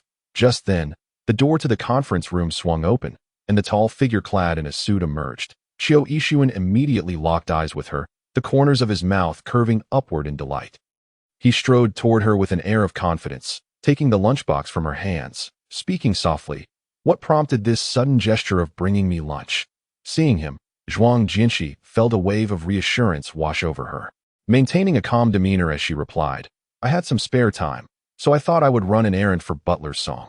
Qiu Yixuan chose not to expose her pretense, his smile radiant as he said, That's very thoughtful of you. He took her hand and led her toward the president's office, while the secretary team observed them, their eyes glimmering with curiosity. However, at that moment, the conference room door swung open once more. And Qiu Zhaoshan, impeccably dressed, stepped out. He locked eyes with Zhuang Jinshi, his every hair meticulously styled, each inch of his hairstyle and angle accentuating his flawless visage. He appeared dapper and charming. Looking at her, Qiu Zhaoshan smiled warmly. Little niece-in-law, it's my first time seeing you at the company. For reasons unbeknownst to her, Zhuang Jinshi always sensed an unsettling ulterior motive in his tone whenever he spoke. She cast him a glance, but had yet to respond when Qiu Yixuan tightened his grip on her hand, resolutely leading her toward the office. Ignore this old man. Let us go, Zhuang Jinshi. The surrounding secretary assistants, including Assistant Su, hastily diverted their gazes, busily tapping away at their keyboards, pretending as if they hadn't heard a thing. Qiu Zhaoshan watched their retreating figures, his expression darkening as a shadow of cold malice crossed his eyes. Once inside the office, Qiu Yixuan embraced her and settled onto the sofa. Zhuang Jinshi, curious, inquired, Aren't you concerned that being so ungracious might provoke his ire, such a snake in the grass? Qiu Yixuan replied dismissively. Whether I treat him with courtesy or not, he will still bite. The less respect I show him, the more it will incite his fury. Zhuang Jinshi understood and ceased her inquiries. Qiu Yixuan methodically retrieved the food from the thermal container, enjoying his meal while occasionally offering her bites with a separate spoon. I've already eaten, Zhuang Jinshi said after accepting a couple of bites, turning her head to signal her disinterest in continuing. Qiu Yixuan raised an eyebrow. You're so slim. Wouldn't it be better to eat more? Zhuang Jinshi retorted, What is the benefit of being overweight? Being plump and cuddly is quite adorable, Qiu Yixuan replied, a teasing undertone in his voice. Zhuang Jinshi, then you should eat more to become cuter. Qiu Yixuan chuckled softly. I work out daily. If I eat too much, I'll just become muscular, not gain weight. I worry you might not be able to handle it. In his words, Zhuang Jinshi's ears flushed crimson, and she shot him an annoyed glare before walking to the floor-to-ceiling window to gaze at the bustling cityscape. Choosing to ignore him. Noticing her dismissal, Qiu Yixuan took a snapshot of the meal in the lunchbox, followed by a candid shot of Zhuang Jinshi's silhouette in the office, sharing it on social media. Accompanying text, My beloved wife has brought a heartfelt lunch to visit me. Chapter 64. Showcasing my wife and displaying affection. Qiu Yixuan's personal WeChat account is shared only with a handful of trustworthy friends. brothers, and subordinates, none of whom are clients or members of the Chiu family. Since its registration, he has posted only 2 updates. The first is a photograph of his marriage certificate with Zhuang Jinshi from 6 months ago. Captioned, "Backup, Commemoration." The second is the current photo flaunting his affectionate relationship with his wife, which astonishes his friends that Su Juanda was the first to give a thumbs up, extravagantly exclaiming, "So sweet, so happy. I am so jealous." The rest of the brothers chimed in, celebrating the arrival of the little sister-in-law at the company. Sun Gu has finally seen the bright side after enduring the clouds, such a beautiful silhouette. Let us capture a frontal shot next time to dazzle us all. How dare you? The beauty of my sister-in-law is not something to be sullied by your gaze. Sooner or later, we will see it.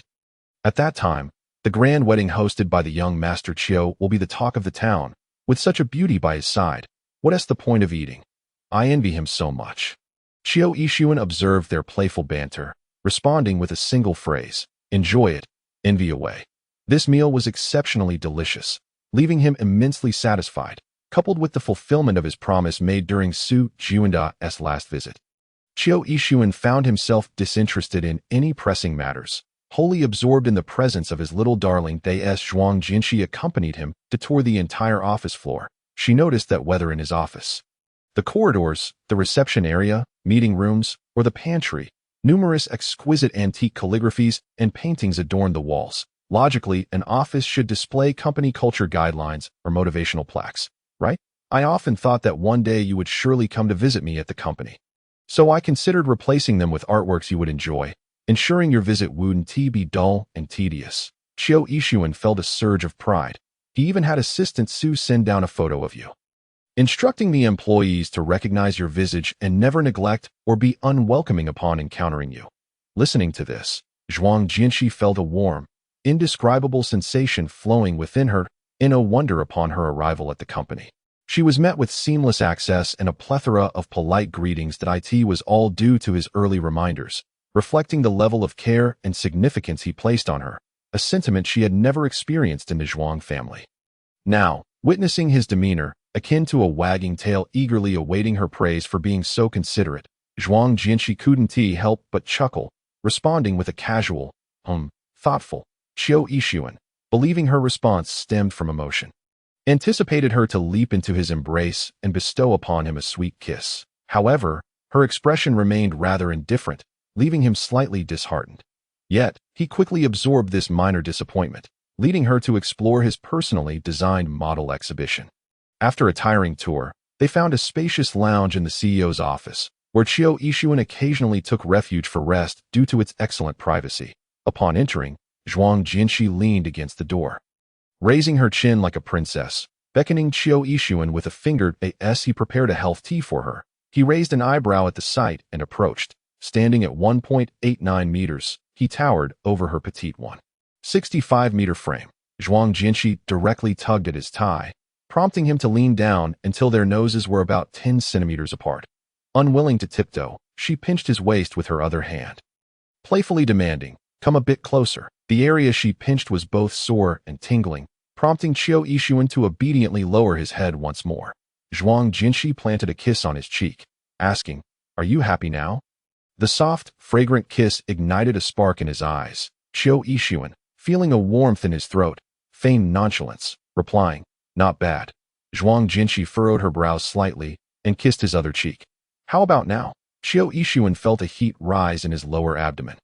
His breath immediately becoming unsteady, he coughed lightly, muttering, "Still okay."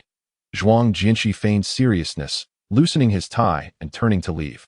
However, in the next moment, she was swept into his arms and spun around, pressed against the floor-to-ceiling window. "What a delight, darling." Chiu Yixuan's low laughter echoed in her ear as fervent kisses rained down upon her. With her front facing the passionate embrace of his lips and tongue, the backdrop was the breathtaking skyline. "Cici, I adore you." Immensely, he unabashedly poured out his affection, urging her to respond. "Say you love me." Zhuang Jinshi, feeling embarrassed, turned her head away, unwilling to utter the words. Yet Chiu Yixuan's lips pursued hers, holding her head in place. Kissing her persistently, "Say it quickly. If you don't, I won't let you go home." Zhuang Jinshi bit her lip, retorting, "Next time, I won't come back." Unfazed by her threat, Xiao Yixuan smirked slyly. If you don't come, I want tea of lunch. I'll starve all day, and then go home just to eat you. In the realm of audacity, Zhuang Jinshi found herself outmatched, soon yielding to his relentless affection, incoherently nodding and admitting her fondness. She could no longer deny the flutter in her heart, truthfully confessing her feelings for the first time. Upon hearing her admission, Xiao Yixuan felt a rush of warmth bloom within him, emotions swirling darkly in his gaze as he enveloped her in his embrace. Overwhelmed with adoration, after all the twists and turns, the radiant moon had finally found its way into his arms, merging with him, depending on him, caring for him, and falling for him. How could this not bring him joy and excitement?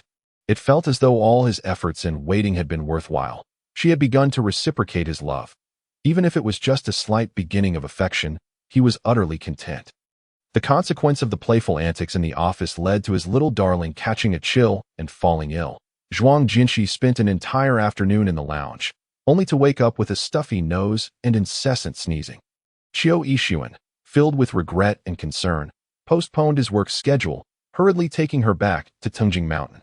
That evening, he personally prepared ginger soup and medicine, acting as a human heating pad while they slept, driving out the cold until she returned to normal the following day, allowing him to finally relax. This marked the fastest recovery Zhuang Jinshi had ever experienced from an illness. In mid-November, a cold front swept through Longcheng, greatly impacting one's health. During this period, Zhuang Jinshi's mother, Mama Zhuang, experienced a recurrence of her illness. Although her previous surgery had been successful, she still exhibited some rejection symptoms. For safety's sake, Mama Zhuang was readmitted to the hospital for further recovery. Xiao Yixuan arranged a VIP ward and invited Professor Liu to adjust her rehabilitation treatment plan. Zhuang Jinshi frequently visited the hospital, bringing spring water and health tea from Tungjing Mountain to keep her mother company and alleviate her boredom. One day, just as she exited the ward, she encountered Xiao Zhaoshan, who had emerged from a nearby department. Upon seeing her, Xiao Zhaoshan coughed lightly twice, his fair complexion slightly pallid, reminiscent of a frail scholar. Little Jinshi, what a coincidence, we meet again. Chapter 65. What are your intentions in pursuing my wife? Upon seeing Xiao Zhaoshan, Zhuang Jinshi halted her steps. With bodyguards present inside and outside the ward, she felt little fear. Though she preferred to avoid excessive interaction with him, she still politely inquired, "Why is my uncle in the hospital? The weather has been unpredictable, caught a chill, but it's nothing serious," Xiao Zhaoshan replied, his eyes crinkling with a smile. "Thank you for your concern." It seemed she hadn't expressed any genuine concern for him. Zhuang Jinshi maintained a distant demeanor, unwilling to elaborate further, and was about to turn back to her ward when Xiao Zhaoshan gently asked, "I heard your mother is hospitalized. Is there anything I can assist with?" "No, thank you," Zhuang Jinshi replied, contemplating, "My husband has taken care of it." Upon hearing her refer to husband, Xiao Zhaoshan's heart skipped a beat. Her voice, ethereal and crisp, carried a delicate tone that evoked an inexplicable sensation. A flicker of jealousy flashed in Xiao Zhaoshan's eyes. For older individuals post-surgery, recovery is crucial. I know a skilled old Chinese medicine doctor renowned for post-operative care, especially concerning cardiovascular diseases. Zhuang Jinshi's expression remained calm, her heart growing wary of his ulterior motives. He continued leisurely, "Have you heard of the esteemed Dr. Bo Zhong?" At this, Zhuang Jinshi's eyes widened in surprise. Momentarily taken aback, Dr. Bo Zhong held an exceptional reputation in the Jiangnan region, known for his remarkable medical skills, but he had long since withdrawn from practice, making him a rare find. Many who sought him out returned empty-handed. In her youth, she had the privilege of receiving treatment from a disciple of Dr. Bo, recovering from a frail state that made attending school a luxury, and after 2 years of meticulous care, she was now as healthy as anyone else. If she were fortunate enough to have Dr. Bo personally treat her mother, it would undoubtedly lead to a more thorough recovery and potentially extend her lifespan. However, given the animosity between him and Xiao Yixuan, Zhuang Jinshi knew he wouldn't have such good intentions, yet she couldn't help but ask, "Can you locate him?" Xiao Zhaoshan smiled faintly. "To be honest, he is my mother's uncle." The revelation of their familial connection made it unsurprising that he would know the old doctor's whereabouts. Zhuang Jinshi found herself lost in thought as evening approached. Xiao Yixuan finished work and came to pick her up. Throughout the journey, Zhuang Jinshi appeared somewhat distracted. She didn't conceal anything, relaying the encounter with Qiu Zhaoshan and his mention of Dr. Bo in full detail. She dared not engage recklessly with Qiu Zhaoshan and sought Qiu Yixuan's judgment. Qiu Yixuan tapped his fingers against the car windowsill, pondering for a moment. Qiu Zhaoshan's maternal family indeed hailed from a lineage of traditional Chinese medicine. Dr. Bo had once treated his grandfather, who was on the brink of death. Zhuang Jinqi's eyes sparkled with surprise. Really? What is the effect? Qiu Yixuan, with a solemn demeanor, responded promptly. It is as if he has been resurrected. The medicine has worked wonders. Zhuang Jinqi's eyes gleamed even brighter, infused with a sense of exhilaration. Just as she was about to speak, the conversation took an unexpected turn. Then my grandfather passed away the following year. Zhuang Jinqi was left in stunned silence. Observing her dazed expression, Qiu Yixuan playfully tapped her nose. There is no issue with my medical skills. In fact, he was revitalized, as lively as a young man. It was his own frivolity that led him to pursue a film star, foolishly desiring to marry her as a fourth concubine, which ultimately resulted in an overdose and a ruptured blood vessel. Upon returning to Tungjing Mountain, from dinner to a stroll in the garden and then to bed, Zhuang Jinqi remained in a state of distraction. Her inability to conceal her feelings, coupled with an unsettling mix of anticipation and confusion, was evident to Qiu Yixuan that he gently stroked her hair, soothing her to sleep before retreating to his study to call Qiu Zhaoshan. After a prolonged wait, the call was finally answered in a languid manner. Standing at the window, gazing into the pitch-black mountains, he exhaled a plume of smoke and stated in a low voice, Qiu Zhaoshan, what schemes are you concocting? Qiu Zhaoshan, appearing unfazed, retorted, who are you?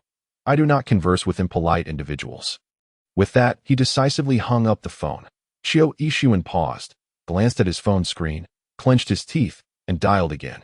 You think you can? He began, only to be met with another abrupt disconnection, his brow furrowed. And after extinguishing his cigarette, he ran his fingers through his hair in frustration. For the sake of my mother-in-law's health and my beloved wife, I shall endure this old fox for now. I am a strong man, capable of both yielding and resisting. Taking a deep breath, he steeled himself and called once more. This time, Qiu Zhaoshan perceived something unsavory in the tone, with a gentle demeanor. Qiu Yixuan continued, Dear uncle, it is your affectionate nephew speaking. Qiu Zhaoshan shuddered, a chill running down his spine. Nephew, at this hour, do you have business? Qiu Yixuan replied with a cold laugh. Do not feign ignorance. You are at the hospital pursuing my wife, and I have yet to inquire about your intentions. Qiu Zhaoshan, your intentions are far-reaching. Revealing them would surely infuriate you. Qiu Yixuan warned, if you dare to lay a finger on her, I shall release your embarrassing photos from your beauty treatments online for all to see. Caught off guard, Qiu Zhaoshan's tone shifted to one of indignation. How childish, if you dare to publish that.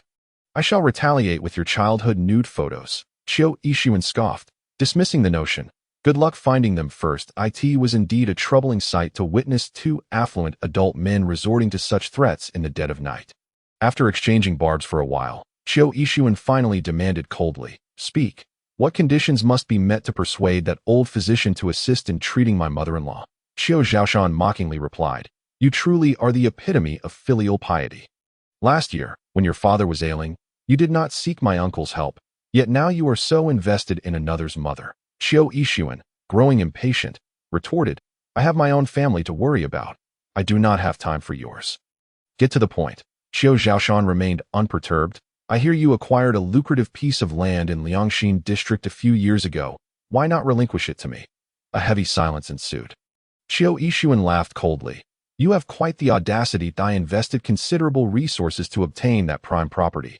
It is highly promising, and I did not expect you to have your eyes on it. Qiu Zhaoshan continued, I have yet to finish. You are to visit Qiu's residence tomorrow evening. Your recent disrespect towards your elders and impudent remarks require a lesson. Qiu Yixuan, infuriated, laughed derisively. Do you truly believe I cannot locate that old man's hideout? Go ahead and search. Even with a knife to his throat, he would not heed you. Qiu Zhaoshan remained calm. That old man is more stubborn than a mule. Apart from me, no one can sway him. Qiu Yixuan fell into silence. Qiu Zhaoshan expertly manipulated the situation, smiling. Nephew, to win a lady's affection is no simple task. It all depends on your willingness. Chapter 66. How long has it been since we kissed? Zhuang Jinshi had been preoccupied with the matter of the elderly physician by Zhong these past few days. Although Qiu Yixuan assured her he would handle it, she still felt a twinge of unease. After all, a schemer like Qiu Zhaoshan was not easily persuaded to assist. That evening, Qiu Yixuan did not return for dinner. She fell asleep waiting for him, and when he eventually returned to the bedroom, he did so without turning on the lights, quietly gathering something before retreating to the bathroom. Zhuang Jinshi wanted to discuss matters with him, but sleepiness overwhelmed her, and he spent an unusually long time in the bathroom. When he finally lay beside her, gently kissing her forehead, she drifted back into a deep slumber. The next morning, however, she awoke to find him absent from the bedroom. Every day seemed to begin and end in a flurry of activity. Was he truly that busy? Zhuang Jinshi sat on the bed in bewilderment before resigning herself to her morning routine. For several consecutive days, she had been unable to engage in direct conversation with Qiu Yixuan. Despite sharing the same bed each night, doubts and confusion began to seep into her mind, and she couldn't help but wonder if he was beginning to neglect her. This was unlikely. As his temperament suggested, he would not easily change his affections. He must be preoccupied with something important. Fortunately, Assistant Su brought her good news, stating that they had successfully contacted the esteemed Dr. Bai Zhong. Once Zhuang's mother was discharged from the hospital, arrangements would be made for their journey to Jiangnan, where the physician had agreed to conduct a thorough diagnosis and establish a comprehensive treatment plan. Zhuang Jinshi felt both joy and gratitude, eager to inquire how Qiu Yixuan had managed this. Simultaneously, she worried about whether he might suffer at the hands of Qiu Zhaoshan. Alas, he remained elusive, leaving her with no opportunity to ask. On the third evening, unable to suppress her feelings any longer, Zhuang Jinshi sent a message to Qiu Yixuan, inquiring when he would return. That he replied instantly, "Dear wife, please have dinner without me. I have a social engagement that will take a while." Zhuang Jinshi frowned. "You have been engaged for several days now to be good," he responded. "Today is the last day. I promise to be with you tomorrow night." With no other choice, she conceded, in the CEO's office. Qiu Yixuan slumped in his chair, rolling a boiled egg against the bruises on his cheeks and jaw. Assistant Su silently observed, occasionally offering him another egg when he accidentally brushed against a bruise. Qiu Yixuan winced. That damned old man hit hard. Was it necessary to hold such a grudge for merely scolding him? 3 days prior, he had acted as a human punching bag at Qiu Zhaoshan's residence, suffering a few blows. Initially, Qiu Yixuan stood his ground, tensing his body to endure, but Qiu Zhaoshan targeted his face, attempting to mar his appearance. Unable to restrain himself, he retaliated with a punch that nearly knocked out Qiu Zhaoshan's teeth. Provoked, Qiu Zhaoshan summoned his bodyguards, and despite Qiu Yixuan's bravery, he was outnumbered. Returning home covered in superficial wounds, he had avoided Zhuang Jinshi for days, fearing to alarm her. Fortunately, most of the bruising had faded, leaving only the more prominent marks on his face. Is there anything that can conceal this? He pondered in front of the mirror, contemplating whether to return home tonight, sensing that Zhuang Jinshi seemed a bit disheartened. Assistant Su suggested, "I've heard that women often use concealer. With just a dab, blemishes and scars can be hidden. That I'm a man. Isn't that a bit inappropriate?" Qiu Yixuan replied hesitantly, "Well, it isn't exactly makeup." Just then, his phone rang.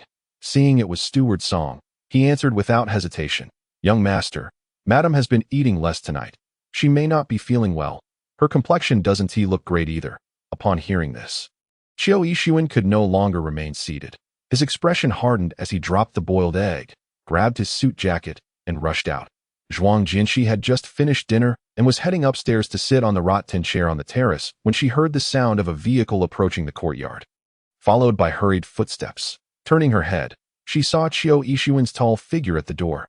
Dressed warmly with a mask covering his face, he approached her with urgency, scanning her from head to toe with anxious eyes. "What's wrong? Are you unwell?" Zhuang Jinshi asked, puzzled as she looked up at him. "No, I'm fine."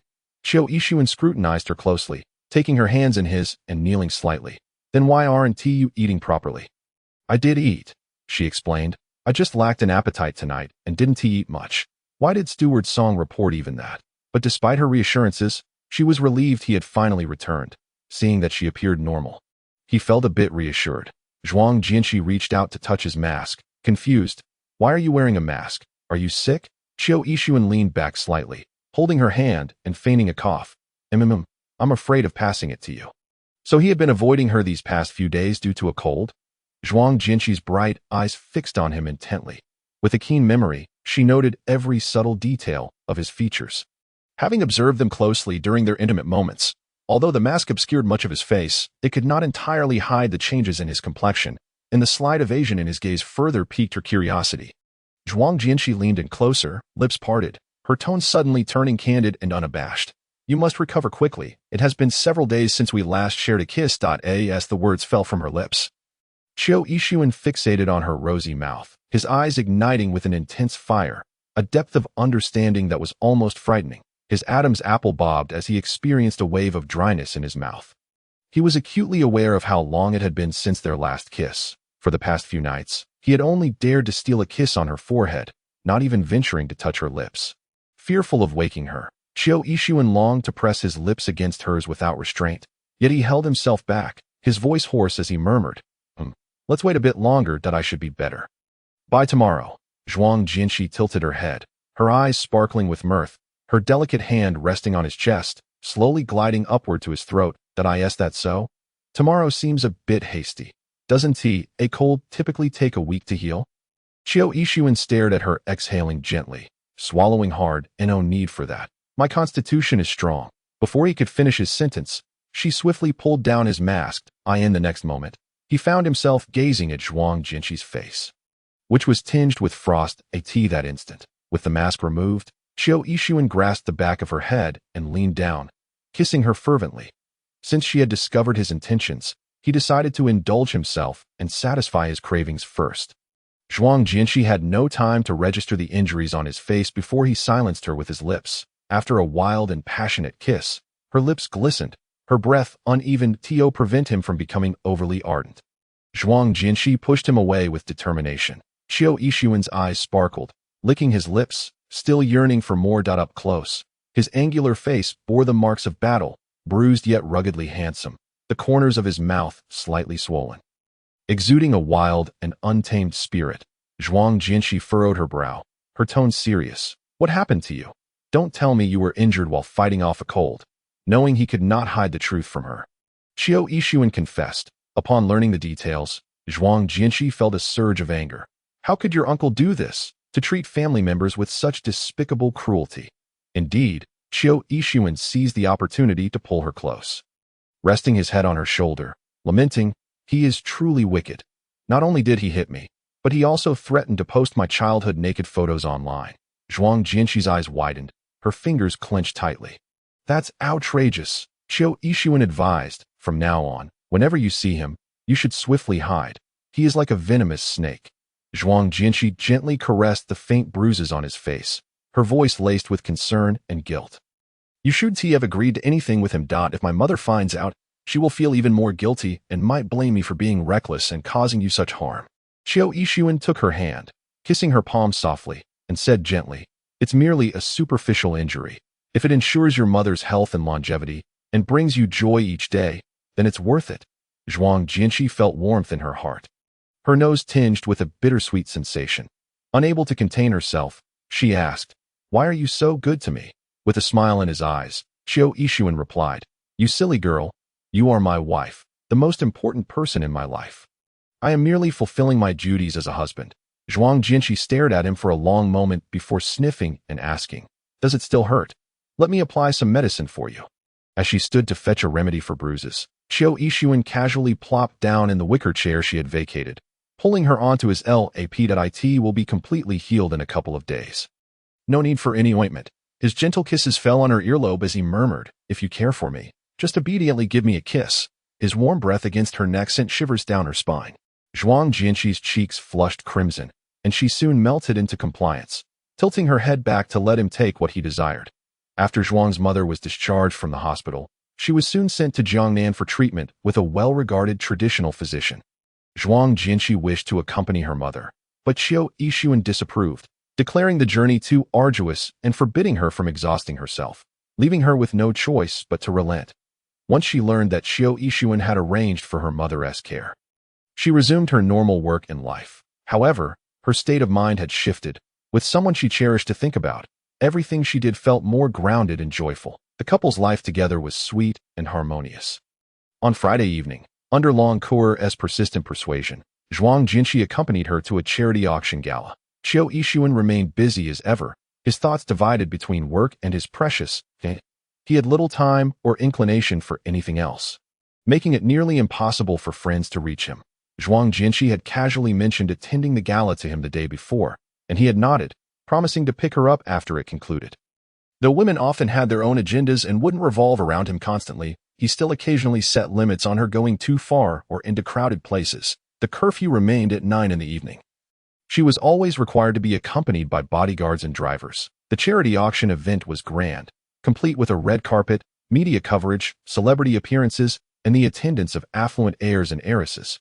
Long Cour, with her fiery red lips and a backless, shoulder-exposing dress, stood out immediately upon arrival. In contrast, Zhuang Jinshi wore a simple, elegant light-colored gown with a shawl, her long hair loosely styled.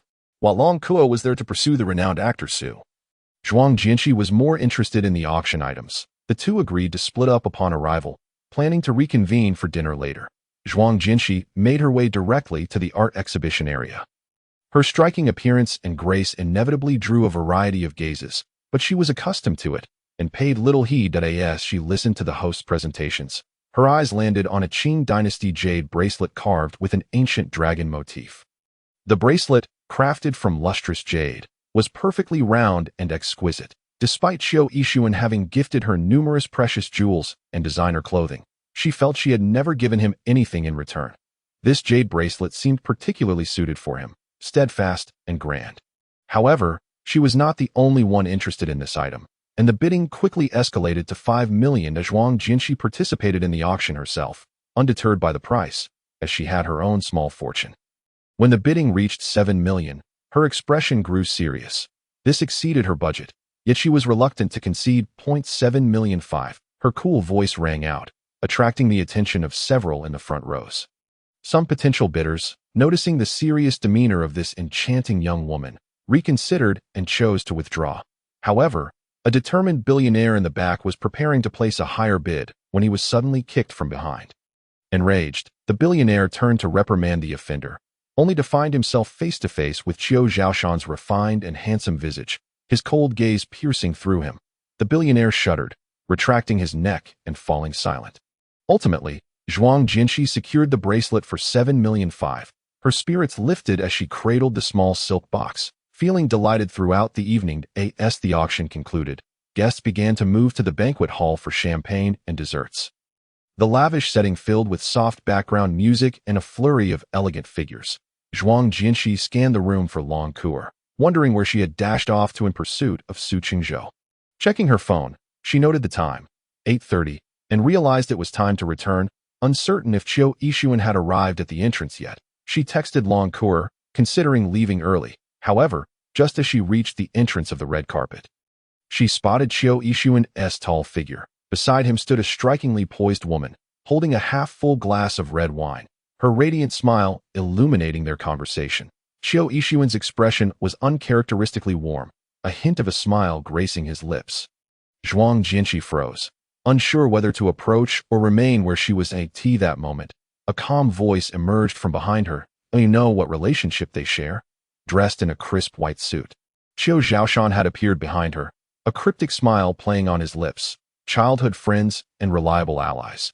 Zhuang Jinshi turned to glance at him, her expression neutral and silent. She was aware that Su Zixuan was the current head of the Su family, an accomplished attorney, and that the Qiu and Su families had always maintained close ties. Qiu Yixuan had grown up alongside the Su siblings, their collaboration in earlier power struggles proving instrumental, particularly with Su Zixuan's support.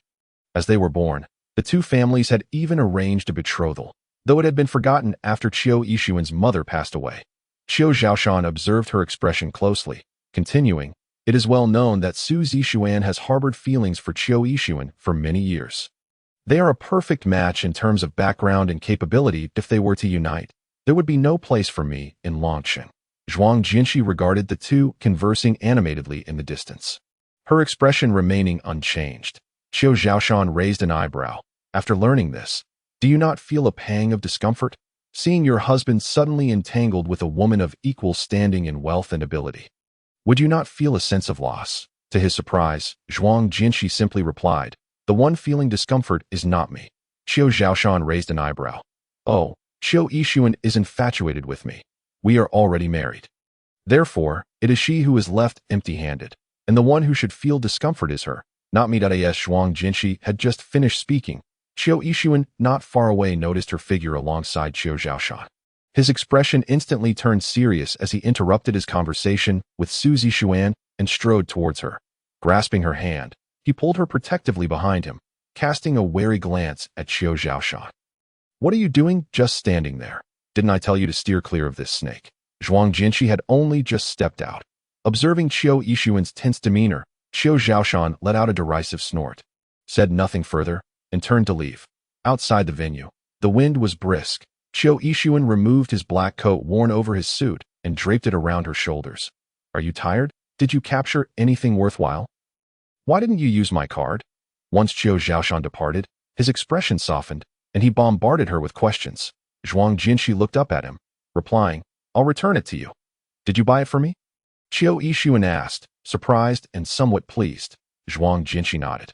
Not far off, Su Zixuan observed the scene with a complex and ambiguous expression. She approached in her high heels, teasingly chuckling. Son, is this your little wife who you discarded a watermelon for to pick up a sesame seed? Upon hearing this, Qiu Yixuan frowned. Speak properly. Call me brother-in-law to Su Zixuan. Being of the same age as Qiu Yixuan and 6 years older than Zhuang Jinshi, found it absurd to have such a big sister addressing a freshly graduated girl as sister-in-law. The smile on Su Zixuan's lips froze, her sharp gaze piercing directly at Zhuang Jinshi. She was a veritable female executive, far more formidable than the likes of Long Kur, who merely relied on her connections. The discerning eyes of someone seasoned in power typically deterred ordinary men and women.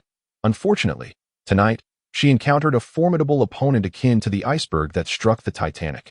Zhuang Jinshi had not even offered a pleasant countenance to Qiu Zhaoshan, let alone to her. Zhuang Jinshi calmly held her gaze for a few seconds before indifferently shifting her eyes away. Let's go home.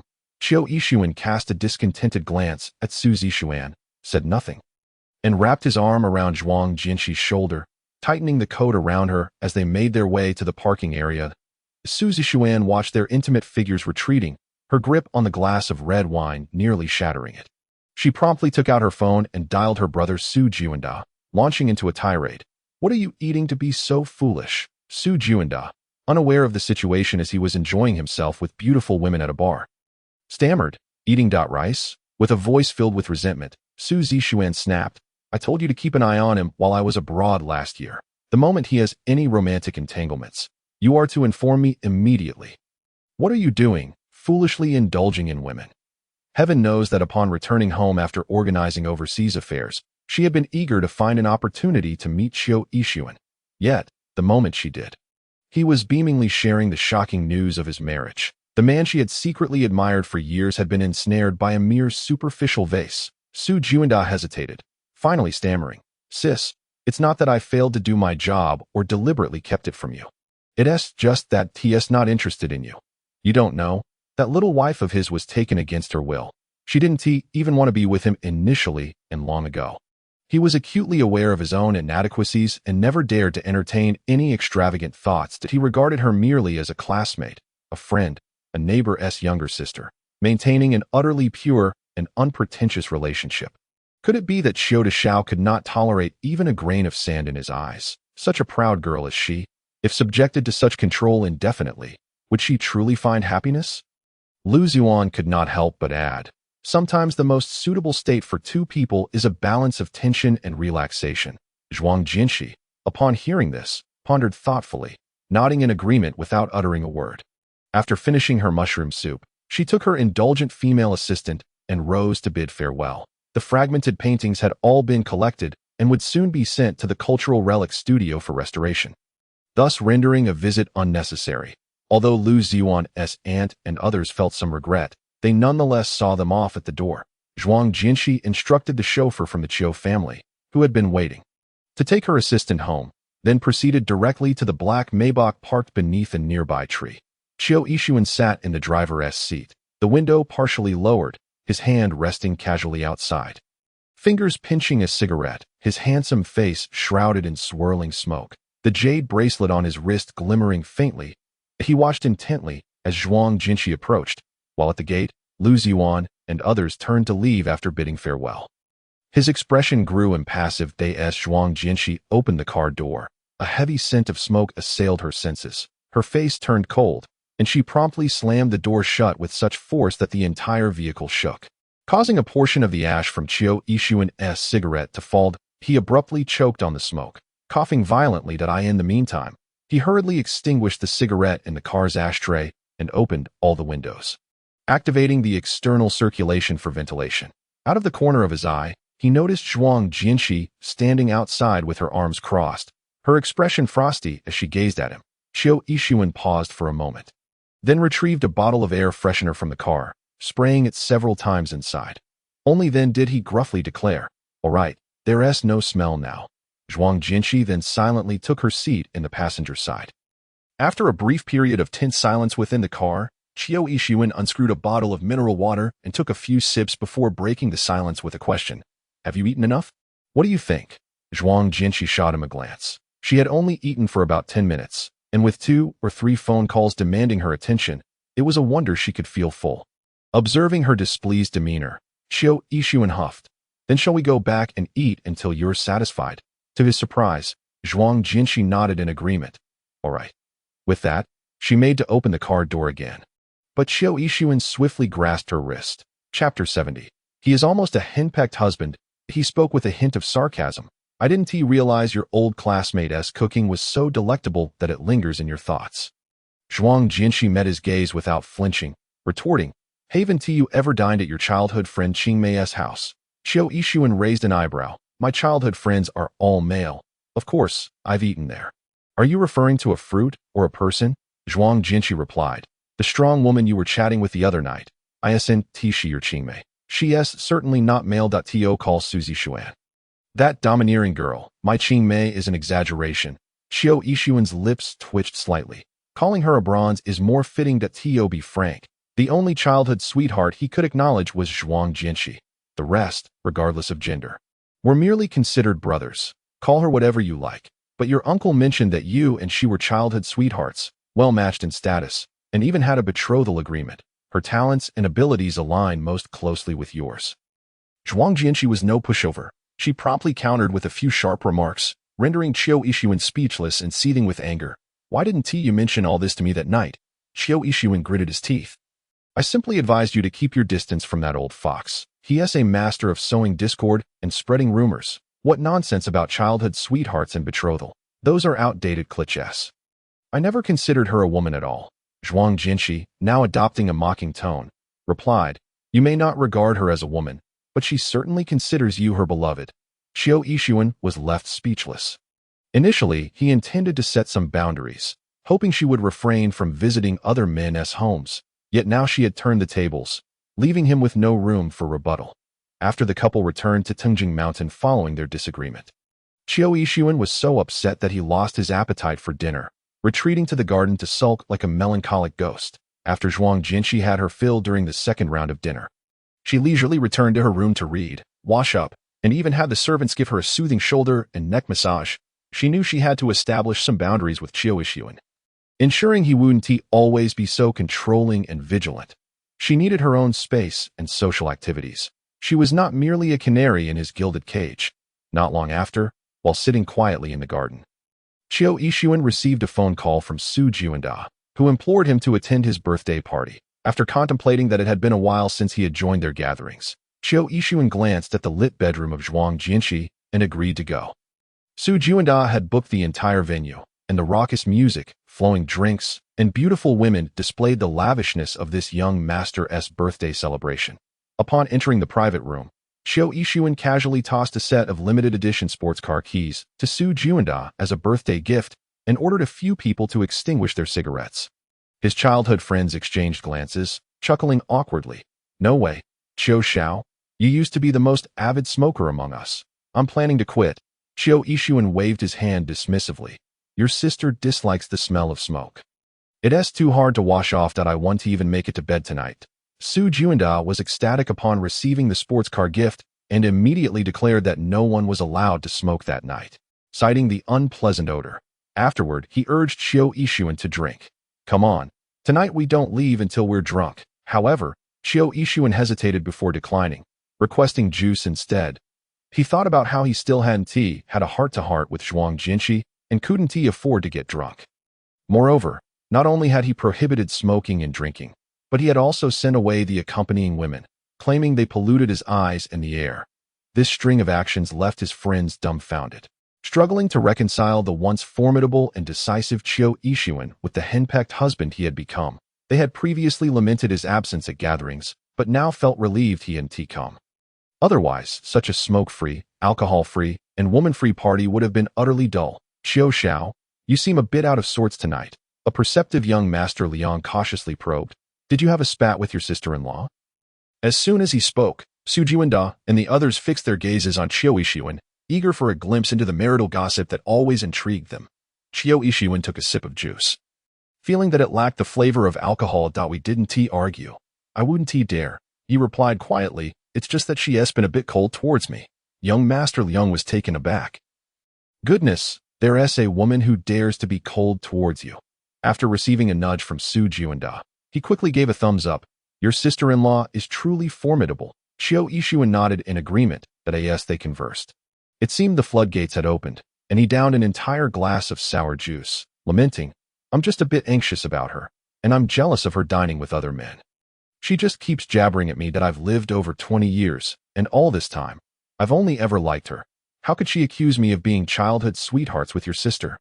It's utterly revolting. Su Jiwanda was taken aback. Meanwhile, outside, Su Zixuan, who had arrived late with a cake, happened to overhear Qiu Yixuan's words, her heart pierced as if by 1,000 arrows, plunging her mood to an all-time low. In a fit of rage, she slapped an innocent passing waiter and then shoved a wad of cash into his hands to silence him.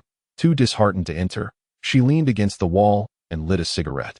Inside the private room, the eavesdropping men, stirred by the unfolding drama, began to plot and scheme that Qiu Deshao should assert himself as the head of the household, admonishing her for her thoughtlessness. Before one childhood friend could finish, he was met with a cold glare from Qiu Yixuan. Silencing him instantly, it became clear to them that he had no intention of imposing any form of traditional masculinity upon his beloved wife. Thus, they resolved to appeal to his emotions and reason. How about this? You pretend to be heartbroken and drunk, and I'll call your sister-in-law to come get you. We'll see how she reacts.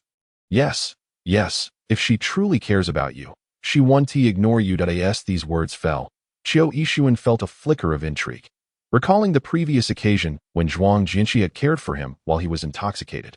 His heart raced with longing. Without hesitation, they set the plan into motion, and Su Jiwanda dialed Zhuang Jinshi's number.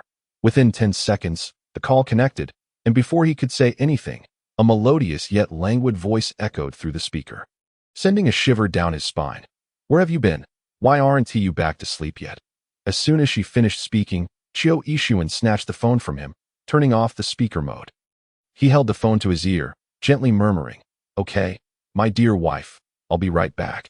And without regard for the astonished gazes around him, Qiu Yixuan stood up, covering the phone as he whispered, I am just out driving in the city. Do you want some late-night snacks? How about I bring you a little cake? Chapter 71. My dear wife, please let me in. As Qiu Yixuan stepped out of the private room, Su Zixuan leaned against the corridor wall, smoking. She gazed intently at him as he held his phone to his ear, speaking tenderly while walking in her direction. What kind of car is he sneaking out in at this late hour? On the other end of the line, Zhuang Jinshi sounded somewhat puzzled. Qiu Yixuan rubbed his nose and replied, Yes, the car snuck me out. Zhuang Jinshi hesitated. She had already brushed her teeth, yet the mere mention of it made her unable to resist the temptation of a small cake. Along with a desire for bubble tea, double pearls, please, Qiu Yixuan faltered, suggesting, How about we skip the milk tea? Then I don't want the cake either, Zhuang Jinshi retorted. Qiu Yixuan, feeling helpless, conceded, All right, I'll bring it for you. Su Zixuan had expected him to notice her sorrowful presence, yet to her dismay, Qiu Yixuan was engrossed in his phone conversation, completely oblivious to her leaning figure. They brushed past each other like two ships in the night. Su Zixuan felt a deeper ache in her heart and lingered outside the room, reluctant to enter. Eventually, it was Su Juanda who came looking for her. Upon seeing her, he shook his head with a sigh.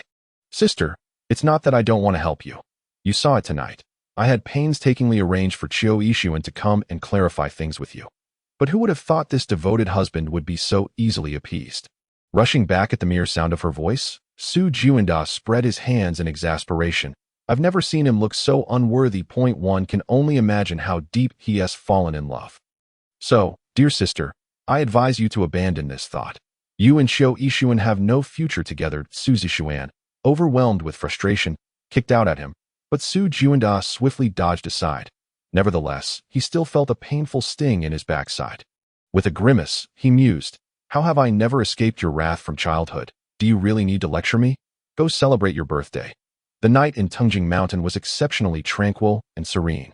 With the environment lush and the standalone villa on the hillside ablaze with lights that eye in the bedroom, Zhuang Jinshi sat elegantly on the sofa, delicately savoring a small cake. She had hardly eaten much. Just a taste. While most of it had found its way into Chiu Ishuan's stomach. Let us get some rest, she yawned, preparing to retire for the night.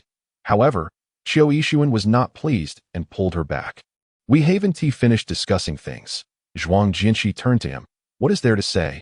After a moment of contemplation, Chiu Ishuan finally voiced his concerns. You are not to dine at that Lu Ji Yuan's house again, nor engage in frivolous interactions with any men other than myself. As soon as he finished speaking, Zhuang Jinshi's expression darkened.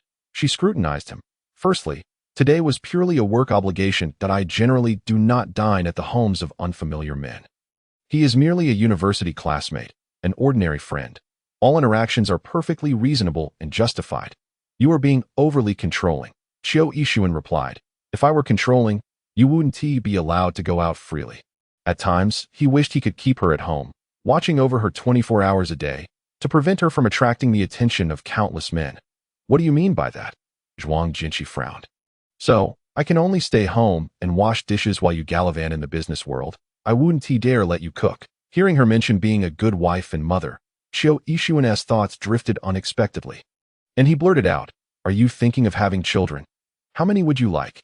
Zhuang Jinshi's gaze became incredulous, her lips curling with sarcasm as she replied. Chiu Ishuan's eyes widened slightly. Wouldn't that be a bit excessive? Although I can afford it. Before he could finish, Zhuang Jinshi turned and snatched his pillow, shoving it into his arms and pushing him towards the door. You can have as many as you wish. With that, she slammed the door shut in his face. Caught off guard, Chiu Ishuan found himself standing outside the bedroom, a sense of deja vu washing over him. Just over half an hour ago, she had gently urged him over the phone to come to bed, yet in the blink of an eye, the atmosphere had shifted dramatically. He knocked on the door urgently, softening his tone. CC'd up, my dear wife. I was wrong. Please let me in. However, the only response was the cold word from within. Get lost. Clutching the pillow, he persistently knocked. CC, I'm scared alone. I can't sleep. After what felt like an eternity of knocking until his fingers ached. There was no further response. He sighed heavily, retreating to another bedroom. To his surprise, after half a year of twists and turns, Chiu Ishuan found himself once again in the lonely solitude he had once known. Without the tender warmth of his beloved wife by his side, sleep eluded him. Tossing and turning until midnight, he ultimately resorted to wrapping another blanket around himself like a cocoon, finally drifting into a restless slumber. The following morning, Chiu Ishuan sprang out of bed and hurried to knock on Zhuang Jinshi's door again. To his dismay, the door was ajar, and there was no one inside. He descended to the dining room, only to find it empty as well. Furrowing his brow, he inquired of butler Song. Where is she? The madam had breakfast early this morning and left, butler Song observed, noting the dark circles under Chiu Ishuan's eyes and the grim expression on his face. Given the atmosphere between the couple the previous night, she surmised they must have had a disagreement. Young master, the madam typically doesn't rise early, yet today she was up before dawn. Chiu Ishuan was taken aback by Zhuang Jinshi's eagerness to avoid him. Wondering if she had slept well the previous night, his mood darkened. Breakfast tasted bland, as he spiraled into thoughts of whether he had indeed been too strict, leaving her in discontent. Zhuang Jinshi spent the entire day immersed in Professor Zhang's studio, restoring the painting Spring in the Snowy Mountains from Lu Ziyuan's uncle. The lengthy scroll bore deep signs of fragmentation, requiring significant effort and collaboration from several restorers. Initially, she had woken up in a less than pleasant mood. But once absorbed in her work, her thoughts drifted away. In the afternoon, Zhuang Jianqi unexpectedly received a phone call from Long Kuer. "CC, I need urgent help." As soon as the call connected, Zhuang Jianqi could hear Long Kuer's voice, low and echoing, as if she were hiding in a confined space. Taken aback, she set down her restoration tools. "What's wrong? Where are you?" "I'm in the restroom," Long Kuer whispered, covering her mouth, her voice tinged with despair. This is a nightmare. Chapter 72. Is she running away from home? Since the chaotic night last month when Long Kuer and Su Qingzhou found themselves entangled, they could no longer maintain their previous facade. Instead, they had begun to engage in a secretive, passionate affair. Long Kuer, a carefree young lady from a wealthy family, had no reservations, while Su Qingzhou, a popular movie star, was under constant scrutiny from his devoted fans. Having just returned from a romantic getaway abroad with Su Qingzhou, Long Kuer was immediately besieged by a throng of fervent fans upon landing, who had somehow caught wind of their trip. Since they were traveling as a couple, they had not brought any bodyguards or assistants to ensure Long Kuer's safety. Su Qingzhou bravely led away a large portion of the fans, allowing her a chance to slip away. However, a handful of astute fans managed to catch a glimpse of her and were determined to corner her. In a panic, Long Kuer dashed into the women's restroom and locked the door. Although she had some rudimentary self-defense skills, she stood no chance against the mob of frenzied girls. With no other option, Long Kuer reached out to Zhuang Jianqi for help. How could a true friend stand by idly in a time of need? Without hesitation, Zhuang Jianqi left the museum and hopped into her waiting car.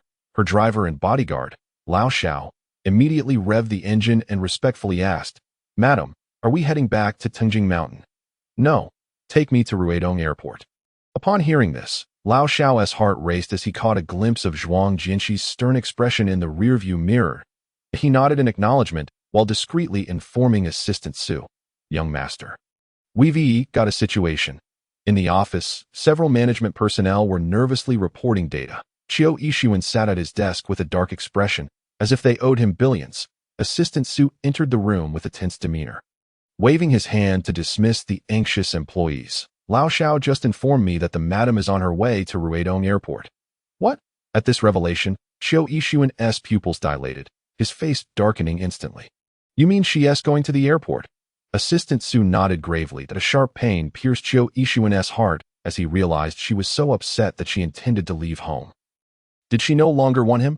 Was she giving up on the idea of having 10 children with him? In that moment, it felt as though the sky were collapsing around him. He abruptly stood up.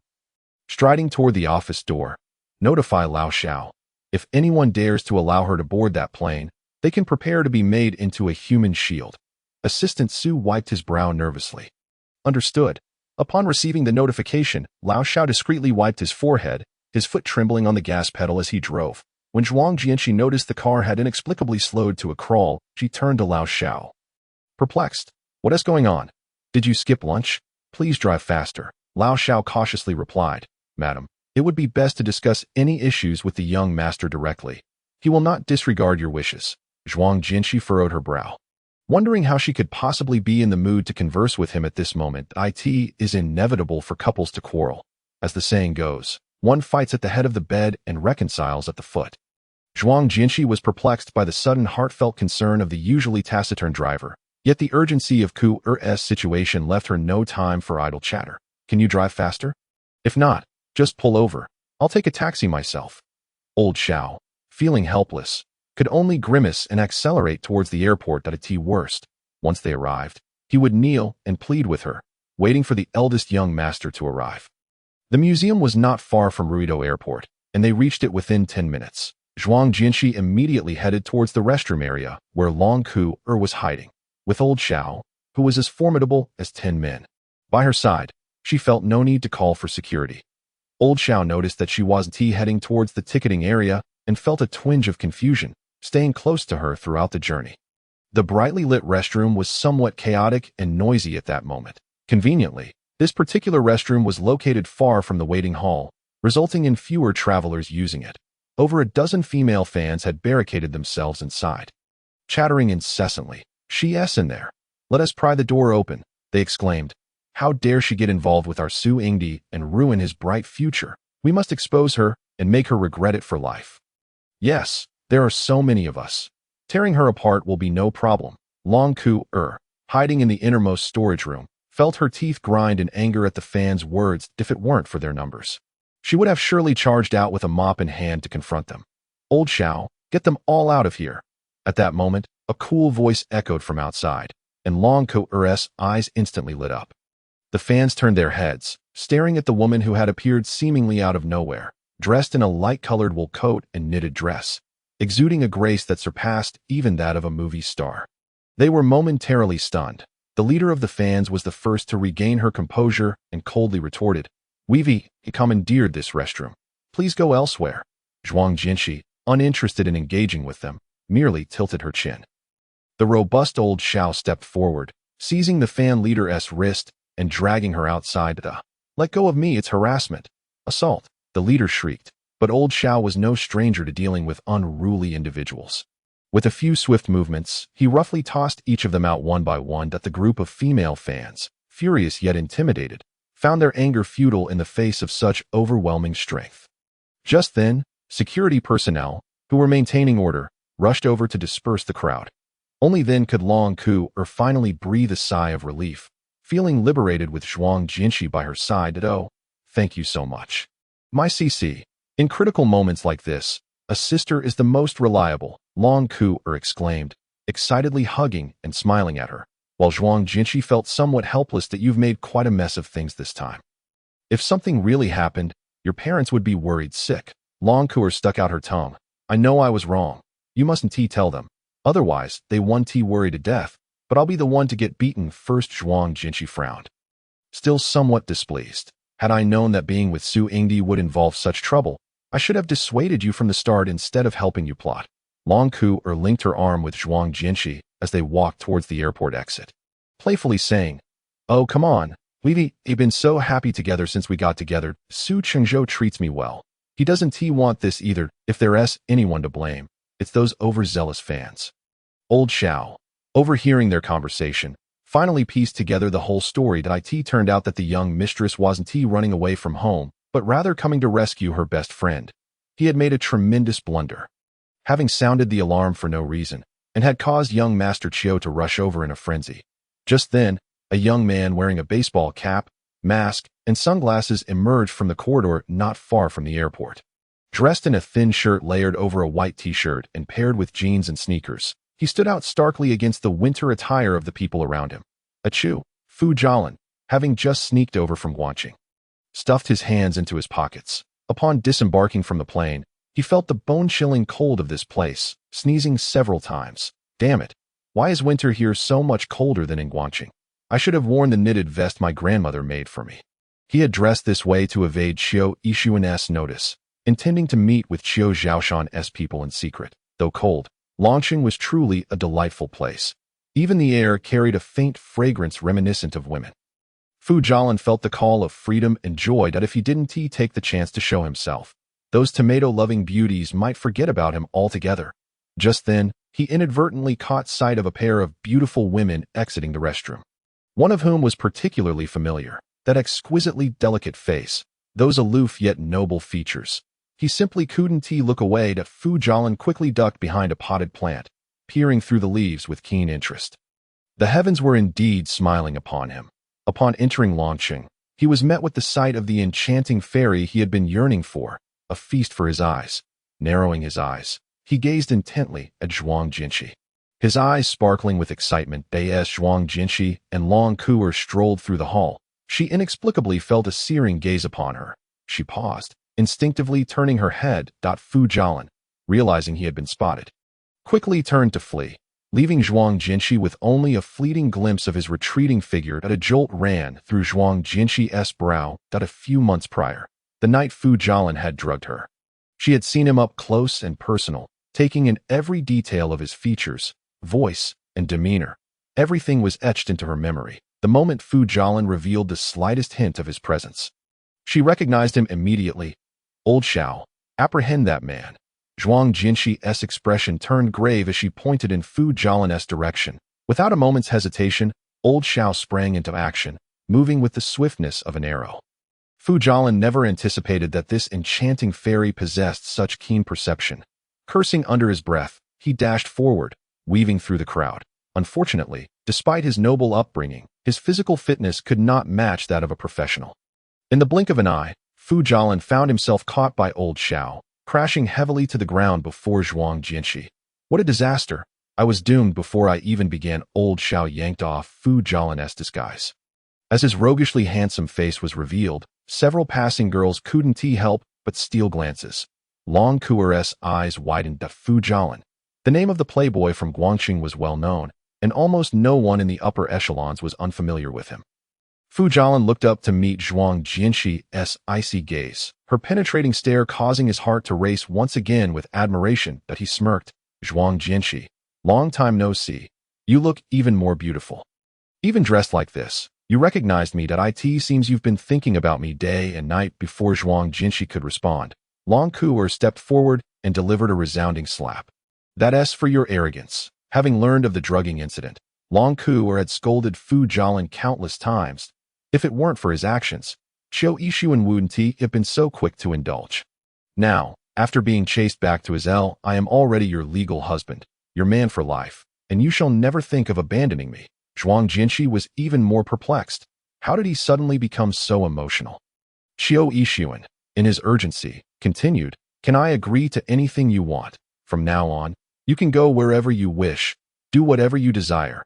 I will no longer be so strict. As soon as these words fell, Zhuang Jianxi's eyes brightened instinctively, and she asked, really? Qiu Yixuan straightened up, gazing down at her, his profound eyes filled with genuine love and reluctance, alongside a hint of barely perceptible grievance. He nodded and replied hoarsely, really? That as long as she did not contemplate leaving him and her affection for him did not wane, he would strive to restrain himself, manage his own behavior, refrain from meddling, and avoid provoking her ire. His intention in marrying her was to ensure that under his care, she could live a joyful and healthy life. Zhuang Jianxi, catching a glimpse of Lao Xiao awkwardly turning away while touching his nose, began to speculate. Could it be that he misunderstood her intention to leave home upon receiving news of her heading to the airport? Chapter 74.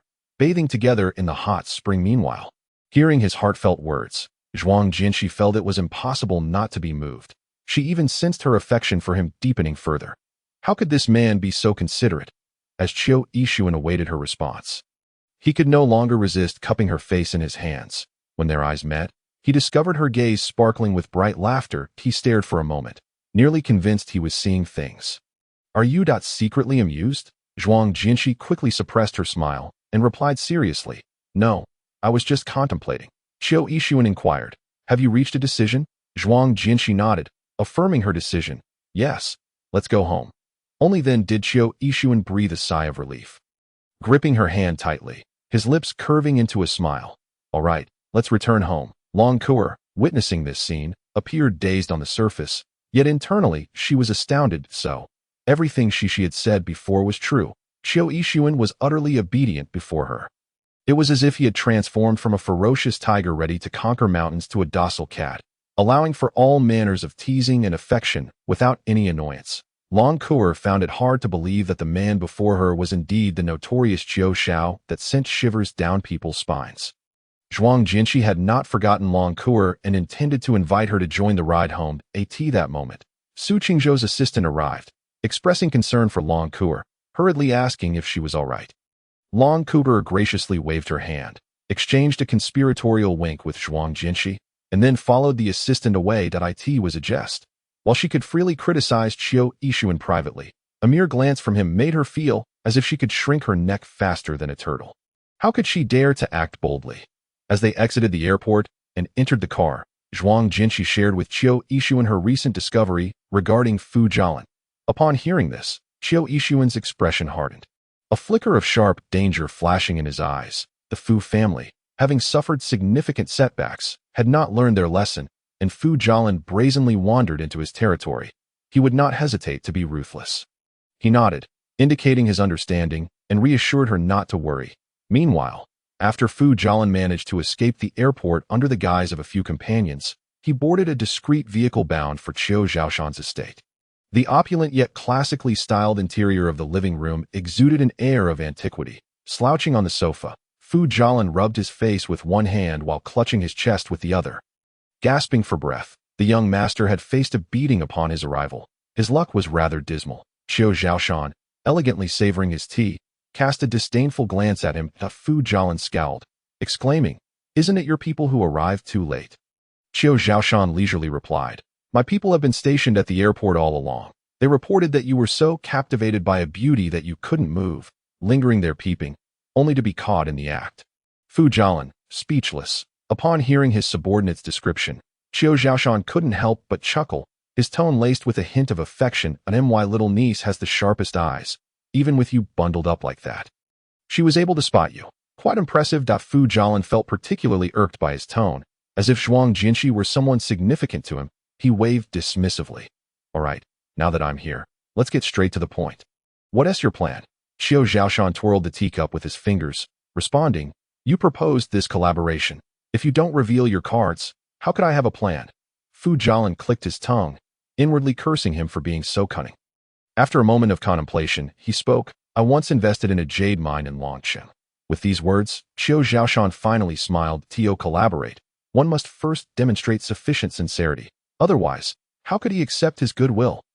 Tingjingshan, Zhuang Jinshi, exhausted from a day filled with activities and a trip to the airport, retreated to the artificial hot spring to unwind. Xiao Yixuan, while on the phone, did not enter the room. Once he finished his call, the driver, Lao Xiao, approached to explain the afternoon's mishap. It dawned on Xiao Yixuan that not only had he made a fool of himself, but Zhuang Jinshi had audaciously played him as well. Remembering how he had been coaxing her in the car, he had agreed to accompany her to Jiangnan for the new year to visit Zhuang Mama, allowed her to drink once, and even permitted her to partake in a project involving the restoration of murals in a newly excavated ancient tomb.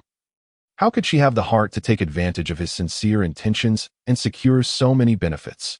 Indeed, the more beautiful the woman, the more adept she was at deception. He, being several years her senior, had been completely outmaneuvered by this young lady. Concern breeds chaos. Xiao Yixuan self-deprecatingly tugged at the corners of his mouth. He shot Lao Xiao a cold glare before striding into the room.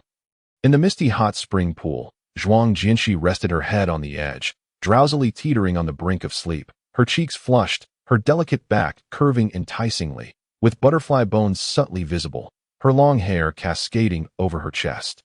Half submerged in the water, the dark tips gently floating. It was a picturesque scene reminiscent of a beauty emerging from the bath, a lotus rising from the water. As Xiao Yixuan approached and beheld this sight, his gaze deepened, his profile was stern, and without uttering a word, he methodically began to remove his wristwatch, placing the bracelet on a nearby table. Next came his tie, shirt buttons, belt, and trousers. His clothes were carelessly strewn across the floor. The man's well-defined chest was exposed, broad shoulders tapering to a narrow waist. Marked by a hint of modesty, he stepped into the hot spring pool with his long legs. Zhuang Jinshi, in her daze, felt a strong hand grasp her waist. Suddenly, a wave surged forth, causing the delicate snow lotus to sway. The layers of spring water relentlessly crashed against the stones of the pool. The sheer curtains fluttered, and the room was filled with fragrance. She was utterly powerless to resist even a single finger. Zhuang Jinshi's voice turned sweet, her brows furrowing as she softly complained, "You were too sudden." Xiao Yixuan turned her face towards him, forcefully kissing her, prying open her lips to intertwine their tongues. He asked in a husky whisper, "What is it that you want from me?" Zhuang Jinshi, overwhelmed and dizzy from his kiss, felt her body tremble. She shot him an accusing glance, attempting to articulate her thoughts but failing to utter a single word. Xiao Yixuan refused to relent, murmuring, "Cunning little fox, why are you silent? Where else do you wish to go? What do you want to do? Speak, and I shall grant you anything." Zhuang Jinshi, her face flushed, bit her lip, about to say something when she was silenced once more by his kiss, only able to emit soft, plaintive sounds that echoed in the air. Xiao Yixuan's eyes shimmered with dark intrigue, and a meaningful smile curved his lips. "If you remain silent, I shall retract the promises I made earlier." Chapter 75. He secretly took her photo. The promises he intended to retract ignited Zhuang Jinshi's ire, leading her to bite down on his Adam's apple in frustration. In response, he let out a teasing chuckle. As dusk settled, Xiao Yixuan wrapped the little woman, now glowing pink from the hot spring, in a bath towel and carried her back to the bedroom, where she finally enjoyed a restful sleep. Qiu Yixuan's investigations revealed that Fu Jialan had gone to Qiu Zheshan's estate right after leaving the airport, indicating that the two were conspiring together for some scheme that he was accustomed to confronting challenges head-on. Yet ever since marrying his cherished wife, he found it necessary to remain alert, prepared for any eventuality. Qiu Yixuan understood that these two were undoubtedly targeting him. Rather than adopting a defensive stance, he preferred to strike first, catching them off guard in the days leading up to the new year. A wine estate owned by Qiu Zhaoshan was inexplicably flooded. Not only did it suffer the loss of a significant collection of fine wines, but a batch of high-quality wines designated for important national banquets could not be supplied, resulting in severe consequences. While Qiu Zhaoshan was beleaguered by this predicament, evidence of his previous sabotage, causing a major construction platform to collapse, resulting in casualties, surfaced. The news spread rapidly, igniting public discourse and a chain reaction that overwhelmed Qiu Zhaoshan. Meanwhile, Fu Jialan remained oblivious, indulging in merriment at the estate, casually playing games and mockingly criticizing Qiu Zhaoshan. "Are you even capable? We haven't even unlocked our ultimate move, and you've already been taken down."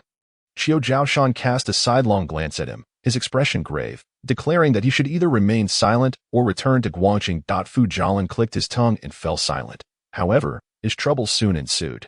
Mrs. Fu called, weeping and scolding, demanding he return at once, informing him that his father had a love child outside, vying for the family fortune. Fu Jialan was taken aback, utterly unprepared for the revelation that his father, at such an advanced age, had dared to bring a half-brother into the world. The last time at the ancestral hall, his father had been so incensed that he mentioned wanting a second child.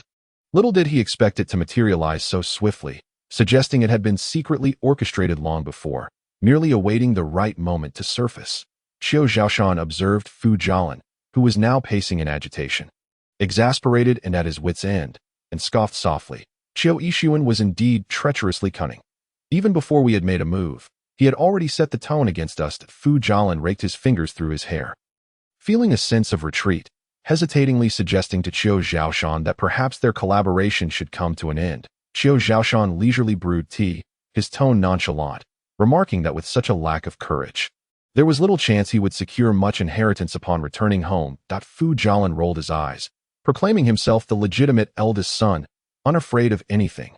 Wasn't that enough? Qiu Zhaoshan took a sip of the sweet, clear tea, calming the fatigue of recent days. Rather than returning to squabble over a mere infant, it would be far more advantageous to undertake a grand endeavor. Upon hearing this, Fu Jialan stroked his chin and nodded, finding the reasoning quite sound. Perceiving the recent unrest in the outside world, Zhuang Jianxi had been exceedingly prudent, remaining confined within the gates of Tingqing Mountain. She even established a studio at home, requesting her female assistant to deliver the artworks requiring restoration. Although Qiu Yixuan had assured her that she could act freely without stringent oversight, she was not so inconsiderate as to roam recklessly and invite calamity. Perhaps Qiu Zhaoshan and Fu Jialan were lurking in wait, ready to abduct her to threaten Qiu Yixuan. In these days, Qiu Yixuan continued to venture out frequently, while Zhuang Jinxi was in his study, seeking an ancient text for reference. She accidentally knocked over an intricately designed ornament on the desk. As she patiently rearranged it, her hand inadvertently pulled open a drawer, revealing a stack of photographs that immediately captivated her attention. The figures in the photos seemed strikingly familiar. Zhuang Jinxi paused, her focus sharpening as she picked them up one by one, her expression gradually shifting to one of astonishment. When had Qiu Yixuan managed to take so many pictures of her? There were not only images from her university and high school days, but even ones from when she was 10 years old, recuperating in Jiangnan, most of which were ordinary snapshots of her daily life, sketching, walking, playing, participating in art competitions, and so forth. When had this man begun to fixate on her? Was their first encounter in the Zhuang family's parlor not the night she caught his eye? If he had indeed been observing her for so long, it would not be surprising if he had covertly captured so many photographs of her as an adult. Yet, what truly bewildered her was the fact that he even possessed pictures of her as a 10-year-old. Conflicted emotions flickered in Zhuang Jinxi's eyes as she rummaged through the drawer once more, ultimately retrieving a piece of yellowed, worn heart-shaped hawthorn candy wrapper. The pale pink paper was crumpled, adorned with her childish, awkward doodles. An overwhelming sense of disbelief and profound shock washed over her, as if an unseen force had struck her heart, leaving her utterly moved. I.e. Gitch. Xiao Yixing, in no wonder, the last time he was intoxicated.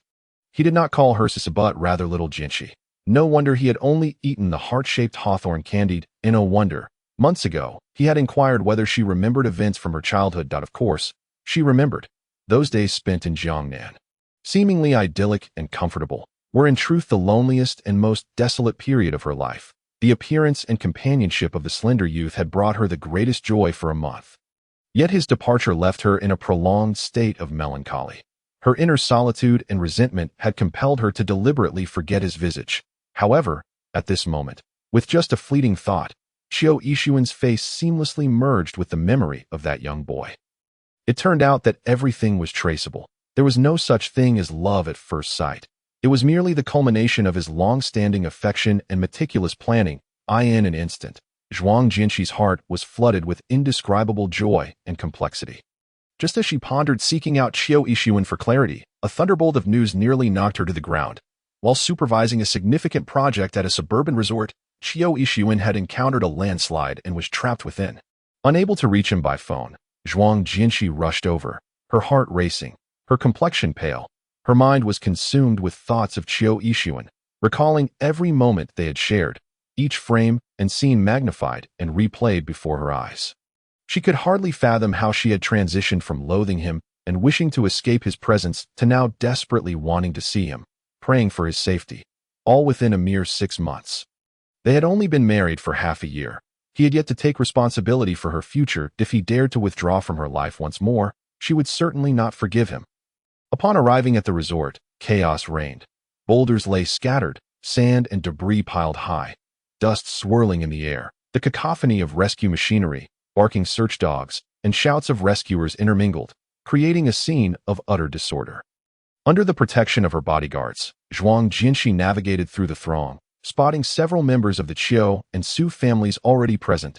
Su Zishuan stood atop a rescue command vehicle, a walkie-talkie in hand, calmly directing the search efforts. Her expression terrifyingly grave. Su Juanda and the others were in a state of acute anxiety, vociferously berating the area's supervisor while incessantly dialing for assistance and equipment.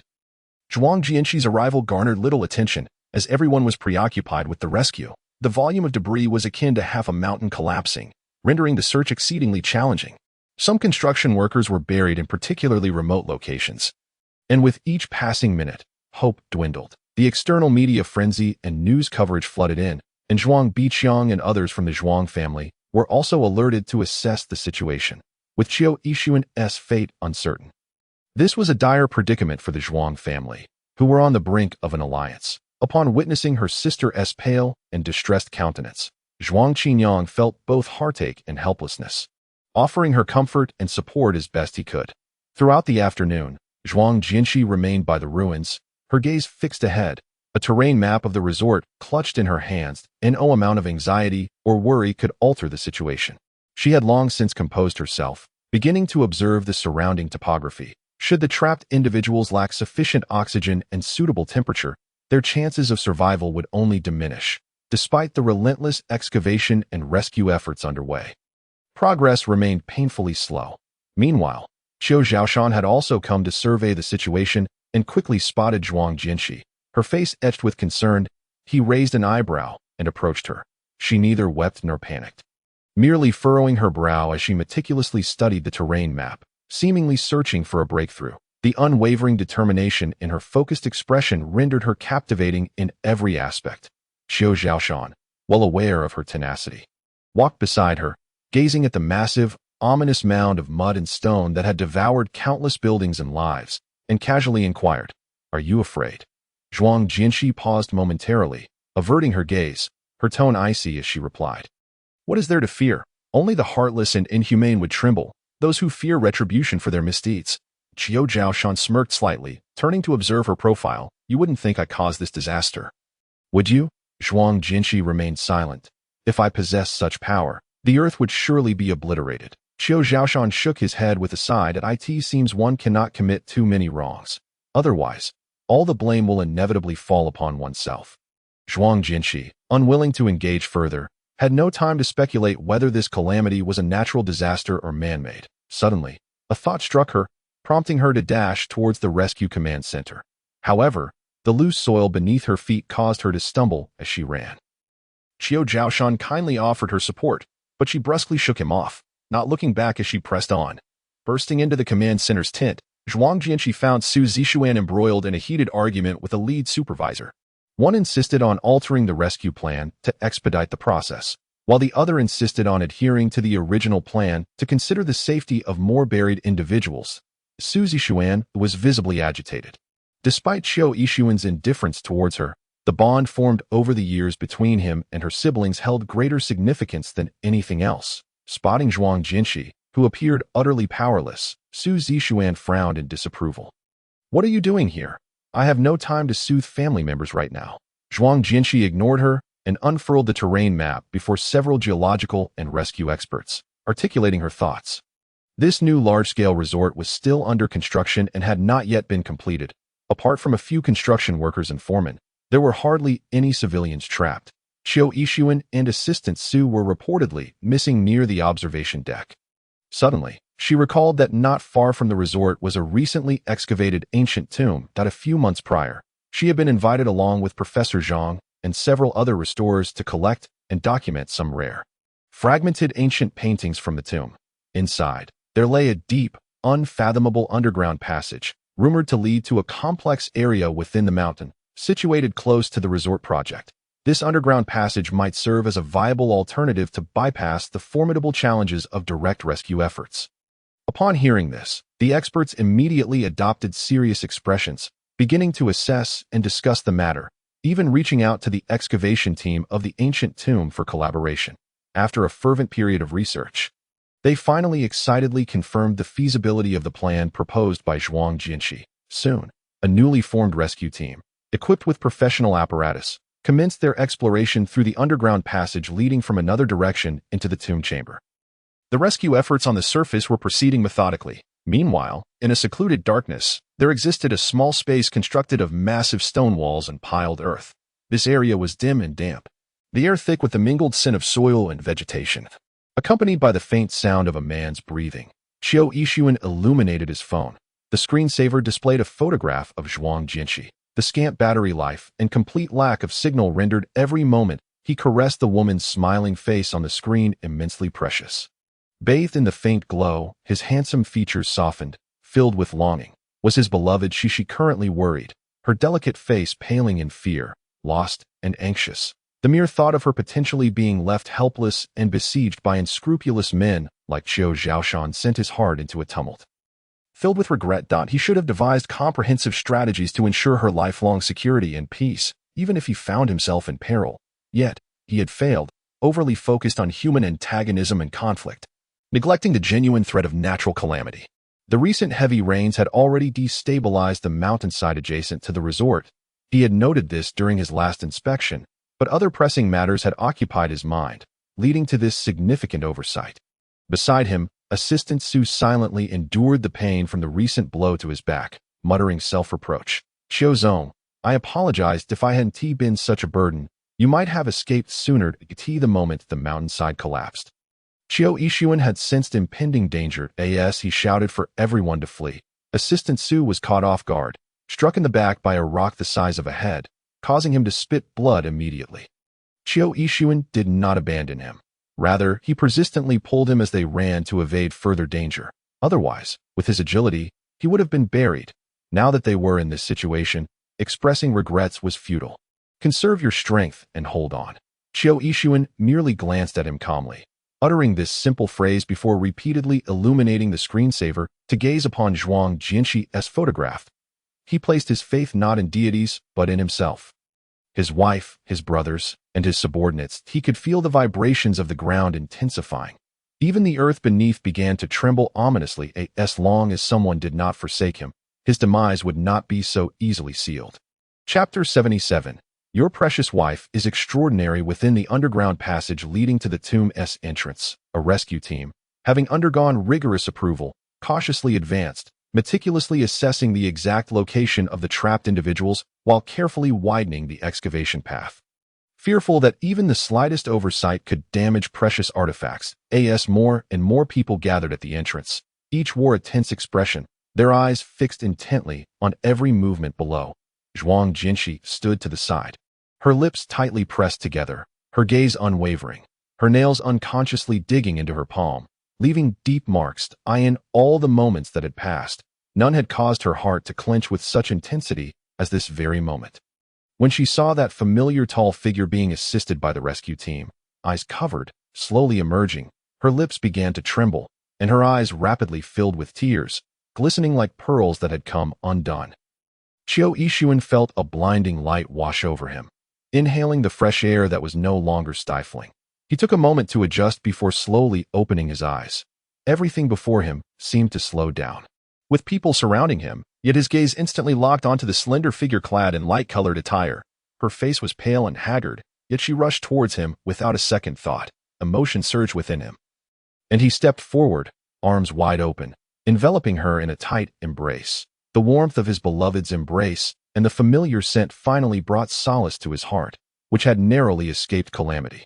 Qiu Yixuan suppressed the bitterness welling in his eyes, tilting his head to plant a kiss in her hair, his voice low and hoarse. "I'm sorry, did I frighten you?" Zhuang Jinshi, disregarding the dirt and grime on him, buried her face into his sturdy chest, her voice trembling with tears. "You scared me to death." Qiu Yixuan gently caressed her long hair, his tone as soft as a whisper. "It's all right now. Don't be afraid." Beside the pile of stones, Su Zishuan observed them with a complex expression. Her heart stirred. She had assumed that a woman as delicate as Zhuang Jinshi would panic and weep helplessly upon learning of her husband's misfortune.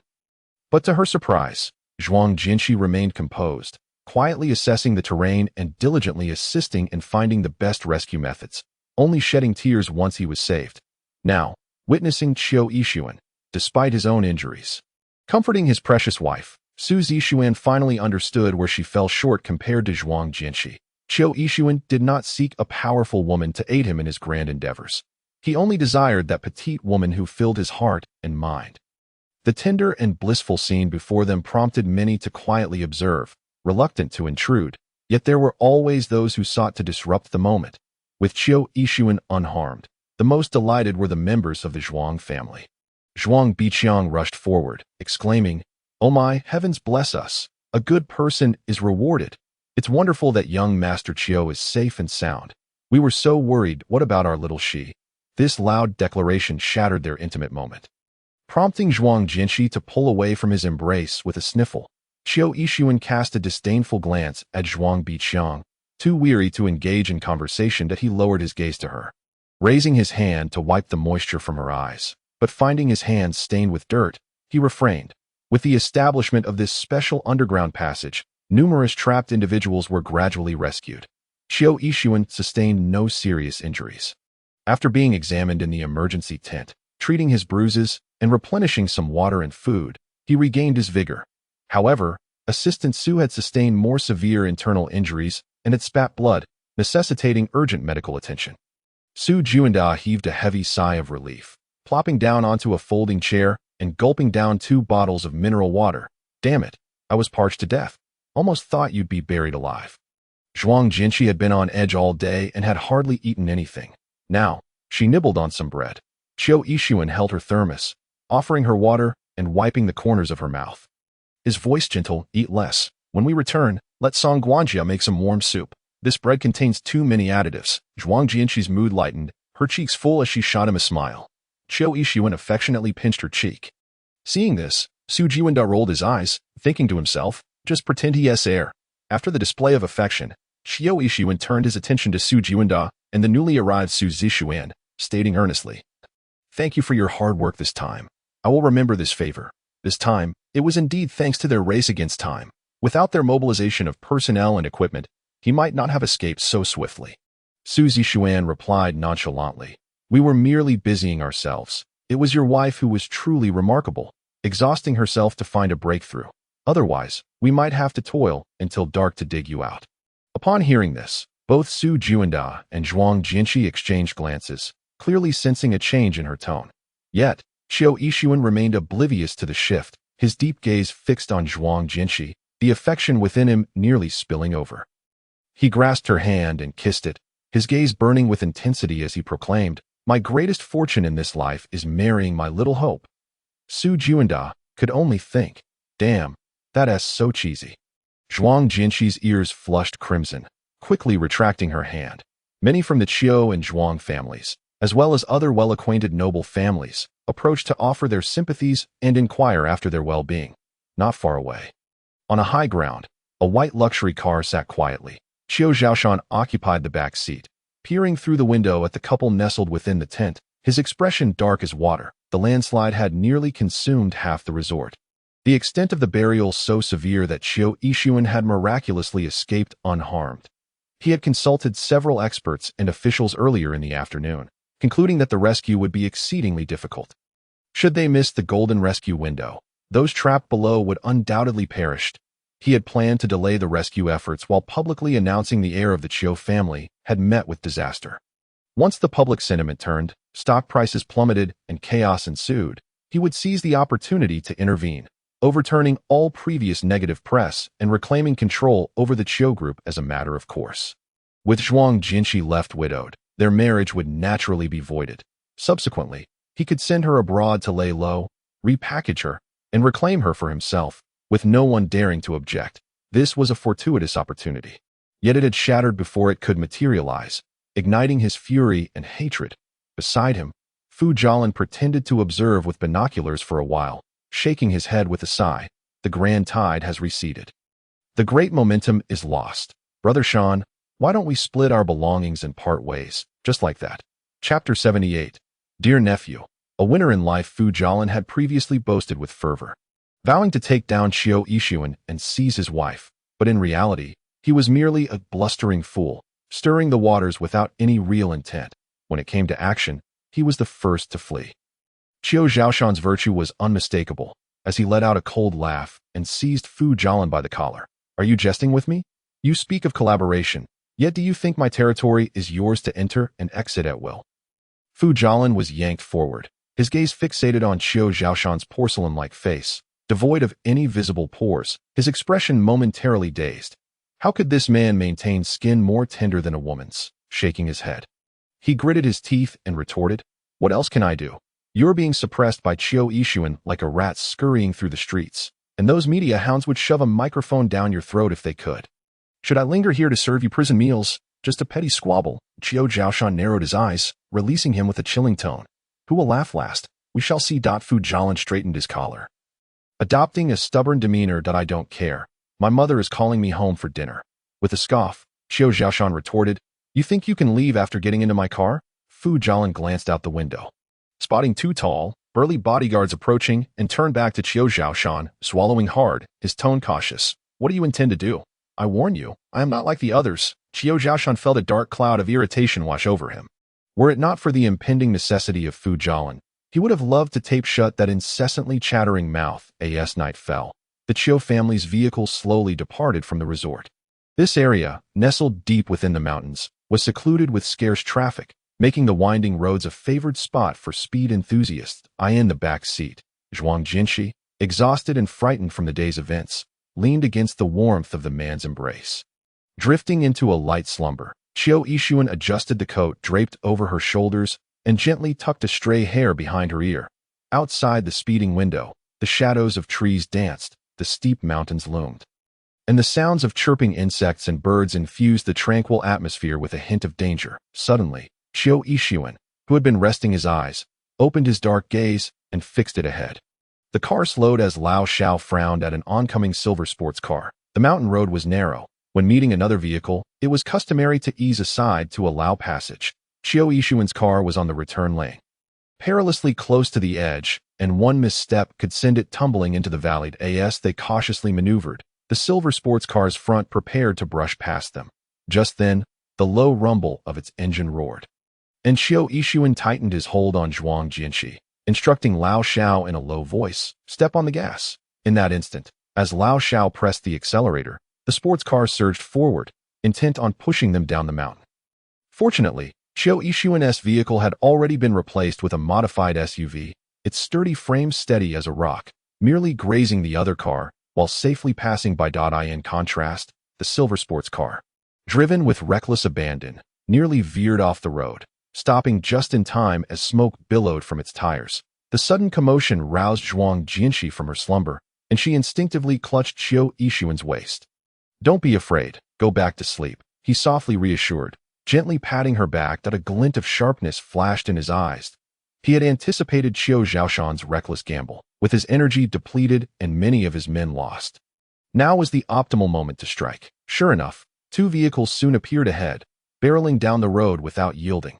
Lao Shao, seemingly prepared, steered closer to the mountainside to create space. Simultaneously, the bodyguard car behind surged forward.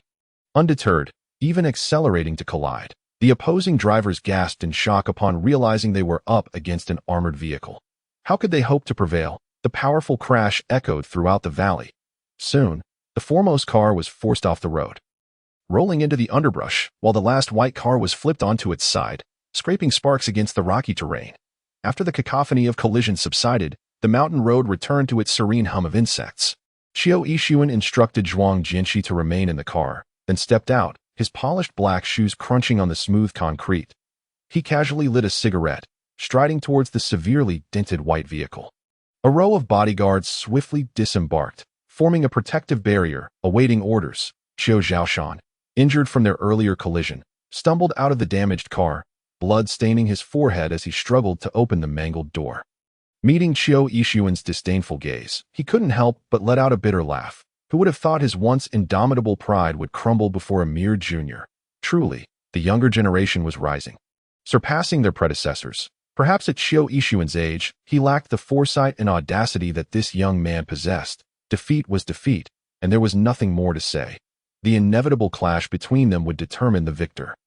Qiu Zhaoshan steadied himself, elegantly wiping the blood from his face with a handkerchief. "Nephew, you have indeed become a true winner in life." During this time, his shares had been significantly stripped by Qiu Yixuan, and many of his assets faced various levels of suppression, suggesting his future would likely be spent in prison. Fu Jialan was right. His power had long since waned. Meanwhile, Qiu Yixuan would dominate Longcheng, standing unrivaled, having secured both fortune and beauty, achieving a complete victory. Qiu Yixuan remained calm, his expression unperturbed, his words not stirring any turmoil within him. He exhaled a puff of smoke, casting a vague glance at Qiu Zhaoshan. "Uncle, we could have coexisted peacefully, but your hand reached too far. In response, Qiu Zhaoshan smirked. "When one reaches a certain height, contentment is not an option. You are still young. You will understand in time." Qiu Yixuan offered no rebuttal, and Qiu Zhaoshan fell silent. After a moment, he stepped forward, quietly asking, "Before the police arrive, could you spare me a cigarette?" Without hesitation, Qiu Yixuan generously ignited a cigarette and handed it to him. Just then, Qiu Zhaoshan lunged forward, attempting to drag Qiu Yixuan down into the abyss with him. However, he underestimated Qiu Yixuan's agility and overestimated his own speed. Before he could reach him, Qiu Yixuan deftly sidestepped and delivered a powerful kick, sending him staggering backward. Qiu Zhaoshan, struck by the force, stumbled and ultimately fell onto Fu Jialan, who had just emerged from the car in a daze. "Damn it." Fu Jialan's eyes rolled back, foam gathering at his lips, and he fainted on the spot. The sound of police sirens drew nearer. Qiu Yixuan, witnessing this, forcefully tossed the cigarette butt to the ground, extinguishing it with his foot. Overestimating oneself, he scoffed. He was about to turn and return to the car to embrace his beloved wife. Seeking comfort from the earlier fright when fate dealt him another blow. In a moment of distraction, he stepped onto a loose stone, and his momentum caused him to lurch forward, colliding headfirst against the hard front of the armored vehicle. Instantly, the world spun around him, stars bursting before his eyes, everything becoming a blur. A sharp pain surged through him, accompanied by waves of dizziness, and he collapsed to the ground, his vision fading. Good grief, this is utterly absurd. In the astonished gazes of his bodyguards and Zhuang Jinshi, he lost consciousness completely. In the next chapter, more excitement awaits. Chapter 79. Did he just forcefully marry little Jinshi? 3 days later, in the VIP ward, Steward Song was setting up a small dining table with steaming dishes brought over from the nearby Tengjing Mountain, including a nourishing Tianma fish head soup. Qiu Yixuan, with a white bandage wrapped around his head, sat in a light gray leisure outfit on a single sofa, perusing documents with a somewhat listless expression. The incident from that night, where he had carelessly injured his head, remained the most humiliating and embarrassing event of his life. Ironically, it was Assistant Su from the adjacent ward who informed him of it. He had no recollection of the incident, and his memories from the past 6 months were a hazy blur, rendering him oblivious to his own actions. The doctor had explained that external trauma had caused a concussion, leading to a temporary loss of brain function. With proper rest, he could expect to recover within a week or, at worst, a couple of months. Most importantly, Assistant Sue had delivered shocking news.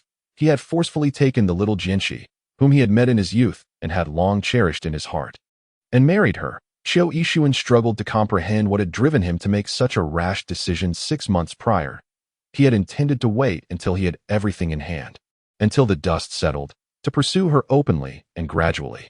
Now, it seemed little Jinshi had likely forgotten him, her childhood acquaintance, and must be discontented with being wed to a stranger. How would he navigate their relationship moving forward? Despite Assistant Sue and Steward Song's insistence that they had enjoyed a harmonious marriage for 6 months, with mutual affection and support, he remained skeptical. After all, those closest to him could easily deceive one another. Perhaps they were merely trying to soothe his emotions due to his injury.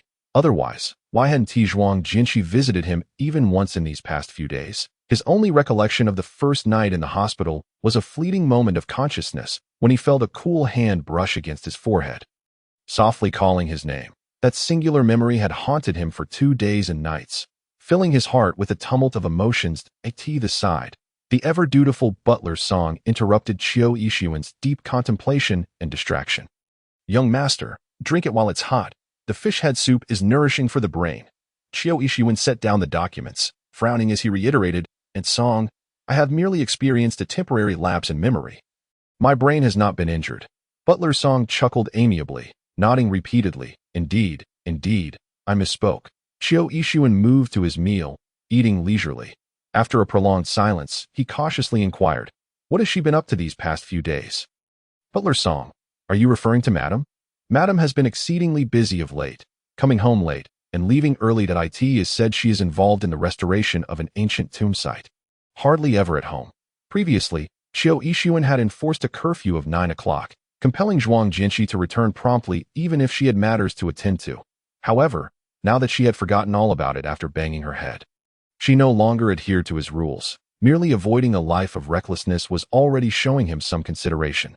Moreover, Zhuang Jinshi had indeed been preoccupied these past days due to the landslide at the resort, which also impacted the newly excavated tomb. During the rescue efforts using the ancient tomb's underground passages, precious artifacts were inevitably damaged, prompting Professor Zhang to dispatch all the restorers from his studio to assist, Zhuang Jinshi included. Having previously refrained from venturing out due to concerns regarding the conflicts involving Qiu Zhaoshan and others, she had remained at Tengjing Mountain for an extended period. Now, with all dangers and obstacles eliminated, Qiu Zhaoshan imprisoned and his affairs swiftly consolidated and liquidated by Chiu Yixuan's capable subordinates. This series of decisive actions undoubtedly added a glorious stroke of righteousness to his already legendary reputation in Longsheng. As for Fu Jialan, who was originally intended to be a scapegoat by Qiu Zhaoshan, he had not been overly involved and was instead beaten and returned to the Fu family, permanently banned from stepping foot in Longsheng. Suddenly, Chiu Yixuan's name echoed like thunder, instilling fear in all who heard it.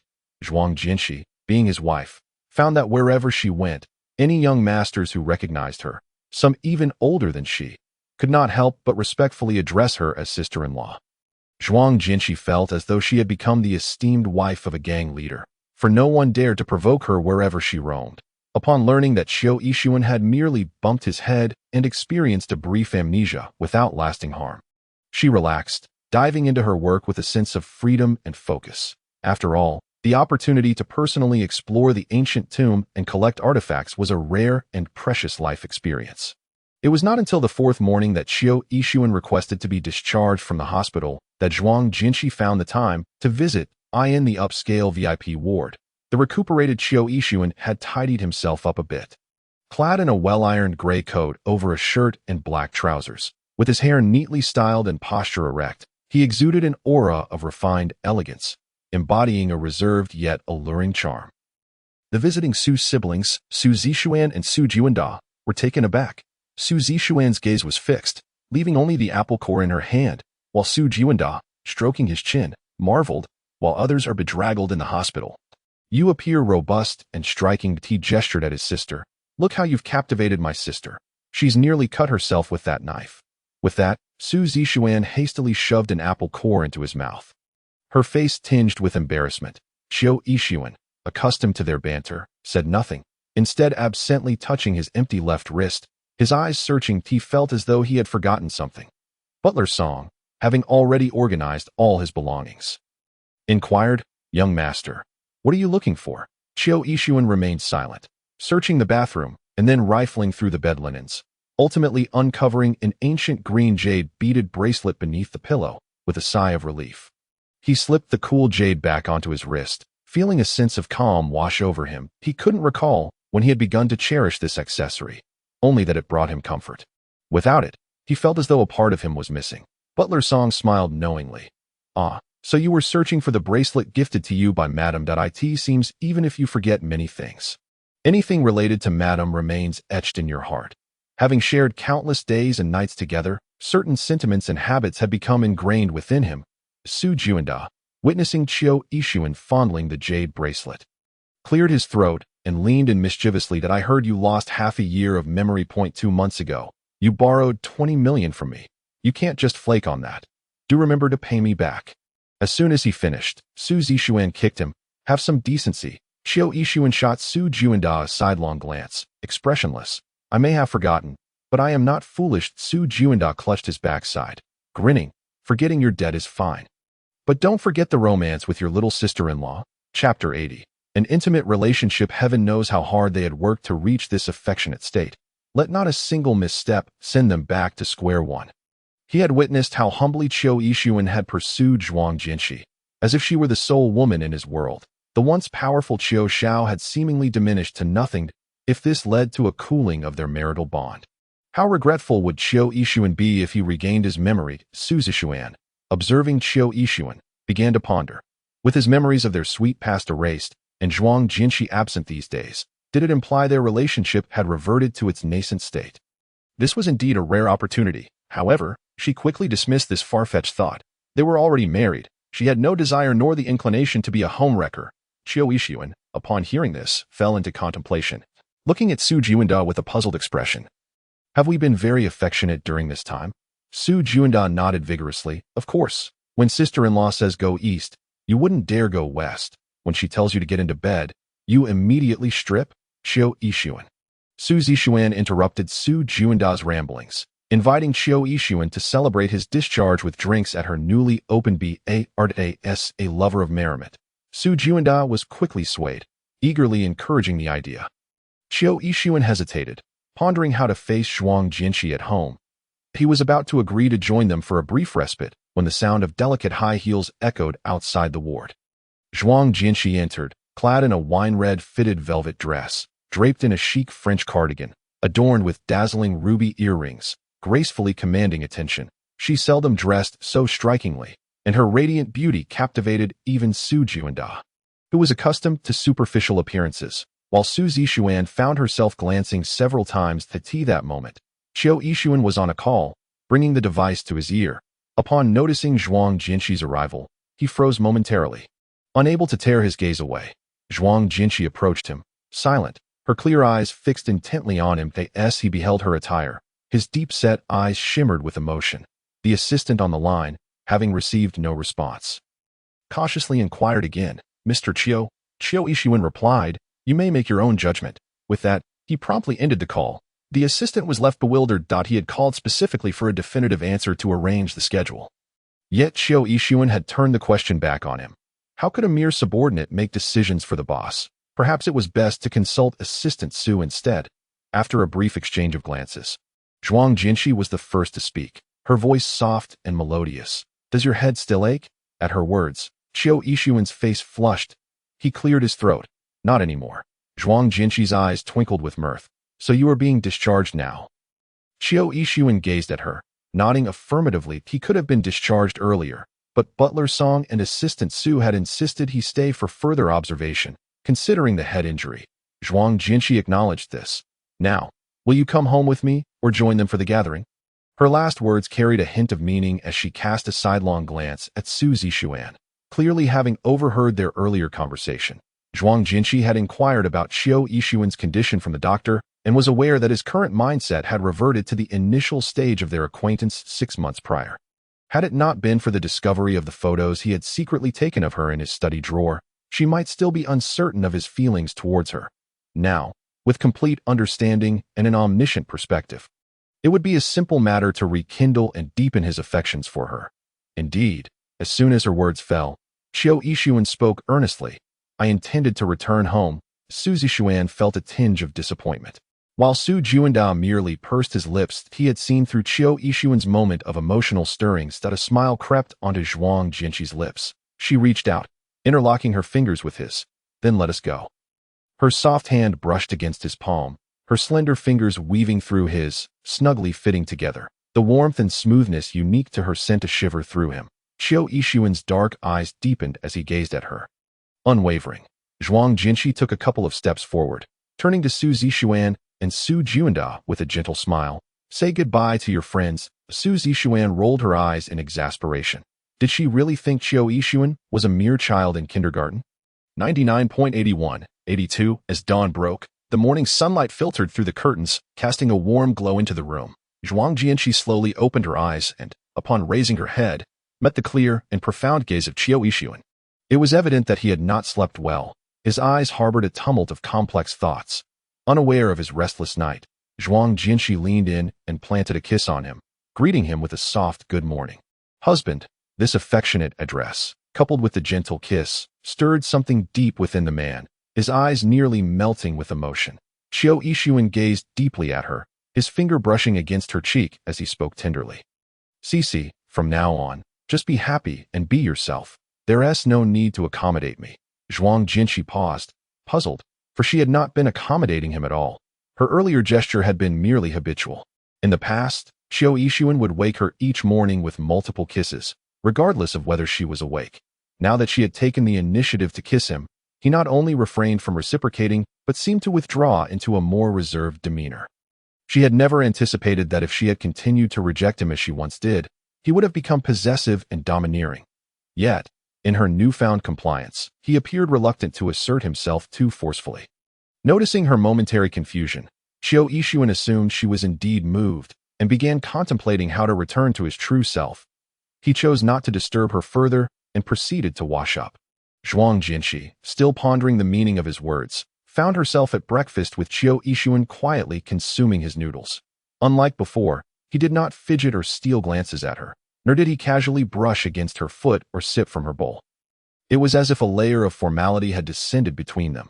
This unusual distance rendered Zhuang Jinqi's breakfast somewhat unsatisfying.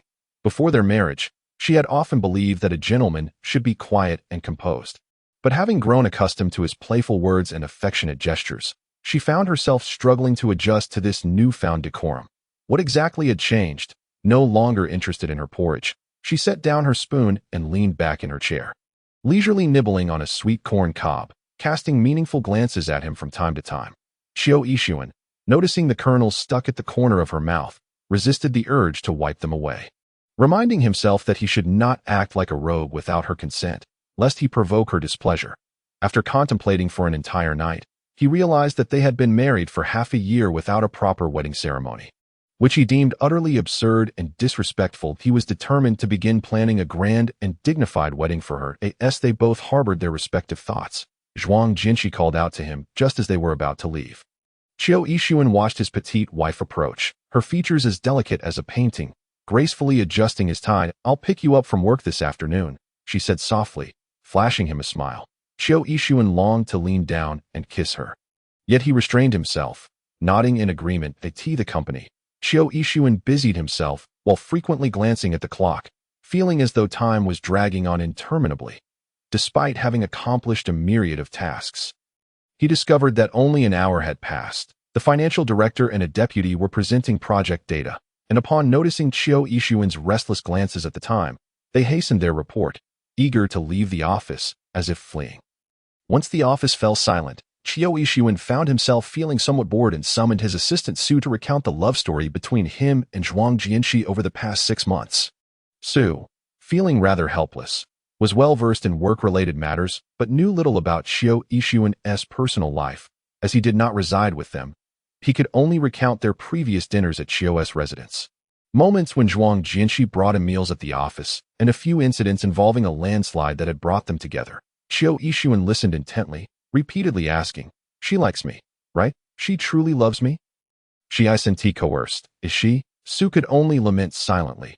As an outsider, he had no way to discern the truth, yet their evident intimacy suggested a deep affection that it seemed unnecessary for the illustrious Qiu to be so insecure.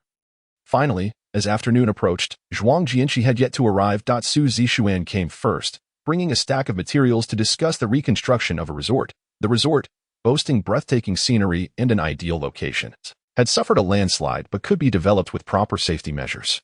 Qiu Yixuan nodded in appreciation at Su's professional plans and marketing strategies. After Su had spoken at length and finished her tea, she felt parched and, noticing Qiu Yixuan's untouched cup, casually took it for herself.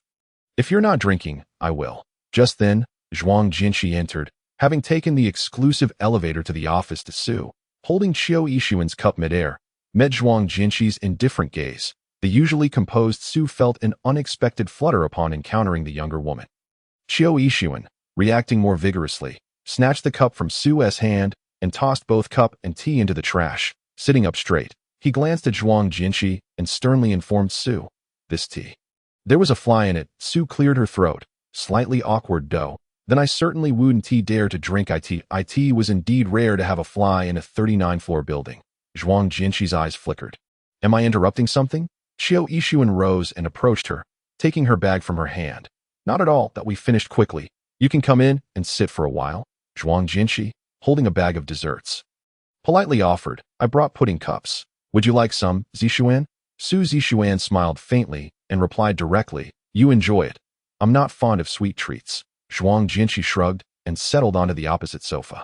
Her bright eyes fixed on the two as she leisurely began to eat a pudding. The discussion continued.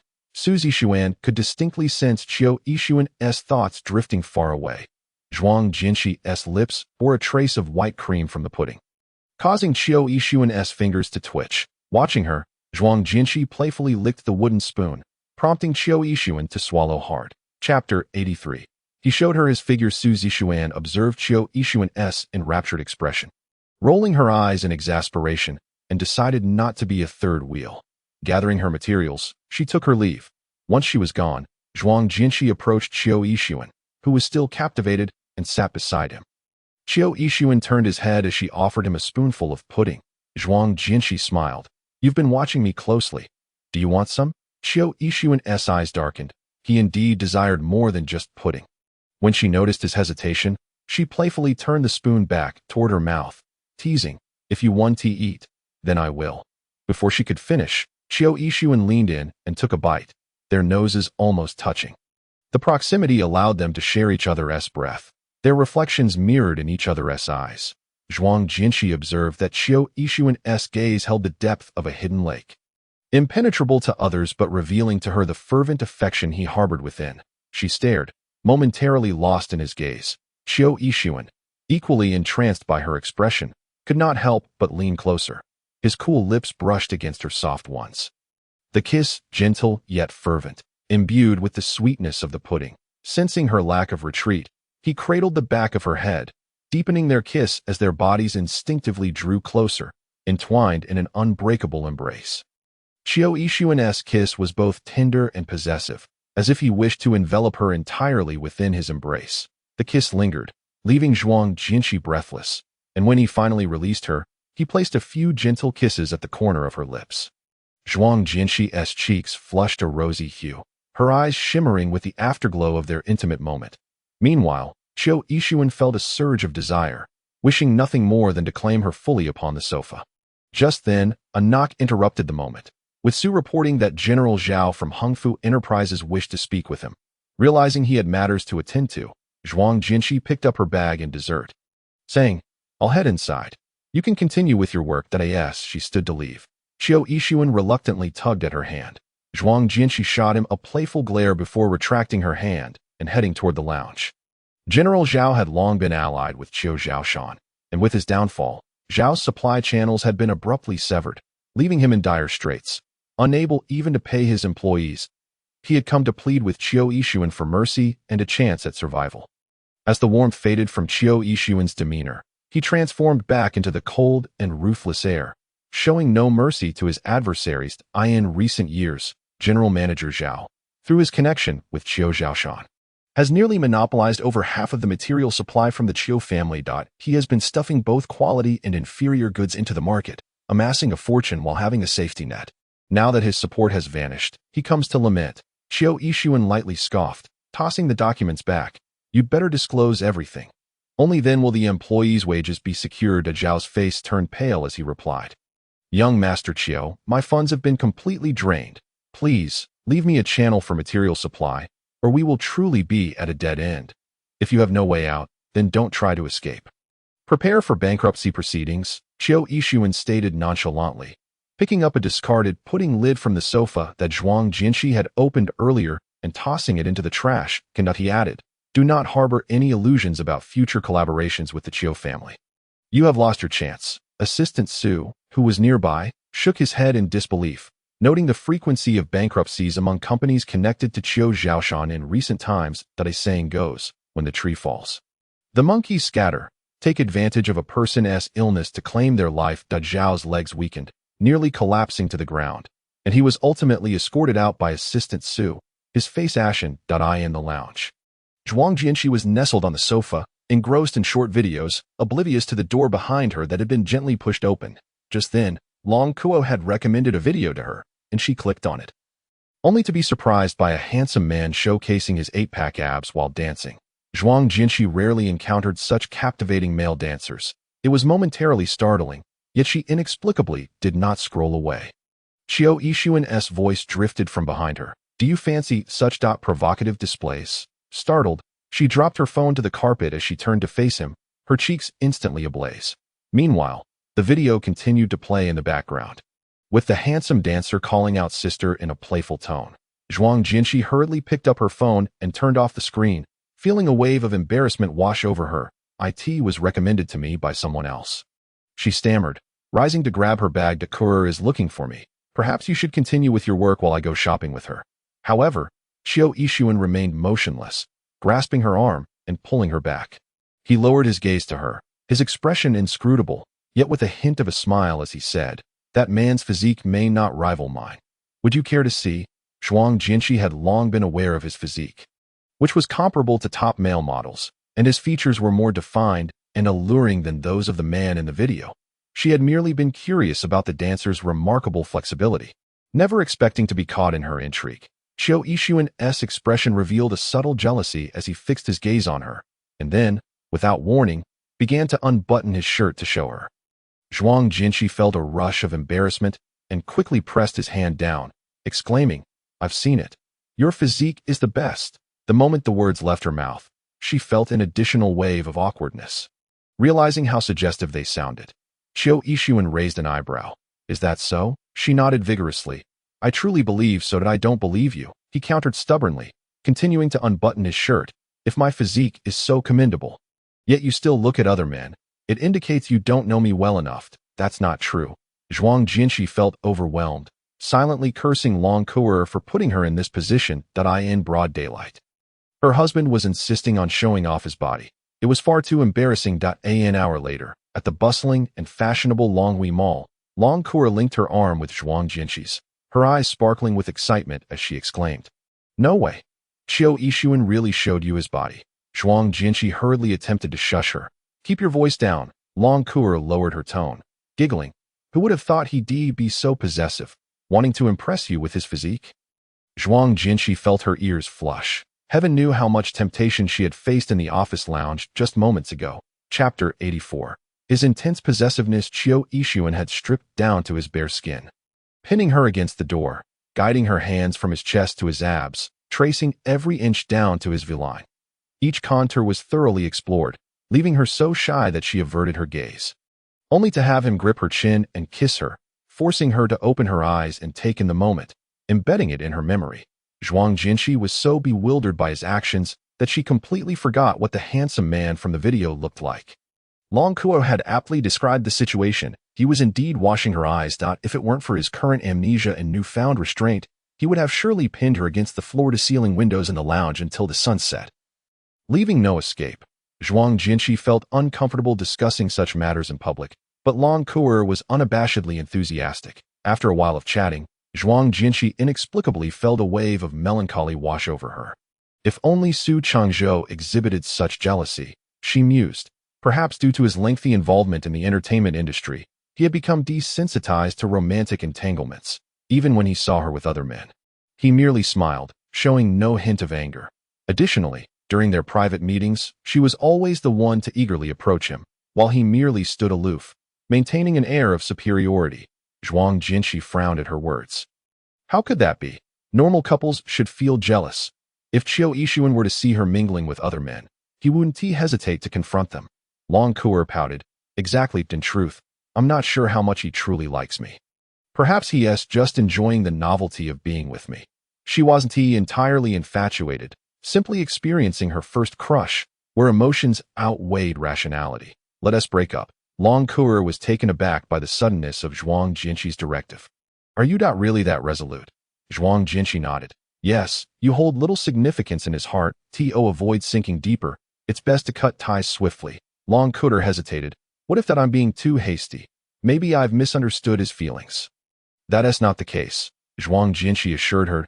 He doesn't love you enough. Although it was her first love, and a marriage preceding genuine affection, she had witnessed the signs of a man who genuinely cared for a woman. Su Qingzhou was certainly not one of those. From their initial meeting to their current interactions, Qiu Yixuan had always desired to kiss and embrace her, even wanting to be intimate at any moment. His eagerness could be described as lustful, yet he always restrained himself, seeking her consent before taking action. True love was characterized by an unconditional sense of possession, not mere smiles and politeness. If Zhuang Jinshi had once held Su Qingzhou in high regard, her disappointment had mounted after witnessing how he remained indifferent when Long Kuer was surrounded by his fans at the airport, failing to show any concern afterward. Indeed, many matters and people should not be judged solely by appearances. She had already experienced him. Even a movie star was nothing to lament if there was a regret. It was merely that she had not had enough of him. But I believe playing with fire could lead to self-immolation. So I hope you withdraw soon. After absorbing Zhuang Jinshi's analysis and allowing herself a moment of clarity, Long Kuer finally felt a weight lift from her heart, which had been clouded with uncertainty. Perhaps from the very beginning, Su Qingzhou had merely enjoyed her pursuit and appreciated her sincerity. While he might have felt a spark of attraction, his affection for her was superficial. She was not someone who clung to the past. Having come to terms with her feelings, she decisively called Su Qingzhou, straightforwardly proposing a breakup. Su Qingzhou was clearly taken aback, responding after a pause, Kuer, I've been exhausted all day from filming. Could you not bother me right now? Long Kuer felt a surge of frustration. Don't worry, I won't bother you anymore. I'll pursue other men. Did he truly think she was so eager to be with him? She, Long Kuer, had her pick of men. Su Qingzhou's tone softened. Please, don't throw a tantrum. I truly lack the energy to appease you. You've done nothing to appease me, she retorted. Every instance had been her chasing after him. While he merely stood there, aloof, Long Kuer felt utterly disheartened, concluding with a parting shot. Su Qingzhou, your new promotional photos are horrendous. After hanging up, Long Kuer was left feeling restless and agitated, leading Zhuang Jinshi on a shopping spree. She splurged her card, which Su Qingzhou had given her to use when her parents had temporarily cut off her allowance to force her into the family business, until it was emptied of its last cent. Before tossing the card away in a final act of severance, Zhuang Jinshi could see through her facade. Beneath her carefree demeanor lay genuine emotions. After their shopping excursion, she accompanied Long Kuer to a quiet bar. Using the excuse of celebrating their single status to indulge in drinks for their heartbreak, Long Kuer began to pour out her feelings, while Zhuang Jinshi listened attentively, sipping her cocktails one after another. Long Kuer, astonished, exclaimed, Wait, are you the one heartbroken, or am I? How can you drink more than I do? Zhuang Jinshi's cheeks flushed as she remained composed. Is it too much? This is just my regular drinking capacity. I know you can hold your liquor, but isn't your partner against you drinking? Long Kuer remarked with annoyance. What if he finds out and takes it out on me, leading to my family's downfall? Zhuang Jinshi shook her head. I'm not worried. I have money now that I can help you rebuild. Long Kuer, on the other hand, has noticed that Qiu Yixuan has become more sensible since his head injury. He hardly pays attention to me now that I drink when I desire, return home whenever I please, and the curfew has become irrelevant. Zhuang Jinshi, in a moment of pride, downed an entire glass of wine in one go. Long Cour, feeling helpless, realized that the two of them were completely oblivious to the fact that the bar had been cleared out, and the surrounding atmosphere had turned increasingly eerie and silent. The bartender, glancing at the cold, piercing-eyed man seated across from him on the plush sofa, trembled as the tools in his hands rattled, unable to mix the next cocktail properly. Zhuang Jinshi propped her chin on her hand, staring quizzically at the bartender. "Have you cramped your hand?" "Hurry up," the bartender, shaking his leg, thought to himself. "I desperately want to quit right now." Long Cour sensed something amiss and shook Zhuang Jinshi's hand. "Don't drink anymore, my dear." "Did I suddenly have an unsettling feeling?" "Really?" Zhuang Jinshi tilted her head, her watery eyes glimmering. "Aren't you feeling down?" "It's all right. I'll stay with you until we're both drunk." Long Cour's mouth twitched as she shot her eyes towards the back with urgency. "I'm no longer upset. I feel that it's about to be your turn to feel sorrow." Following her gaze, Zhuang Jinshi turned to see Qiu Yixuan's dark and cold eyes locking onto hers. Chapter 85. Break up after it's done? In a newly opened quiet bar tucked away in a corner of the city, the ambience was delightful, with soft lighting and soothing music. The wooden decor exuded a natural vibe. However, this tranquil and elegant leisure atmosphere transformed into an eerie stillness after a certain individual cleared the place out. The bar owner, observing the group of sharply dressed dark figures, wiped the sweat from his brow. Bewildered as to how his small establishment had offended such a formidable presence, Assistant Sue approached him, handing over a card. "Don't worry, we'll cover all expenses and losses. Point one thing to note. If you see our young madam here drinking again, you are to refuse service." The young madam. The owner, glancing at the now desolate bar where only two beautiful women remained seated, was momentarily taken aback. Assistant Sue smiled, indicating the one in the light yellow dress. "She is the wife of our young master Qiu. Remember that." The owner nodded repeatedly, having committed the strikingly beautiful face of Zhuang Jinshi to memory. Meanwhile, Zhuang Jinshi stood astonished upon seeing Qiu Yixuan had indeed found her at the bar, taking a moment to collect her thoughts. However, she felt little concern, as he had been quite agreeable lately. She mused that she could simply placate him. Thus, she patted Long Cour's hand and rose to approach him. Having consumed a fair amount of alcohol, she believed her mind remained clear, though her gait was slightly unsteady. Zhuang Jinshi approached in an S-shaped manner, seemingly directed toward Qiu Yixuan, yet she veered increasingly off course, nearly stumbling onto the stage where the singer performed. Qiu Yixuan ground his teeth, unable to restrain himself. He took 2 steps forward and pulled her back into his embrace. "Well done. You said you'd come back after a stroll, yet here you are drinking the night away at the bar." He pinched her chin, his dark eyes glinting with intensity. "Do you know how many messages I sent you?" Zhuang Jinshi, her eyes glazed with the effects of alcohol, had only just remembered to check her phone. Realizing it was already past 10 o'clock, Qiu Yixuan had called once and sent 10 messages, inquiring about her whereabouts, whether she had gotten stuck, what she was buying so late, if she wanted to have dinner, and that he was waiting for her to return. Suddenly, a thought struck her, and she looked up at him. "You didn't have dinner yet, did you?" Qiu Yixuan's lips curled into a cold smile. "What do you think?" Zhuang Jinshi felt a pang of guilt. Why must he always be so rigid? Couldn't he just have dined at home if she had plans? She tilted her head, pondering. "How about I call the owner to send food over, and we can eat and drink together?" Still wanting to drink after all that?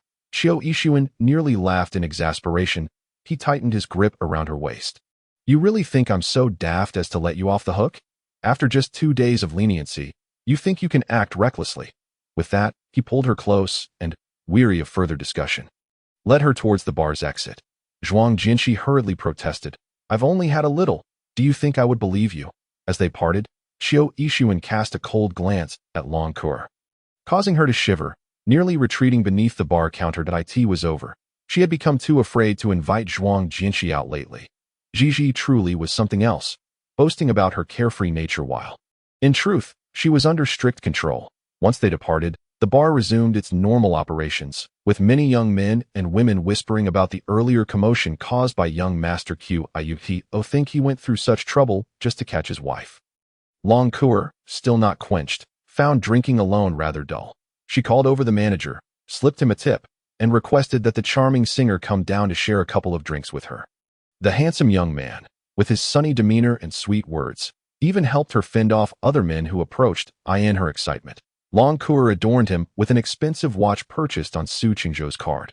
Secretly thinking that younger men indeed had their advantages, sparing her from the constant chase, she prepared to bring him back to the office for a signing. Su Qingzhou appeared, dressed in sunglasses and a face mask. He seized Long Kuo without a word and attempted to pull her to his car. She frowned and pushed him away. "What are you up to, you rogue?" Su Qingzhou lowered his voice. "Stop messing around. Let's talk in the car." "Talk? About what?" Long Kuo tugged at the young man. "See, I have a new prospect." Su Qingzhou scoffed. "Can such a little pup satisfy you?" The young man shot back defiantly. "What as with the personal attack?" "I am quite impressive, Long Kuo." Ultimately, Long Kuo chose to abandon the young man and got into Su Qingzhou's car, realizing that clarity was necessary if she wished to put an end to this. However, once inside, Su Qingzhou removed his mask and pressed his lips against hers, initiating a passionate kiss, tongue and all, igniting a wildfire within Long Kuo, causing her heart to race and her cheeks to flush. "A breakup kiss, is it? Fine, let's see who's more intense." Long Kuo, unwilling to back down, wrapped her arms around his neck and kissed him back fervently, nuzzling into his embrace that Su Qingzhou, feeling the heat rise within him, lost his usual calm demeanor. Only when her lips were stained crimson did he reluctantly pull away, questioning, "Still want to break up?" Long Kuo stood firm. "Yes." Su Qingzhou, undeterred, kissed her again fiercely, even tugging at the zipper of her dress. His hands roaming, threatening, "Take it back, or I'll have my way with you in the car." "A breakup fling, is it? Let us make it more interesting." Long Kuo was eager to engage. "Are we breaking up after this?" Su Qingzhou felt exasperated. "Do you really want to end it? Why shouldn't I? I pursued you, kissed you, slept with you. Isn't it normal to break up if things feel off?" Su Qingzhou, feeling defeated, returned to the driver's seat. Tugging at his collar, slightly irritated as he lit a cigarette. He had never been so humiliated by a woman before. Coming to find her tonight was already a significant concession on his part. Yet she was not only ungrateful but audaciously pushing her luck. Did she truly believe he had an endless reservoir of patience? He spoke with a chilling detachment. "Think it through. I want to reconsider after a breakup." Long Kuo scoffed, "As if I would want to." With the conversation reaching a stalemate, Su Qingzhou exhaled a plume of smoke, his voice icy. "Get out." Long Kuo, with her haughty demeanor, was indignant. "Why should I get in when you tell me to?" "But get out when you say so." Commanding, she asserted, "I want to leave. Take me home." Su Qingzhou's brows furrowed, a tempest brewing within him as he relinquished the argument and, in frustration, slammed the accelerator, the car shooting forward. Chapter 86. Calling him husband won't help at the Tungjing Mountain Villa. Qiu Yixuan carried the little drunken fox from the car, steadily traversing the courtyard before placing her gently onto a chair at the dining table. Butler Song brought out the still warm dishes and hangover soup. Zhuang Jinshi indeed had a good tolerance for alcohol. She often found herself pleasantly tipsy yet lucid after a night of drinking. While obediently sipping the hangover soup, she mischievously observed Qiu Yixuan as he maintained a stern demeanor while eating dinner. Perhaps her gaze was too intent, for Qiu Yixuan lifted his eyelids to glance at her. "What are you staring at?" Zhuang Jinshi, with a gleam of mischief in her eyes, replied, "Just looking at you." Qiu Yixuan's chopsticks paused momentarily, his outward calmness belied by the quickening pace of his meal. He casually asked, "Am I good looking?" Zhuang Jinshi, biting her ceramic spoon, smiled, "Extremely handsome." Though describing him as handsome felt slightly inadequate, he found her words particularly enchanting. Qiu Yixuan's gaze deepened, his throat tightening. "I'll show you something even more beautiful later." Feigning innocence, Zhuang Jinshi inquired, "What might that be?" Qiu Yixuan's eyes darkened as he slowly smiled. "You've seen it before, and you've used it." Upon hearing this, she could no longer maintain her composure. Her cheeks flushing vividly in matters of innuendo. Men were far more adept than women, and they held no shame. Perhaps it was due to their earlier intimacy today. He no longer maintained his reserve. As his inherent flaws surfaced, they became difficult to retract. Zhuang Jinshi cast him a reproachful glance before finishing the hangover soup in silence. The hint of amusement flickered in Qiu Yixuan's eyes. Half an hour later, Zhuang Jinshi felt significantly more sober, and her stomach no longer burned with discomfort. It seemed that the special hangover soup prepared by Butler Song was indeed effective. Qiu Yixuan took a sip of tea. Inquiring if she was sober now, Zhuang Jinshi noticed the calculating expression on his face, prompting her to support her forehead with her hand. She still felt slightly dizzy. Qiu Yixuan shot her a knowing look. as if he could see right through her, declaring that the curfew would be changed from 9 o'clock to 8. But once the words left his mouth, she didn't even ponder how he was aware of the curfew. Zhuang Jinshi frowned in protest, insisting it was unacceptable. Her opposition proved futile. Qiu Yixuan's tone brooked no argument, stating that unless she refrained from alcohol entirely, the curfew would remain at 9 o'clock. Zhuang Jinshi choked. Casting him a skeptical glance, "You remember?" Qiu Yixuan replied, "It was only a matter of time. I advise you not to harbor any illusions." Zhuang Jinshi slumped back in her chair, pouting and falling silent. After only a week of carefree living, he had reverted to his domineering ways. Seeing her like this, Qiu Yixuan inched closer, gently pinching her cheek, his tone softening. "Be good. I do this for your own benefit." Zhuang Jinshi turned her head away, lamenting that other wives enjoyed their freedom, doing as they pleased. Qiu Yixuan interjected, "I don't concern myself with other men's wives. I only care for my own." Zhuang Jinshi attempted to reason with him, pointing out that other wives manage their husbands, preventing them from returning late, smoking, drinking, or gambling. Yet I have never imposed such restrictions on you. You can manage me. Qiu Yixuan responded earnestly, "I have no objection to you asking me to quit smoking, drinking, staying out late, or returning early." Zhuang Jinshi muttered, "I'm not that demanding." Qiu Yixuan shrugged, "Then it is settled. Do not say I have not offered you the opportunity for exchange." Zhuang Jinshi's eyes flickered, and after a deep breath to compose herself, she wrapped her arms around his lean waist. Her voice softened, "Husband." Qiu Yixuan felt a jolt of electricity at her words. He lowered his gaze to meet hers for a brief moment before murmuring hoarsely, "Calling me brother 1T helped that is that so?" Zhuang Jinshi's eyes sparkled, her red lips drawing closer to his ear as she whispered sweetly, "Then how about Dai Gij?" The simplicity of her words sent a tremor through Qiu Yixuan, surprise and disbelief flashing in his eyes. "Yuda, what did you call me?" Zhuang Jinshi's gaze glistened as she rested her head against his chest, obediently saying, "Ai Gij, you have liked me for quite some time. Haven to you?" In that moment, Qiu Yixuan felt his heart quiver, pounding violently, his expression shifting rapidly. After a long pause, he reverently cradled her face in his hands, emotions swirling in his eyes. "When did you find out?" Chapter 87. She hides. Qiu Yixuan. Zhuang Jinshi's eyes, starkly contrasted in color, met his, a subtle tension lingering between them. She replied softly, "I have known for quite a while that I suspected it when you were drunk at the Zhuang family. And later, when I discovered the photos of me hidden in your study drawer."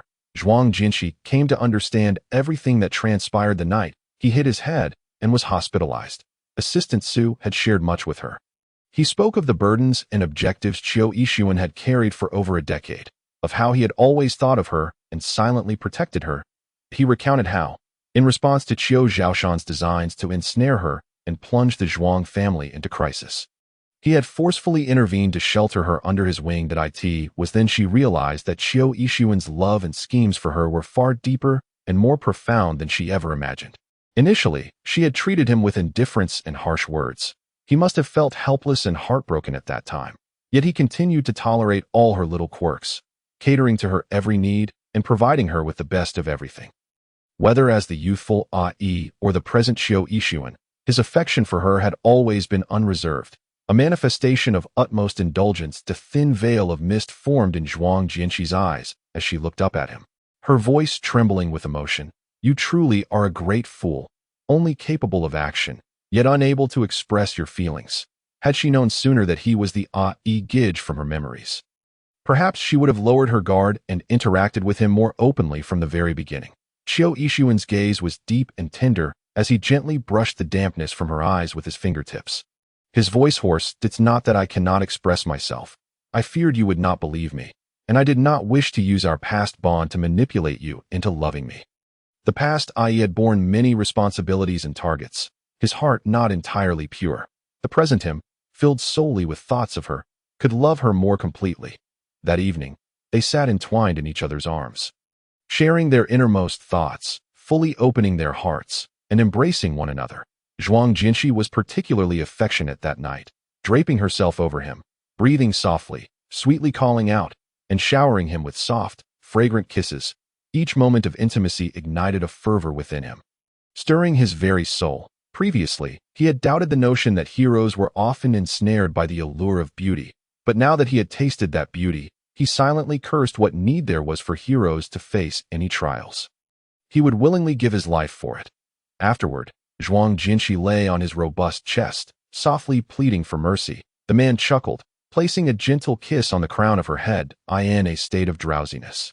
Qiu Yixuan carried her to the bathtub to freshen up, dressed her, placed her on the bed, fed her warm water, adjusted her sleeping position, and tucked her in, for she was too exhausted to move a single finger.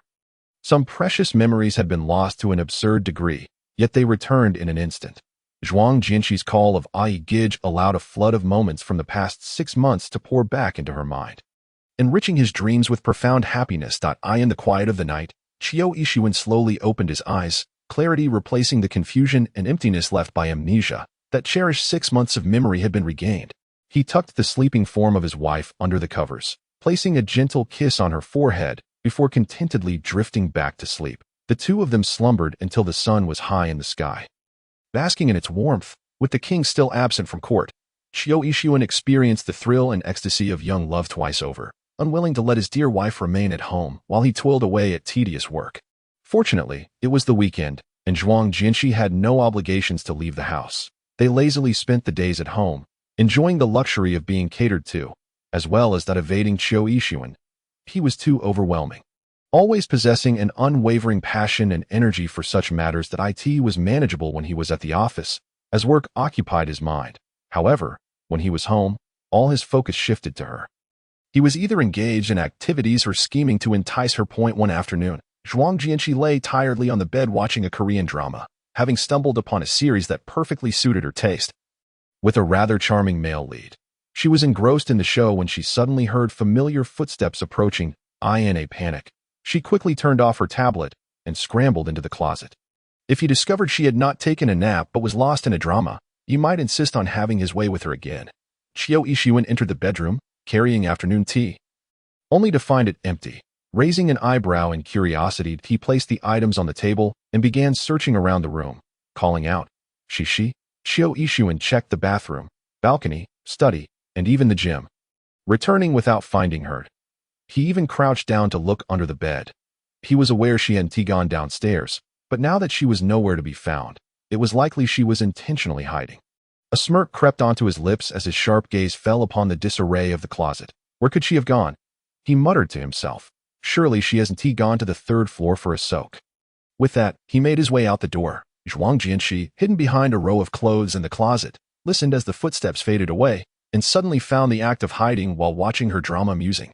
She shoved a few garments behind her, curled up inside, and resumed her show, blissfully unaware of the man returning. A row of clothes was swept aside, revealing Qiu Yixuan's face.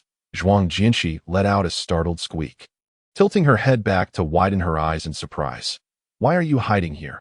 Qiu Yixuan, clad in a simple black leisure outfit, stood with his arms crossed, surveying her from above with a bemused expression. Zhuang Jianqi managed a sheepish smile, stammering an excuse about choosing clothes at that moment. The tablet she had forgotten to turn off blared with the sound of the Korean drama. Aya, Gamsahamnida. Qiu Yixuan reached for it. Narrowing his eyes, is this drama more captivating than me? Upon realizing she had still been hiding, he offered no chance for her to explain. He snatched the tablet from her hands and tossed it onto a nearby shelf, then parted the clothes to create space, scrutinizing her with an inscrutable gaze. Zhuang Jinshi was suddenly beset by a sense of foreboding. She hastily rose, intending to flee from the cramped space, only to be seized around the waist and pulled back. Pressed against the wardrobe door. Chapter 88. Cici is upset. Qiu Yixuan embraced her from behind, fervent kisses landing on her neck, accompanied by a teasing whisper, Darling, it was you who lured me here. Zhuang Jinshi inwardly lamented her predicament and quickly softened her tone, saying, I was wrong. I shouldn't have hidden from you. You were not at fault. I find this quite thrilling, he replied. The wardrobe door was a large floor-to-ceiling mirror, reflecting their poses and expressions with clarity. The tall man confined the petite woman in this small realm, their intimacy igniting a vivid blush across her cheeks, leaving her feeling utterly bashful. Had she known, she would not have hidden. Being on the bed was far less awkward than this. As evening descended, the sun dipped low in the west, and Butler Song knocked at the door to announce dinner was ready. On the disheveled bed, Qiu Yixuan opened his eyes, rasping a soft "mm." gently releasing the slumbering figure in his arms and propping himself up. He had nearly lost track of time after dozing off. While holding her, he lowered his gaze, caressing her fair, rosy cheek with his fingers, and affectionately remarked, "Sleeping Beauty, it's time to rise." Zhuang Jinshi, however, felt no inclination to stir. Qiu Yixuan leaned down, planting delicate kisses along her smooth shoulder, playfully disturbing her, warning that if she continued to sleep, she would struggle to find rest at night. Zhuang Jinshi furrowed her brow, attempting to roll over and return to slumber, but he promptly lifted her from the covers, attending to her attire and hair, forcing her to wake, gazing out the window at the vibrant evening glow that had painted the sky. Zhuang Jinshi, weary from days of tumultuous nights and aching limbs, finally lost her temper. She refused to speak to him, forbidding any contact. During dinner, Qiu Yixuan observed her countenance with caution, attempting to engage her in conversation. But she remained silent. Ignoring him completely, he offered her a piece of rib, which she discarded onto the side plate. He served her a bowl of soup, only to have her push it away without tasting. After dinner, Zhuang Jinshi ventured to the garden to retrieve the dried roses and prepare herbal tea blends, with Qiu Yixuan trailing behind her, nearly colliding with her at every turn. She maintained an expressionless demeanor, deliberately avoiding him, and throughout the evening, she offered him not even a glance. Frustrated, Qiu Yixuan quietly apologized, yet received no forgiveness. That night, Zhuang Jinshi denied him entry to the bed, leaving him to kneel at the foot, tugging at her nightgown, dejectedly asking, "Cici, do you dislike me now?" Zhuang Jinshi swatted his hand away, reclaiming her skirt, and sternly replied, "Yes, just get out." Qiu Yixuan's spirits sank further. He lowered his gaze and quietly lamented, "I knew it. You still harbor resentment over my forceful marriage proposal, which is why you now detest my touch. That I apologize. I won't touch you again without your permission." Zhuang Jinshi regarded him coolly as he feigned distress.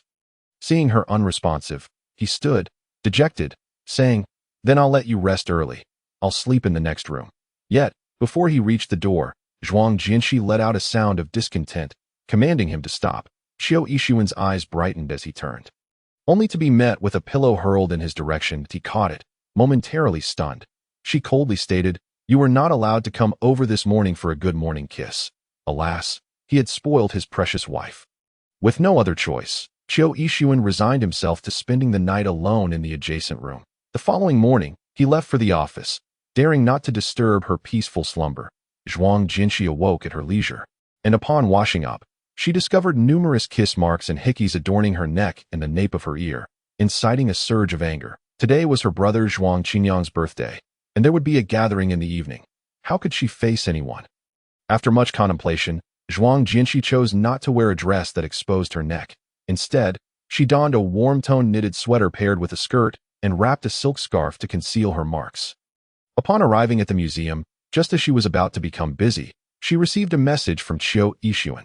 Zhuang Jinshi, too occupied to reply, only responded in the afternoon when he mentioned taking her to a soiree that night, informing him of her commitment to her brother's birthday banquet. Qiu Yixuan fell silent for a moment. Assuming he was preoccupied, she refrained from inviting him to join her. After all, he was not well acquainted with her brother.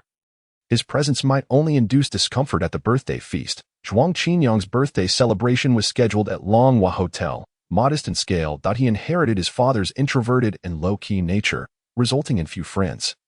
Lu Ziyuan was among his closest companions. At 5 in the afternoon, Lu Ziyuan arrived to pick up Zhuang Qinyang and Zhuang Jianxi for the dinner. Upon exiting, Zhuang Jianxi greeted the waiting driver, Lao Xiao, before approaching Lu Ziyuan Lu Ziyuan, displaying gentlemanly manners, opened the door for her and assisted her into the vehicle. Unaware of the situation, Lao Xiao promptly reported this scene to Qiu Yixuan. Just after concluding a meeting, Qiu Yixuan received Zhuang Jinxi's message and Lao Xiao's update simultaneously, causing his expression to darken. Had she truly entered another man's car merely because he had not replied within half an hour? She intended to attend her brother's birthday banquet. Had she simply asked him to accompany her, he would have canceled all his plans to be by her side, even bringing a lavish gift. Yet, she had not invited him, choosing to go with another man instead.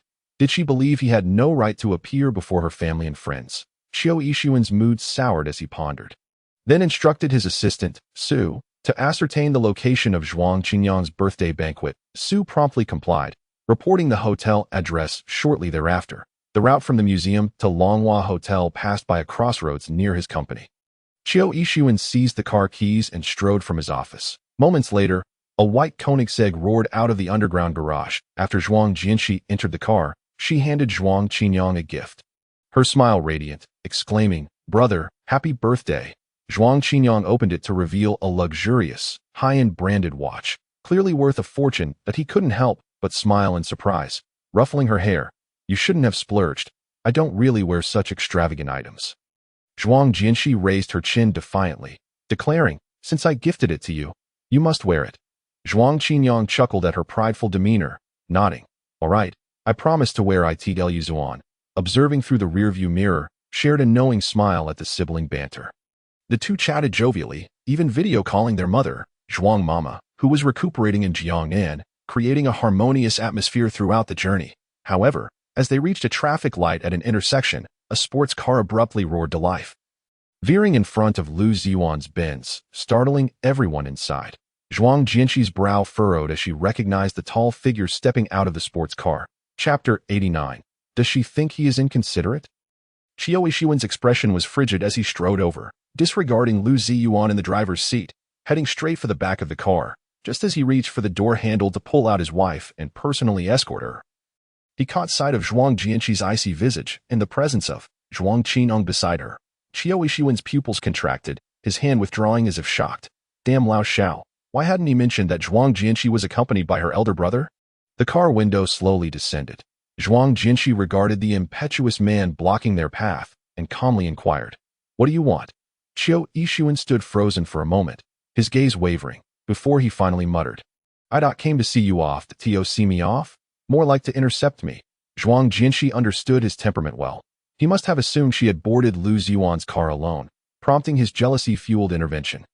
In the midst of bustling traffic, he seemed unbothered by public embarrassment, though she found it quite mortifying. Zhuang Jianxi's expression soured as Zhuang Qinyang hesitated before extending an invitation. "Chiao Xiao, it's my birthday today. Would you like to join us for a meal?" Chiao Yixuan nodded. "You go ahead. I'll join you shortly."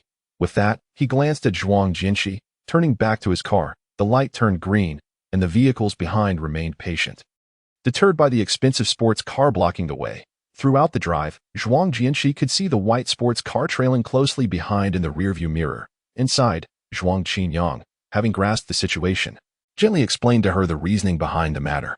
Setting aside the fact that the Chiao family should not be offended, they were already married, and Chiao Yixuan had recently presented numerous betrothal gifts to the Zhuang family, elevating the Zhuang family's status.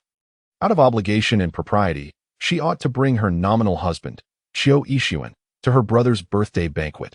Though his presence might indeed cause discomfort, it was a necessary social courtesy. Zhuang Jianxi nodded thoughtfully. This time, she had overlooked an important detail. At times, she could be quite stubborn, prioritizing her family's needs above all else. Regardless of whether he wished to attend or not, she should have consulted Chiao Yixuan's thoughts before making a decision on her own. Upon reaching the hotel, Zhuang Jianxi exited the car and turned to glance at the slowly stopping sports car behind. Chiao Yixuan stepped out, hesitating as he looked at her, unsure of how to proceed.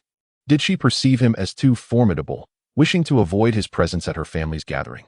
Yet here he was, thick-skinned enough to come. Would she think him inconsiderate? Zhuang Jianxi, noticing his reluctance, approached and wrapped her arm around his, urging, "What are you standing there for? Let's go." Chiao Yixuan's previously melancholic mood brightened in an instant. He grasped her hand, feeling its coolness, and tucked it into the pocket of his coat. The two of them strolled into the hotel, where Zhuang Qinyang's birthday banquet was being held in a modest private room, attended by a few familiar friends and family. Indeed, Yixuan's arrival caused the previously jovial atmosphere to wane, as guests exchanged glances, unsure of what to say, and promptly presented their gifts to Zhuang Qinyang with words of blessing.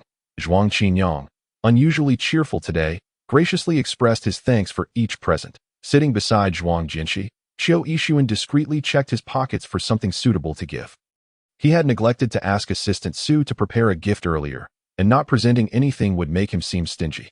Therefore, he directly handed the keys to his newly acquired Koenigsegg sports car to Zhuang Qinyang, calmly stating, "Happy birthday. This is your gift that I came in a hurry and didn't have time for anything else. I've only driven it twice." I hope you don't mind. This gesture left everyone astounded. To give away a car worth millions so casually was indeed extravagant. Zhuang Jinshi cast a surprised glance at him, while Zhuang Qinyang, taken aback, held the car keys, wanting to refuse the gift, insisting that a family meal sufficed, and that such a lavish present was too much. Qiu Yixuan waved his hand dismissively. I don't take back gifts. Zhuang Qinyang looked awkwardly at Zhuang Jinshi, who offered a reassuring smile, suggesting he accept it as a token of goodwill. Reluctantly, Zhuang Qinyang acquiesced. The waiter soon served the dishes, and although the guests felt a bit constrained, Lu Ziyuan's eloquence helped enliven the atmosphere. Qiu Yixuan made an effort to diminish his presence, refraining from joining in their conversation. Yet, his very presence commanded attention, drawing the gaze of others with every subtle movement. He meticulously extracted fish bones, peeled shrimp, and served soup and side dishes, attending to Zhuang Jinshi with remarkable thoughtfulness, while she remained composed and untroubled. Displaying no hint of discomfort, this scene left the onlookers, including Lu Ziyuan, momentarily speechless. Zhuang Qinyang, having seen them together in the Zhuang family before, was not overly surprised, although he had previously harbored significant prejudice against Qiu Yixuan. Witnessing how well he cared for his sister relieved him somewhat. Once Zhuang Jinshi had finished her meal, Qiu Yixuan stood to leave, prompting a collective sigh of relief from the guests, who began to chat openly. Qiu Xiao doesn't he seem as fearsome as rumored? He asked, quite approachable. Indeed, such generosity. Qinyang, I'm counting on you to take me for a spin. Haha, Xiaoxi is truly impressive, managing to tame such a man. It is quite remarkable. Outsiders say our Zhuang family is unworthy of the Qiu family, but I think they look quite well matched in terms of talent and beauty. Zhuang Jinshi joined the group for a while but refrained from commenting on their discussions. Observing her discomfort with such gatherings, Zhuang Qinyang smiled at her, saying, if you're tired, you can go home with him. I'll be drinking for a while. It won't tea break up soon. Hearing the word drinking, a glimmer of longing flashed in Zhuang Jinshi's eyes, but unfortunately, Qiu Yixuan had recently forbidden her from alcohol, not even allowing her to smell it. She pouted. In the past, I used to drink a couple of glasses with you on your birthday. Zhuang Qinyang, aware of her thoughts, shook his head. If Qiu Sha doesn't tea allow you to drink, it's best not to. Qiu Yixuan's prohibition was something he welcomed, believing a delicate woman like her should not indulge in such potent spirits. Zhuang Jinshi, feeling helpless, reluctantly stood to bid farewell, not wanting to keep him waiting outside for too long. Chapter 90. Jealousy? As Zhuang Jinshi stepped out of the private room with her bag and coat, she spotted Qiu Yixuan leaning against the far end of the long corridor, engrossed in his phone, his relaxed posture against the wall, coupled with his sharply defined profile, made for an arresting sight. His chiseled jawline, aristocratic nose, and thin, pressed lips radiated an effortless charm under the lighting, captivating passers-by who couldn't help but steal glances, though few dared to approach. However, there were always bold souls unafraid of danger. A voluptuous beauty, cigarette in hand, caught sight of such a rare specimen, and her eyes sparkled with interest, swallowing hard. Hey, handsome, are you alone? She cooed as she sashayed forward, flaunting her ample curves. Qiu Yixuan glanced up languidly. And just that fleeting look nearly made her weak at the knees. That I have a wife. The beauty jolted, exhaling a puff of smoke, her bravado faltering in the face of such a commanding presence. So what if you have a wife? There's no comparison between a homegrown flower and a wild one, she retorted, tossing her Lamborghini keys playfully. Want to take a ride? The heavy scent of her perfume mingled with smoke and assaulted his senses, causing him to frown, his eyes turning icy. Want to play? I don't play with swine. The beauty's smile faltered, but she quickly regained composure, leaning in closer with a flirtatious grin. Have you ever seen such a sexy pig? Qiu Yixuan narrowed his eyes. Do you want to die? Used to being the center of attention, the beauty disregarded the danger, her confidence unshaken. I like your type. Suddenly, the cigarette in her hand was snatched away. And in the next moment, a searing pain shot through her chest. Qiu Yixuan's expression remained impassive as he cruelly pressed the cigarette against her skin, the burning ember causing her to scream and retreat. Clutching her chest in shock, she had never anticipated such a ruthless response. Qiu Yixuan flicked the extinguished cigarette aside and produced a tissue from his pocket to wipe his hands, tossing Assistant Su's business card at her. For compensation, contact him. Zhuang Jinshi, witnessing the scene, felt a wave of confusion wash over her. Upon noticing her exit, Qiu Yixuan paused momentarily before striding toward her. You came out so soon. Aren't you going to join your brother for the cake? Zhuang Jinshi shook her head, explaining that they did not enjoy cake and would soon be drinking diet tea. This. Qiu Yixuan felt a measure of relief at her discernment and gently suggested, "Shall we head home?" Zhuang Jinshi nodded, and Qiu Yixuan took her coat, helping her put it on before taking her bag and holding her hand as they walked through the corridor toward the exit. Meanwhile, the agitated beauty called out to several drunken companions from a nearby room. Rubbing her scorched chest, she shouted, "Who can subdue that man for me? I'll pay 1,000,000. Energized by her challenge, a group of ruffians rolled up their sleeves, ready to charge at Qiu Yixuan. Zhuang Jinshi tightened her grip on his hand, and while Qiu Yixuan's expression remained unchanged, he turned her around, gently patting her shoulder. "Let us return to the private room first." Concerned, Zhuang Jinshi glanced at him. "Be careful." Realizing she could not assist, she hurriedly retraced her steps to the private room to gather help. By the time she called Zhuang Qinyang and a few other men to assist. Qiu Yixuan had already single-handedly incapacitated the ruffians, leaving them writhing in pain on the ground. The beauty pressed herself against the wall, trembling in fear, completely taken aback by his ferocity. Zhuang Qinyang and Lu Ziyuan approached. And upon seeing the defeated men, their expressions shifted to one of astonishment and respect for Qiu Yixuan's formidable prowess. This level of combat ability truly justified his reputation as Qiu Xiao. Had it been them, mere scholars, they would likely have been overpowered in a one-on-one confrontation.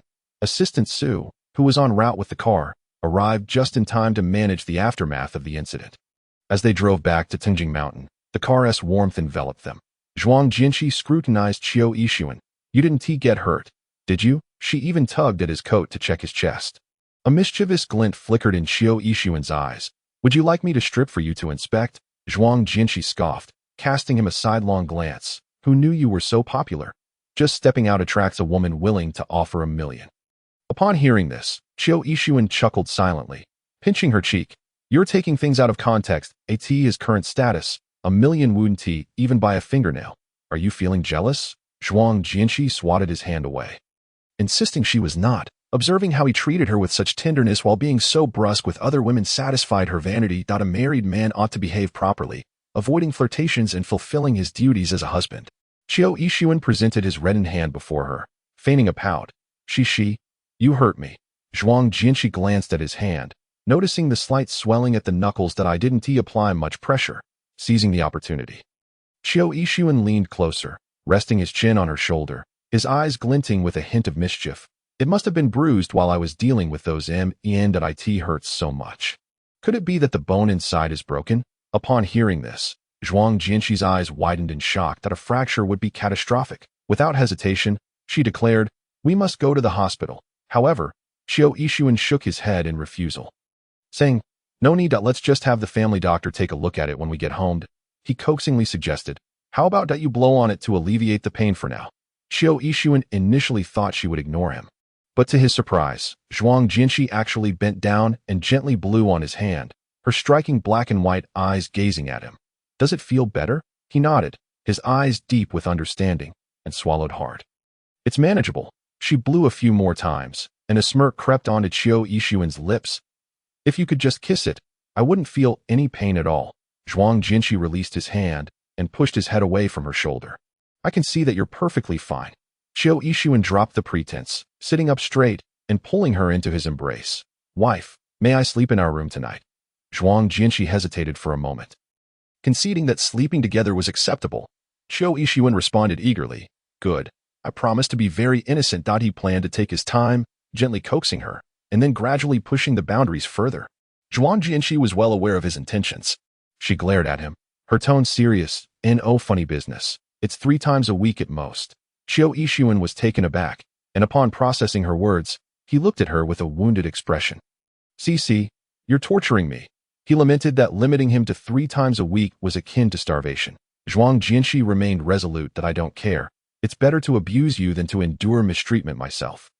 Qiu Yixuan resigned himself to the situation, acknowledging that 3 times a week was better than sleeping apart. Given this, he felt justified in taking his time during each encounter. Chapter 91. Do not lay a finger on her. After the new year, as winter yielded to spring, the weather in Longshan gradually warmed.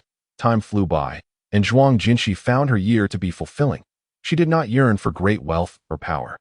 She simply wished for her family's health and to live a life that was peaceful, warm, and filled with happiness. Meanwhile, Chiu Yixuan was busy planning their wedding, choosing an auspicious date in the vibrant spring month of March. He prepared meticulously and eagerly for a long time, working tirelessly from dawn till dusk. Sometimes, when Zhuang Jinshi had some free time, she would bring him meals at the office. However, such tranquility was inevitably accompanied by lurking crises. In this world, fairness sometimes meant that with great fortune came an equally high price point. One afternoon, when Chiu Yixuan was still waiting for his wife's thoughtful lunch, he received an urgent call from Lao Xiao. Zhuang Jinshi had been kidnapped on her way. Lao Xiao's vehicle had just left Tenjing Mountain Road when several trucks surrounded them, and no matter how skilled Lao Xiao was, a small car stood no chance against such behemoths. Moreover, this was Chiu Yixuan's security territory. He never imagined anyone would dare to brazenly attack his wife's vehicle. In no time, the car was intercepted, and Zhuang Jinshi was taken. Lao Xiao was struck by a tranquilizer dart, and before losing consciousness, he urgently called for the bodyguard vehicle following them, but it was still nowhere in sight. There was only one possibility, an inside job. The moment Chiu Yixuan learned of the news, Assistant Su felt an ominous storm approaching. Dark clouds overshadowing the city. How dare anyone in Longcheng kidnap the wife of the esteemed Chiu family? Chiu Yixuan's team swiftly began sealing off all major airports and high-speed rail exits, reviewing all surveillance along Tenjing Mountainous roads, combing through every scrap of evidence. Once they discovered the whereabouts of the kidnapper's vehicle, Chiu Yixuan immediately led a pursuit.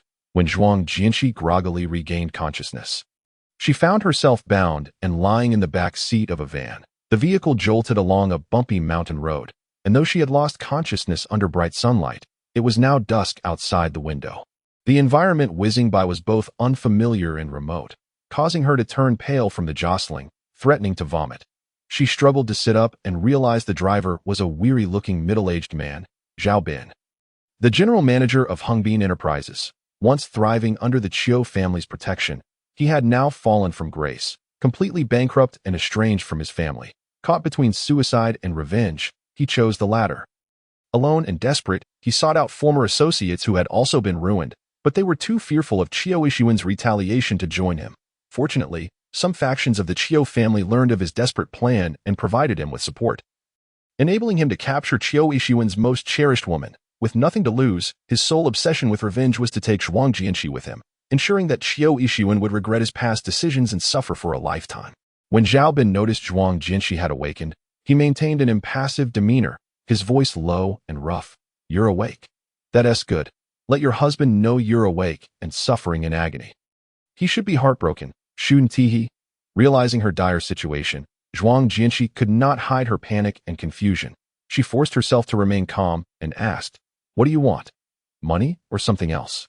Just name it, and my husband will definitely fulfill your demands." Zhao Bin sneered. "I've lost everything I worked for. What use is money if I have no life to spend it, now that I've laid hands on you? Do you think Chiu Yixuan will let me go?" Zhuang Jinshi quickly replied, "If you release me, I can plead for you. He will listen to me." Naive, Zhao Bin clearly did not believe her, accelerating toward an unknown destination with reckless abandon. Zhuang Jinshi, realizing that softness would not work, gritted her teeth and threatened him. "Don't you have family? You may not fear death, but what about your wife, children, and parents? Should anything happen to me, rest assured, Chiu Yixuan will not spare your ancestors." The words struck a nerve, and Zhao Bin coldly laughed. "If he can find my ancestors, then we'll talk that I grew up in an orphanage. My wife married me for my money and cheated on me, bearing 3 children that aren't mine. Let him take his revenge. It'll provide me with some satisfaction." Ha! Zhuang Jinshi's face turned even paler at his words, her mind in turmoil. What should she do now? This man was a desperate criminal, impervious to reason. As she surveyed the quickly receding environment through the car window, she quietly began to struggle against her bindings. However, Zhao Bin showed no mercy, pulling out his phone to make a call. Soon, Chiu Yixuan's icy voice came through. "Zhao Bin, I will agree to any terms, just to not harm her. Why didn't you agree to my terms back then? Now you come to plead with me?" Zhao Bin's smile was wild and cruel. "I know you're following me. Up ahead is Misty Water Cliff. If you drive here alone, I might let you see your wife one last time, or I will kill her right now." Chiu Yixuan immediately responded, "All right, I'll come alone. Do not lay a finger on her." Before Zhuang Jinshi could speak, Zhao Bin hung up. Misty Water Cliff was a remote and dangerous cliff on the outskirts of Longqing. Adjacent to a national nature reserve, dense with forests and ravines, with a rushing river below that it had become an off-limit spot for outdoor off-road vehicle teams in recent years. Not long after Zhao Bin reached the cliff's flat top, Qiu Yixuan drove up in a Land Rover. Due to the open space of the cliff and the absence of trees or bushes for cover, the bodyguard convoy and police snipers trailing behind could not catch up and had to lie in ambush. The two vehicles faced each other from a distance. Zhuang Jinshi, from the back seat, could almost meet Qiu Yixuan's deep, piercing gaze through the window, as if reassuring her that he would do anything to save her. His presence helped to calm her rising panic. Her hands were bound by nylon ties, and without any sharp object, she couldn't break free. Meanwhile, Zhao Bin was laughing maniacally, and as Zhuang Jinshi searched the interior of the van, her eyes widened in horror when she spotted a bucket of gasoline in the passenger seat. Was he planning to set the vehicle ablaze? As if to confirm her fears, Zhao Bin, the villain, wasted no time. He slammed on the gas pedal, steering the vehicle toward Qiu Yixuan while pulling out a lighter. Zhuang Jinshi thought he aimed to take her life, but she never anticipated he intended to drag Qiu Yixuan down with her. The malice was unfathomable. Heart racing, she steeled herself and lunged at him without hesitation. Chapter 92. Have I not seen every part of you? She raised her hands and forcefully knocked the lighter from his grip, immediately wrapping her arms around Zhao Bin's head, using every ounce of strength to choke him. Zhao Bin was taken aback, not expecting this seemingly frail woman, even with her hands and feet bound. To retaliate, he turned red in the face, shouting, "Stop the car! Stop it!" As she exerted herself, the nylon ties dug painfully into her wrists. Not far away, Qiu Yixuan's expression turned grave as he pressed the accelerator. Torn between stopping the van and fearing for Zhuang Jinshi's safety, realizing his plan was about to unravel, Zhao Bin swerved the steering wheel and accelerated toward the nearest cliff. The sudden turn of events occurred in mere seconds, and the entire van tumbled down the cliff, along with its occupants. Qiu Yixuan's pupils dilated, his heart racing uncontrollably. In that instant, he felt as though his heartbeat had stopped, and his blood turned to ice. The assistant at the rear was taken aback, astonished by the sheer ferocity of the robber, who seemed to grant no time for reaction. No one could have anticipated such intensity. Yet, in the next moment, the Land Rover driven by Qiu Yixuan not only failed to decelerate but instead soared forth like a swift arrow from the precipice. The assistant, startled, tumbled from the vehicle, scrambling to rally his team as they dashed forward. The height of Mistwater Cliff was neither particularly high nor low, but below lay a dense thicket and a raging river that connected to the Mistwater mountain range. The two vehicles, plunging one after the other into the river from the heights, vanished almost instantaneously. The assistant's face paled as he frantically requested reinforcements over the radio, even resorting to deploying helicopters for search efforts. However, the thick fog and complex terrain below severely hindered visibility for the rescue teams. Upon exiting the cliff, Qiu Yixuan immediately assumed the optimal defensive posture and opened the passenger window in advance. The robust anti-collision and shock-absorbent capabilities of the Land Rover were now put to the ultimate test. After crashing into the river, he experienced only a fleeting dizziness and temporary deafness before regaining his senses, quickly climbing out through the window, his gaze fixated on the van being swept downstream. His mind racing with rescue strategies that in stark contrast to Qiu Yixuan's formidable physique. Zhuang Jinshi found herself in dire straits. After plunging into the river with the vehicle, she was rendered unconscious by the immense force of the impact. Meanwhile, Zhao Bin had long succumbed to unconsciousness as icy river water surged into the car, gradually enveloping both of them. With a grave expression, Qiu Yixuan navigated atop the vehicle, using its weight to inch closer to the van. When he was within a meter's reach, he leaped across, seizing the edge of the van. Clutched between his fingers was a compact, multifunctional folding knife. He clenched his fist and smashed the window. Taking a deep breath, he plunged into the back seat of the van. After a frantic search, he finally surfaced with the familiar form of Zhuang Jinshi, grasping a vine at the riverbank to pull her ashore. Just as he rescued her, the van sank completely, carried away by the currents. Breathing heavily, Qiu Yixuan laid her down on the mixed gravel and vegetation, foregoing rest as he pressed on Zhuang Jinshi's chest to perform artificial respiration. Her pallid face, eyes tightly shut, damp hair clinging messily to her cheeks, and bloodstains on her wrist painted a picture of lifelessness. The pang of anguish and guilt gripped Qiu Yixuan, his heart aching as he trembled with self-reproach. It was all his fault. He had failed to protect her, His ambition for absolute control had driven her to madness and retaliation, resulting in her unwarranted suffering. She was already frail, and now, after the impact and submersion, if she were to lose her breath, he would be beyond redemption. Cece, please wake up. Don't scare me. Chiao Ishuan, pale-faced, knelt beside her, continuously pressing the water from her chest while leaning down to breathe air into her. It's all my fault, don't leave me. I beg you. His hoarse, trembling voice, tinged with sobs and panic, echoed in the desolate wilderness. After what felt like an eternity, and after several minutes of vigorous effort, Zhuang Jinqi suddenly coughed up water, her eyes fluttering open as she gasped for air. Chiao Ishuan felt a surge of joy. After clearing her mouth of water, he shakily pulled her into a tight embrace. Once Zhuang Jinqi regained her breath and consciousness, she buried her face in the familiar, sturdy chest of the man who had saved her, weeping uncontrollably. Did I almost die if it weren't for the past 6 months of recuperation at Tenjing Mountain? This harrowing ordeal would surely have triggered a heart attack. It's all right now. You're safe, Cece. Don't be afraid. I won't let anyone harm you. Chiao Ishuan gently caressed her back, kissing her forehead, soothing her with utmost tenderness. After shedding tears for a while, Zhuang Jinqi gradually ceased her sobbing. With Chiao Ishuan by her side, her restless heart finally found solace. Their clothes, soaked through, coupled with the cool mountain air, soon had Zhuang Jinqi shivering from the cold.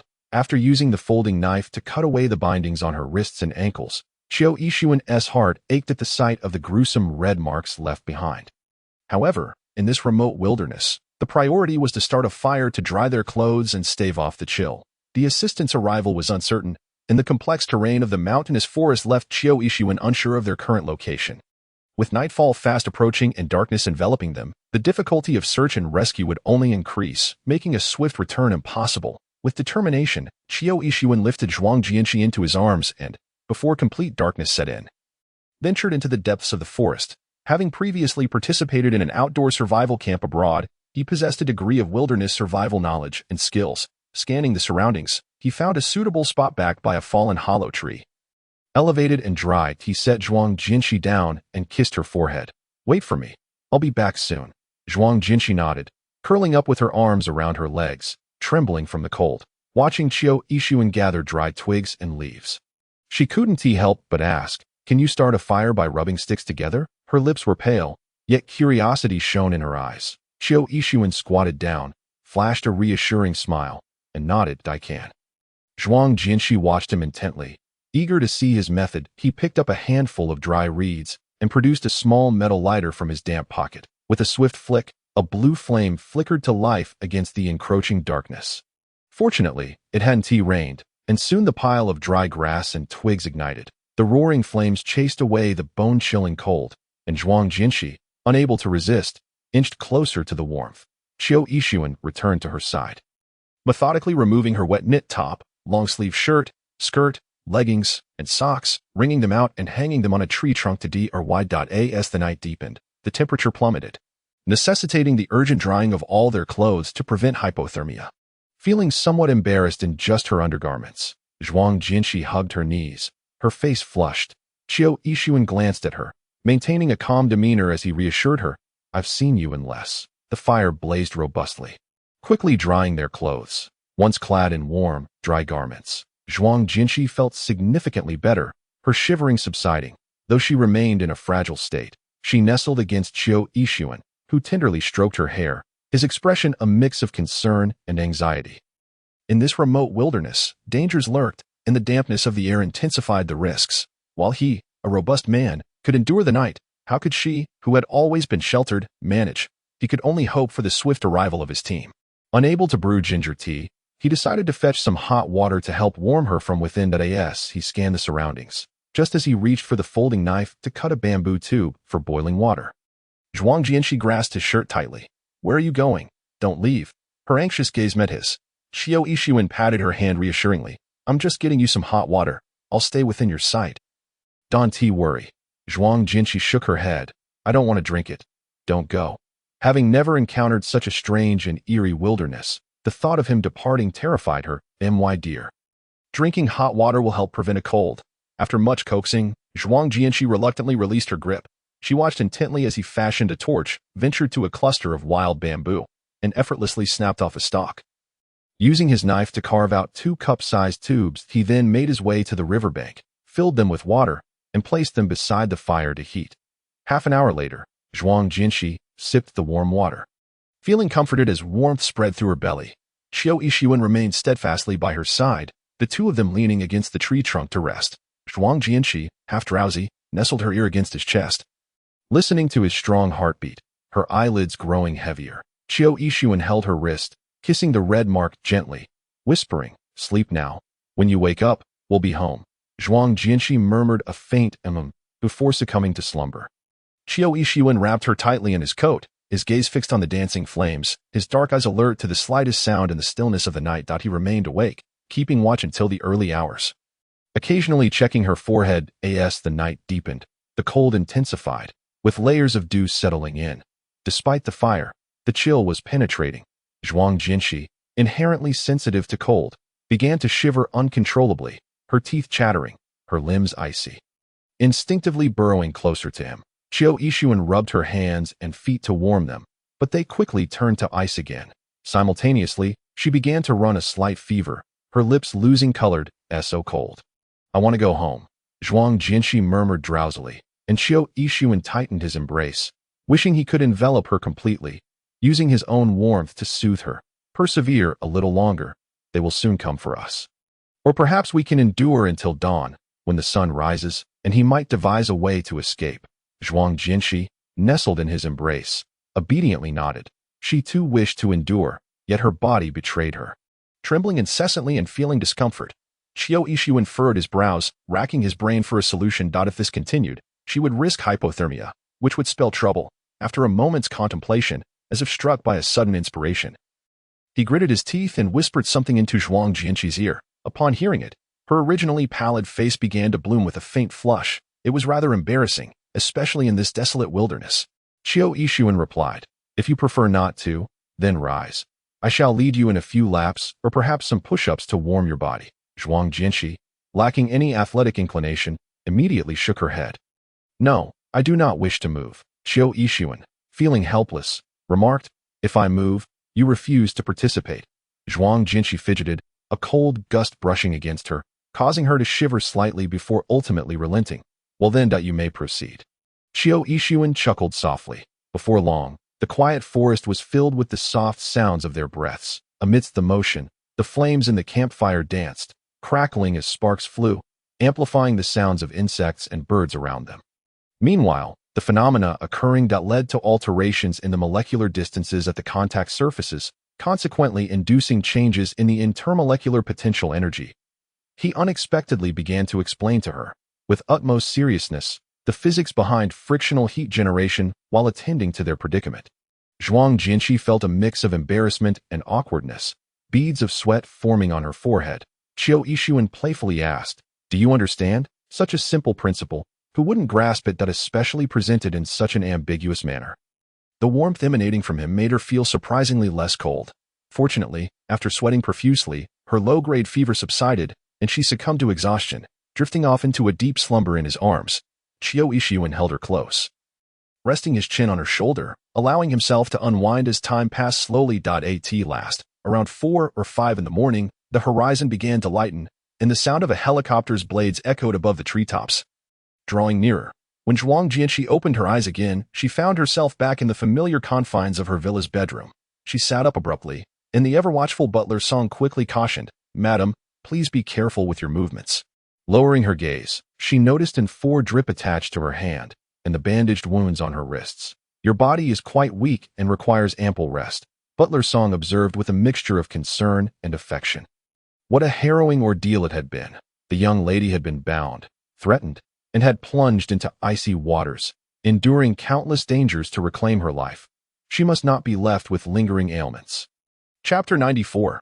She is pregnant. Zhuang Jinshi's complexion was far from radiant. She indeed felt unwell. Sighing in relief, she lay back down weakly. The early spring weather outside was frigid, and having been submerged in that bone-chilling river for over 10 minutes only exacerbated her discomfort. Each recollection of that sensation sent involuntary shivers down her spine. Even with 2 blankets draped over her, warmth eluded her. It was only Qiu Yixuan, this human furnace, who could provide her the comfort required for sleep. The family doctor had warned that her vitality was severely depleted and mandated a month of bed rest. Forbidding any outings to IT was as if all the recuperation of the previous year had been in vain. Despite Qiu Yixuan's anguish and guilt, upon returning to Tingjing Mountain, he wasted no time in investigating which members of the Qiu family had participated in the abduction, venting his fury with ruthless determination. The Qiu residence was thrown into chaos, with widespread unease permeating the atmosphere. Qiu's father wore a perpetual frown, consumed by worry, after sending 2 of his brothers to prison and incapacitating another son. The family was embroiled in a cycle of fratricidal conflict. Zhuang Jianxi, confined to Tingjing Mountain, spent her days consuming various restorative herbal dishes, sleeping to regain her energy, and undergoing acupuncture and massage. After half a month, she finally began to show signs of recovery. Qiu Yixuan would often pinch her cheeks to check if she had gained some weight. Alternatively, he endeavored to collect a myriad of artifacts and paintings from around the world to prevent her from languishing in boredom at home. One day, while dining, Zhuang Jianxi was video chatting with Long Kuer. Long Kuer, recently transformed, appeared poised in a form-fitting professional outfit, exuding an air of urban sophistication. Zhuang Jianxi observed her seated at her office. As 2 tall male secretaries took turns bringing her documents for signature, Long Kuer signed with flair, playfully teasing one while patting the other's rear, inciting a competitive spark between the 2 men as they covertly flirted with her. Zhuang Jianxi couldn't help but feel a twinge of envy. Was this the thrill of being a boss and teasing subordinates? Alas, with Qiu Yixuan, the jealous type, such thoughts were mere fantasies beyond her reach. Every 10 minutes of work, Long Kuer would take a half-hour break. She expressed her fascination and astonishment at Zhuang Jianxi's recent harrowing abduction experience, marveling that such dramatic events were not solely confined to the realm of film. Indeed, art draws heavily from life. Growing weary of recounting her ordeal, Zhuang Jianxi casually inquired about her relationship with the esteemed actor Su. I haven't sought him out lately, nor has he contacted me. I believe we have perfectly concluded things. Long Kuer had only suffered a brief bout of sadness after their breakup, but with her parents' assistance, she soon moved past it. Not long ago, I was feeling down, and my mother asked what was wrong that I told her I was depressed. Goodness, that very night, she sprayed rice wine in my face, and then my dad swung a wooden sword over my head for ages, insisting I wear a charm that I couldn't remove for 6 months. It's made me hesitant to wear low-cut outfits lately. Long Kuer recounted, her voice tinged with humor and exasperation, vowing never to utter the word depression again. Zhuang Jianxi chuckled at her tale, only to be caught off guard and choke on her soup. Just then, Qiu Yixuan returned home and, upon hearing her cough from the doorway while changing his shoes, rushed over without slipping them on. With a stern expression, he patted her back to help her breathe easier and immediately ended her video call without a word. Long Kuer, witnessing the abrupt termination of their chat, pouted in response to his domineering demeanor. As her half-hour break had yet to conclude, Long Kuer summoned her male secretary for a shoulder massage. At that moment, a knock echoed at the office door, and the president entered, accompanied by a familiar tall figure. The president, Long Kuer's aunt, immediately scolded her for slacking off during work hours and promptly sent the male secretary away to Su. Take a seat for a moment. We will discuss the specifics of our collaboration. The aunt handed a contract to Long Kuer, emphasizing the importance of securing the endorsement of the esteemed actor. Negotiate well and avoid any pitfalls. After hastily imparting her instructions, she hurried off to attend to other matters. Long Kuer glanced at the contract in her hands and then at the elegantly seated Su Chengzhou on the sofa. What does this mean? Su Chengzhou's gaze darkened. If you do not understand the contract, have your male secretary explain it to you. Long Kuer raised an eyebrow. Are we not on the same page here? She began to flip through the contract. Let me see what the penalty for breach of contract is. Her words. Su Chengzhou's expression turned icy. He scoffed. I demand to raise the penalty 20-fold. If you have the audacity to breach, go ahead. Long Kuer was taken aback, a strange look crossing her face. Soon, she lost interest in the contract, closed it, and leaned back in her office chair. Well, since Su is eager to endorse our company, let us enjoy a fruitful collaboration. Su Chengzhou stared at her. I am not enjoying myself at the moment. Come here. Long Kuer clicked her tongue. The contract does not stipulate that the female vice president must offer her charms. Does it? Very well. If you won't come to me, I shall come to you. As she spoke, Su Chengzhou rose, shrouded in an aura of darkness as he approached her. Long Kuer observed the change in him. The warmth he once exuded had transformed into an assertive demeanor, leaving her with an inexplicable feeling. Su Chengzhou settled into the chair opposite her, locking eyes with her at close range, unfazed by his penetrating gaze. Long Kuer directly addressed him. You should be aware of what products we are endorsing. Our primary requirements are threefold. Su, have you missed me recently? Long Kuer paused, contemplating the issues of photography and subsequent editing. Su, why haven't you called me? In frustration, Long Kuer tossed her pen onto the desk and reclined in her chair, feeling that there was little point in continuing the discussion. That I will have my male secretary assist. As she reached for her phone, Su Chengzhou, with a dark expression, pressed her hand down. Shall we conduct this conversation seriously? Had we done so earlier, we would be in a better position, Long Kuer retorted. Withdrawing her hand with a scoff, the days of relaxation and fulfillment quickly passed by, bringing them to early March. Zhuang Jinshi had just concluded her month-long convalescence at home, anticipating the chance to step outside, only to be met with an even stricter confinement. She was pregnant. The signs of Zhuang Jinshi's pregnancy manifested through her sensitivity to odors. Xiao Yixuan had a penchant for fish, whether it be sashimi, braised, steamed, boiled, or pan-fried. He relished them all, making fish a common feature at the dinner table. On this particular evening, the chef had chosen to creatively prepare a new dish, spicy tomato Thai coconut curry fish. While Xiao Yixuan savored the meal, Zhuang Jinshi found herself inexplicably repulsed by the aroma, instinctively distancing herself. Xiao Yixuan chuckled. If you dislike it, there is no need to sit so far away, is there? Zhuang Jinshi cast a glance at the curry fish, which had long lost its shape, and sighed. It's enough to make one feel nauseated. Xiao Yixuan, though the dish lacked aesthetic appeal, defended its flavor. Despite its appearance, it tastes quite good. Zhuang Jinshi huffed. Stay away from me tonight. However, it was impossible to keep him at bay. That evening, after Xiao Yixuan had bathed and ensured he bore no trace of the fishy scent, he shamelessly climbed into her bed. Just as he was about to initiate an intimate moment to enhance their marital bond, Zhuang Jinshi turned her head away at his first kiss. Xiao Yixuan. Zhuang Jinshi, perhaps feeling a sting to her pride, felt compelled to explain, I didn't mean it as a personal affront. The fish this potent. Xiao Yixuan rolled onto his back, raising an eyebrow. I'll fire the chef tomorrow. Don't. It's not the chef's fault. Then I want to eat fish for a week. It's not the fish's fault either. Xiao Yixuan smiled wryly. Then it's still my issue. Zhuang Jinshi fell silent. Xiao Yixuan raised his hand to cover his eyes, his tone laced with melancholy. Have you grown to despise me so quickly? Is there someone else outside? Perhaps.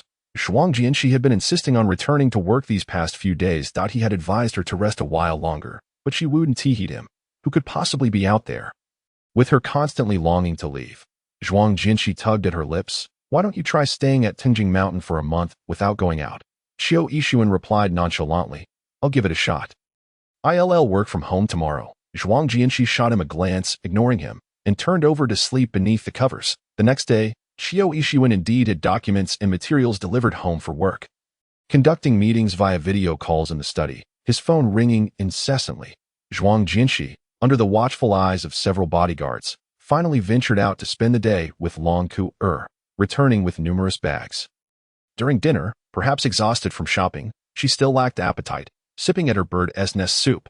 Xiao Yixuan, eating his matsutake chicken with a detached expression, occasionally glanced at her, dissatisfied with her meager consumption, and was about to offer her a chicken leg when Zhuang Jinshi turned her head away once more.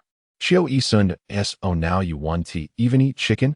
At that moment, Butler Song, observing the scene, had his eyes light up, immediately rushing to call the family doctor. Zhuang Jinshi wished to dismiss his alarm. But as she stood, a sudden dizziness overwhelmed her, and she nearly collapsed. Xiao Yixuan's utensils clattered to the ground as he swiftly rose to catch her, his expression grave as he lifted her into his arms. Call the doctor quickly. Just as he placed her on the sofa in the living room, the family doctor hurried in. Zhuang Jinshi quickly recovered from her brief bout of dizziness, though her complexion remained pale. The family doctor, evidently well-versed in her condition, needed no blood tests. A few questions and a pulse check led to the diagnosis. She was pregnant. The revelation left both Zhuang Jinshi and Xiao Yixuan momentarily stunned. While Butler Song erupted with joy, beaming widely. Oh, what a momentous occasion. I shall soon have a little master or mistress to care for. From today onward, I will rearrange the lady's meals and daily routine to ensure she is well taken care of. He promptly began issuing a series of instructions, his delight akin to that of a soon-to-be grandmother. Zhuang Jinshi gazed down with a hint of joy, her hands resting on her abdomen, her watery eyes shimmering with light. It was hard to fathom that just last year she had been a solitary figure, and now, in the blink of an eye, she was a young mother with a husband and a child. Calculating the time, it must have been that night in the depths of the foggy forest. Though this outcome was unexpected, it was not entirely difficult to accept. She had always been indifferent to fame and fortune but held a particular fondness for adorable children and pets. Moreover, this was the fruit of her love with Qiu Yixuan. A gentle smile unconsciously grazed Zhuang Jianqi's face, and she noticed Qiu Yixuan's still rigid and serious expression, causing her to pause. "What's wrong? Are you so happy that you've lost your wits?" Qiu Yixuan snapped back to reality, meeting her sparkling gaze, his expression an intricate blend of emotions, his eyes swirling with incomprehensible feelings. He abruptly pulled her into his embrace, resting his chin atop her head, his voice low and husky. "I'm just so very happy." Zhuang Jianqi listened to the thunderous rhythm of his heartbeat, a smile spreading across her lips. The rapid thumping surely indicated overwhelming joy. How fortunate he was to have married her less than a year ago and already be a father, far ahead of his childhood friends. In truth, while Qiu Yixuan was elated, he was also deeply apprehensive. After chatting for a while, he tenderly encouraged her to finish her chicken soup, carried her back to their bedroom, and thoughtfully fetched her books and blankets so she could rest in the chaise longue. Only then did he descend to summon the family doctor back to the tea room, his expression clouded with concern. Standing by the window, he had nearly completed his vow to quit smoking. Yet the turmoil within him compelled him to light a cigarette. Was her current condition suitable for pregnancy? The family doctor finally spoke the truth. It was not. Madame's health is already more fragile than that of an average woman, especially after last month's severe incident, leaving her considerably weakened and with numerous after-effects. It will take years of proper care for her to fully recover, and now, with a pregnancy. The doctor paused, delivering a serious warning. The consequences could be dire. The doctor had previously refrained from sharing this information, mindful of Zhuang Jianqi's feelings, but Qiu Yixuan had anticipated this outcome. As the words hung in the air, Qiu Yixuan's hand trembled involuntarily. "Clarify," he commanded. The family doctor continued. "In the early stages, miscarriage is a real risk. In the later stages, as her body grows heavier, the child will compete for nutrients, putting pressure on her organs and blood vessels. Given her pre-existing heart condition, the likelihood of developing pregnancy-induced hypertension and heart failure, among other complications, is exceedingly high, potentially endangering her life during delivery." Qiu Yixuan's face, shrouded in the haze of smoke, wore an unprecedented air of desolation. He gestured for the doctor to leave and sat alone in a corner of the tea room, smoking one cigarette after another. At that moment, his eyes betrayed a profound sense of confusion and helplessness, coupled with an overwhelming sense of worry. The night she had been trapped in the wilderness, nearly succumbing to the cold, he had been frantic with concern, resorting to that method to warm her. He did not regret that decision. He only regretted not having firmly insisted she take contraception afterward. After all, those medications have significant side effects, and she had been on for 2 days. Moreover, he recalled that night had coincided with her safe period, leading him to entertain a false sense of security. Yet, to his dismay, the so-called safe period proved anything but safe. Heaven knew how thrilled he had been at the prospect of this child's arrival. Yet it now felt like a ticking time bomb. Should they keep it or not? Qiu Yixuan found himself embroiled in an unprecedented internal struggle. An hour later, when Zhuang Jianqi texted him asking why he hadn't come back upstairs, he extinguished his cigarette. He rose to wash up in the bathroom on the first floor, completely scrubbing away the smell of smoke before heading upstairs. In the bedroom, Zhuang Jianqi was still wide awake, nestled in bed, excitedly watching videos about pregnancy. Carrying a cup of warm milk, Qiu Yixuan entered, and this time she obediently drank it without him needing to say a word. Do you prefer a boy or a girl? She asked, her eyes sparkling. They say boys resemble their mothers, while girls take after their fathers. How about I have a daughter who looks like you? Nestled in his embrace, Zhuang Jianqi inquired with a playful glint in her eyes. Qiu Yixuan could see the anticipation in her gaze, and for a moment he found himself at a loss for words. Unable to voice the frightening and disheartening thoughts that lingered, his voice became hoarse. "A daughter who looks like you would be beautiful." Zhuang Jianqi pondered for a moment, "Perhaps a bit of your gallant spirit, to prevent her from being bullied." Qiu Yixuan retorted, "Who would dare bully my daughter? Anyone who tries would face my wrath." Zhuang Jianqi chuckled. "Indeed, with a father as formidable as you, they would be able to run rampant, taking whatever they desire. Is that so?" Qiu Yixuan tilted his head, gazing deeply into her eyes. "Do you know what I desire most at this moment?" Zhuang Jianqi paused for a few seconds before playfully slapping his face. Don't even think about it. The first 3 months of pregnancy are off limits. Though her strength was minimal, Qiu Yixuan still found himself momentarily stunned by her playful gesture. He chuckled in disbelief. Where did your mind wander off to? Do you think I'm the kind of man who thinks with his lower body? Zhuang Jianqi huffed. Well, you are certainly a man who makes advances on me at any time. Who told you to tempt me so much? I haven't even seen you, and just the sin of you gets me dizzy. For several consecutive days, Zhuang Jianqi found herself unable to eat, repulsed by even the faintest whiff of meat. When she sat for too long, rising would send her head spinning. A mere few steps would leave her gasping for breath. She felt as fragile as a delicate glass ornament, needing to be handled with utmost care. Each evening, Qiu Yixuan would hold Zhuang Jianqi, as cold as an ice block, close to his chest, attempting to warm her with the heat of his own body. Yet her icy hands and feet would still leave him with a shuddering chill in his abdomen. He couldn't help but grit his teeth, asking, Are you the Princess Zhuang Aisha Jianqi? Qiu Yixuan felt as though he were being frozen by her presence. The news of Zhuang Jianqi's pregnancy had not been made public. Only a select few close to her were aware, and even her family had not been informed, with Long Ku'er being the first to know. Long Ku'er was elated and immediately purchased a plethora of baby supplies to stockpile in her office, claiming it was for early familiarization and practice, all in hopes of becoming a competent godmother in the future. Su Chisho, having signed an endorsement deal, found himself unable to avoid frequent appearances at her company. Long Ku'er had previously vowed never to look back, boldly forging ahead to pursue fresh opportunities. Su Chisho was taken aback by her tenacity, even as he lowered his stance and approached her. She resolutely refused to spare him even a glance, let alone a second look. She paraded around with her male secretary entourage, living life to the fullest. When pursuing him, she was fervent, vowing eternal love. Yet when she turned away, she treated him like a discarded shoe, reminding him of the boundaries between genders. That night, when she had been flirtatious and alluring, how could she not have considered the boundaries? Had he known women could be so fickle and heartless, he would have never allowed her to have him so quickly, at least not until she had pursued him for a decade or more. After berating 10 individuals in a meeting, Long Ku'er received the news that Su Chengzhou had suffered an injury on set and had halted work. As the vice president, she felt compelled to offer her concern. Arriving at the studio, she found Su Chengzhou, exuding charisma as he sat in a rest chair, his demeanor calm, surrounded by directors and assistants inquiring cautiously, along with makeup artists. As Long Ku'er approached, she discovered that he had merely broken a fingernail.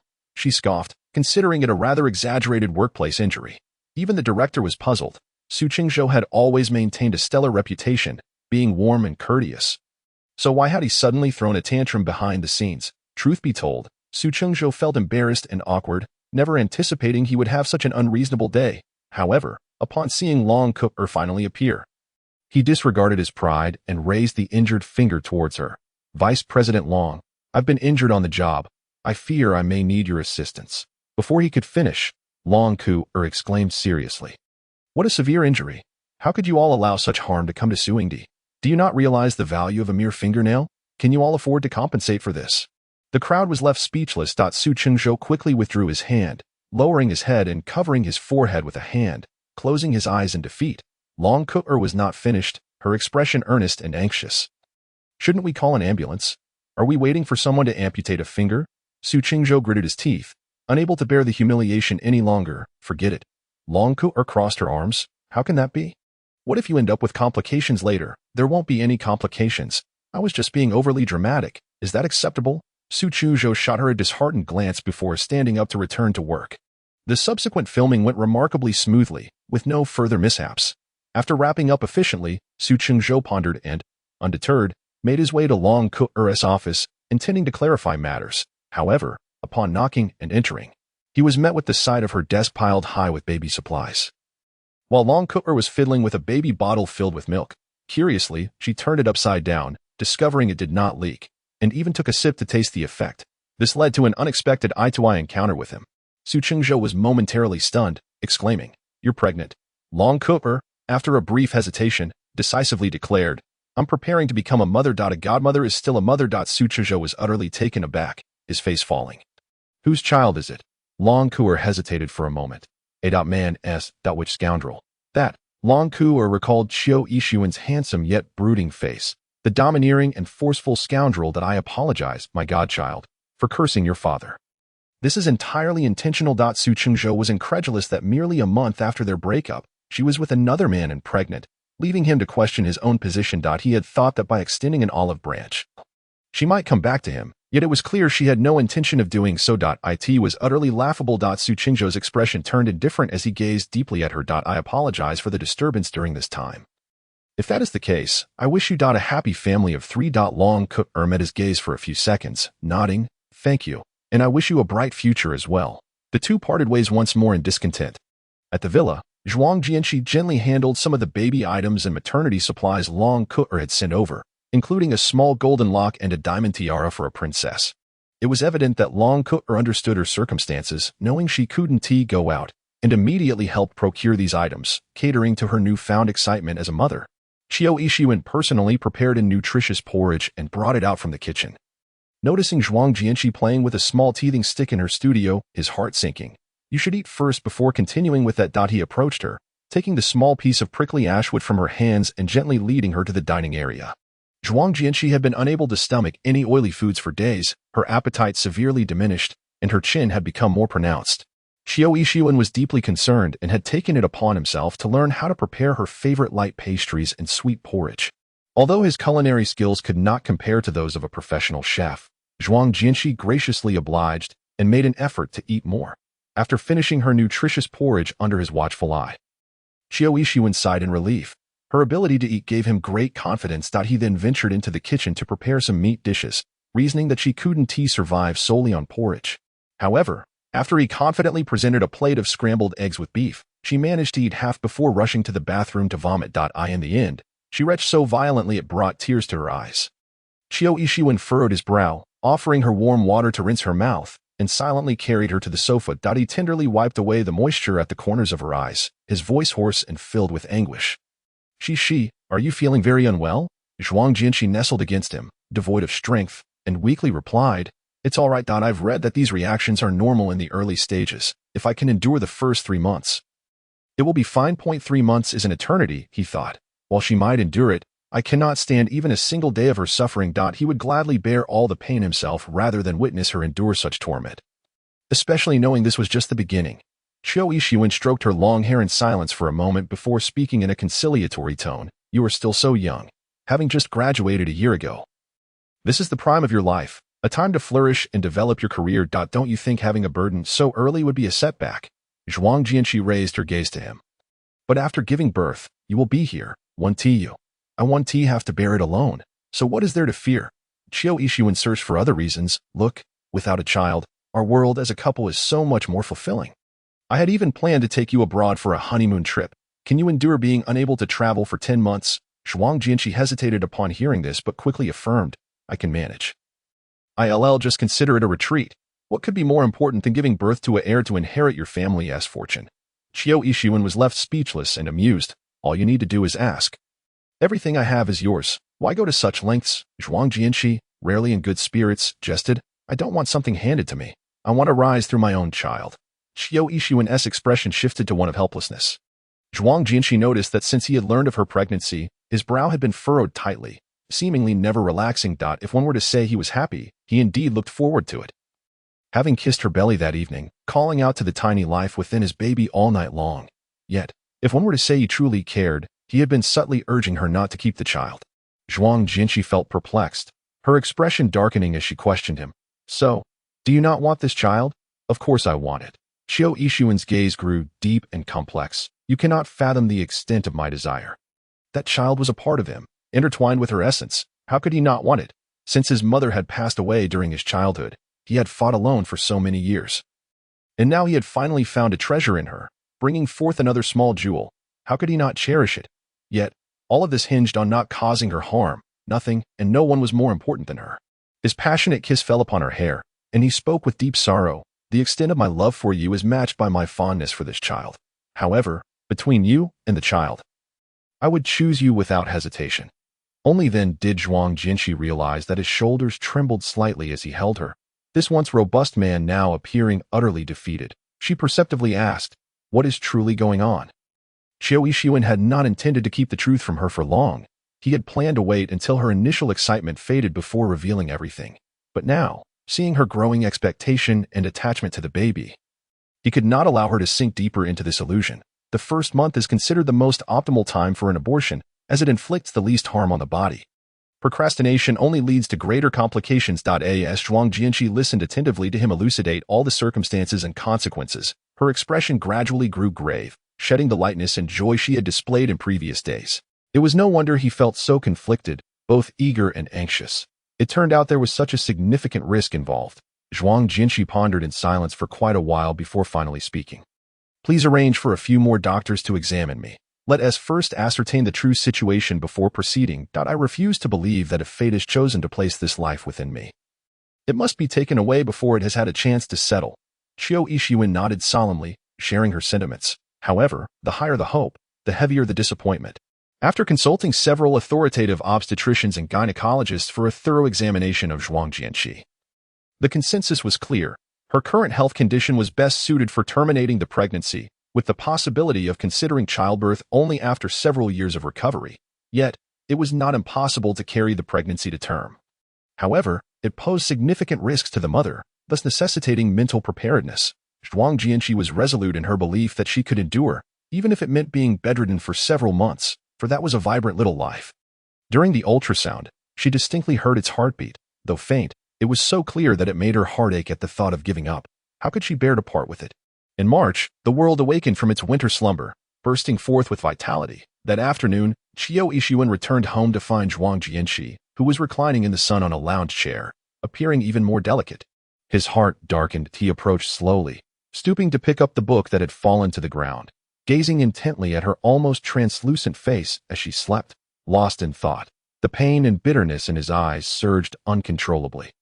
And he took her cool hand, planting a gentle kiss upon it. Since she could not make this decision, he would take it upon himself. He would rather remain childless for the rest of his life than let her risk everything for this.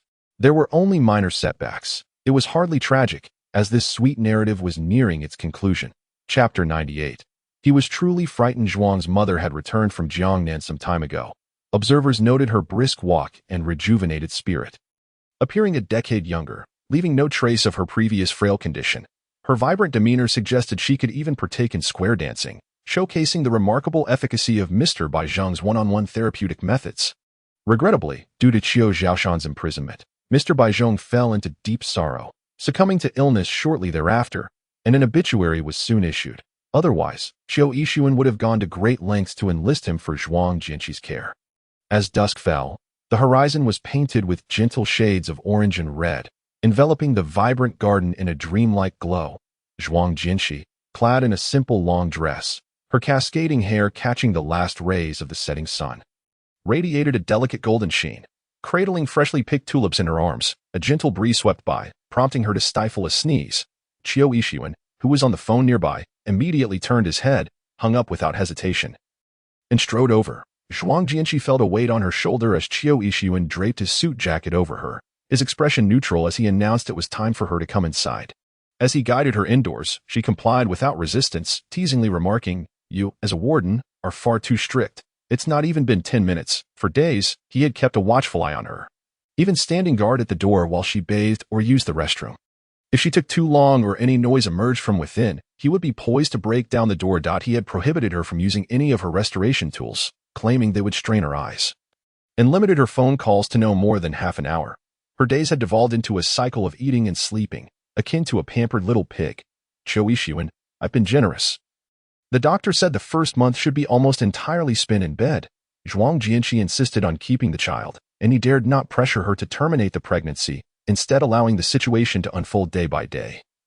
Harboring a faint hope for a miraculous change. It was not until 3 days later, when Zhuang Jianqi fainted once more, that Qiu Yixuan realized he could no longer delay action. That day, as she eagerly awaited his return in the living room, her face lit up with joy. Yet, as she hurried a few steps, he watched helplessly as her frail figure collapsed to the ground. Qiu Yixuan felt his heart stop. He rushed forward, catching her just before she fell. Her body felt alarmingly light in his arms, like a petal on the verge of wilting, fragile and vulnerable. In that moment, Qiu Yixuan felt as though he might shatter. Kneeling on the floor, he held her tightly, burying his face in her neck, trembling uncontrollably. Zhuang Jianqi regained consciousness in his embrace after a few minutes of unconsciousness, Sensing the warmth and dampness at her neck, sharing in his distress, she gently raised her hand to caress the side of his face, softly reassuring him, "I'm fine. It was merely a momentary fainting spell due to low blood sugar." Qiu Yixuan continued to hold her in silence. Zhuang Jianxi could feel his deep concern and sorrow. And it was the first time she witnessed tears in his eyes. 10 years ago, on the day they met in Jiangnan, she had seen him suffer gravely, unable to even walk, yet he had not shed a single tear. It was evident that this time, he was genuinely terrified. After a while of comforting him, Qiu Yixuan finally rose silently, carrying her inside, then secluding himself in the study without re-emerging. Zhuang Jianxi wondered if she was being too willful, insisting on keeping the child and causing him such worry and distress. Yet, the thought of terminating the pregnancy felt akin to tearing a piece of herself away, an unbearable prospect. She was not blindly obstinate. She understood her own body well enough to know that her condition was merely temporary and not as dire as it seemed. She cherished the bond she shared with Qiu Yixuan and the future they could build together. It was not solely for the sake of that unformed little life that she would risk everything. If it came to a point of no return, she would choose to preserve herself without hesitation. At dinner, Qiu Yixuan finally emerged from the study. At the dining table, Zhuang Jianxi noticed his pallor and assumed he was still shaken and in poor spirits, so she proactively served him a piece of fish. He ate, yet remained distracted, occasionally reaching for tissues to blow his nose. She couldn't help but inquire, "Are you coming down with something?" Qiu Yixuan hesitated momentarily, avoiding her gaze, and muttered, "Yeah, just a bit." When Zhuang Jianxi's nutritional meal was brought to the table, Qiu Yixuan's expression shifted ever so slightly. Her meal was specially prepared, light and nutritious, featuring dishes such as yam and free-range chicken soup, lime cod, seaweed rice, and avocado salad. Her appetite had improved somewhat over the past few days, prompting the chef to vary her meals. As she enjoyed her food, she attempted to lighten the mood by chatting, but Qiu Yixuan seemed lost in thought, responding with non-sequiturs. When she lifted the bowl of chicken soup, stirring the golden broth with her spoon, he could barely contain himself. Suddenly, he grabbed 2 tissues, pressing them to his nose, reddening the bridge. It smells so good. Truly, it's worthy of the 2 years of care for that free-range chicken. Zhuang Jianxi smiled softly. Indeed, it does smell delightful. Qiu Yixuan nodded, his expression complex. Yes, it's very fragrant. Feeling impulsive, Zhuang Jianxi scooped a spoonful of chicken soup and offered it to him. "Would you like to have a taste?" Qiu Yixuan instinctively recoiled, leaning back in his chair. He turned his head away, his tone strained. "No, that's meant for you." Chapter 99. The baby is still here. Zhuang Jianxi's eyes dimmed completely as she gazed at his profile, her sorrow and despair enveloping her. She looked down at the bowl of soup, her fingers tightening around the spoon. "Then just watch me drink it. All right?" Qiu Yixuan's hand clenched into a fist beneath the table, the veins on the back of his hand standing out. He deeply closed his eyes and reopened them, his voice hoarse. "Be good. Drink it quickly. Don't let it get cold." Tears brimmed in Zhuang Jianxi's eyes before finally spilling over, each drop landing on the spoon and merging with the broth. An indescribable emotion hung between them. She said, "All right, if you let me drink, I promise to finish it." With that, she tossed aside the spoon, cradled the bowl with both hands, and tilted her head back, gulping down the soup in great swallows. The porcelain bowl made a delicate sound as it returned to the table. Qiu Yixuan's tall frame trembled violently. Unable to hold back any longer, he sprang up, half kneeling at her feet, wrapping his arms around her, burying his head in her chest as he wept. He also apologized to her belly, saying, "I'm sorry, my darling. Daddy loves you. All the blame lies with me. Please do not hold your mother accountable. This time, why not take flight first and return to your mother's womb in a few years? By then, I promise to provide you with the very best." The fleeting sadness and irritation that Zhuang Jianxi had felt were washed away by his tears. She helplessly lowered her head and ruffled his glossy black hair. "Have you cried enough? A grown man weeping like a child. Don't you feel ashamed? The words you spoke can be sensed by it, and when it is born, it will certainly not greet you with kindness." Qiu Yixuan lifted his head, his eyes bloodshot and brimming with tears. His voice was hoarse. "What does that mean? It can still be born." Zhuang Jianxi handed him a tissue to wipe his tears and retorted, "Why can't it?" Qiu Yixuan stared blankly at the empty bowl. She had clearly consumed the abortion-inducing soup, and in a few hours, the pregnancy sac would be expelled. How could the child possibly still be born? Zhuang Jianxi pinched his ear. "How dare you take matters into your own hands and have the doctor secretly add medication to the soup, poisoning my child? You have quite the audacity." Qiu Yixuan was jolted back to reality by her pinch, staring at her in shock. "How did you know?" Zhuang Jinshi. Butler Song witnessed it with his own eyes that he directly poured out the soup and replaced it with a new bowl, and even informed me in advance. She scoffed, "Your guilty conscience is quite evident. I've never seen a man so flustered that he streams tears." Qiu Yixuan disregarded her mockery, wiping his tears with his hand, his gaze fixated on her abdomen. "So, does that mean you didn't consume the medication? The baby is still here?" Zhuang Jianqi coldly huffed. "You seem rather disappointed. I warn you, if you dare to take action again, we will get a divorce. I can raise the child alone." Qiu Yixuan once more embraced her tightly, his voice choked with joy. "How could that be? You have no idea. The moment you finished the soup, I regretted it deeply. I regretted being so selfish, disregarding your feelings, and forcing you to terminate the pregnancy. You cried just now. You must have felt sorrow and resentment towards me for being so heartless, right?" Zhuang Jianqi wrapped her arms around his head and gently replied, "I do feel sorrow, but I won't blame you. You were compelled to take such drastic measures, tears were shed for your distress. If this child were truly lost at your behest, the guilt and remorse you would carry in the future would be unbearable." As her words fell, Qiu Yixuan trembled once more. He lowered his head and kissed her belly. Sincerely apologizing to the baby he thought he had lost, "That I won't abandon you again, and no matter what the future holds, I will face it together with you." Although this ordeal left both of them exhausted, it opened up their hearts, and their feelings subtly deepened. Having endured the most perilous first month, Zhuang Jinshi felt considerably better. Her appetite revived, no longer feeling nauseated by mere scents. As long as she could consume nutrition, her vitality would gradually be replenished. The villa was equipped with 3 nutritionists, a caregiver, a psychological expert, and 2 family doctors, with all necessary examination equipment at hand. Any slight change in Zhuang Jinshi's condition put everyone on high alert. Butler Song had never seen a pregnant woman receive such attention, yet he felt both relieved and impressed by Zhuang Jinshi. Her seemingly fragile body contained immense strength. Aware that childbirth would not be easy, she still possessed the courage to confront it, unwilling to easily give up on any small life. One morning, a black Maybach slowly drove into a rural village near the Qing Mountain Temple. Somewhat distanced from the city, Qiu Yixuan gazed at the ordinary bungalow, nestled amidst the beautiful surroundings mixed with the scent of incense, and frowned. "Are you sure that old man has shed his skin and hidden away here?" Assistant Su nodded. "Yes, according to your mother-in-law's description, Mr. Bai Zhong is quite an eccentric old man this time. His fake death is likely to evade the persistent requests and disturbances from various wealthy families seeking his medical expertise. However, he is deeply respectful of Buddhism, so whenever he goes incognito, he tends to hide near a temple with a strong incense presence. I have been surveilling him for a few days and have captured photographs of the old gentleman to show your mother-in-law, confirming it is indeed the traditional Chinese medicine practitioner Bai Zhong." Upon hearing this, Qiu Yixuan nodded. A heavy weight lifted from his heart. As long as this old doctor was alive, managing Zhuang Jianqi's health would not be a major issue, and the child could be completely safeguarded. The pressing question now was how to persuade this old doctor to lend his assistance. Without hesitation, Qiu Yixuan strode toward the bungalow.